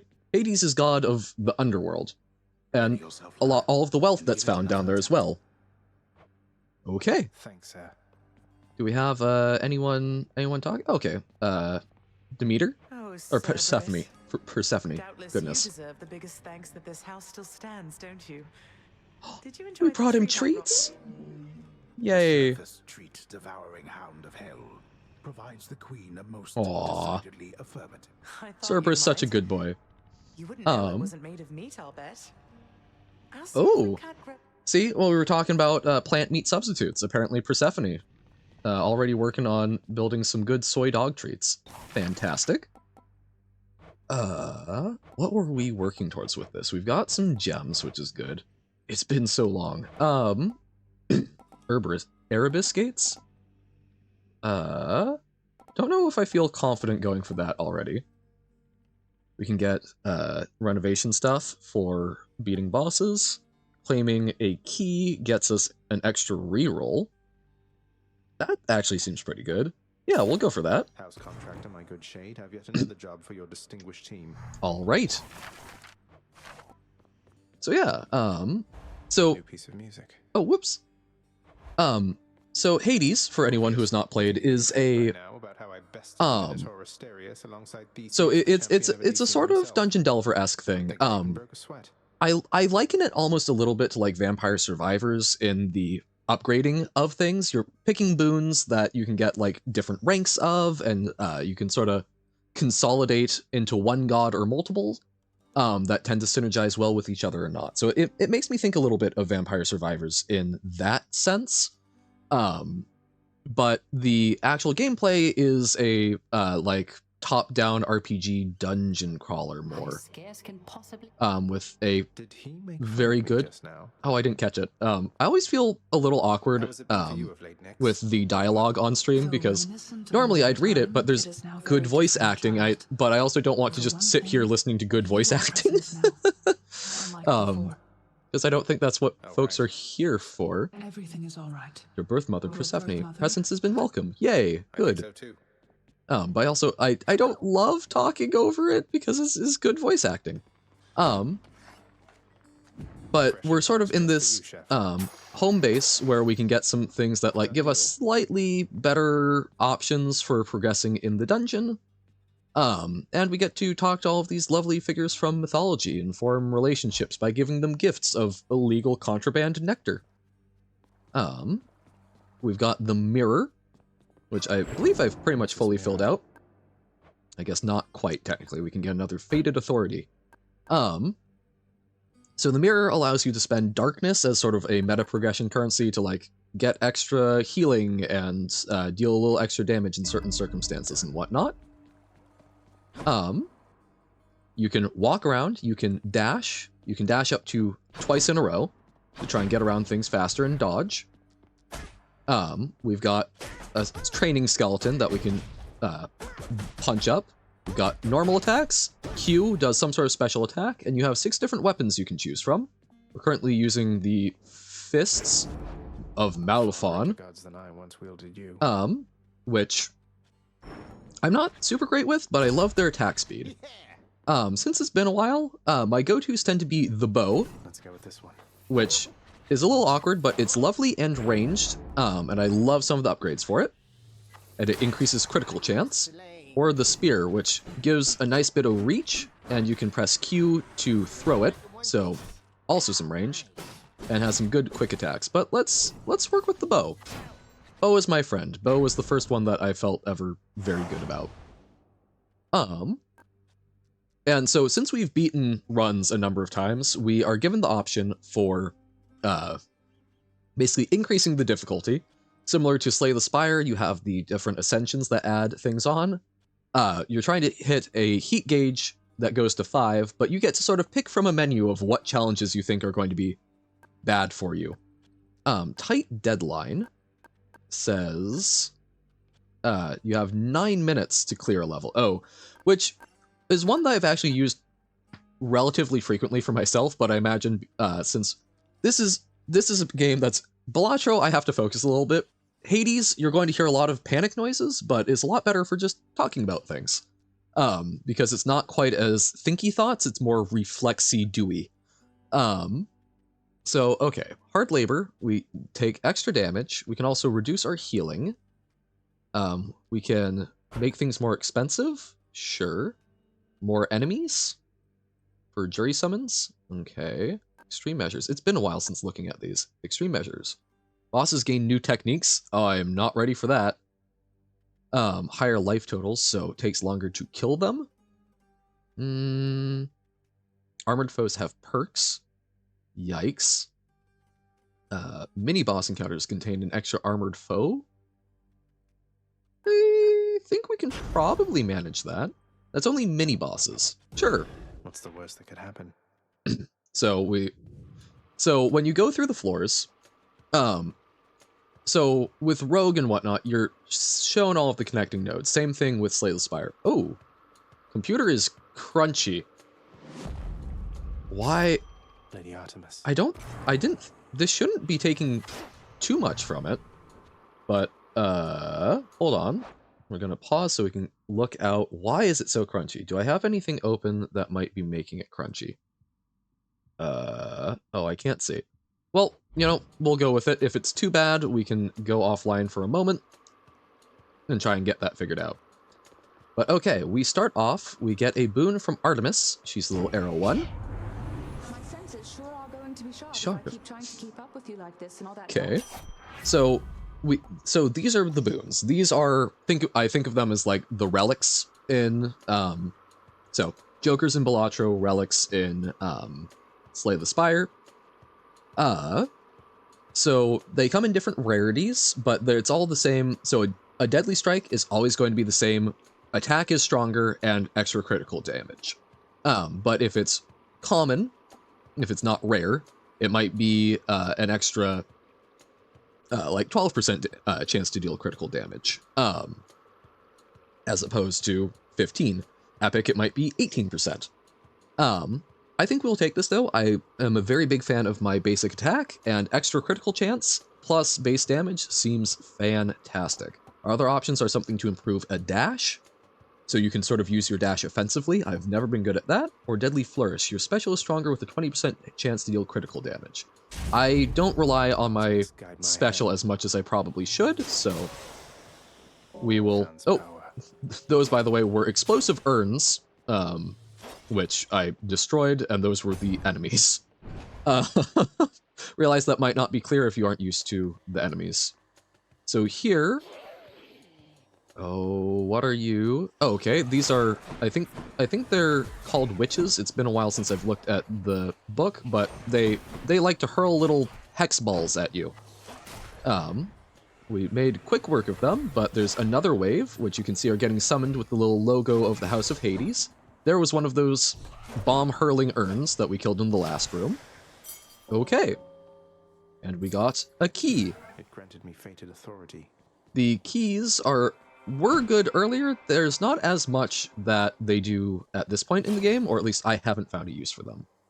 So, now that we've done this, we can smash all of the urns, because sometimes they drop gold, and we can spend the gold at the shop, which is run by Charon, which I love, the ferryman of the dead. Maybe that's why he wants gold. So he runs the shop, so we can spend stuff there to potentially get boons, which are little power-ups, or occasionally, like, an increase to health, things like that. Alternatively, so we've broken all the urns, got all of the gold we might be able to get from that. I believe, oh, that's right.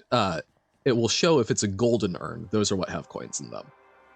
At this point, we need to pick our next room. So unlike Slay the Spire, where you get to see the entire path laid out before you, you only get one choice in each of these, and you can't, like, link back up.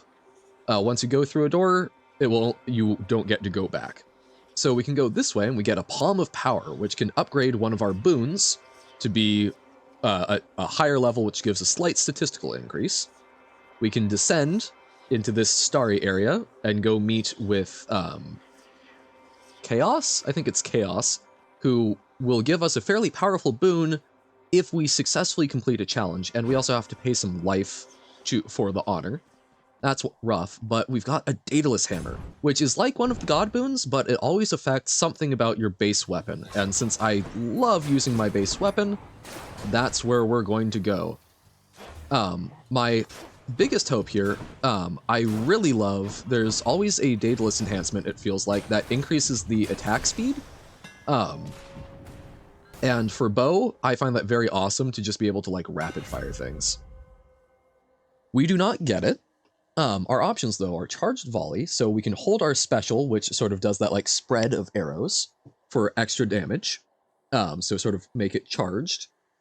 Triple shot, your attack fires 3 shots in a spread pattern, so we can hit some extra enemies potentially.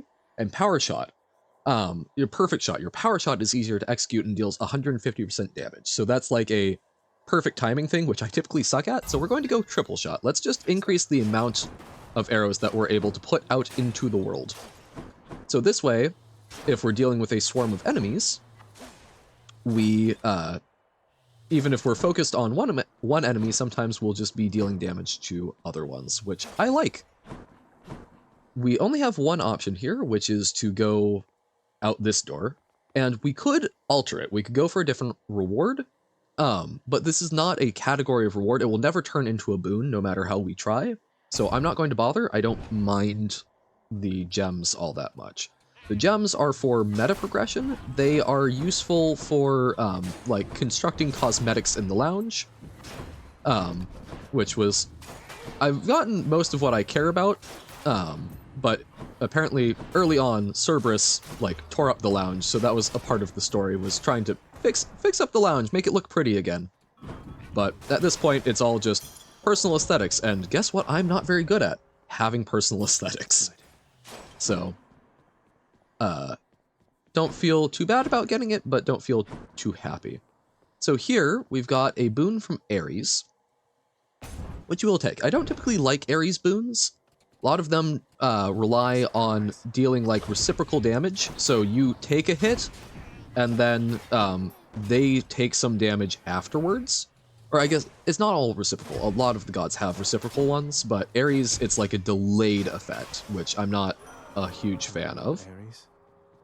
Oh, I should also say, we've got a keepsake.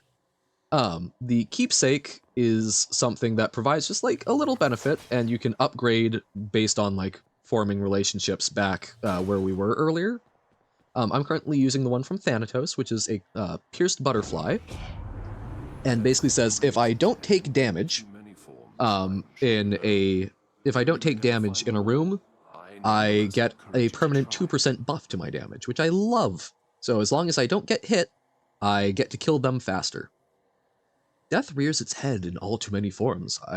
I'm sure you know, though you may never find them at all. I nonetheless encourage you to try. Okay. So,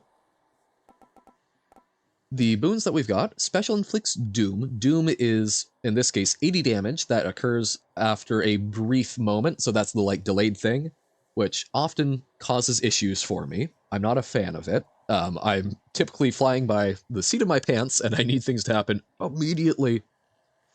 Cast sends a Blade Rift Purling Head. Oh, I also critically underuse my cast. You can right-click, and it sends like a bolt that deals damage at them, and it puts a blood gem that stays in them, and they take extra damage while they have blood gems in. This converts it into a Blade Rift, which is like a spinning disc o' death saw blade. Not my favorite, because then it doesn't put the blood gems in them. So I like to use cast against bosses because it deals extra damage, and this prevents that option. Then Blood Frenzy. After using Death Defiance, deal more damage to that encounter. We'll take it. So we have, down here, we have 3 Death Defiances. So if we die, we get up to 3 more chances. We get revived at half health. Okay. We will take the Darkness, which was useful for the things that we were seeing in the mirror, but again, we're kind of past that point. And here, I'll right-click. This is my cast. Not dealing a whole lot, but it then means that we deal a lot more damage to whatever has them in it. Also, these enemies that have the yellow around them are a shielded enemy. typically when you hit an enemy, it gets staggered. So it buys you a little time to not get absolutely murked. But if it has a shield, your damage doesn't stagger it. So those are very scary up until you manage to take down their shield. So here, this is going to be a mini boss. That's what the little skull on it is. Which we have taken some stuff that will make it more difficult, so I'm afraid. But we're going to face the mini boss, and if we win, we get an Athena boon. And Athena is one of my favorites for boons. Oh god, okay. This is chaotic. We've got a whole bunch of bomb-flinging idiots. So we're just going to try and maintain our distance and fire arrows into them when we aren't feeling too threatened. Okay. We've gotten some of them dead. Just need to kill that guy. Man, and we got through there with 0 damage. Hooah! Okay. So the reason why I like Athena boons is because she does a bunch of things that, like, deflect stuff, which I'm a huge fan of. So dash deals damage and can deflect. Perfect. So when we dash and someone attacks us, rather than simply, like, dodging, they take the damage from their own attack. And after you take damage, damage foes around you and briefly deflect. So this is like the retributive thing I was talking about. But we'll take Divine Dash. Love it. Also, I'm just a big fan of Athena in mythology. I love me a goddess who gets hammered out of someone's skull because they were having a headache. And is all about, like, wisdom in battle. I loved in the Odyssey that she, like, Odysseus was meant to be a wily hero, and I love that Athena supported him in that. That sort of, she was the inspiration for the more, like, wise form of fighting. So where Ares is, like, the brutal contest of strength in war, Athena is strategic wisdom. It's knowing when to fight and when to run. Also, often symbolized by an owl for wisdom, and I love me owls, so heck yeah. So this is one, Palm of Power. I believe we can reroll and get a whoop! I pressed E rather than G. I was going to try and reroll and see if we could get a boon instead of the palm, but fine, we will just upgrade the power of one of our currently existing boons. Ah, ran into a trap. I am very bad about that. I frequently get hit by traps, which I have been made fun of consistently for. Because they're not that hard to avoid, but I kind of forget that they're there, and then I eat spikes. Deadly Strike will get extra bonus damage to our basic attack. Love it. Ah, and so here we can get a Centaur Soul, which gives us extra health to play around with. Or we can go buy things in the shop. We don't have a lot of money yet, so I'm going to just increase our health. And since I do often take damage, even though I like to not, having extra health, very useful. So, big fan. Second wave. Oh dear, okay, that hand really wants to grab us. Abracadabra, I want to reach out and grab you. Very spooky. Let's take care of the crystals first, because those can really mess up your day with a bunch of just continuous little laser damage. Whoop. There we go. Okay, and gain 25 life. Yay! Let's go for the darkness, because I forget, there's some sort of extra bonus I get from it. I think it's like an extra 10 health for picking them up. Extra 5 health. Sure, that's still something beyond just meta progression. That's something that's actually helping us in the run, so big fan. This restores health. Lovely. And again, we've got a mini boss, and our choices between darkness or the gems. We'll go for darkness. This will get 5 health. Huzzah! Okay, this room feels quiet for the moment. Ah, and it's, oh no, it's a bunch of bomb flingers, which I got stuck on some geometry.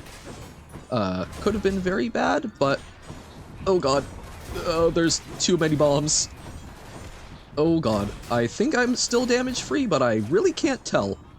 Okay, things have been cleared out enough. I can actually figure out, okay, we made it through damage free. Huh. I did not feel in control at all there. So a Well of Charon is like, think of it like a little pop-up shop. This is the hot dog stand of Charon. Typically gives like little short-term bonuses. Nothing here that I really want. I'm feeling pretty good about where we're at the moment. So we can go to a shop, we can gain more health, or we can try and take on a Nyx challenge. Or not a Nyx, Chaos challenge. However, I'm kind of wary of that because I think we're getting close to the boss at this level, the field of... Oh no, not Elysium. This is Asphodel. So I'm not going to take on a detriment right now. We're instead just going to get more health. And, since as Impact asked us about during Slay the Spire, how much is there? In a run of Hades, just like Slay the Spire, there are 3 floors. You start off in Asphodel, you go into Tartarus, and then you end up in the Fields of Elysium. However, unlike Slay the Spire, where the sort of 4th segment is optional, to actually win a run, you need to go to the 4th segment. So there are 4 real segments in Hades, and the final one is fighting up to the surface and fighting Hades. Guess not. And so the boss at the Asphodel is always going to be one of the 3 Fury sisters, and Zagreus just always guesses who it's going to be. We guessed Electo, in this case it's Megara, who we have struck up a romantic relationship with, but we still fight. What is it, Zagreus? Hesitant to go another round? Can we really keep the personal and the professional completely separate like this, Meg? It's with mixed emotions I fight you to the death, only be happy to see you back at the house. You're warriors, it's play fighting. It's like siblings wrestling. Sort of, I guess. Is that... I don't have siblings, but like, I see siblings play fight all the time. So I guess maybe that's weird since it's a romantic thing between them, but it's like, it's affectionate play fighting. That's how I interpret it. Okay, we load up with the blood gems, so that she takes extra damage from our attacks, and she's going to shoot a bunch of things at us. Nope, okay, there we go. Ouch, okay, we took some damage, but we deflected a fair bit, and we got a fair bit of damage in as well. Reload the cast triggers, or the, blood gems. She's already down to 1/3 health, feeling good about that. She still has the blood gems in her.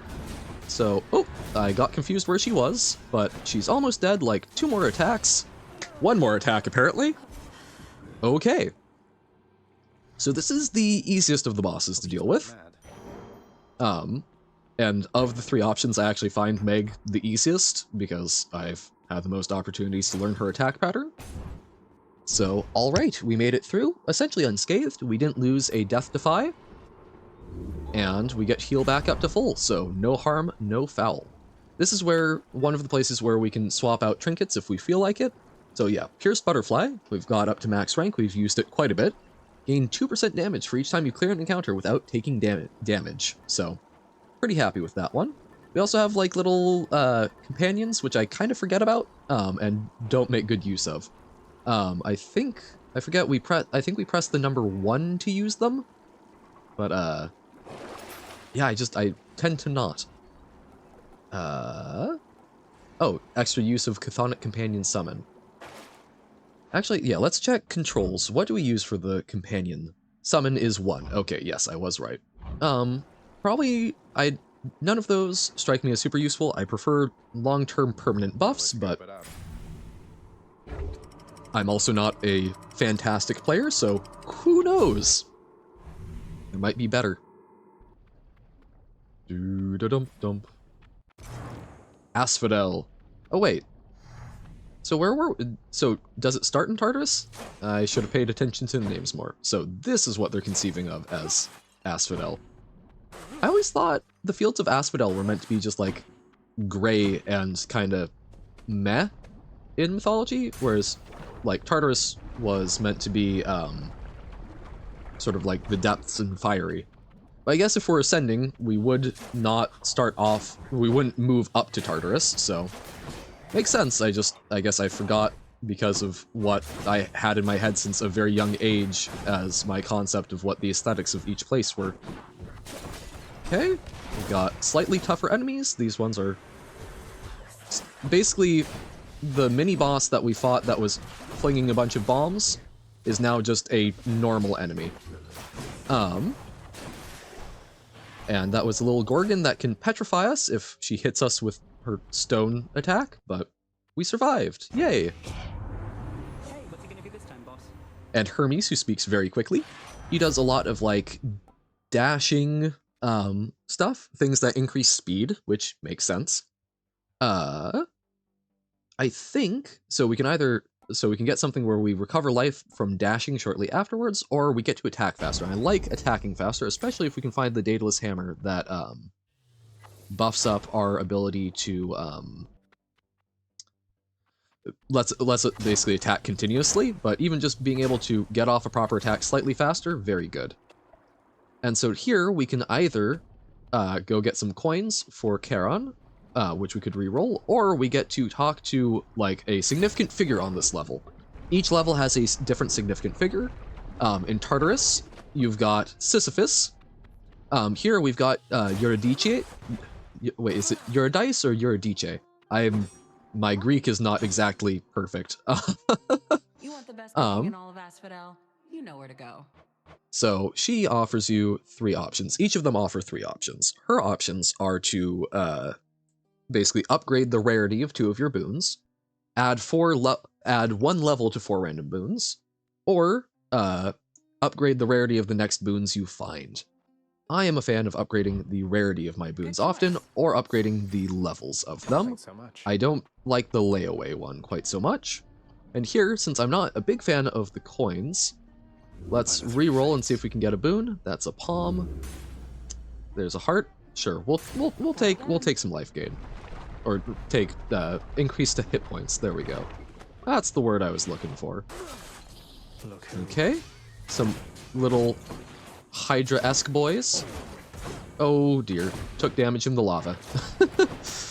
This is perhaps my least favorite of the areas in Asphodel, because man, I do not like the lava, for the reason I do not like traps, and there's so much of the lava everywhere. So I typically take just large amounts of damage because I don't pay attention to where I'm standing.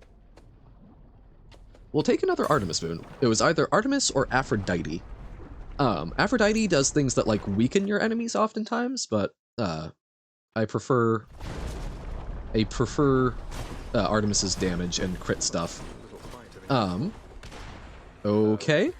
So we're on the Barge of Death, so we're locked into, like, a much smaller arena that we have to fight through. Oh dear, okay.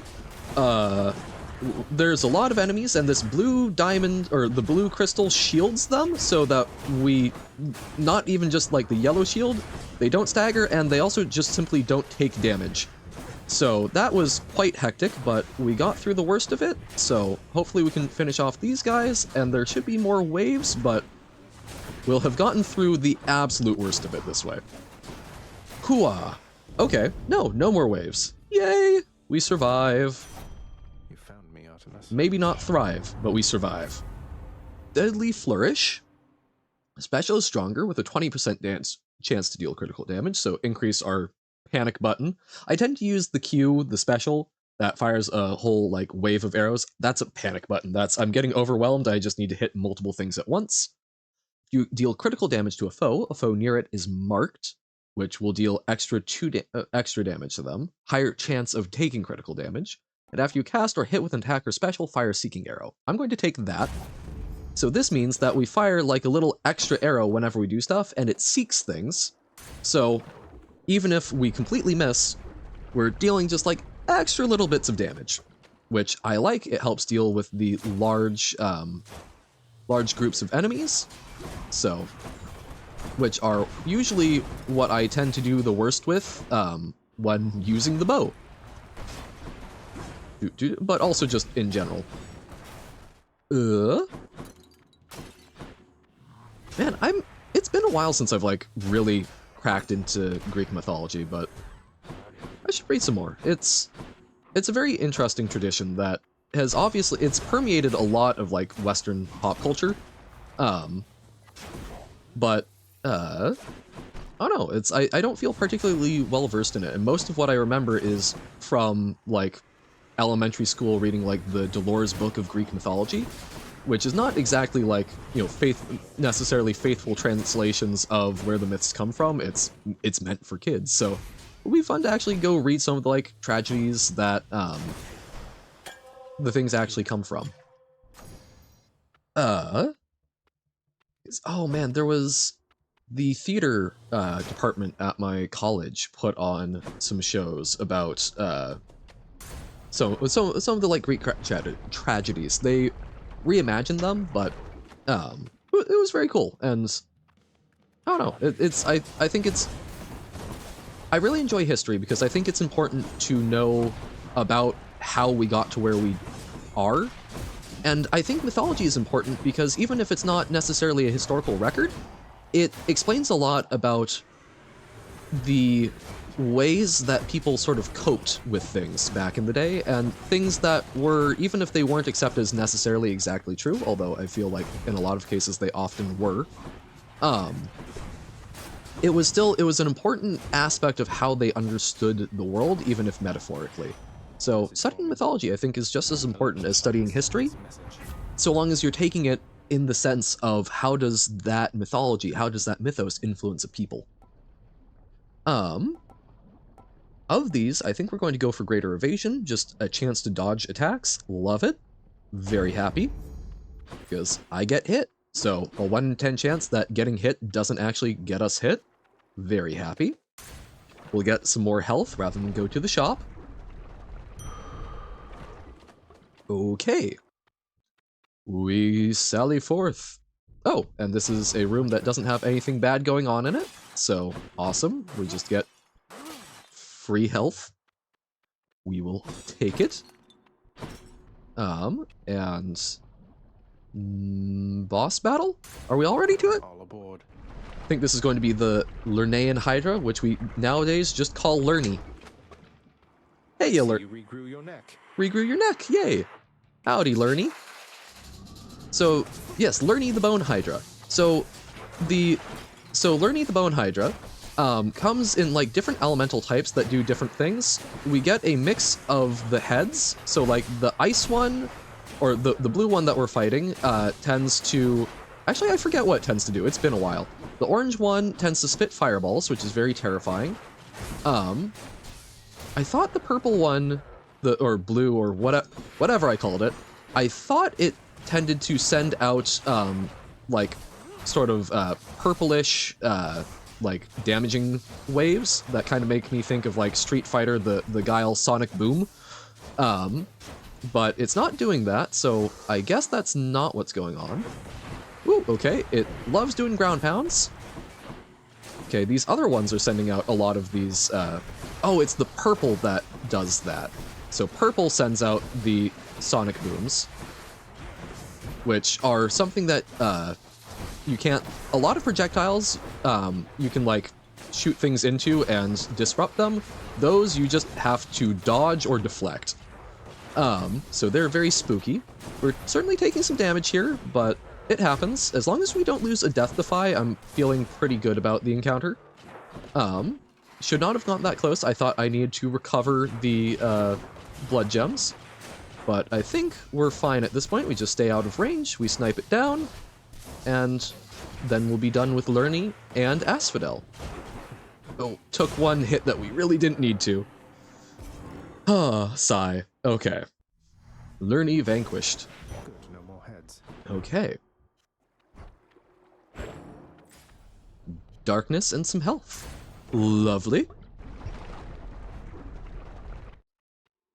Now we heal up, not all the way, but a fair chunk, so we've gotten through 2 layers without losing any death defies, so feel good about that. I remember the good old days when I was just excited to get through with no death defies remaining.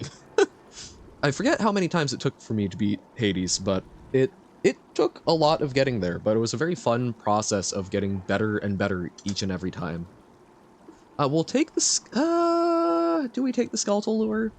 I think we don't take the skeletal lure. Fishing points can be fun, but we don't need them, and I'm mostly focused on things that benefit us for this run, not for future progression.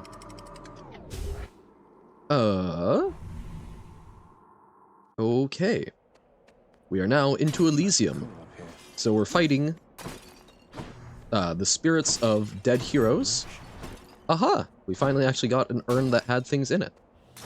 Awesome. So our options here, we can get a Zeus Boon or another Daedalus Hammer, and I will always take the Daedalus Hammer. I wish you could... It seems... I don't think I've ever seen more than 2 Daedalus Hammers in a run. I wonder if that's like an actual cap, or if that's just the luck that I've always had, but it feels like you won't ever get more than 2 in a run. But I haven't looked it up, because this is a game where I'm trying very hard to figure it out fully experientially, because a lot of the stuff you can figure out intuitively very quickly in it, but there are definitely some things that I have questions about. So these fallen heroes, they have a weapon, and basically when you kill them, they drop their soul, that looks like the little thing with the target on it, and those souls will try to reconnect with a weapon, any weapon, whatever the nearest weapon is, and if it does, it comes back to life as whatever unit dropped that weapon. So even if you kill a bowman, if you kill a bowman and its soul ends up going over to a sword, it won't come back as a bowman, it will come back as a swordsman. Yes, flurry shot. This is my favorite. So sniper shot, we deal extra damage to distant foes. I'm bad at managing distance. Point blank shot deals extra damage to nearby foes. Again, bad at managing distance. Flurry shot though, we just get to continuously attack, so we can dodge around, get a couple of shots in, and then move. I feel a lot more comfortable with the bow when I've got that, though I have had successful runs even without it. Let us re-roll the coins. Sure, we'll take health. Health good, health important. Okay, so we've got a bunch of the, like, evolved witches, the witches of this realm, which can be quite scary, but now that we've got the ability to just sit there and fire things with our bow, feeling great, loving it dearly. My absolute favorite is when you get to combine this rapid fire with Athena's attack boon, because then the attack deflects things, so you just sort of consistently are able to not only stagger enemies, but also deflect whatever they're doing back at them. Here we will go take a shop. Let's see what we've got here. So we can get a Zeus boon. It's a little more expensive. Oh, we could fight Charon. I'm not going to fight Charon though. Not fighting my shopkeep. Let's buy a Zeus boon. The real antagonist of Greek mythology. So much would be different if so much would be different if Zeus just didn't keep having children that would fight monsters. Because most of the monsters exist because the gods made them to fight the children. It's a cruel, vicious cycle. After you take damage, so Revenge Lightning, dash just before getting hit, we zap them, and cast is Burst Lightning, or Chain Lightning that bounces between foes. I think we're going to take the, like, reflexive dash, so if we dash right before we get hit, not only do we potentially deflect things, but we also zap them, smite them with the power of Zeus. Let's go with Demeter. So, we get a Demeter boon. This is the Butterfly Ball, and the Butterfly Ball is genuinely very horrifying, because it just pumps out a continuous stream of little butterflies that can honestly really mess up your day, because you don't get to shoot the butterflies. You just kind of have to live with them and stay out of their range. And on top of that, it tends to, it always comes with a bunch of souls that you're having to manage.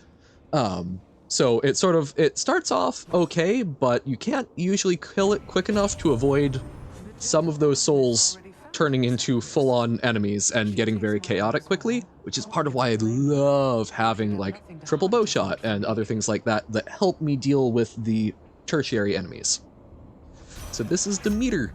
She does a bunch of like chilly things because she's upset about Persephone and giving us lots of winter stuff. So special is stronger and inflicts chill, which slows the enemy. Turn our cast into something that isn't usable for stacking up damage, so I don't like it. Or Demeter's Aid. So this is a call, which allows you to like charge up a meter and then get a very powerful effect by pressing F. Demeter's isn't the best call, but it's a call that I enjoy, so we'll go for it. I like having a call. It's a good panic button. Okay. Bunch of little chariots, but we can hopefully gun them down before they get anywhere near us. Oh dear. I do want to look up. That is one thing I would be very willing to look up, is why the chariots make meowing noises. They purr and they meow. And I don't know why. It's very disconcerting. Like, is this trying to imply that all cats are actually just like explosive little bundles of horror that are very powerful warriors and make it to Elysium? Maybe, I don't know. But why do cat have wheel? Although, man, okay, I haven't watched as many Studio Ghibli movies as I should have, because I know they are very good. The cat bus from Totoro I find very cute until I think about the fact that we're seeing windows into its insides, which bothers me a lot. So, I don't know, chariot cat, and cat bus feels similar to me. Okay, Athena, special, stronger, and can deflect, so extra good panic button. I think that's actually good. So we can make them exposed when we deflect from a dash, which makes us deal more damage when we backstab, but again, I'm not that good. Yep, we will simply go forth. Zeus Boon or money? We will take the Zeus Boon, much as I'm loath to say it. Okay, lots of Elysian dudes, but I think we're handling that relatively gracefully.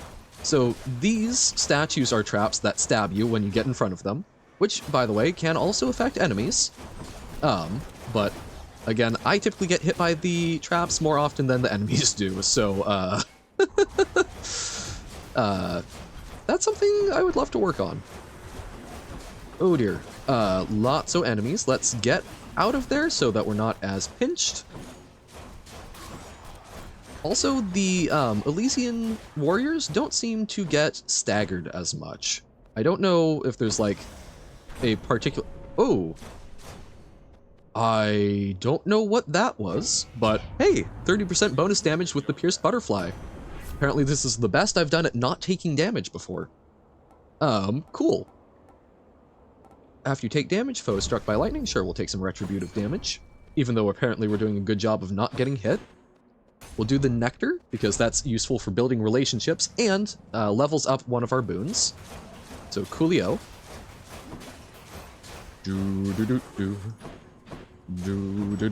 Oh dear, okay.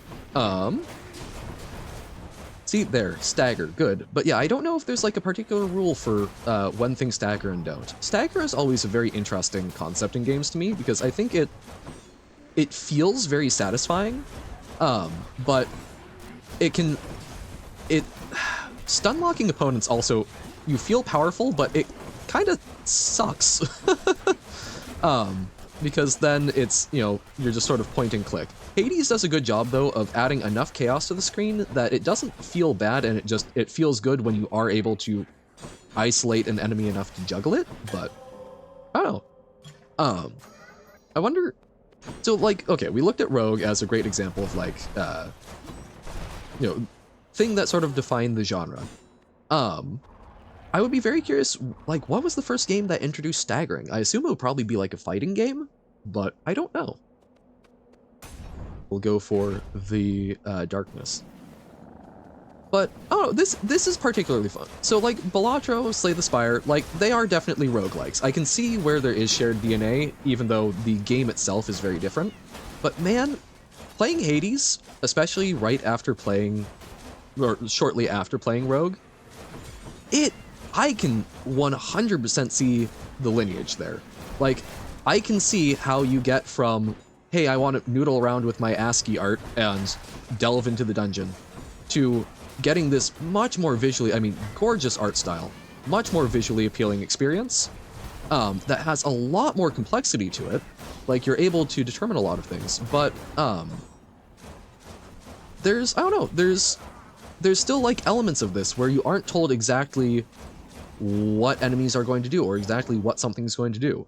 The Nyx boon, or not Nyx, Chaos boon. First time you see that, it's just a portal into the void that you have no clue what it does.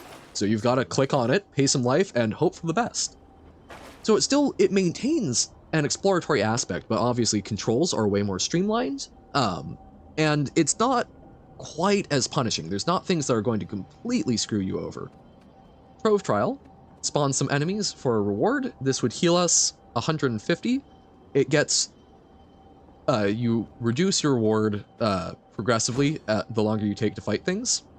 So we would heal 55 max if we take no damage from it. We'll try that. Plus it's fun. That is private property. It's kind of fun pissing off our dad because we are Zagreus, who is a son of Hades, though I was fairly certain, I thought that Zagreus in mythology was traditionally a son of Zeus rather than Hades, but I mean, it's also, you know, this isn't a game that's like 100% true to all Greek mythology, and I could also very easily be wrong. I remember I forget. Good job, Johan. I forget who the protagonist of Hades 2 is supposed to be, but I'll be excited. I'll need to look into that again. No urns permitted in this chamber. We destroyed them all. Okay, and we're getting up to the boss fight for Elysium, which this is honestly the fight. As bad as Hades is, this is the fight that often gets me even more. Because you're fighting two bosses. You want to kill the Minotaur before you kill Theseus, but it's still, I get some difficulty with it. I think we'll save our gold for the Hades shop. So let's go. We're going into the arena. Oh, it's taking a while to load. That seems not great. There we go. Okay. I don't know why this is happening on that. A little frustrating, but rise up to thwart your wicked plans, monster. I believe this is one of the shorter dialogues, so once we click it, we're going to be right into it. Yep.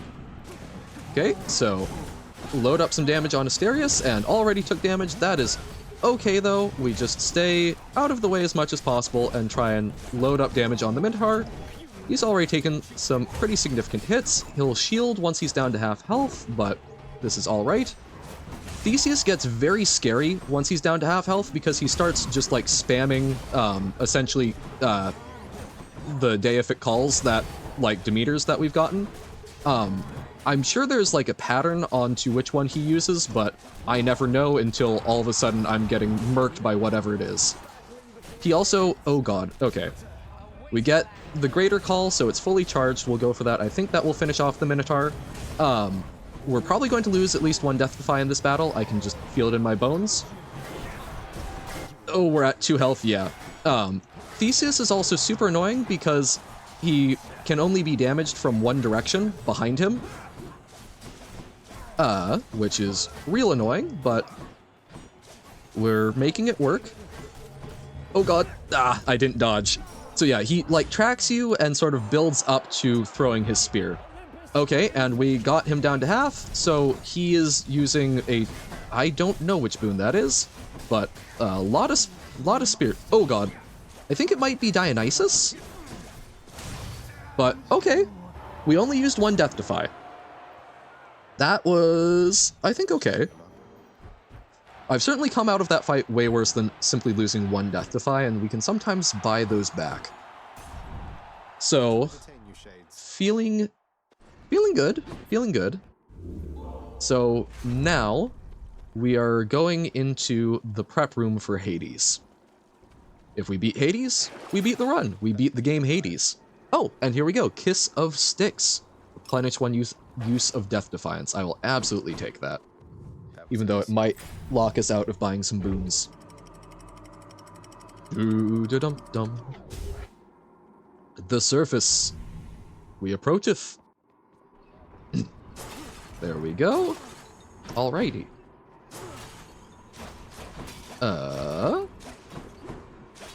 Okay.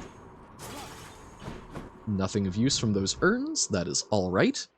We've earned enough. Ha ha ha ha. Okay, we can get an Artemis boon. We can also swap one of our Daedalus boons for 2 other ones, but I like both of our Daedalus boons, so I'm not gonna go for that. Critical effects deal even more damage. Can be nice. I think I actually like that. Because our bow also, we're using, you can level it up with Titan Blood, which is the reward you get from beating Asphodel at a new level of difficulty. Using increases our crit chance with the bow, so very happy to see it. We are going to go for the Athena boon first. So here we're going through, and we're basically we're trying to go until we find a satyr sack that we can use to distract Cerberus so that we can enter the fight with Hades. But sometimes we take extra ones if we find the sack early, in order to just scale up a little bit more. We will have to wait and see how we're feeling before we make that determination. Because yeah, so each of these are sort of counted as like one big chamber. And yeah, there's so many little rats, which is, man, this area is also another big part of why I'm like, I severely overvalue getting like crowd control abilities, things that can deal with a bunch of small stuff, because I get overwhelmed very easily. So I don't know if that's, I'm sure that it's probably, I suspect that a lot of the AoE abilities are not necessarily the most powerful things in the world, but I like them a lot. And at the end of the day, even though we are trying to kill Hades, and we need to think about that when guiding our decisions, Hades does summon normal enemies during the battle, so having some ability to be chipping away at them, I like. I enjoy it a lot, even if I probably take more than is necessary. Things are happening. Snake Stone is like the crystals from the earlier levels on crack cocaine. They deal 3 different lasers, but we got through it. Attack is stronger and can deflect. Oh no, okay. So this is the one that I really love with what we've got going on. So this is Athena's strike. So now when we're spamming our attacks, if there's like a ranged attack and our thing hits it, it deflects it back to them. And it deals a lot of damage, but man, the extra 15% crit chance, I think, helps us deal so much extra damage. So we'll, as much as I love that combo, we'll go with Proud Bearing. So this will help us charge up to our Demeter boon faster. Okay, no satyr sack. We continue onwards. Ooh, and there's a fishing point. We get to fish. Sewerfish, oh sewerfish. Full of blood sewerfish. Please don't hand yourself to me on a platter of hands. We got a gup! Looks like a gup. It's a funky little guy. Okay, fishing. Nice.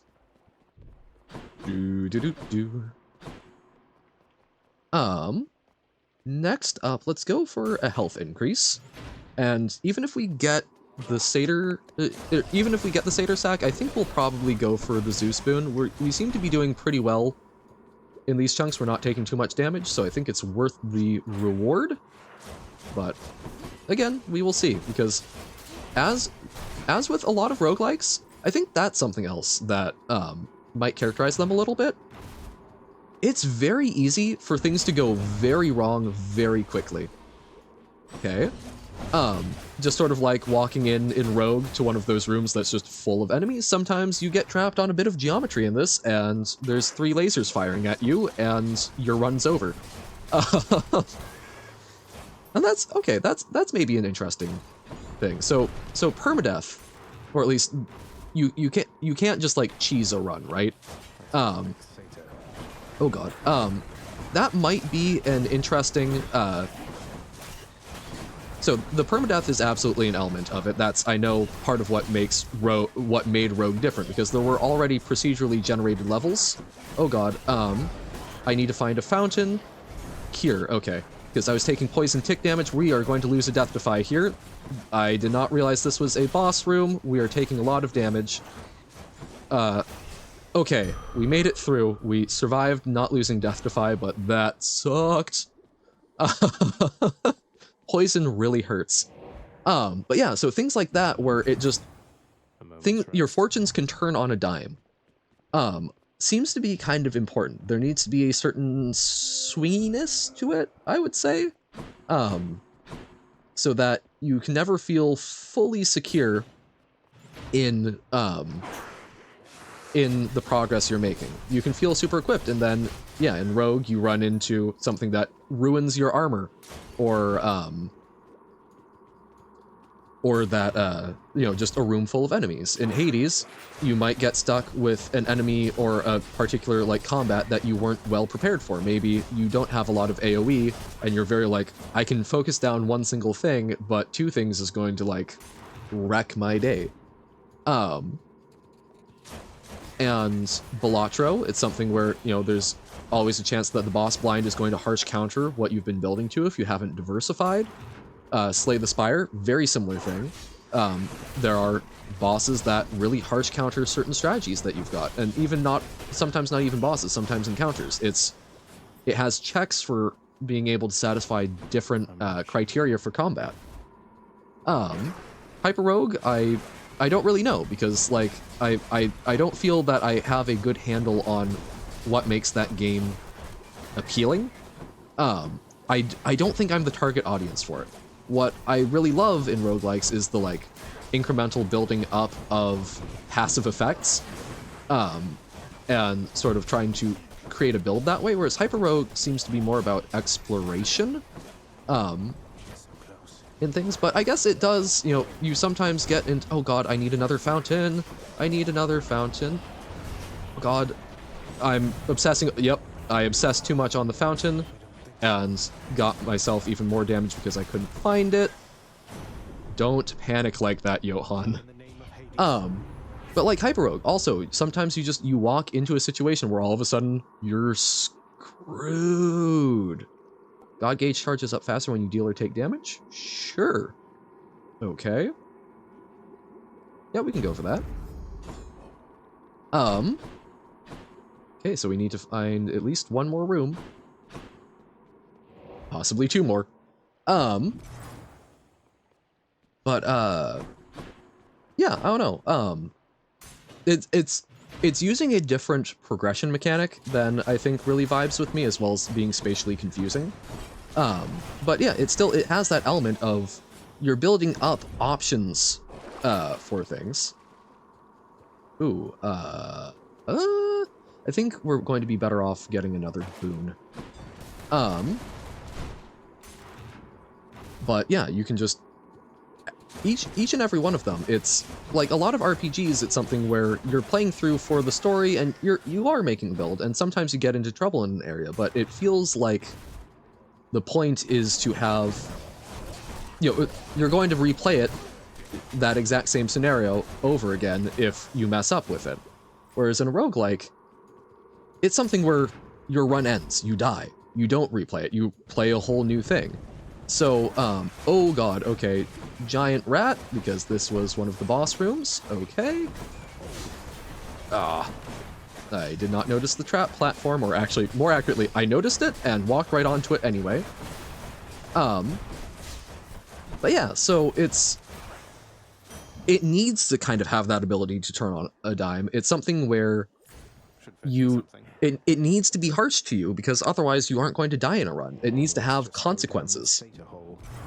That's cool. And I find that endearing in the older games like Rogue, and I think that's cool that has carried over. That's not something I had identified So even though the gameplay itself feels different, you still get that like energy of I'm doing well, but at any moment that could get yoinked out from under me.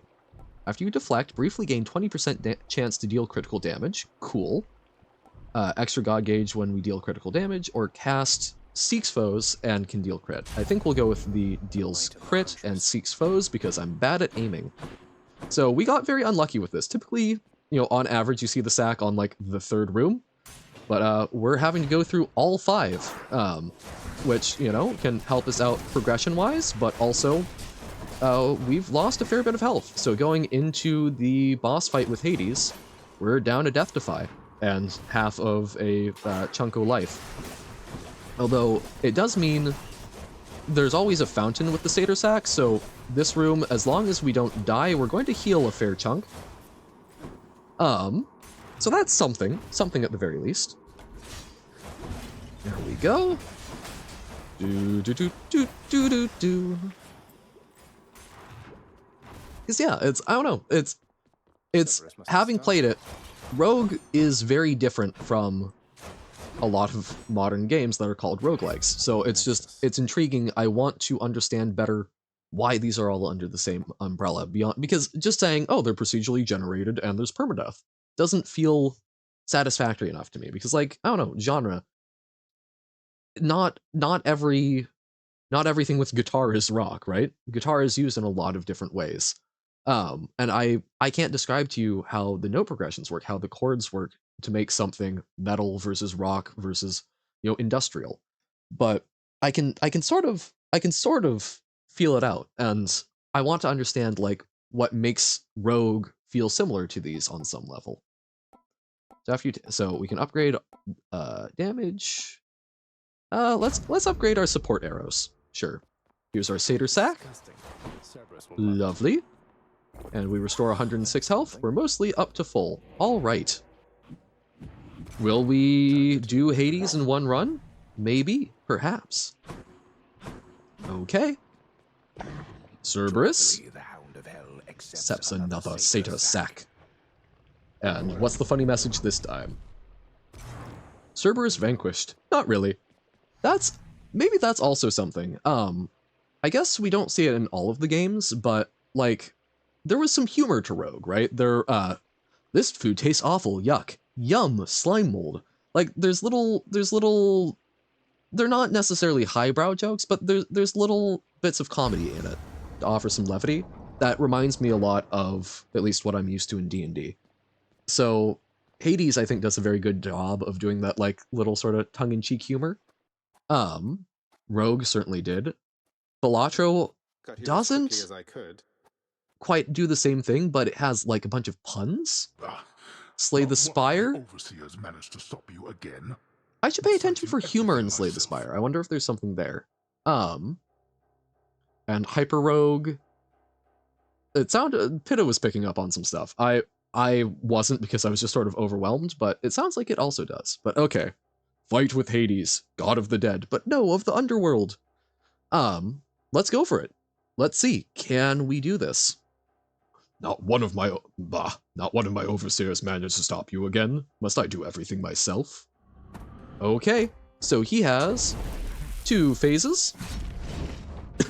And they sort of get split up throughout the thing. Okay, we got... Oh, okay, we did take a hit, but oh no, actually, I think we dodged it. And we okay. Stay out of range. We like filling him up with bloodstones because we need to deal a lot of damage. Yeah, and there's the, he summoned like shades of the enemies that we've fought before.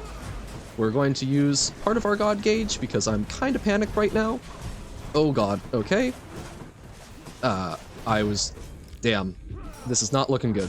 So we've got basically 2 more times that we can die before we're just done. Okay, oh no, he dodged that.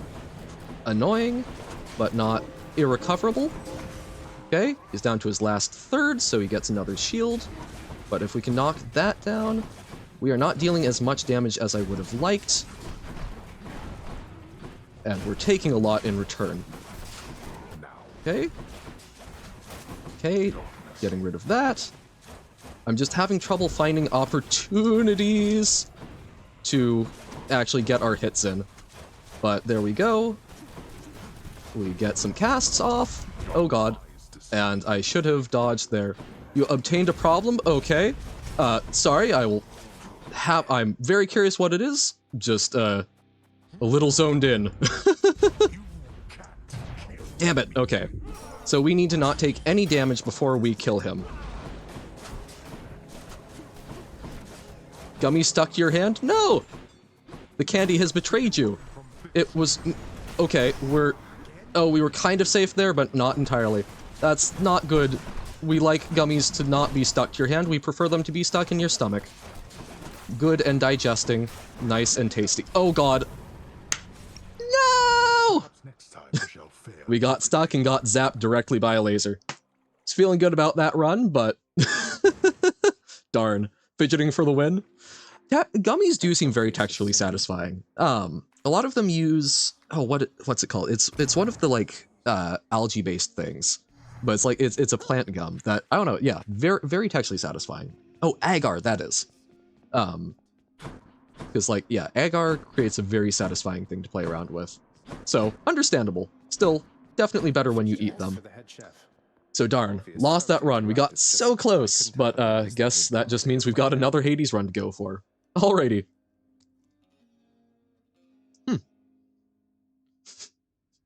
I'm very bad at eating and streaming, which is probably a good thing, but an important thing to note.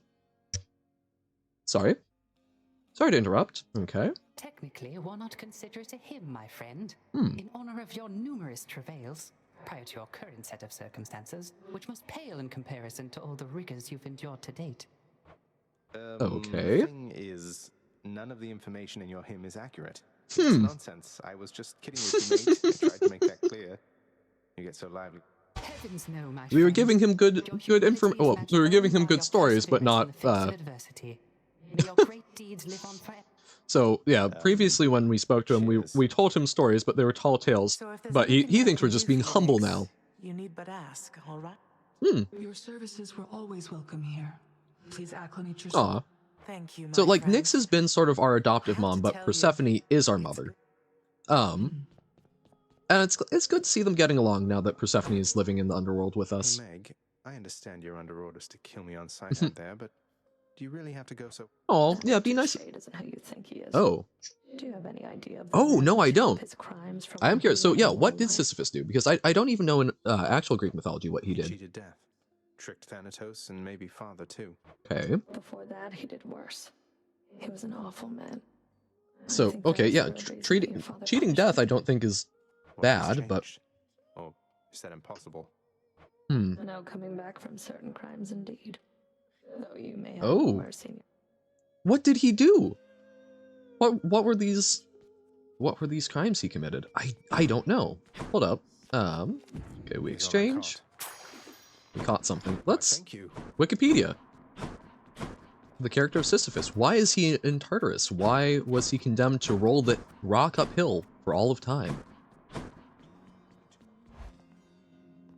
Man, we had such a good setup, but man, just couldn't quite make it.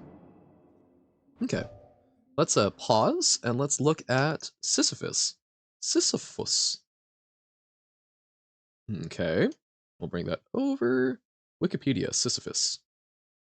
Sisyphus. In Greek mythology, Sisyphus was the founder and king of Ephyra, known as Corinth. He was a devious tyrant who killed visitors to show off his power. Oh.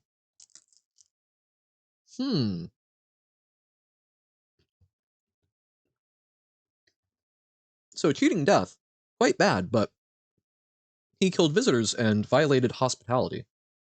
Gotcha. Wow. Hospitality was a very important thing, I know, in a lot of cultures. So that would indeed be a very heinous crime. Because it's the difference between, you know, if you're at war with someone or you kill someone on the road, that's bad enough, but inviting someone into your home and betraying that trust. They are trusting you in that instance, and then dashing that upon the ground is so... That's messed up, man. Should take my spear. Let's try the spear. We can get rid of one of our heat conditions. We can take, let's take a little less damage. Maybe that would be useful. Wretches of the underworld, take heed. Okay. Beware, all ye wretches. A warning take by me. Okay. Athena Boon. Fantastic. Dash and deflect. Cast. Damages in a small area. Okay. Our special is stronger and can deflect. So we can snipe things by throwing our spear? I think dash is going to be better served in that case. Okay. That's right, I need to get used to click to stab again. Not just hold to shoot. So we're at... Oh god. That's... Yeah, my brain is on the bow still. I should update the OBS and we should say Hades 1. I was thinking that if we won that Hades run, we might try a little Slay the Spire. Do like one more run to round off the day, see if we could redeem ourselves. But alas and alack. For safekeeping. We'll see. We've still got a lot of time that I'm willing to stream left, but it's also, you know, seems like most folks have filtered out. Which is fine. Because, I mean, sitting and watching someone for so many hours is a big ask. But the point of this was experimentation. We're trying to see if this is viable. I think the answer is it is, but I need to change a couple of things to do it. And yeah, trying to focus on like one task and not having a number of things that we want to get through, not putting too much pressure on it. Attack emits chain lightning when you damage a foe, so sort of like Artemis's arrows. I like that. I think... Yep. I think I like that the most, so good for dealing with things all around us. Huzzah! Ascend the stairs! And so that is absolutely why this is Tartarus, because Sisyphus is the guy that we get to meet here. So, makes sense, even though, yeah, I guess man, I really don't feel like... I don't feel like Asphodel is doing a good job representing, because the fields of Asphodel were meant to be, as I understood it, kind of like if you were to do a actually, I don't know where the concept of limbo comes from. Is that a Christian concept? But like, I think limbo is a concept that a lot of folks are at least somewhat versed in a lot of Western contexts. And I mean, yeah, Greek is Western ostensibly, but like, the fields of Asphodel seem to be equivalent to limbo, in that they're just sort of, they're a place for people who weren't great, who weren't bad, that you're just going to wander aimlessly, essentially. Call fires a seeking projectile that inflicts charm. Deal a lot of damage. Or when foes are slain, they explode. I like that. We'll go for that rather than the call. Alright. Whoop. Dodging that. Nice, okay. Which, I don't know, I've always appreciated that, conceptually, as a thing to have in the afterlife, because, I don't know, the concept of everyone is going to be good enough or bad enough to deserve, like, significant punishment or reward, I think is... I think most people just kind of live, right? So expecting everyone to be sorted into sort of like, everything's good or everything's bad, I feel like is, I don't know. It's projecting too much of a binary. I think accepting that a lot of people are going to end up not great and not notorious, I find that, I feel like that's sort of a good thing to have ingrained in the philosophy of a culture, but I don't know. No judgment to ones that don't. It's just, I guess it's always resonated with me. Special stronger, chance to deal crit. Cast seeks foes, chance to deal crit. And any damage you deal has a chance to be critical. Love that. 4% chance of a crit. Awesome. Get some darkness and a little health. Okay. Got through them. Charge this up because I think we're on the one that, yeah, it inflicts like a temporary weakness to them when we charge up our attack, which is what Hades, what Hades, the final boss, does, which is kind of cool. Ooh, Trove Trial to earn some coin. We will take it.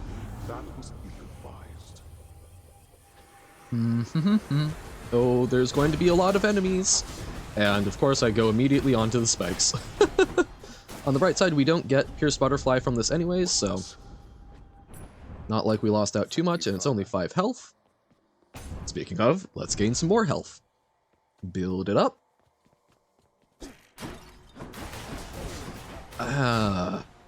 See, that's when it's bad to run onto a trap, because now we lost out on our Pierce Butterfly damage. Siege. We will persevere, however. Boop, boop, boop, boop. Charge up. Give them a nasty surprise to start off. The spear has very good range on it, which I think is why it's my second favorite weapon, besides the bow. I feel like I do best in this game when I'm far away from where the enemies are trying to hit me. And I think that's also probably very true in real life. Like, there's a reason why spears and axes were some of the most common weapons in, at least, like, medieval Europe, because spears and axes, a lot less training than a sword, because a sword requires, genuinely, a fair bit of training to use effectively. Like, anyone can swing a sword and do a pretty significant amount of damage to someone. But to be able to fight someone else who is using a sword well, it requires a lot of skills that the average person doesn't have, whereas spear, you just stand out of reach and poke them, and sort of swing it around, trying to maintain distance and make them feel kind of threatened. And axes were also a lot cheaper to make than swords, and generally speaking, better in a lot of situations where it mattered, because they have a lot more heft and are a lot better for, like, breaking through a wooden shield. A sword doesn't do a whole lot to a shield, genuinely, because they're meant to be flexible so that they don't snap in the middle of battle. Swords are very good against people. They're good for trying to land a blade into, say, a particular gap in a heavily armored knight, or unarmored people. Ooh, okay, any life gain is worth more. Could be quite useful. After you take damage, foes around you... After you take damage foes around you and inflict weak. I like life affirmation. Let's get more health. Love it. Oh, very nice. Very, very funny. Very clever. We'll get a nectar. Which we actually, since we get, like, oh no, we get a little life off of darkness. So this will, so we don't immediately benefit from it, but still, it's there. It's nice to get it early because that means all of our life gain is now improved. Pretty much for the run. We've only gotten 1 centaur soul. Huzzah! Oh, and a fishing thing. Divine dash, okay. Deflect is better. Oh, what was I saying before that? Got it. Hellfish. Okay. Huzzah! Yes, exactly. Thank you. Thank you, Zagreus. I've completely forgotten the thread of what I'm saying. That's fairly typical. But there's no one here to remind me. Dun dun dun. So we basically get interest off of things, so taking stuff early isn't as good, but since we're here, I will take the Artemis Moon. You hunted down a real bargain there and carry on. Hunted down a bargain. Amazing. Critical effects deal even more damage to armor. Or mark foes. But we'll do a mark. We've got a 4% chance of doing it, and that can bump it up a bit. Cool, cool. Cool beans. I'm here, Meg. Howdy, Meg. Oh, we didn't even guess this time. What's that you have? Something from Thanatos? Yes. It's just a listless butterfly fan gave me, which happens to fill me with even more supernatural strength than usual. Don't pay it any mind. The cheeky quips. Thanatos can help you here. Well, if you start a bug collection, you know who to call. Lovely. Oh, and that's... So, the Chthonic companion we're using is Batty, who we got from Meg. if we try to use Batty in a battle against Meg, it says, what? Yeah, summon not available. What did you think was going to happen? Which is fair, like, you know, it's kind of a tough ask to ask your cute little bat companion to fight, you know, the thing that's taken care of them. Batty's just on loan. It would be unfair to make Batty fight against, its, I don't know, mother? Caretaker at the very least. It would be rude, is what I'm trying to say. So I'm glad it doesn't. Even if I sometimes hit it as a panic button. There we go. We took some damage, but we'll heal it back up. Every time. Yeah, it's been a while since I've lost to Meg. But such is life. It's okay, Meg. We still appreciate you. You're a pretty cool character. Dum dum dum da dum dum. Nothing huge for us. All right. Up we go.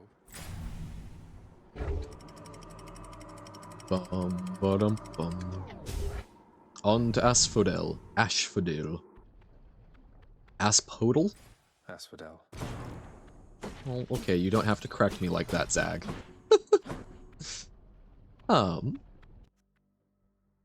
Ooh. Wow. Some of the ambiance just went away. Dun dun dun dun. Okay.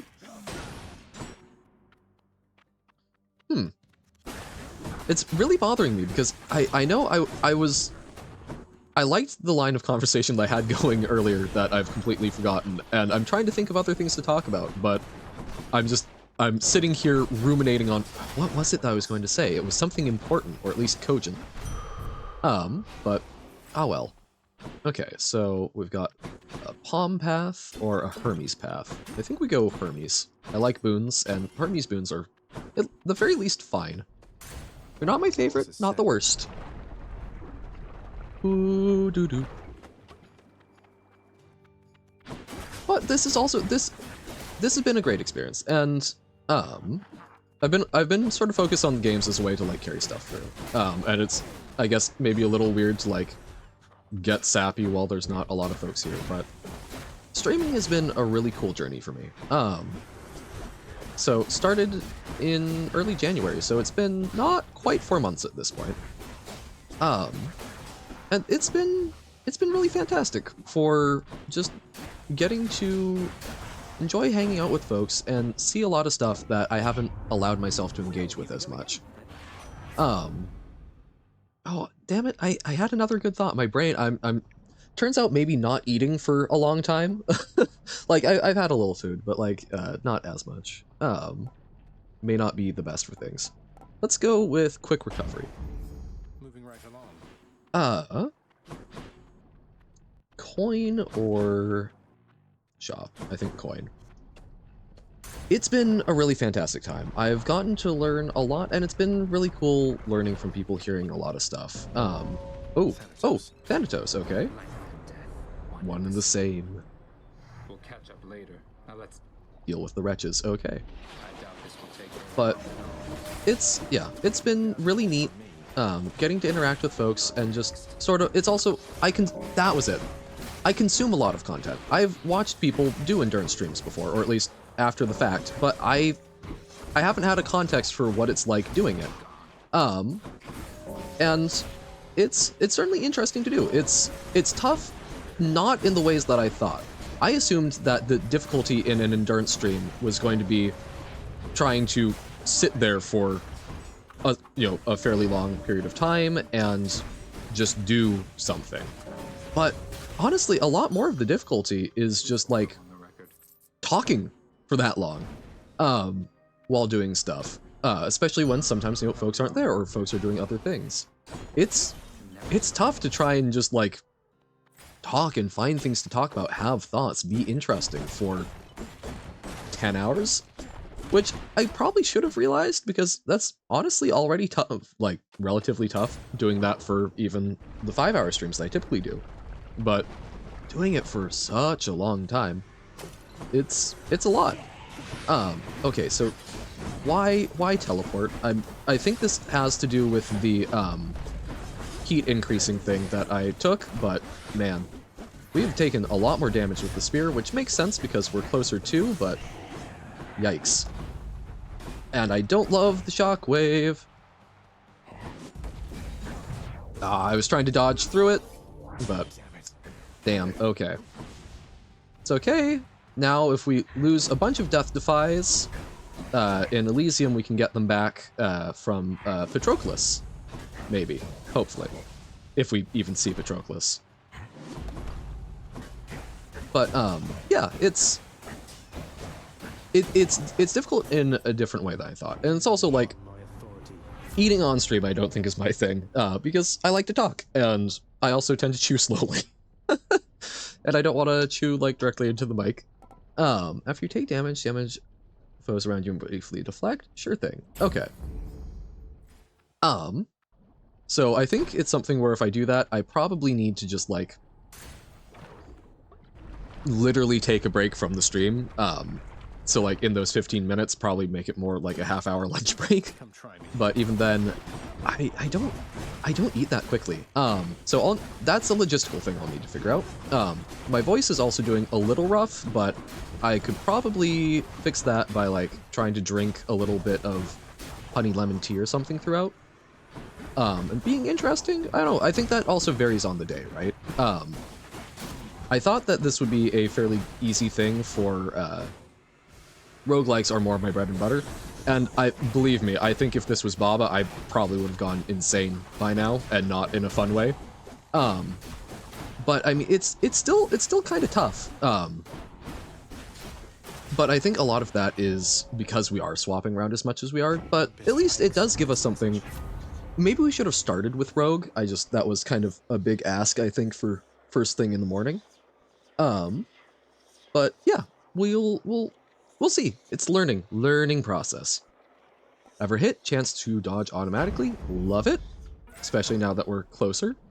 And we will go talk to your DJ, your dice.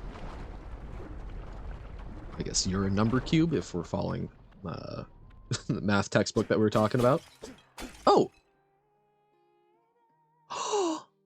I almost never play with the sound up because I like to listen to my own music. She's actually singing it. Oh, the voice acting is so good in this game. 80 Senior, get you down. Let's do Palm Porridge. I think we've got enough boons. Leveling them up would be good. Wow, that's good. Awesome. Okay. And now we go to another shop. Hopefully we can get a boon. Get a boon. Ooh. And some free money lying on the ground. Sure no one minds it. Ooh, Charon Grumpy. It's okay, bud. It's all fine. Athena boon? Sure thing. Death Defiance restores extra health than usual and replenishes a use. Bam.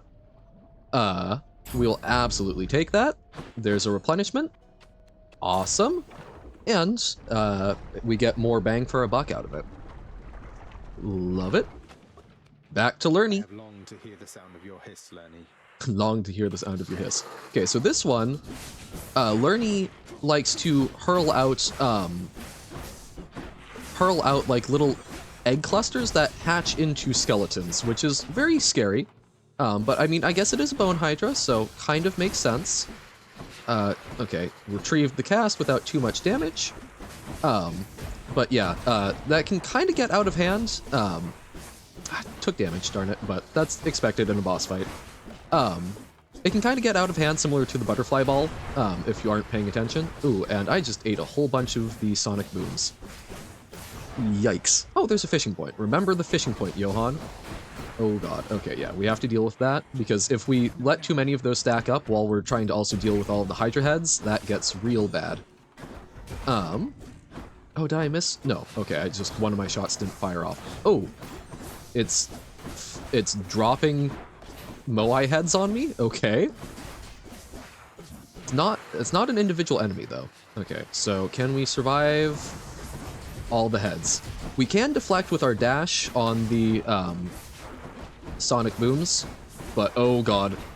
I don't really have a good space for just being able to survive and dodge too, but Okay, we've carved one out. So now right side is a little bit of a safe zone. Okay. We can do a little bit. Oh, no, no, no, no. We've got 1 health. Can we do this without using that 1 health? That would be fantastic. I'm not optimistic. But, you know, sometimes I'm just not optimistic enough in general. So we just need to stay mostly out of range. I say as I get super close to it, but if we can kill it before those hatch, and when we kill it, it gets rid of the extra minions. Okay. Whew, survived on 1 health. Okay, and that's the first time we've beaten it on this heat. We must have just not played this heat a whole lot.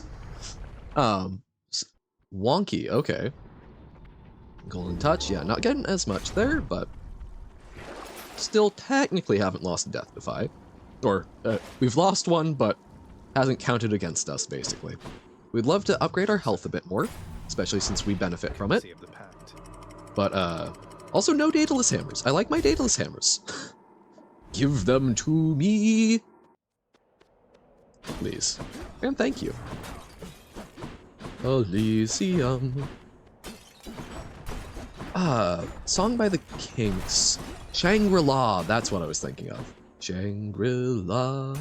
About sort of a guy building his own, you know, it's not heaven, but it's his little slice of heaven. It's, you know, you've got your cable TV for 7 shillings a week, and you can go get your cold beer from your refrigerator.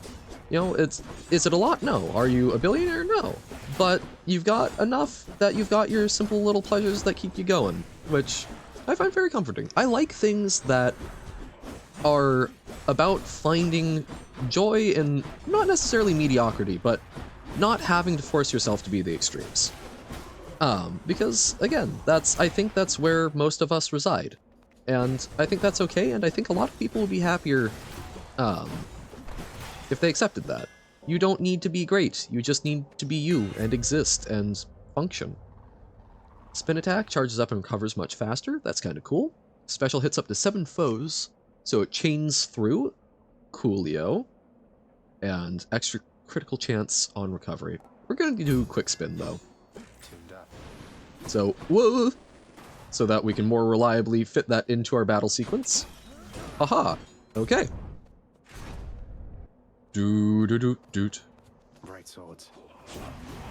They're called bright swords.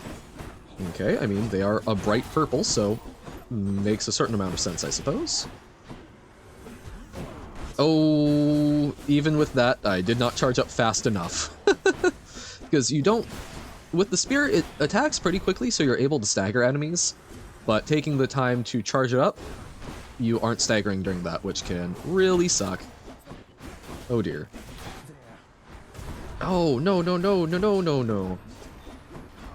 Oh, Cassandra. That's a weird non sequitur.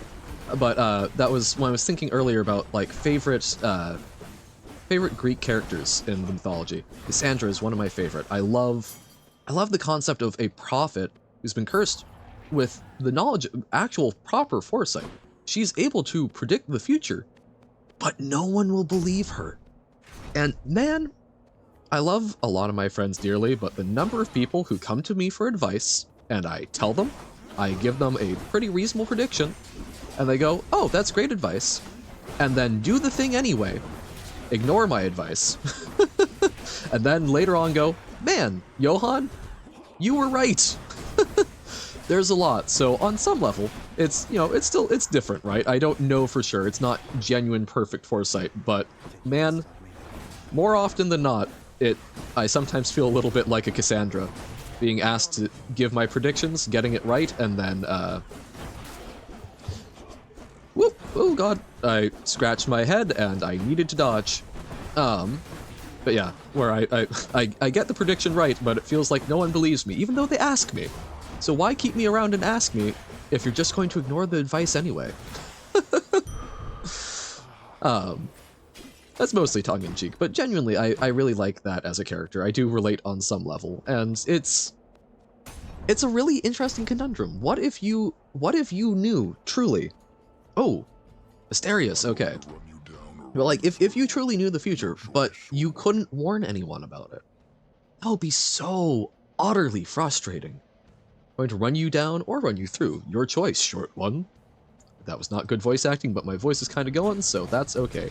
We are 100% losing Death Defy here. We're on 41 health. It would be a miracle. Yeah, it would be a miracle if we didn't. Oh, we're using Batty. There, we used Batty, we dealt a little damage. We don't need to fully knock him down, but we're trying to get him down to, I think it's like 2/3 health, or maybe 3/4. Okay, he got our Death Defy. But then it does make it a little bit easier when we actually fight him and Theseus, because he starts off with a reduced health total, which is pretty cool, pretty neat. So, you know, like if you're going to lose a fair bit of health in a battle, oh darn, this is probably the better mini boss battle for it to be, because it's at the very least productive somewhat down the line. Ooh. There we go. Okay.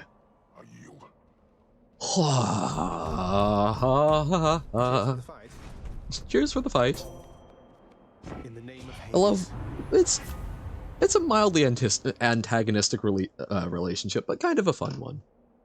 Special is stronger and can deflect, but deflect attacks it deals more damage. Sure thing. We would love to make our main attack. We would love a boon. We would love Athena's main attack boon. Oh, we got another Daedalus Hammer. Attack has more range and deals 40% extra damage to distant foes. I love the extra range. Triple jab can also be good, but I think the extra range is kind of insane. So we will take it. Okay. And, oh, right, we have to heal at the fountain. Oh, so gold isn't necessary. I guess we replenish a Death Defy. That's not an unreasonable thing. So he can replenish all of them, but skipping through. He threw away his life. Aww. That sucks. You were buried together. Your ashes, that is. So Achilles chose to serve to try and give Patroclus honor, I think it was. Let them reconnect. Together. Aww. Patroclus and Achilles is a very take care then. Heart-touching story. Although when I was a kid, I remember going, man, how did Achilles mess up that badly if you're near immortal? And you know, why not dunk the full baby? Like they're double dunk them, double dip. I don't know if that works, but like that was my thought. I was like, why not make him fully invulnerable? But I have heard some iterations of the myth where if they're fully dunked, if they lose their mortality, they simply perish instead, which, okay, but like, come on. You can't just have something super cool and overpowered and then like, it's like, oh, you can wish for anything, says the genie, but you can't wish for more wishes. But yes, you said I can wish for anything. Don't put restrictions on it. So that's, I guess, a pet peeve of mine. Don't. If you're going to write something like that, even if you're people from hundreds of years ago, right? Or thousands of years ago, making up a mythology and a shared storytelling, don't just come up with something that relies on people being fools or some sort of, oh, it doesn't work the way that you just thought of right now. No, not okay, not cool. Gotta do more. Okay, let's gain some health. More purring chariots. Why must the chariots purr? It makes me feel way worse killing them. Like, if it's just a chariot, it's just wheels. I don't have to feel bad about killing an inanimate object, but I guess.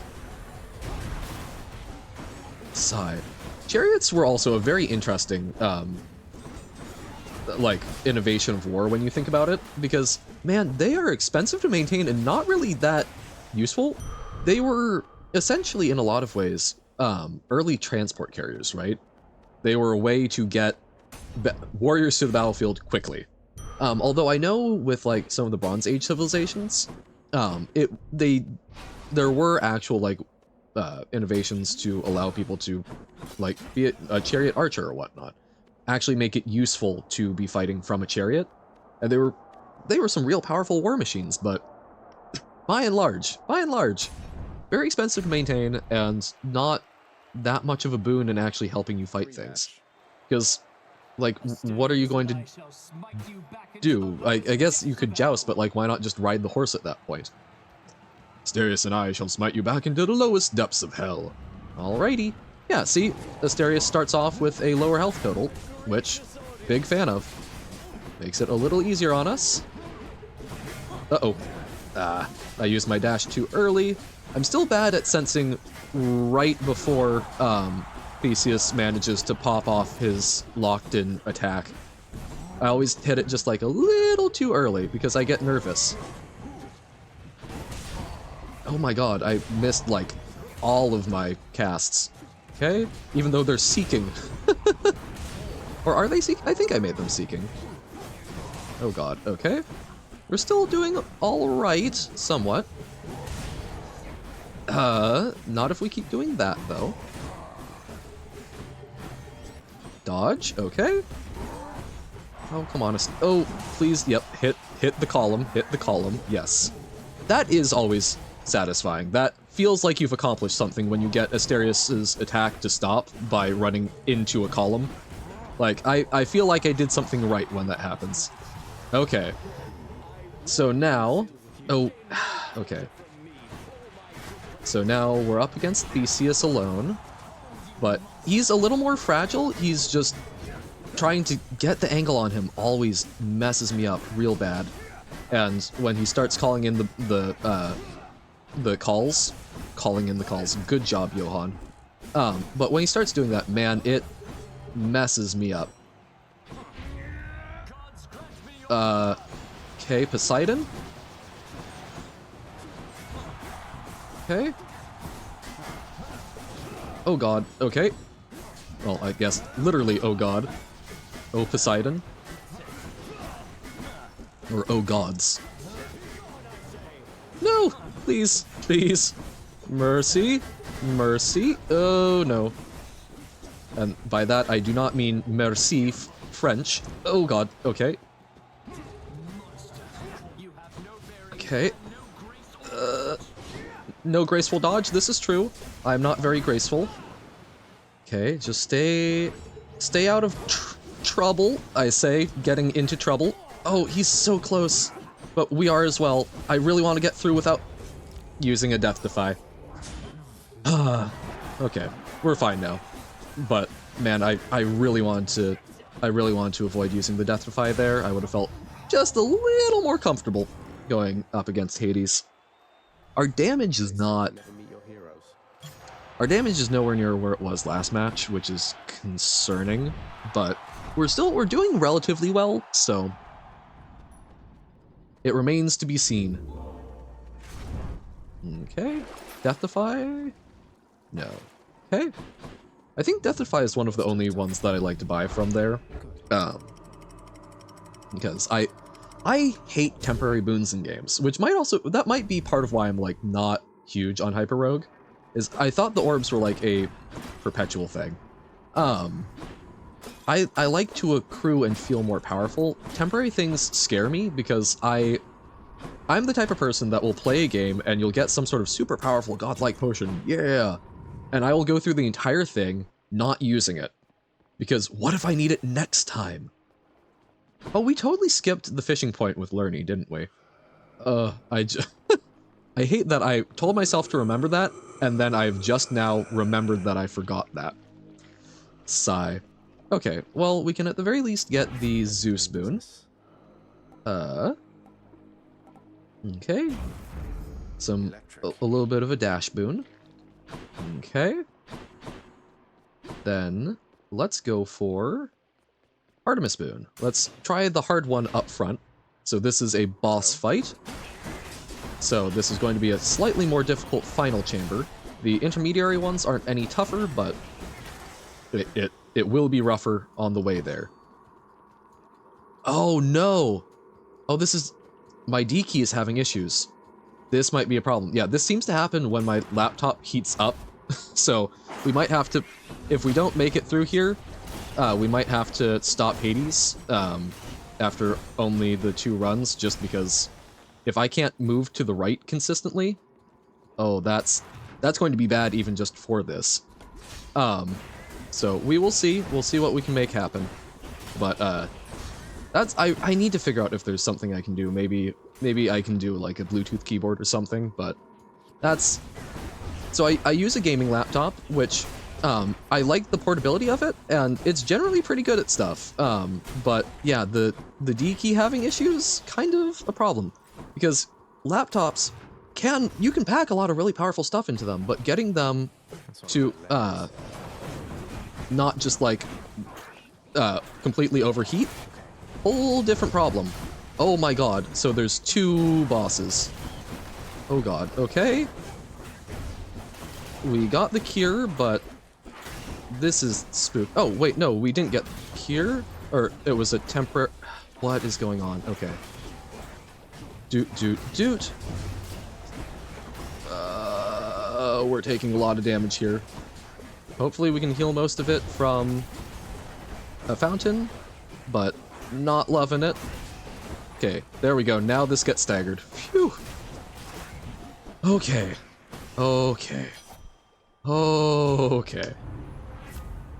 But yeah, so I enjoy it a fair bit, but it's a... Oh, we didn't have the Seeking Shot. Well, no, we'll go Support Fire. I like Support Fire too much. It's impressive what you can fit into a laptop, but it doesn't mean that it's going to be problem-free. And that's the previous laptop I had was known for apparently occasionally just melting itself. I was very fortunate, it didn't. It still ran fine, just needed a bit of an upgrade for doing like video editing and stuff a while back. And this is a even more kick-butt machine, but it's apparently still has some mild heating issues. It seems. I don't know. That's the pattern I'm observing with it. Let's go for Zeus Boon. And then upgrade health. Seeking Arrows should help with the tiny rats a little. Okay. Loverly. Oh, okay. We've got our Death Defy back. I'm feeling a lot better with that, especially if we don't lose it.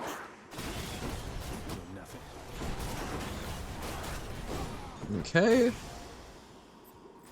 We did take a little damage there, so no more, no butterfly, but that's all right. Because yeah, basically each of these chambers are not individual rooms, even though they kind of feel like it.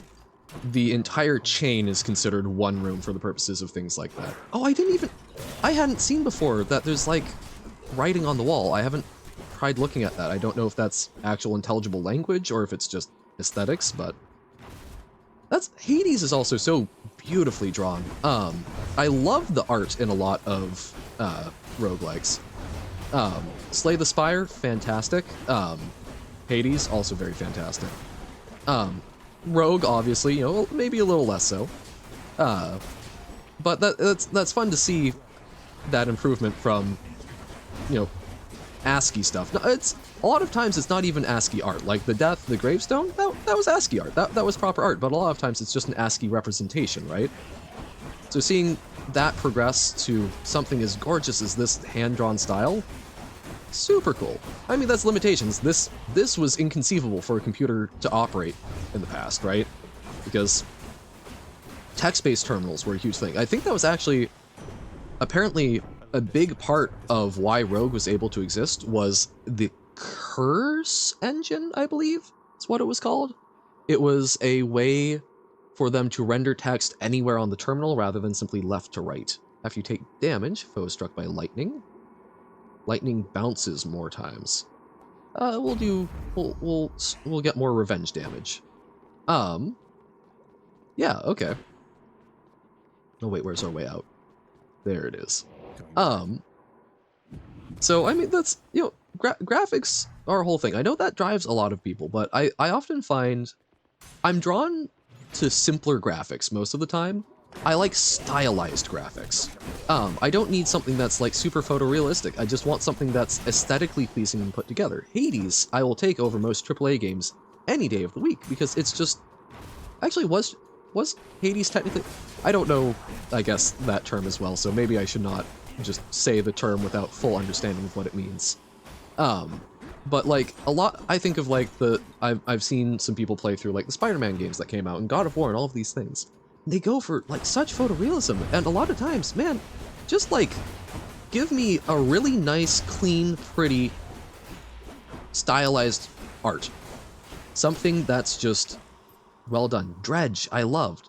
You know, it's, I want it to be cohesive. I don't need it to look like they're a real thing, because you're not gonna get there anytime soon. The uncanny valley is such a hard thing to go through. I mean, I don't think AI art is going to help with that a lot, because it's doing its best to learn from what we've already been figuring out. And copy that. It's not going to innovate that. So yeah, just keep up with nice styles. Make things look pretty in whatever style is appropriate to you. Because I think that's also way more memorable than something that's just another game that's trying to look like real life. When people actually when people actually draw something in a photorealistic way, I'm thoroughly impressed, because that's a really hard thing to do, but rendering it and such, I don't know. It's I'm less impressed. But alright. We've been through 3 rooms? Or 2 rooms? I think 3, yeah. Let's go for the gold next. We might be able to buy an Artemis boon. But we're still doing alright, so long as our ability to move right doesn't fail us at a critical time, I think. Let's go. Okay. We've got a fair bit of health. Our death defies bring us back at a higher percentage than it would otherwise, which is also useful. Eye of Lamia. What is a Lamia? I see them used as a thing, and I feel in my head Lamia are associated with like lion bodies and Zoroastrianism, maybe? But that might be a Lamasu, and I could not tell you the difference because I'm conflating them. But I know those are 2 different terms. I should look at that. What is the difference between Lamia and a Lamasu? They're going to be wildly different things, I'm sure. Okay, we got this. We got the Satyr Sack. We will happily take it. We heal up. What's in this stuff? I don't know. You tell me, Zag. So, we've got enough for an Artemis boon. I don't think we care that much about this last tunnel. I don't care that much about a palm, and the boss is going to be spooky. So we will take Artemis. Oh! We get a call, finally. Awesome. So, Artemis's call can deal a lot of targeted damage. Briefly, Cerberus. He shall accept the sack! Delightful. I haven't put my finger on who the narrator is. Where did he go? I had a friend who was very insistent that, Be right with you, Father. the narrator was Hades, but like, it's definitely a different voice, so I don't know who it is. Who is the narrator intended to be in this? I love the interactions, though, between him and Zag. Okay. 3 death defies, reasonable amount of damage. And Hades. I think we can do it. You draw me from all my responsibilities back at the house. Yeah, but you've asked us to be a pen tester, so look, man. We're going to do our job. Here goes. Man, I still get like a knot in the pit of my stomach from all of the times that I remember getting here and just going, oh, can I finally beat him? Even though I've beaten him a number of times now. It's not as big of a deal anymore. It's still, I get that tension of like, will this be the time? Will I finally manage it? Okay. Load him back up on our casts. Uh-oh. Okay. Why did he have to bounce that last one? Ah, no! Accept my final bloodstone, please! Oh, okay. Taking some damage. That's alright. We will survive. Greater Call. At point blank. Okay. That finished up that third of the health. And we still haven't used a Deathify. I'm feeling good. Feeling good. We've gotten through. We've actually haven't taken hardly any damage from this. I'd say getting stabbed, but like we're doing all right. I think it helps not having quite as much loaded up on the damage increasing fire thing, ascension equivalent, whatever, heat level. There we go, heat gauge. Okay, we got him down, and look, we've taken like 50 damage. That's highly doable. Oh, and then of course dodge directly into the thing that we're trying to dodge through. And okay, point blank, we deal quite a bit. Oh, dodge out of the way. Coolio, coolio. We're fine. We are cruising. We've got this. Okay. I mean, there are people who play on much higher heats. I haven't done it that many times, so like, you know, it's fine, but it's still a thing. It's still you gotta get the we didn't even use a Death Defy on Hades. There we go. The Artemis Call is very good against Hades because you can chunk him down like an entire phase, which is fantastic. Charon, take me home. So there we go. Hades in 2 runs. We got there. By my father's name. Was our clear time? That was only 28 minutes? Really? Okay. Nice. Well then, we'll do our little, we'll do the little after show. And you know what? We're at 10 hours, 30 minutes. We never beat, oh, so many different ways. At times quite slowly. At other times, quickly. Very nice. Taken by the sticks. Yeah, let's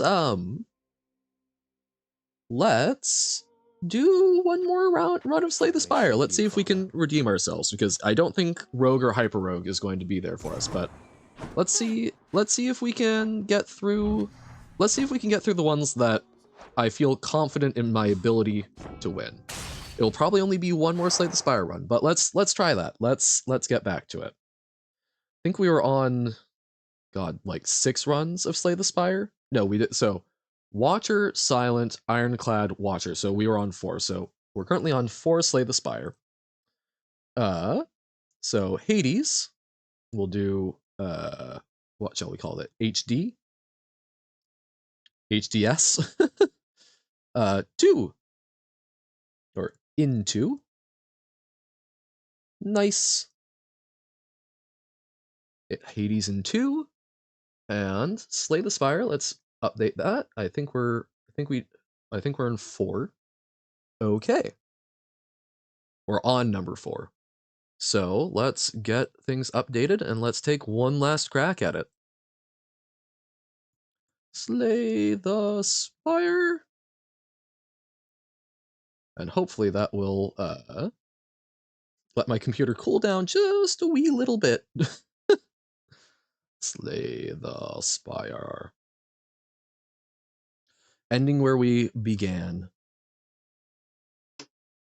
Yeah, Slay the Spire was, man, so Hades, I'm trying to think. So Slay the Spire I got way before Hades. I think Slay the Spire was the first game since sort of the big period of time where I just wasn't playing stuff.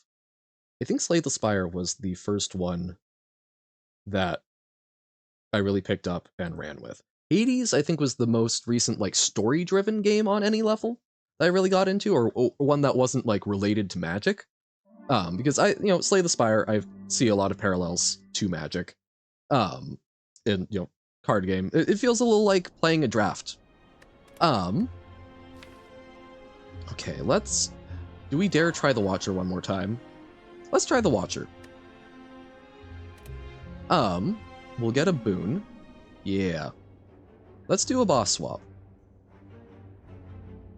Oh, this is... well, we'll see. We might get a second one in, because that is not my favorite boss swap. Extra 2 cards, but randomized cost is very spooky. But yeah, I think this was one of the first ones that I'd really gotten to in a while.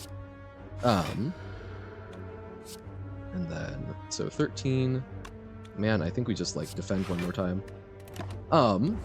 Snecko Eye is gonna mess me up. And it's making most of our stuff way more expensive, which is annoying. We need to actually deal some damage, so sure. Yeah, this was the first one I let myself play for like hours on end for a very long time, but I think Hades was sort of the first one that I let myself get fully immersed in that wasn't just like... Slay the Spire and Magic are both closer to like toys, and we've talked about this a little bit before, of like trying to define what is a game, what is something that you're engaging with as like a... using video game as a medium rather than a... No, brain is not braining.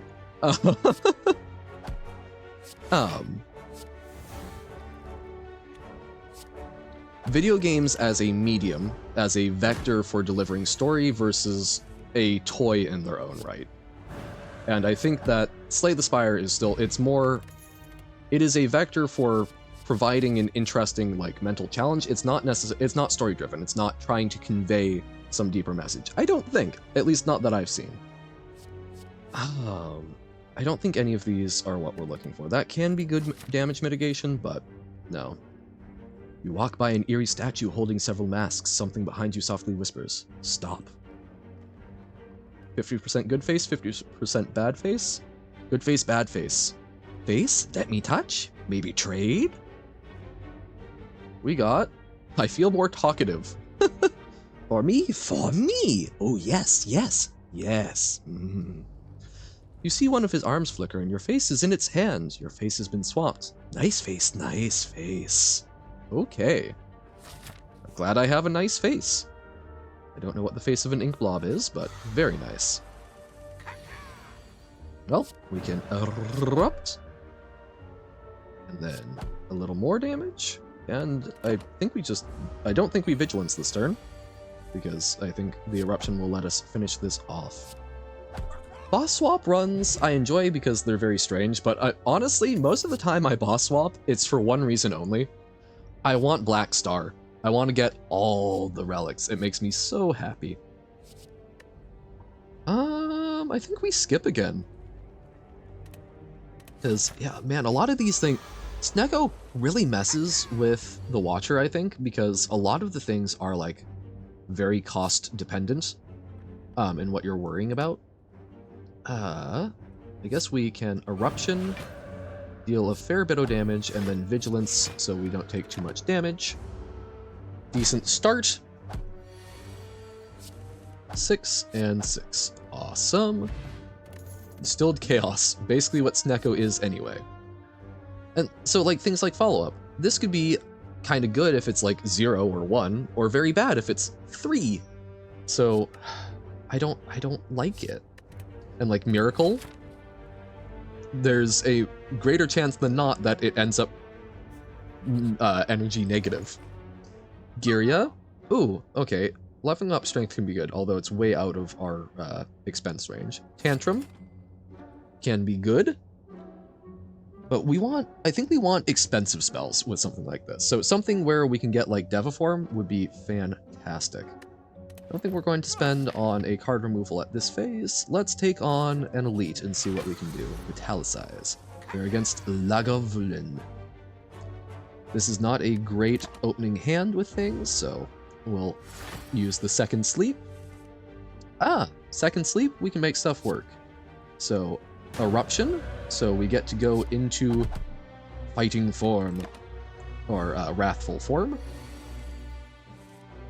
Okay, so we certainly get to deal a little damage here. we got Vigilance. We can't play anything else. Let's do a Distilled Chaos. See if we can get a bit more damage in. Okay. We will take it. Lagavulin is, I think, okay. The Gremlin Knob is a very tough fight. Oh, actually, we should have Tantrum first, because that would be 24 plus 9. We still might be able to do it, because we get, yeah, we get extra energy because we were in Calm. I think Lagavulin, I think is the toughest, Act 1 boss, in general, because he can just scale you into nothing. But I think the Gremlin Knob can be a lot more difficult for certain characters in certain builds. Choose a card in your draw pile. Play the chosen card twice and exhaust it. Exhaust. I'm gonna take and evaluate. Okay, let us... We'll try and take on some more elites. Okay, yes, and that's... So the cultist headpiece is now just making us say caca every battle. Which is, I don't know what it is. It's certainly a thing that's occurring. Okay. Insight? Well, I think we Vigilance this turn, mitigate some damage, and we can get ready to maybe deal some burst later when we hopefully get a cheaper hand of attacks. But man, not being able to, like, guarantee that, real rough. We like to control the cost of our spells as the Watcher. Okay. Do-da-dump-dump. Tantrum.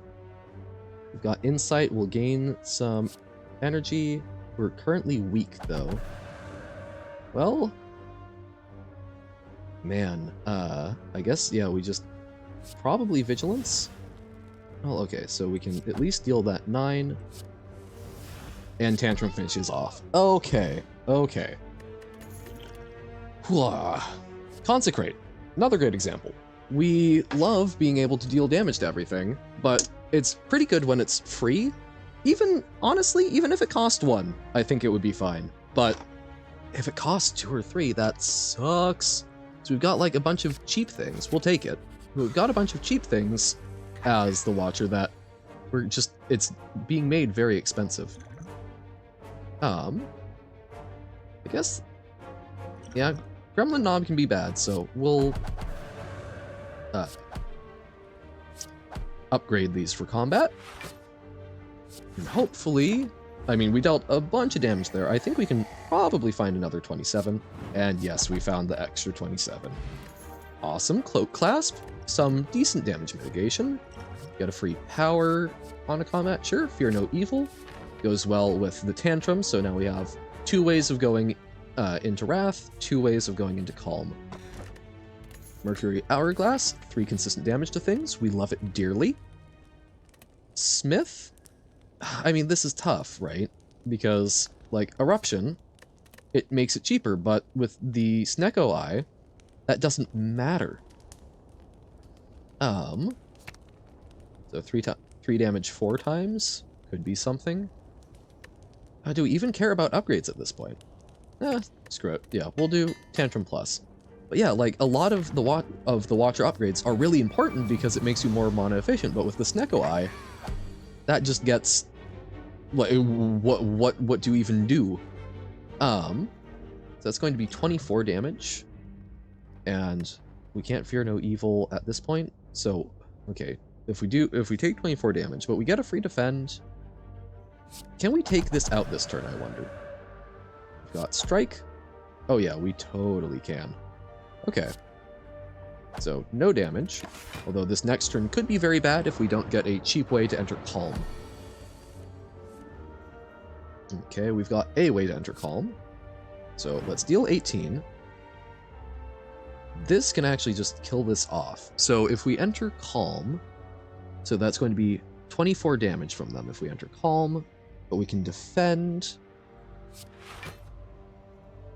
How valuable is So 10 damage. No, that's not enough to kill it. So we can kill one, and we take 19 versus we would take 24, but we take 11. Yeah, I think Vigilance is probably a good thing to return to this turn, plus Cloak Clasp gives us a little more, not taking too much damage. Tantrum, and this turn also, you know, they don't attack much, so sure thing. This heals us 2 hit points at the start of each combat. Cool, cool. Cut Through Fate, cool, but again, not super expensive, so oftentimes going to be made actively worse by Snecko Eye. We've got Fear No Evil, so let us fear not the evil. We don't actually want to kill anything this turn, because then we get hit with Vulnerable, and we'll take a fair bit more damage. So we do this, we only take 3 damage, and we're in a very good spot, yeah, to finish them off. Awesome! Like Water. At the end of your turn, if you are in Calm, gain 5 block. That's a decent power for some damage mitigation, but I guess that saves us when we're working up to like a big damage turn. I also just realized the need to move down our history on the day for stuff. Like Water. Or deal 12 damage to all enemies, end your turn. So, kind of like a more damaging Consecrate, but that has to be our last play, which can be kind of bad for us. Let's do Like Water. Let's play around with that a bit. Smith, Like Water, 7 block. Cut Through Fate, scry 3 and extra damage. Let's upgrade Like Water. Let's go all in on this. Let's be a slightly more measured Watcher. Okay. Extra strength in elite combats. That does not apply to bosses, which is usually our major concern. And like Flurry of Blows is normally a really good card, but is it? Is it right now? Is it really? Because it's not going to be 0 all the time. Whenever you draw a card, randomize its cost. So Rush Down, we still quote-unquote benefit from that. You know what? We'll take the strength in elite combat so we can be a little more confident in trying to do some elite hunting. Let's upgrade Cut Through Fate. Okay. If we can just keep up a lot of damage, we should be mostly fine for this fight. Bam. Although now we want to defend, because we take quite a bit of damage from trying to attack it. So we will evaluate, and we will defend. Okay. Not doing too bad, but yeah, we would love to exit Wrath this turn. Fortunately, we can do that, but we have to attack in order to do so. But we will take it. So 13. Okay, 8 damage. We're doing all right. Oh man, Insight also isn't anywhere near as good because it's not guaranteed to be 0. Okay. Oh, and we Retain also can kind of suck because now that cost is locked in. Ooh. Snecko Eye plus Watcher, bad news. Terrible. Why? Okay, Tantrum, we don't get to play it this turn, so let's sort of churn through this. So hopefully we can redraw it. Evaluate? Sure. Okay. Actually, I mean, we might have been able to play it this turn, but also would probably been bad if we had. Okay, Tantrum. We can try a few more hits here, but... Okay, Vigilance, so yeah, let's Like Water. Oh, I should have done that hit first. Whoops, but figuring it out. So we'll gain for sure. So we gain 7 block. We just pass the turn here, I think. Okay. And then probably just a bunch of defend. We're gaining 7, if nothing else. Okay. Taking the slow approach. The high road and the slow road. 5 damage. Defend, defend. Okay. Got at least enough block to mostly negate Act 1 bosses. Cool, cool. Again, Eruption. And we'll end off with Fear No Evil, get back into... Oh, it doesn't intend to attack, so we don't get to go back to Calm. So, Vigilance, and it's even playable. Yay! Defend. And... defend. Doing okay. But, yeah, almost want this round to end after we beat this so that we can just start again and not deal with the Snecko Eye, but yeah, part of Slay the Spire is adapting to challenges. It was actually, in my personality psych class, had to write a little bit about the concept of environmental factors on personality, and I had recently read someone talking about in Slay the Spire, the concept of like the sort of different aspects that your deck needs to worry about and be prepared to deal with. And I believe, if I remember correctly, there were 5 factors, which maps to the 5 factors of personality that are generally talked about. I think it was like AoE response, scaling, card selection, single burst, and I forget what the 5th one was, but basically just, yeah, this concept of there are about 5 factors that a deck needs to respond to in order to be successful. Oh, hello again, Tanner. We successfully beat Hades in 2 runs. Bo went all the way to the end and then we died, but we got there with Spear. And sort of to round out the day, we're going and revisiting Slay the Spire. We're going to see if we can get like one more successful run here. So yeah, we'll give that a shot. We're in a very interesting run position right now. Do my best to explain. My voice is starting to give out, which was not something that I had fully... That was not something I had expected with the endurance part of an endurance stream. So basically at the start, talking to the whale, talking to Niao. If you've just lost your run, you're playing so much more Balatro. Awesome. Have you been getting any good runs in it? Anything fancy? We're dealing with, when you go to Niao, your base options are you increase your max health, or the next 3 combats get, they're dropped to 1 health. So you can sort of like skip through the early phases.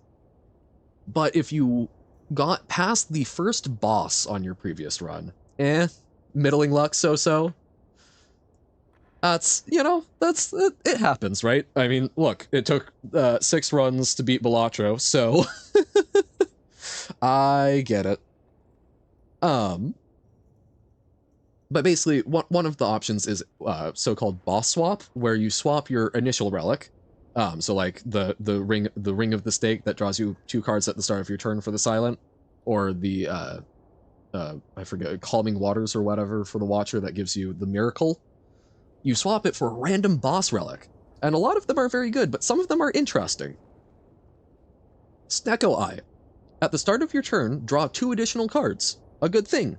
More cards to work with. However, you start each combat confused, and what confused means is whenever you draw a card, you randomize the cost.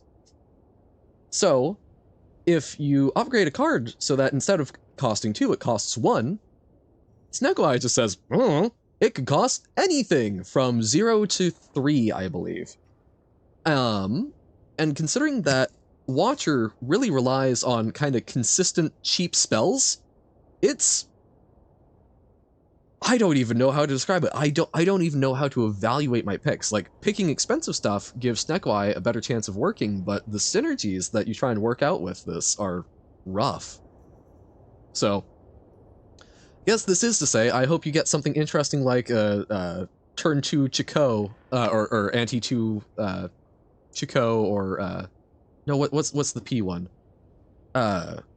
Whichever one does the wonky create negative duplicates of some of your spells, or not spells, your consumables. I think would be fantastic for a similarly wonky Balatro run.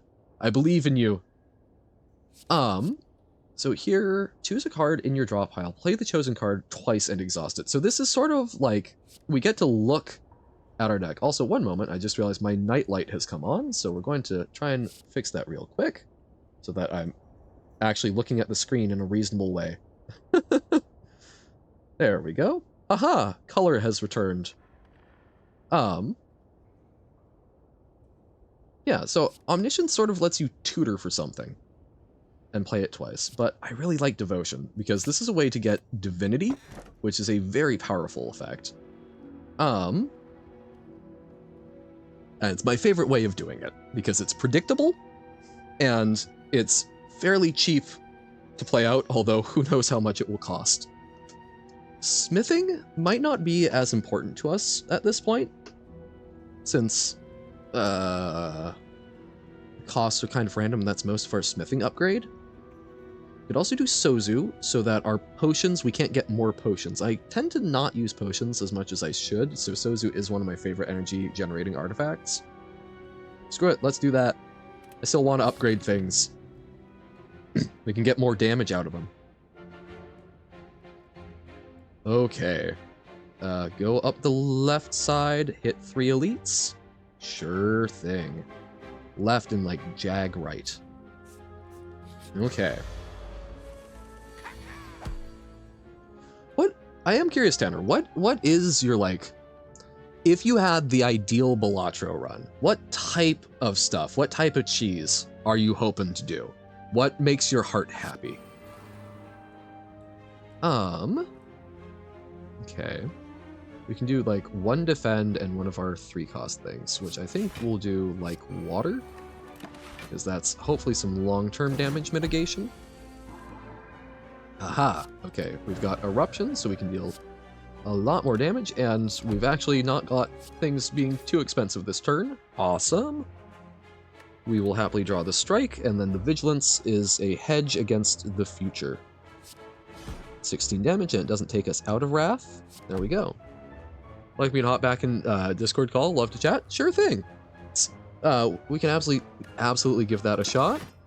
Let me get Discord back up.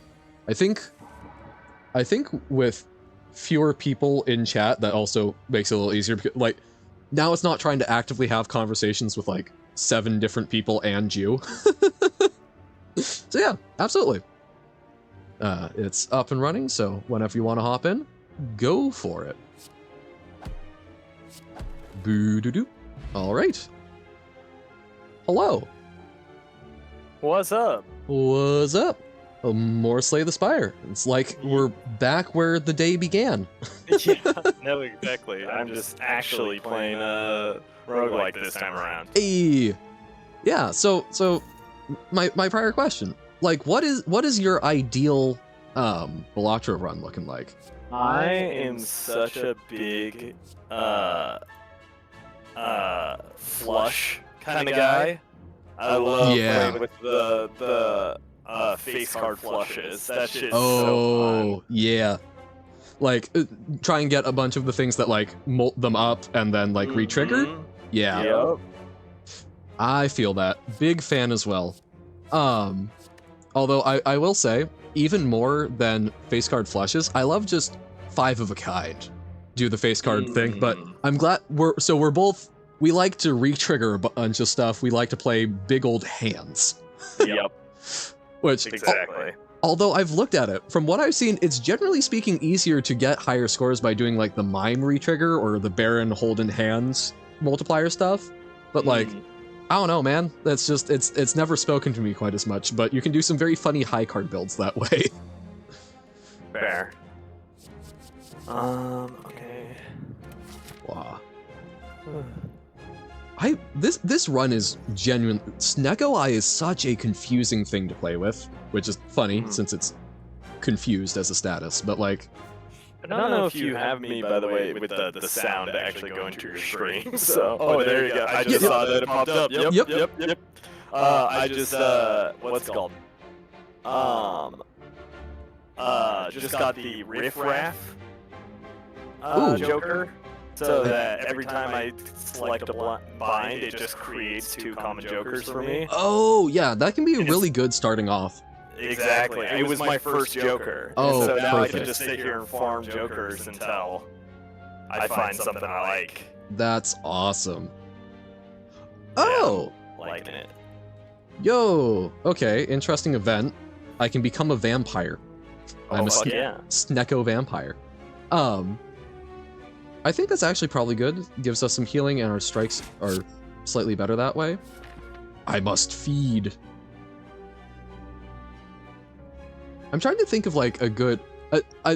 have you played Slay the Spire? Is that a game that you've interacted with, or...? It is not. Okay. No, sadly not, but, I'm trying to...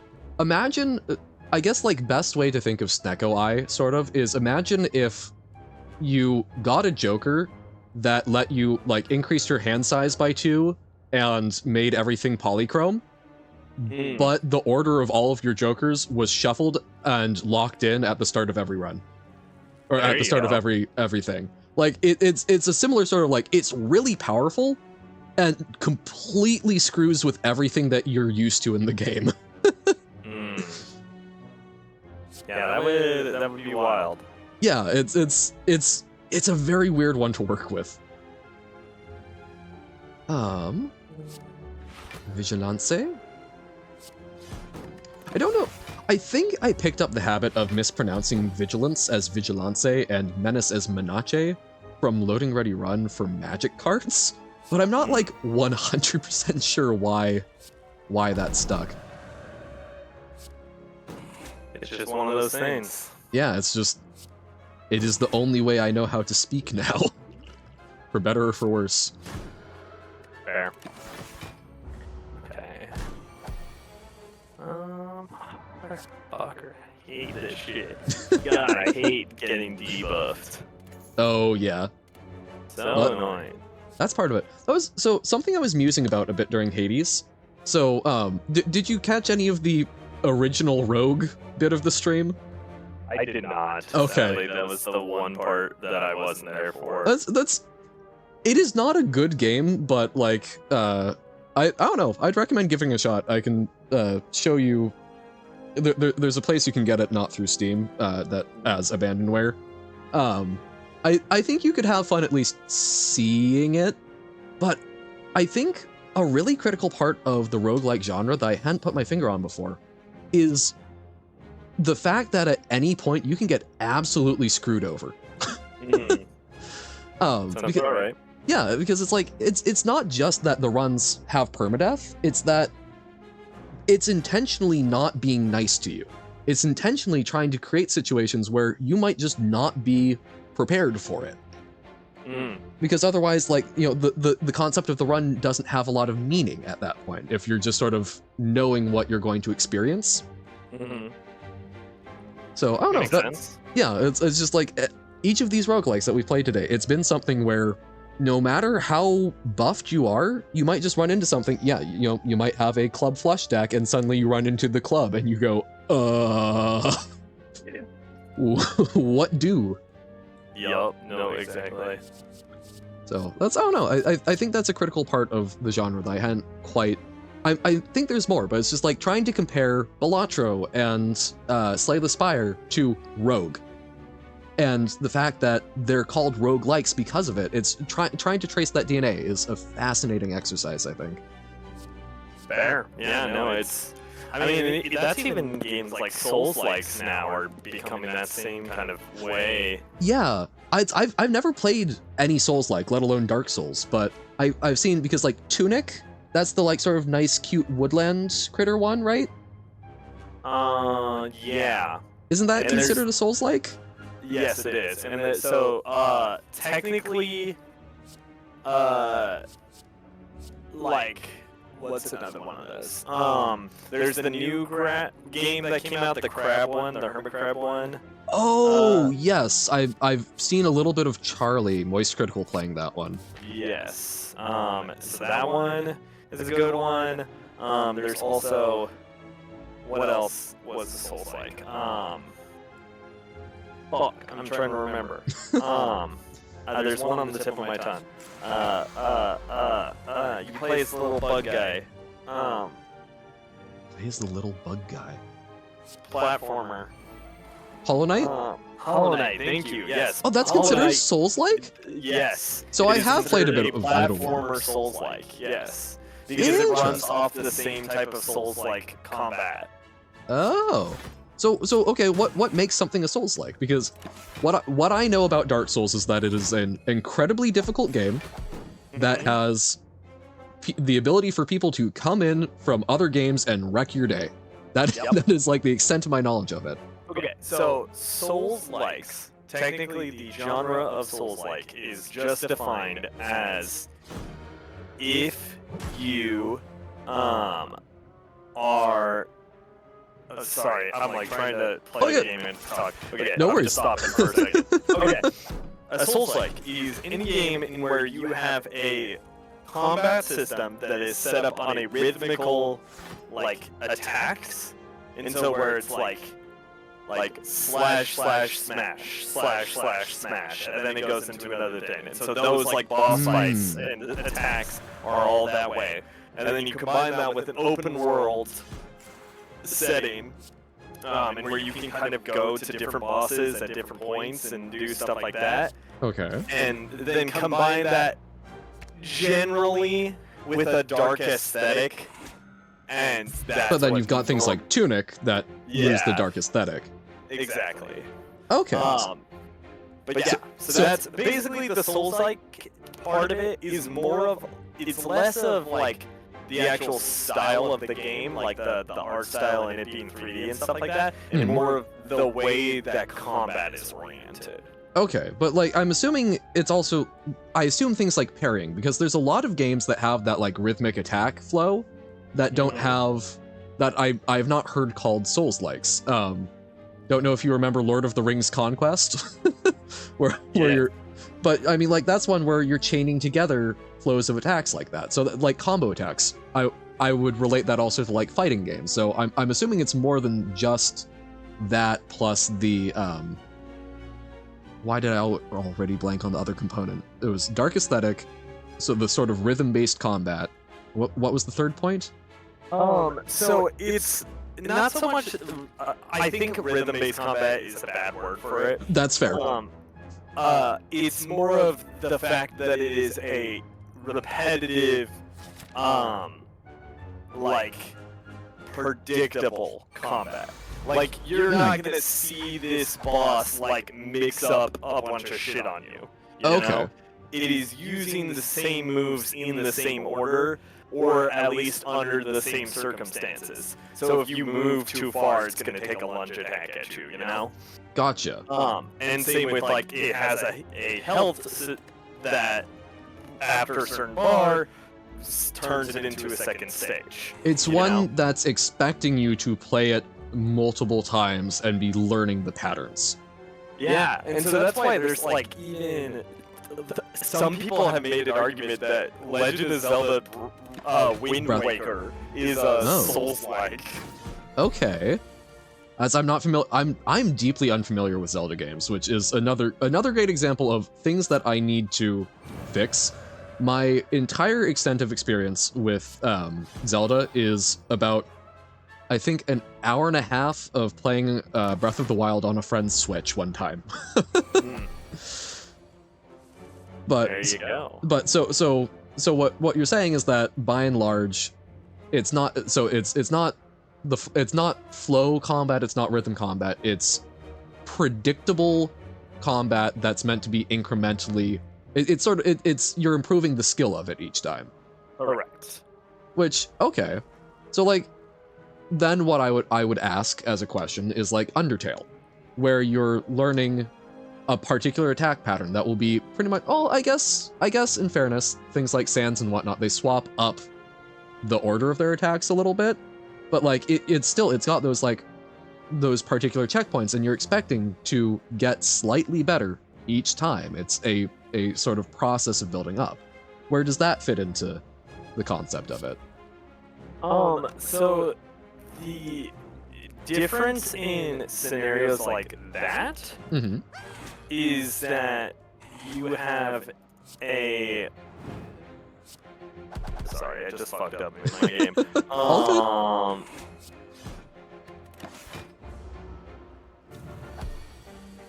at that. Just let it go. Oh shit, now I can only play high card. Fuck! That's always the worst when you're like, everything's going maybe. Oh no, we don't even have a hand to play, do we? God damn it. Asked you two questions that required too much processing power. It's okay. So the problem with like that is that you have a game in where I think the only other difference is probably weapon. Like okay. you need a sword or something like that to be considered a Souls-like. Okay. Because all other Souls-likes have a weapon of some kind, you know? Okay. And so I think that's probably the only other difference. And point of order, an upgradable weapon, so it's one that it's a focal part of the game and that you're improving it, or just... Yeah. Okay. Oh my god, holy shit, I somehow got away with winning that with just fucking high card. Nice. Luckily, I got a lot of multiplier right now, so that really helped. Good. But see, like, even then though, like, I would argue, because you can upgrade your weapon in Undertale, right? I mean, between like the frying pan and knife and stick, there's slight things that do increase your damage if you're going that route. So yeah, like as I fully defer to you that it is not a Souls-like. I'm curious. I like to understand and define those things because I don't know what constitutes a Souls-like. It surprises me that Hollow Knight is one, because to me it feels... Hollow Knight felt very similar to a number of other just sort of like dungeon crawly games in a lot of ways, but yeah, I don't know, it felt very similar to a lot of dungeon crawly games. So it surprises me that that would be considered Souls-like. Well, and to be fair, when it comes to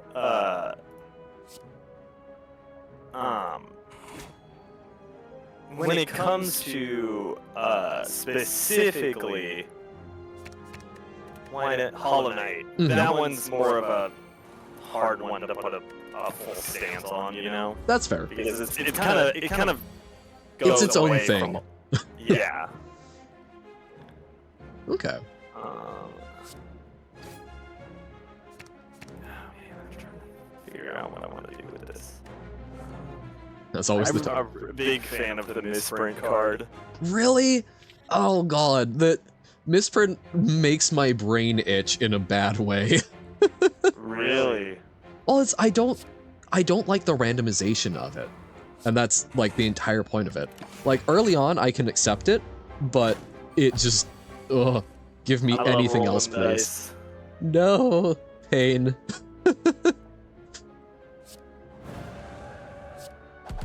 I think I've got the Book of Stabbing dead. Yay. Stab the book stab. Oh, not quite. Darn. Off by 20, but fortunately we don't die. Okay. Yeah, I don't know, like, I can enjoy a bit of randomization in my games, but particularly with things like roguelikes, I like to know exactly what happened, so that and exactly what is going to happen so that I can sort of work through, or at least when I'm doing a card game one. Like, I love that with Slay the Spire of there's not a whole lot of randomness, and even when there is, you can control it. Whereas like the misprint, you can't time it or anything, right? You can't do anything to like get it to be in a particular range. Yeah. I'm not saying that's intrinsically bad. It's just it's not quite my style with it. That's fair, and that's definitely valid. I think it definitely comes down to what is your play style. Yes. Well, I'm the type of person that likes to play champion fighter in D&D, right? Yeah.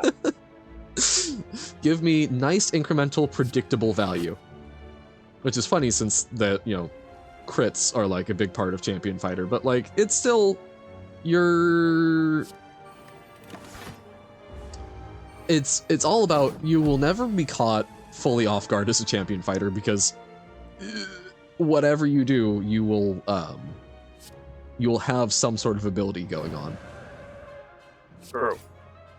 I love my passive. I think that was genuinely a big part of why I was kind of struggling with Hyperrogue, in addition to just there's a lot to try and process mentally with it. Fair. I thought the orbs would I really thought that the orbs were going to be a like permanent buff. And so it just sort of felt like, what's going on with my ability to what's going on with my ability to actually progress and scale up in this? So, fair enough. Yeah. So I'm trying to think with like Balatro builds that I avoid glass. I don't glass cards. Even though that's a really powerful way to get a playing out a hand build. It scares me that it might break on me at a crucial moment, so I don't. Interesting. How do you feel about glass? Like, so you also enjoy playing hands. I don't particularly go for glass. Hmm. I generally try to play it safe. But if there's like a fun card that I see that's like really just like out there, Mm-hmm. I'm like, ooh man, that shit looks fun as fuck. So like, you're willing to entertain it at the very least. Exactly.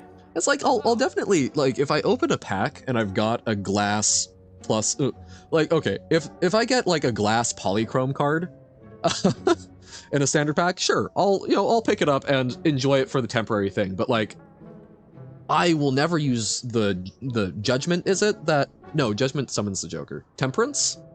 No, temperance is might. What's the one? The tarot card that adds glass to something. I cannot bring myself to do that. Unless I'm intentionally trying to remove the card. That's fair. Let's double up on devotion. Let's go divinity. I'm trying to become a god. Don't worry about it. It'll be fine.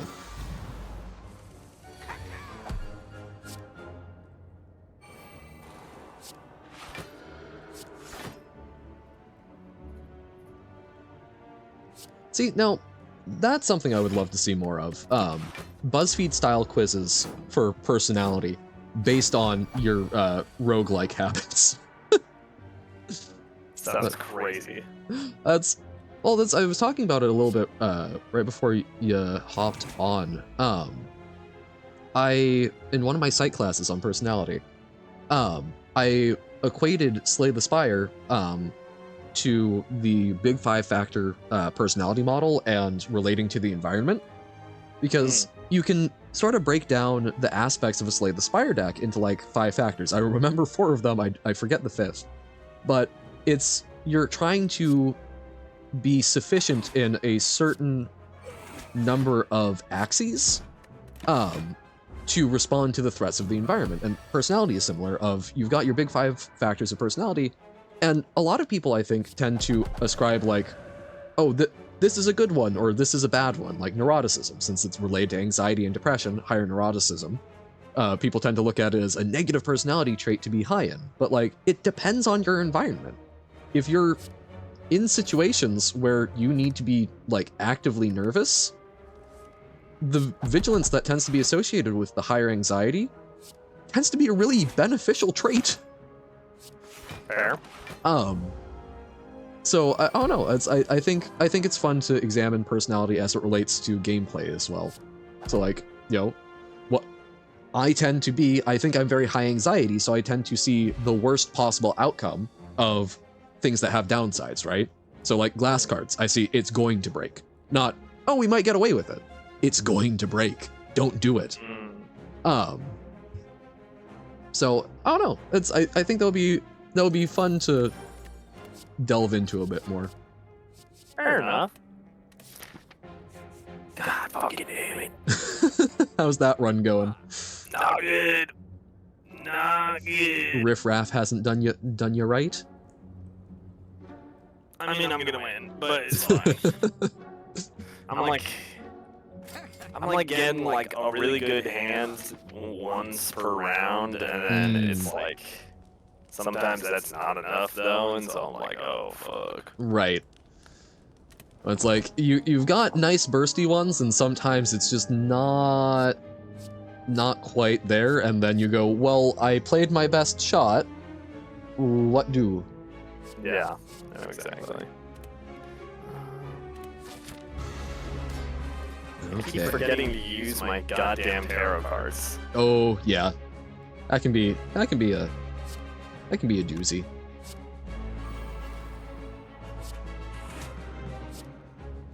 Okay, and vigilance so that we can get more energy burst later. We're building up devotion, so oh man, we can get to the point where we're getting 6 devotion so that we get enter divinity every 2 turns. Which divinity, so the Wrath Stance like doubles damage you deal and you take double. Divinity, you just get triple damage and you don't receive triple damage.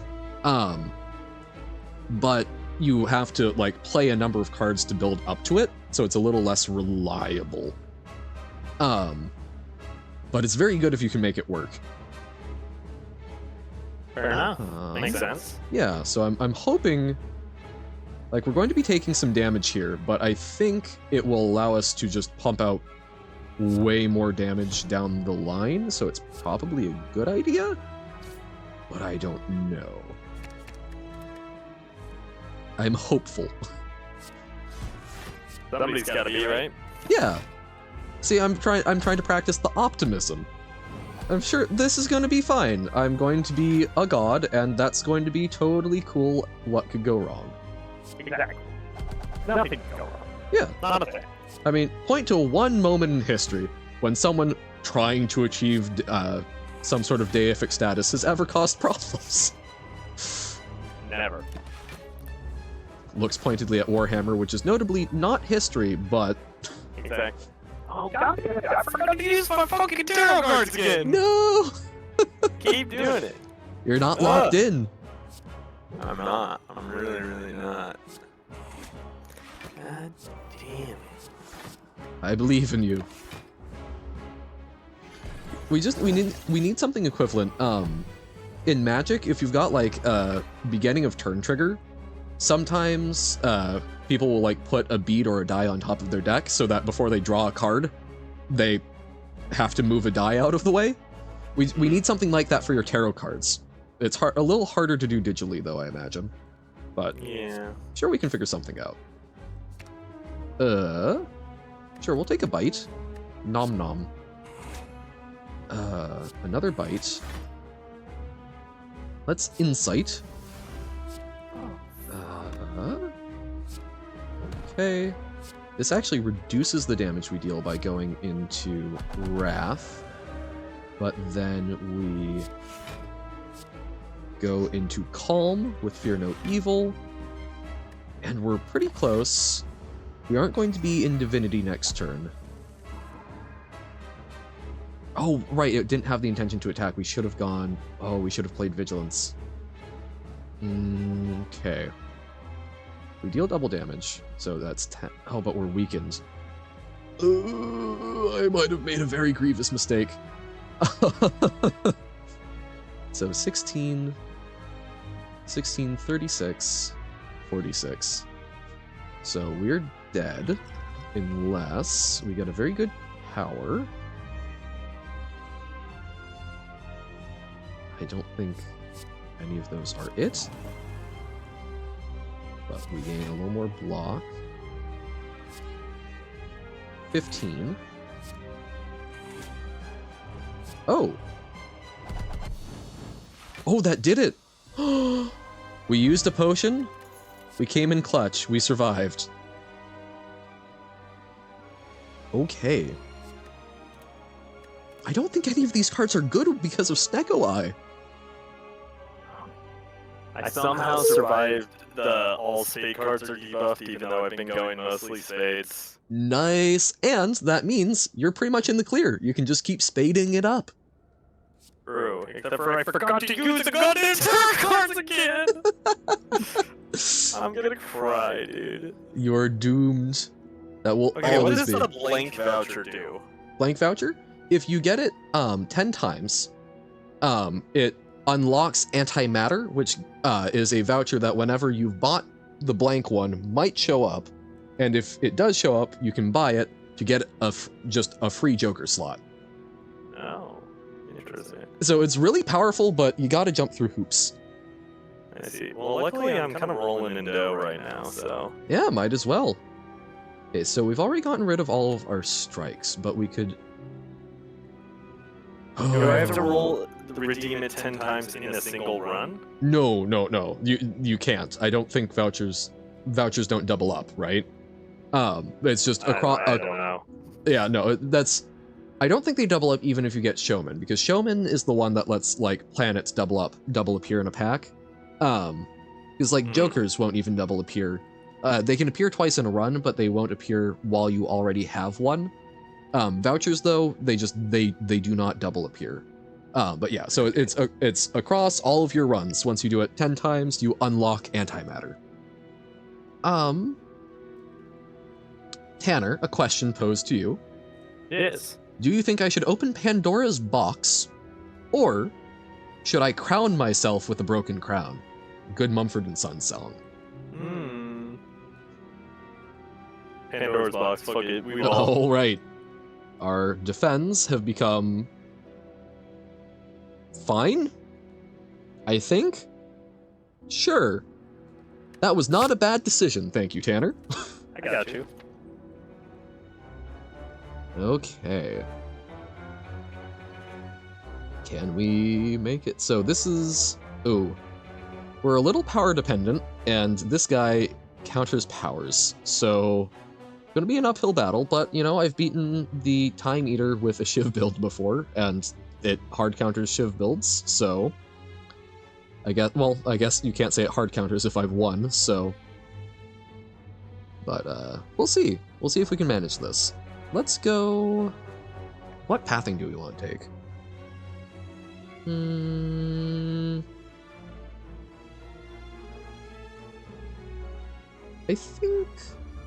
I think we stick to the left.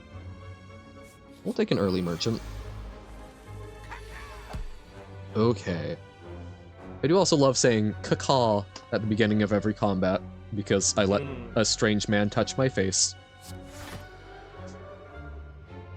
Play the Spire. Perfectly normal. Don't worry about it. Absolutely. Yeah. What's wrong? Yeah, no. What in the world could you even bother to question about it? Only question if you're a weirdo. Exactly. Oh, why did I do that? Eruption got very expensive. How about no? Like water? Sure. Ooh, okay. Consecrate, bite, consecrated bite, and we shall protect, because we attack and protect.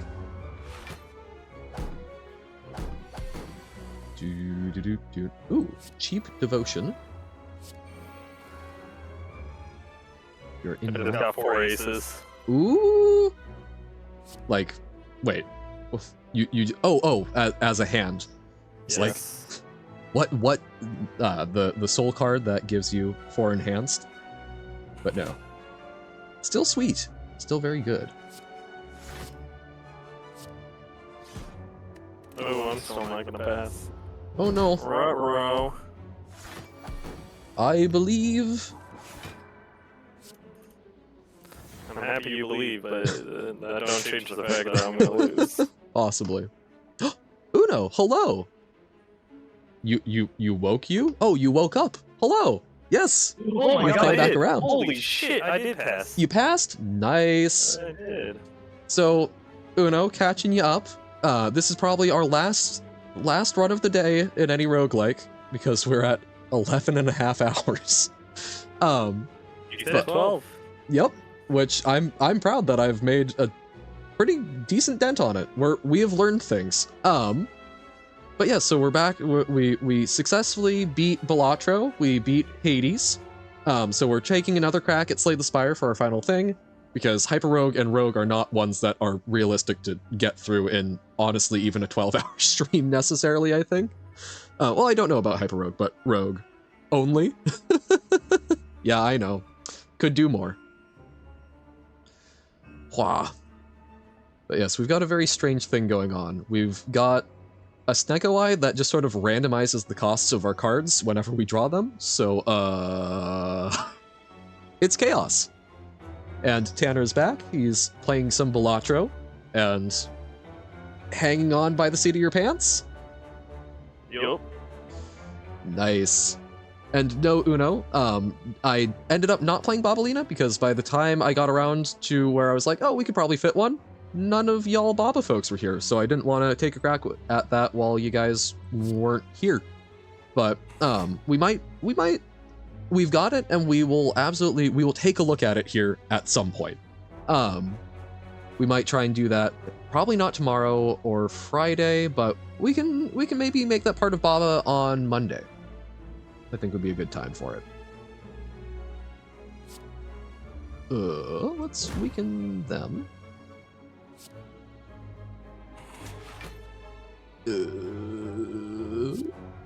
Things are going fine. Everything is fine. Okay. So what build have you got cooking in Balatro right now? Aces. Okay, so I've got a gift card to just boost all my worth of my guys. Nice. Abstract Joker, so that's just plus 15 molt. Okay. Hiker, so that all of my cards are just gaining value. Yeah, good scaling. Droll Joker, so plus 10 volt if my hand is a flush. Okay. And Card Sharp, so every time I repeat the same hand, I get times 3 molts. Ooh. So I just keep playing Flush over and over. Spade flushes, yeah. Sick. Okay, I can see how you're making stuff work. Oh. No, Uno. It is not going to be 12 hours every day from here on out. Dear Lord. Yeah, I just had a hand that did 27,000 in one turn. Nice. What ante are you on? 6. Okay. That's respectable. Yes, ante 6, round 16. Okay. That's doing fine. That's pretty big at that point. And I'm still on white bet, so. Oh, okay. So not too high scaling on the score front. There we go. Why was that so hard for my brain to process? Everything's hard for my brain to process. Man, I guess we could tantrum and make some mistakes. Yeah. Mistakes. We love them. Okay. Oh no, that's not a good protect. Hooah. Okay. This is free, so sure. We can gain block. So it's kind of neutral. Okay. Sure. We'll do that and then bite something. Okay. We bite. And bite once more. Okay. These enemies are very annoying because we need to kill them, but they hurt us whenever we try and do so, which I find very rude and wish they would kindly refrain from doing.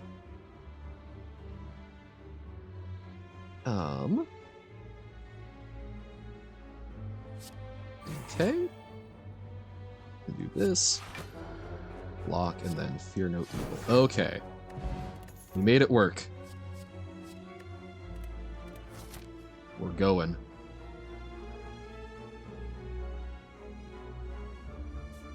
Okay. And yes, early chop. The maw is just the mouth. My dude. Where does your food go? Is that... Do you think that would be a rude question to ask a walking mouth? Where its food goes? I would assume its mouth. But I mean, like, once it's in the mouth, where does it go after that? Like, does it just, like, attack on Titan, hork it back up, or... I don't know, bro. I don't know, like, I have questions about this, but I feel like that might be rude to ask a walking mouth, and I figure that most walking mouths would probably make my day very unpleasant if I asked them a rude question.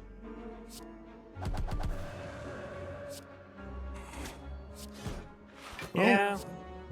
Guess we wallop it and find out. Okay. We can cut through fate. We'll get rid of that. Sash Whip, weaken it. And then lesson learned. Sure, might as well. Even though we won't upgrade anything. Okay. They're no evil. Like water is some good block. And vigilance versus wallop actually helps us in more ways. Okay. Waha! Cool. And I think we win this turn.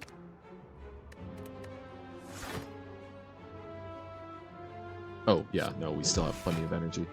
It's like, oh, do we have enough? Yes. Yes, we do, Johan. Bum. Ooh! Oh, no! We got a good potion, but we've taken a vow to abstain from potions, so... Womp womp. Womp womp. Okay. Oh! Am I ready to fight the boss? I think the answer is probably not. Or at least I'm getting through the fights fairly handily, so I think I benefit from playing them out. So I basically got a skip voucher, but in Slay the Spire. Can't wait for the second stream today. Well, I mean, if it's still your day tomorrow at 10 a.m., so, well, not a couple, but about 12 hours from now. Yeah, be excited. Wikipedia speedruns. We say no to skipping. Oh, are you playing on the like beta build, Tanner, with Balatro, or? I'm just playing on Steam. Just playing on Steam? Well, you can play the game as it was at release, but they've also got a beta build that you can work on, which is why I was playing on. I've not been playing that. Okay. If you want to, I can show you how after the stream. It makes skipping a little bit more tempting. But 7:45 a.m. for you? So around 8 at night. Look forward to wiki speedruns. Well, it's so you know how the like it'll get a negative joker in the next shop. Tag? You know those? Yeah. What if those also gave it to you for free? It's a lot more tempting, at least in my opinion. I see. Yeah. God, my evaluation of these cards is all completely off. We're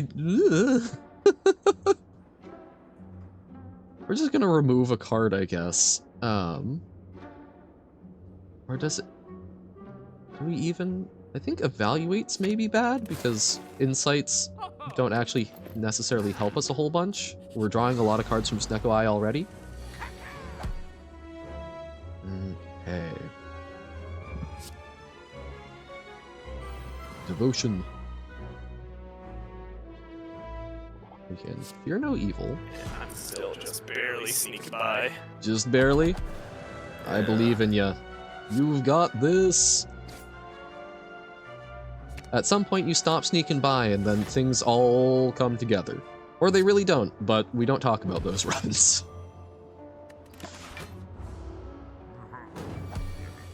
I'm fighting a talking head.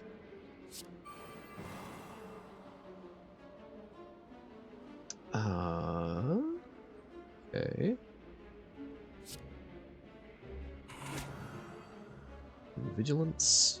That'll be 13. So that's probably fine. Yeah.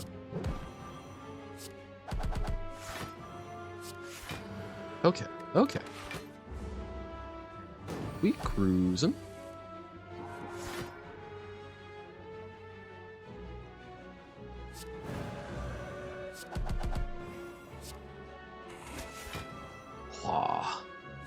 I'm going to be so sad if we get to the final boss and get just absolutely creamed.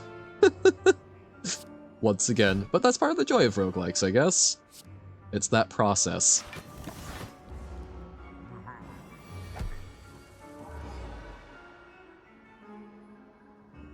Okay.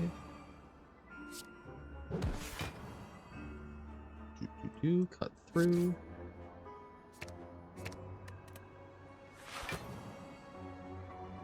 Okay, so Tanner, I am planning on playing Hollow Knight. Okay.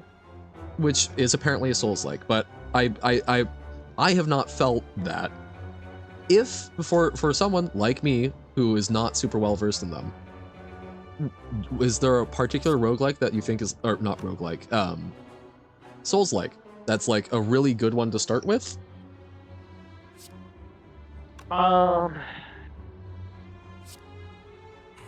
Do you know what's really funny is that I was talking to somebody about this the other day. Oh.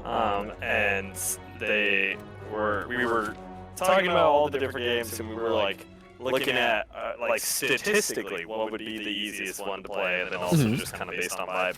Yeah. Funny enough, the easiest Souls-like game is probably Elden Ring. Really? Okay. Weirdly enough. Okay. That's the one that came out, what, like 2-ish years ago, and everyone was in a tizzy over? Yes. Okay. Yeah, it won Game of the Year when it came out. Oh, gotcha. That's significant. Yeah. Yeah. What makes it a good one to start with? So it's just by far the most like forgiving and it's the most open world out of most of those. Okay. And so you're able to actually go and like kind of face other bosses, actually like kind of grind and stuff and get ready before you go and face the boss. Okay. Where in most other Souls-like games, you kind of got an order to a lot of stuff. Okay, so it's one that is forgiving in that you can grind. You can go, get your Pokemon to level 99 before you go to the next gym, basically. Exactly. Okay. Sick. As I remember seeing articles, if you can even call them that, about people who like were doing runs without leveling up and so on and so forth, but just like grinding up equipment and things. Which I still find funny that there's quote-unquote news reports on. Also fair. But okay.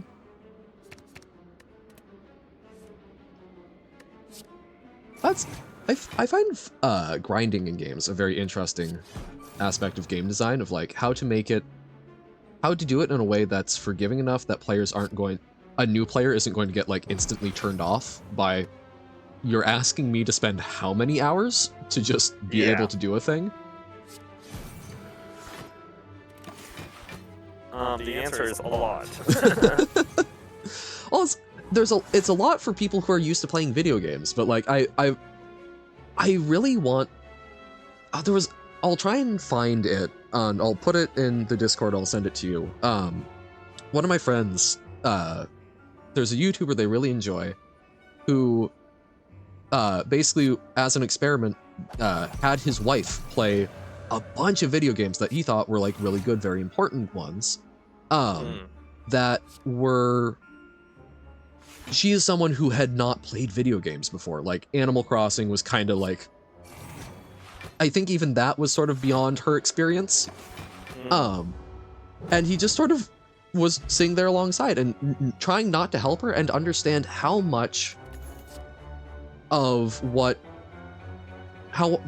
made these games work was because of essentially the literacy that was built up from playing other games.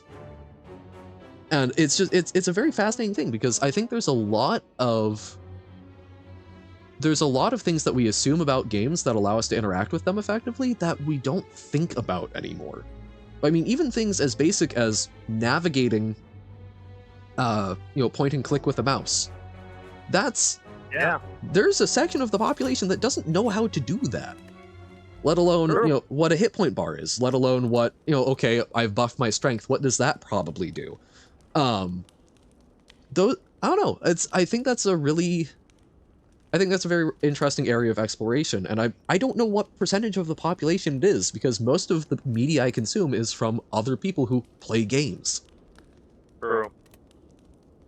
I don't know, I find that a very interesting piece of shared literacy. And I was also seeing something, people were talking about how a lot of modern developments in language, a lot of those twists, are using the common ground of video games as a big point in that. Like Fortnite is influencing a lot of modern linguistic developments, at least in English.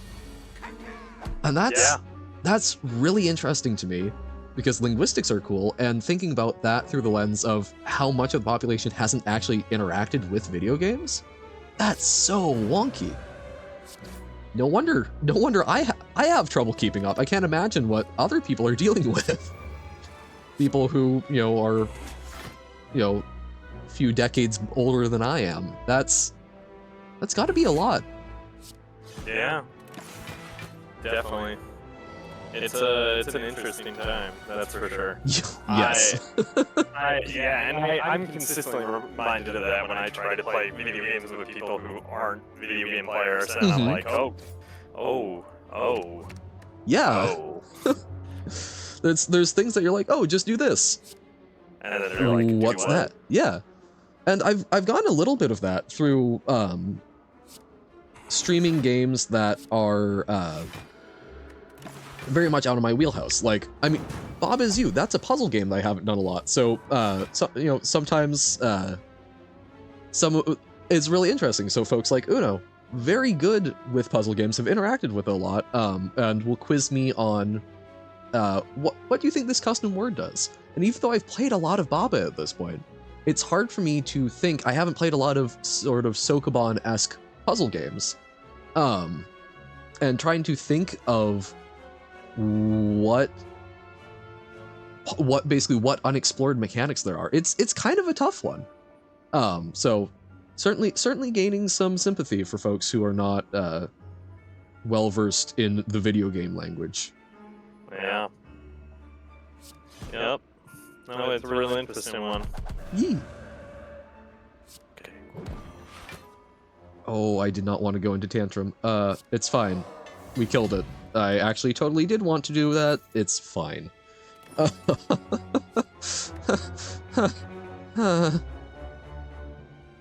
Okay.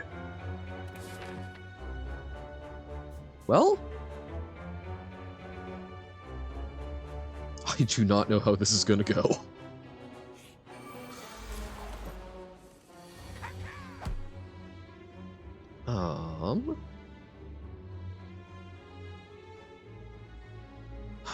Once again, a very expensive hand. So let's just gain vigilance and get some block. Or gain calm. Compose ourselves. Okay. Can we just kill everything this turn? Maybe. Tantrum is 24 damage. Like water, we get for free. Cut through fate, 18. So we killed that. Ooh, wallop is a very good one. Because that gives us some shield, or some block. So now I can actually unload a few attacks there comfortably. Okay. Extra block. 14 damage. Ooh, okay. Navigated another fight without damage. Feeling good. And I will feel not good in the next moment, I'm sure.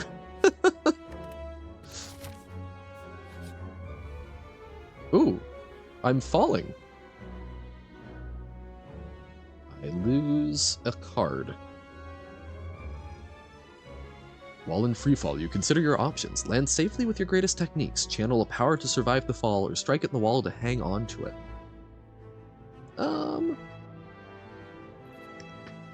Let's lose bite. We're a vampire. Let's bite the wall. Ooh. You know what? We're not even trying for the heart. We're going to take every little advantage we can. Let's gain some strength. Okay. This is it, Tanner. I believe in you. The make or break. Let's upgrade bite. We heal a little bit more. That one hit point is going to matter. Hooah!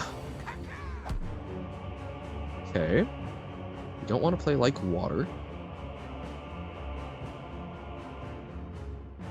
Okay.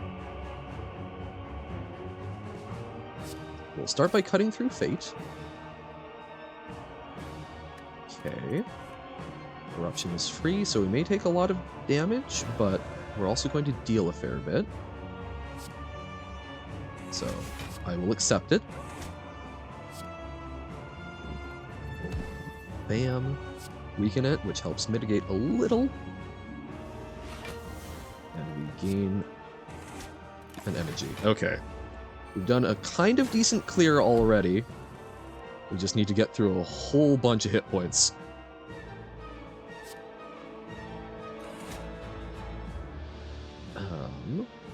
We'll do Devotion, which buffs it up, but helps us a lot in the long term.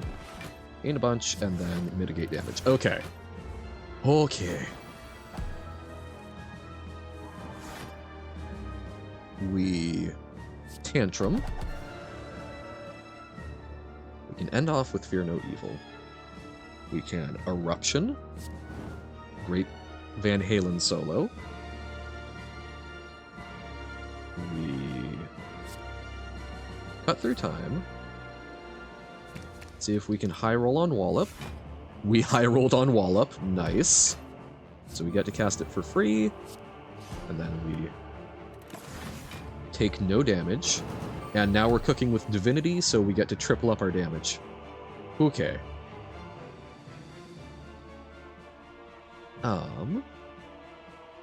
Not this turn, but next turn. Doot doot doot. Doot doot doot. Oh, I miscalculated. I thought we had one more energy than we did. That's fine. We will gain 2 energy.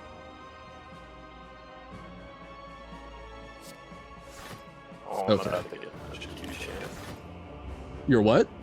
I'm about to have such a huge hand. Nice. What anti are you on now? I am on anti-7. Okay. Getting there. Yep.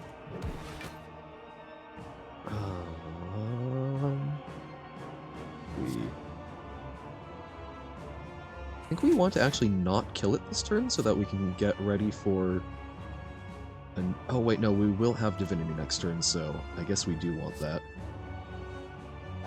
Tantrum, Vigilance, okay. Alright, we're up to anti-8. Nice! And we are on the last phase of this boss. Okay. Cut through. Okay. Tantrum. Probably don't want to play yet, but we can weaken it. That's good. We cut through. We cut through again.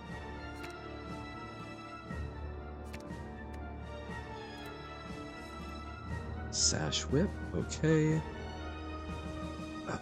Can we afford to do that? We get extra weak? We only take... You know, we don't take that much damage. Screw it. You know what the Violet Vessel does?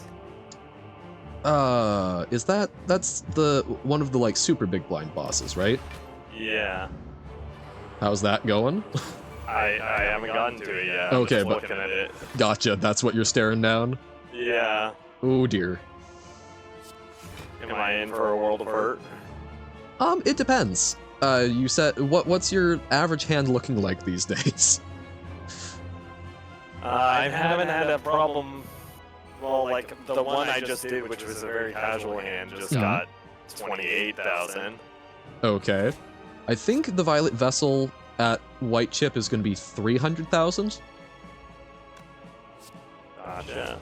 So, it can be harsh. Okay.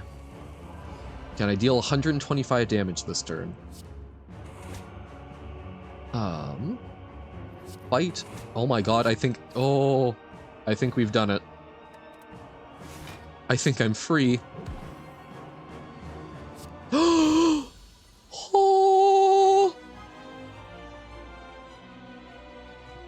We just beat the boss. You just beat the game? Yep, we didn't get to the heart, but that's okay.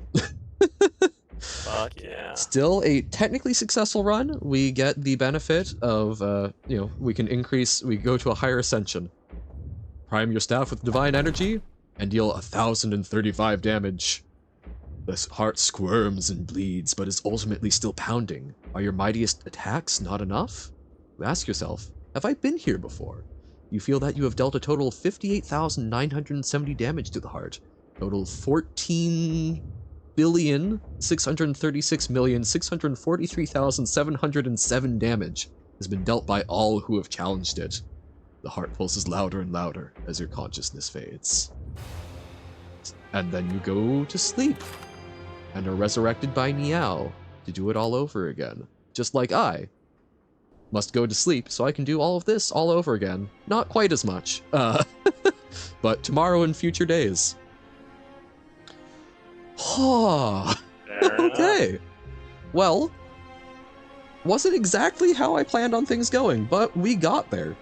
And we got to hang out with all of our cool viewers. We got to hang out with Tanner. Thank you for popping in. This has been fantastic. Of course, of course. But yeah, we did it. We're at 11 hours, 53 minutes, and you know what? That's pretty damn close to 12 hours. I'm gonna count it. As I was saying, I was thinking 10 to 12 hours, but we tried it. Hooah. But for now, I'm going to bid everyone adieu and eat some food and pass out. I will see folks tomorrow at 10 a.m. Pacific time for some Wikipedia speedruns with Tim. I think that's all I'm going to be doing tomorrow, sort of recuperate. Thursday I have off, and then Friday we'll be back for a little one-off, do some magic stuff, and anything left over will probably be Jump King, but we'll figure it out. Thank you all for watching. It's been fantastic. I hope you all have a fantastic rest of your day. But for now, bye!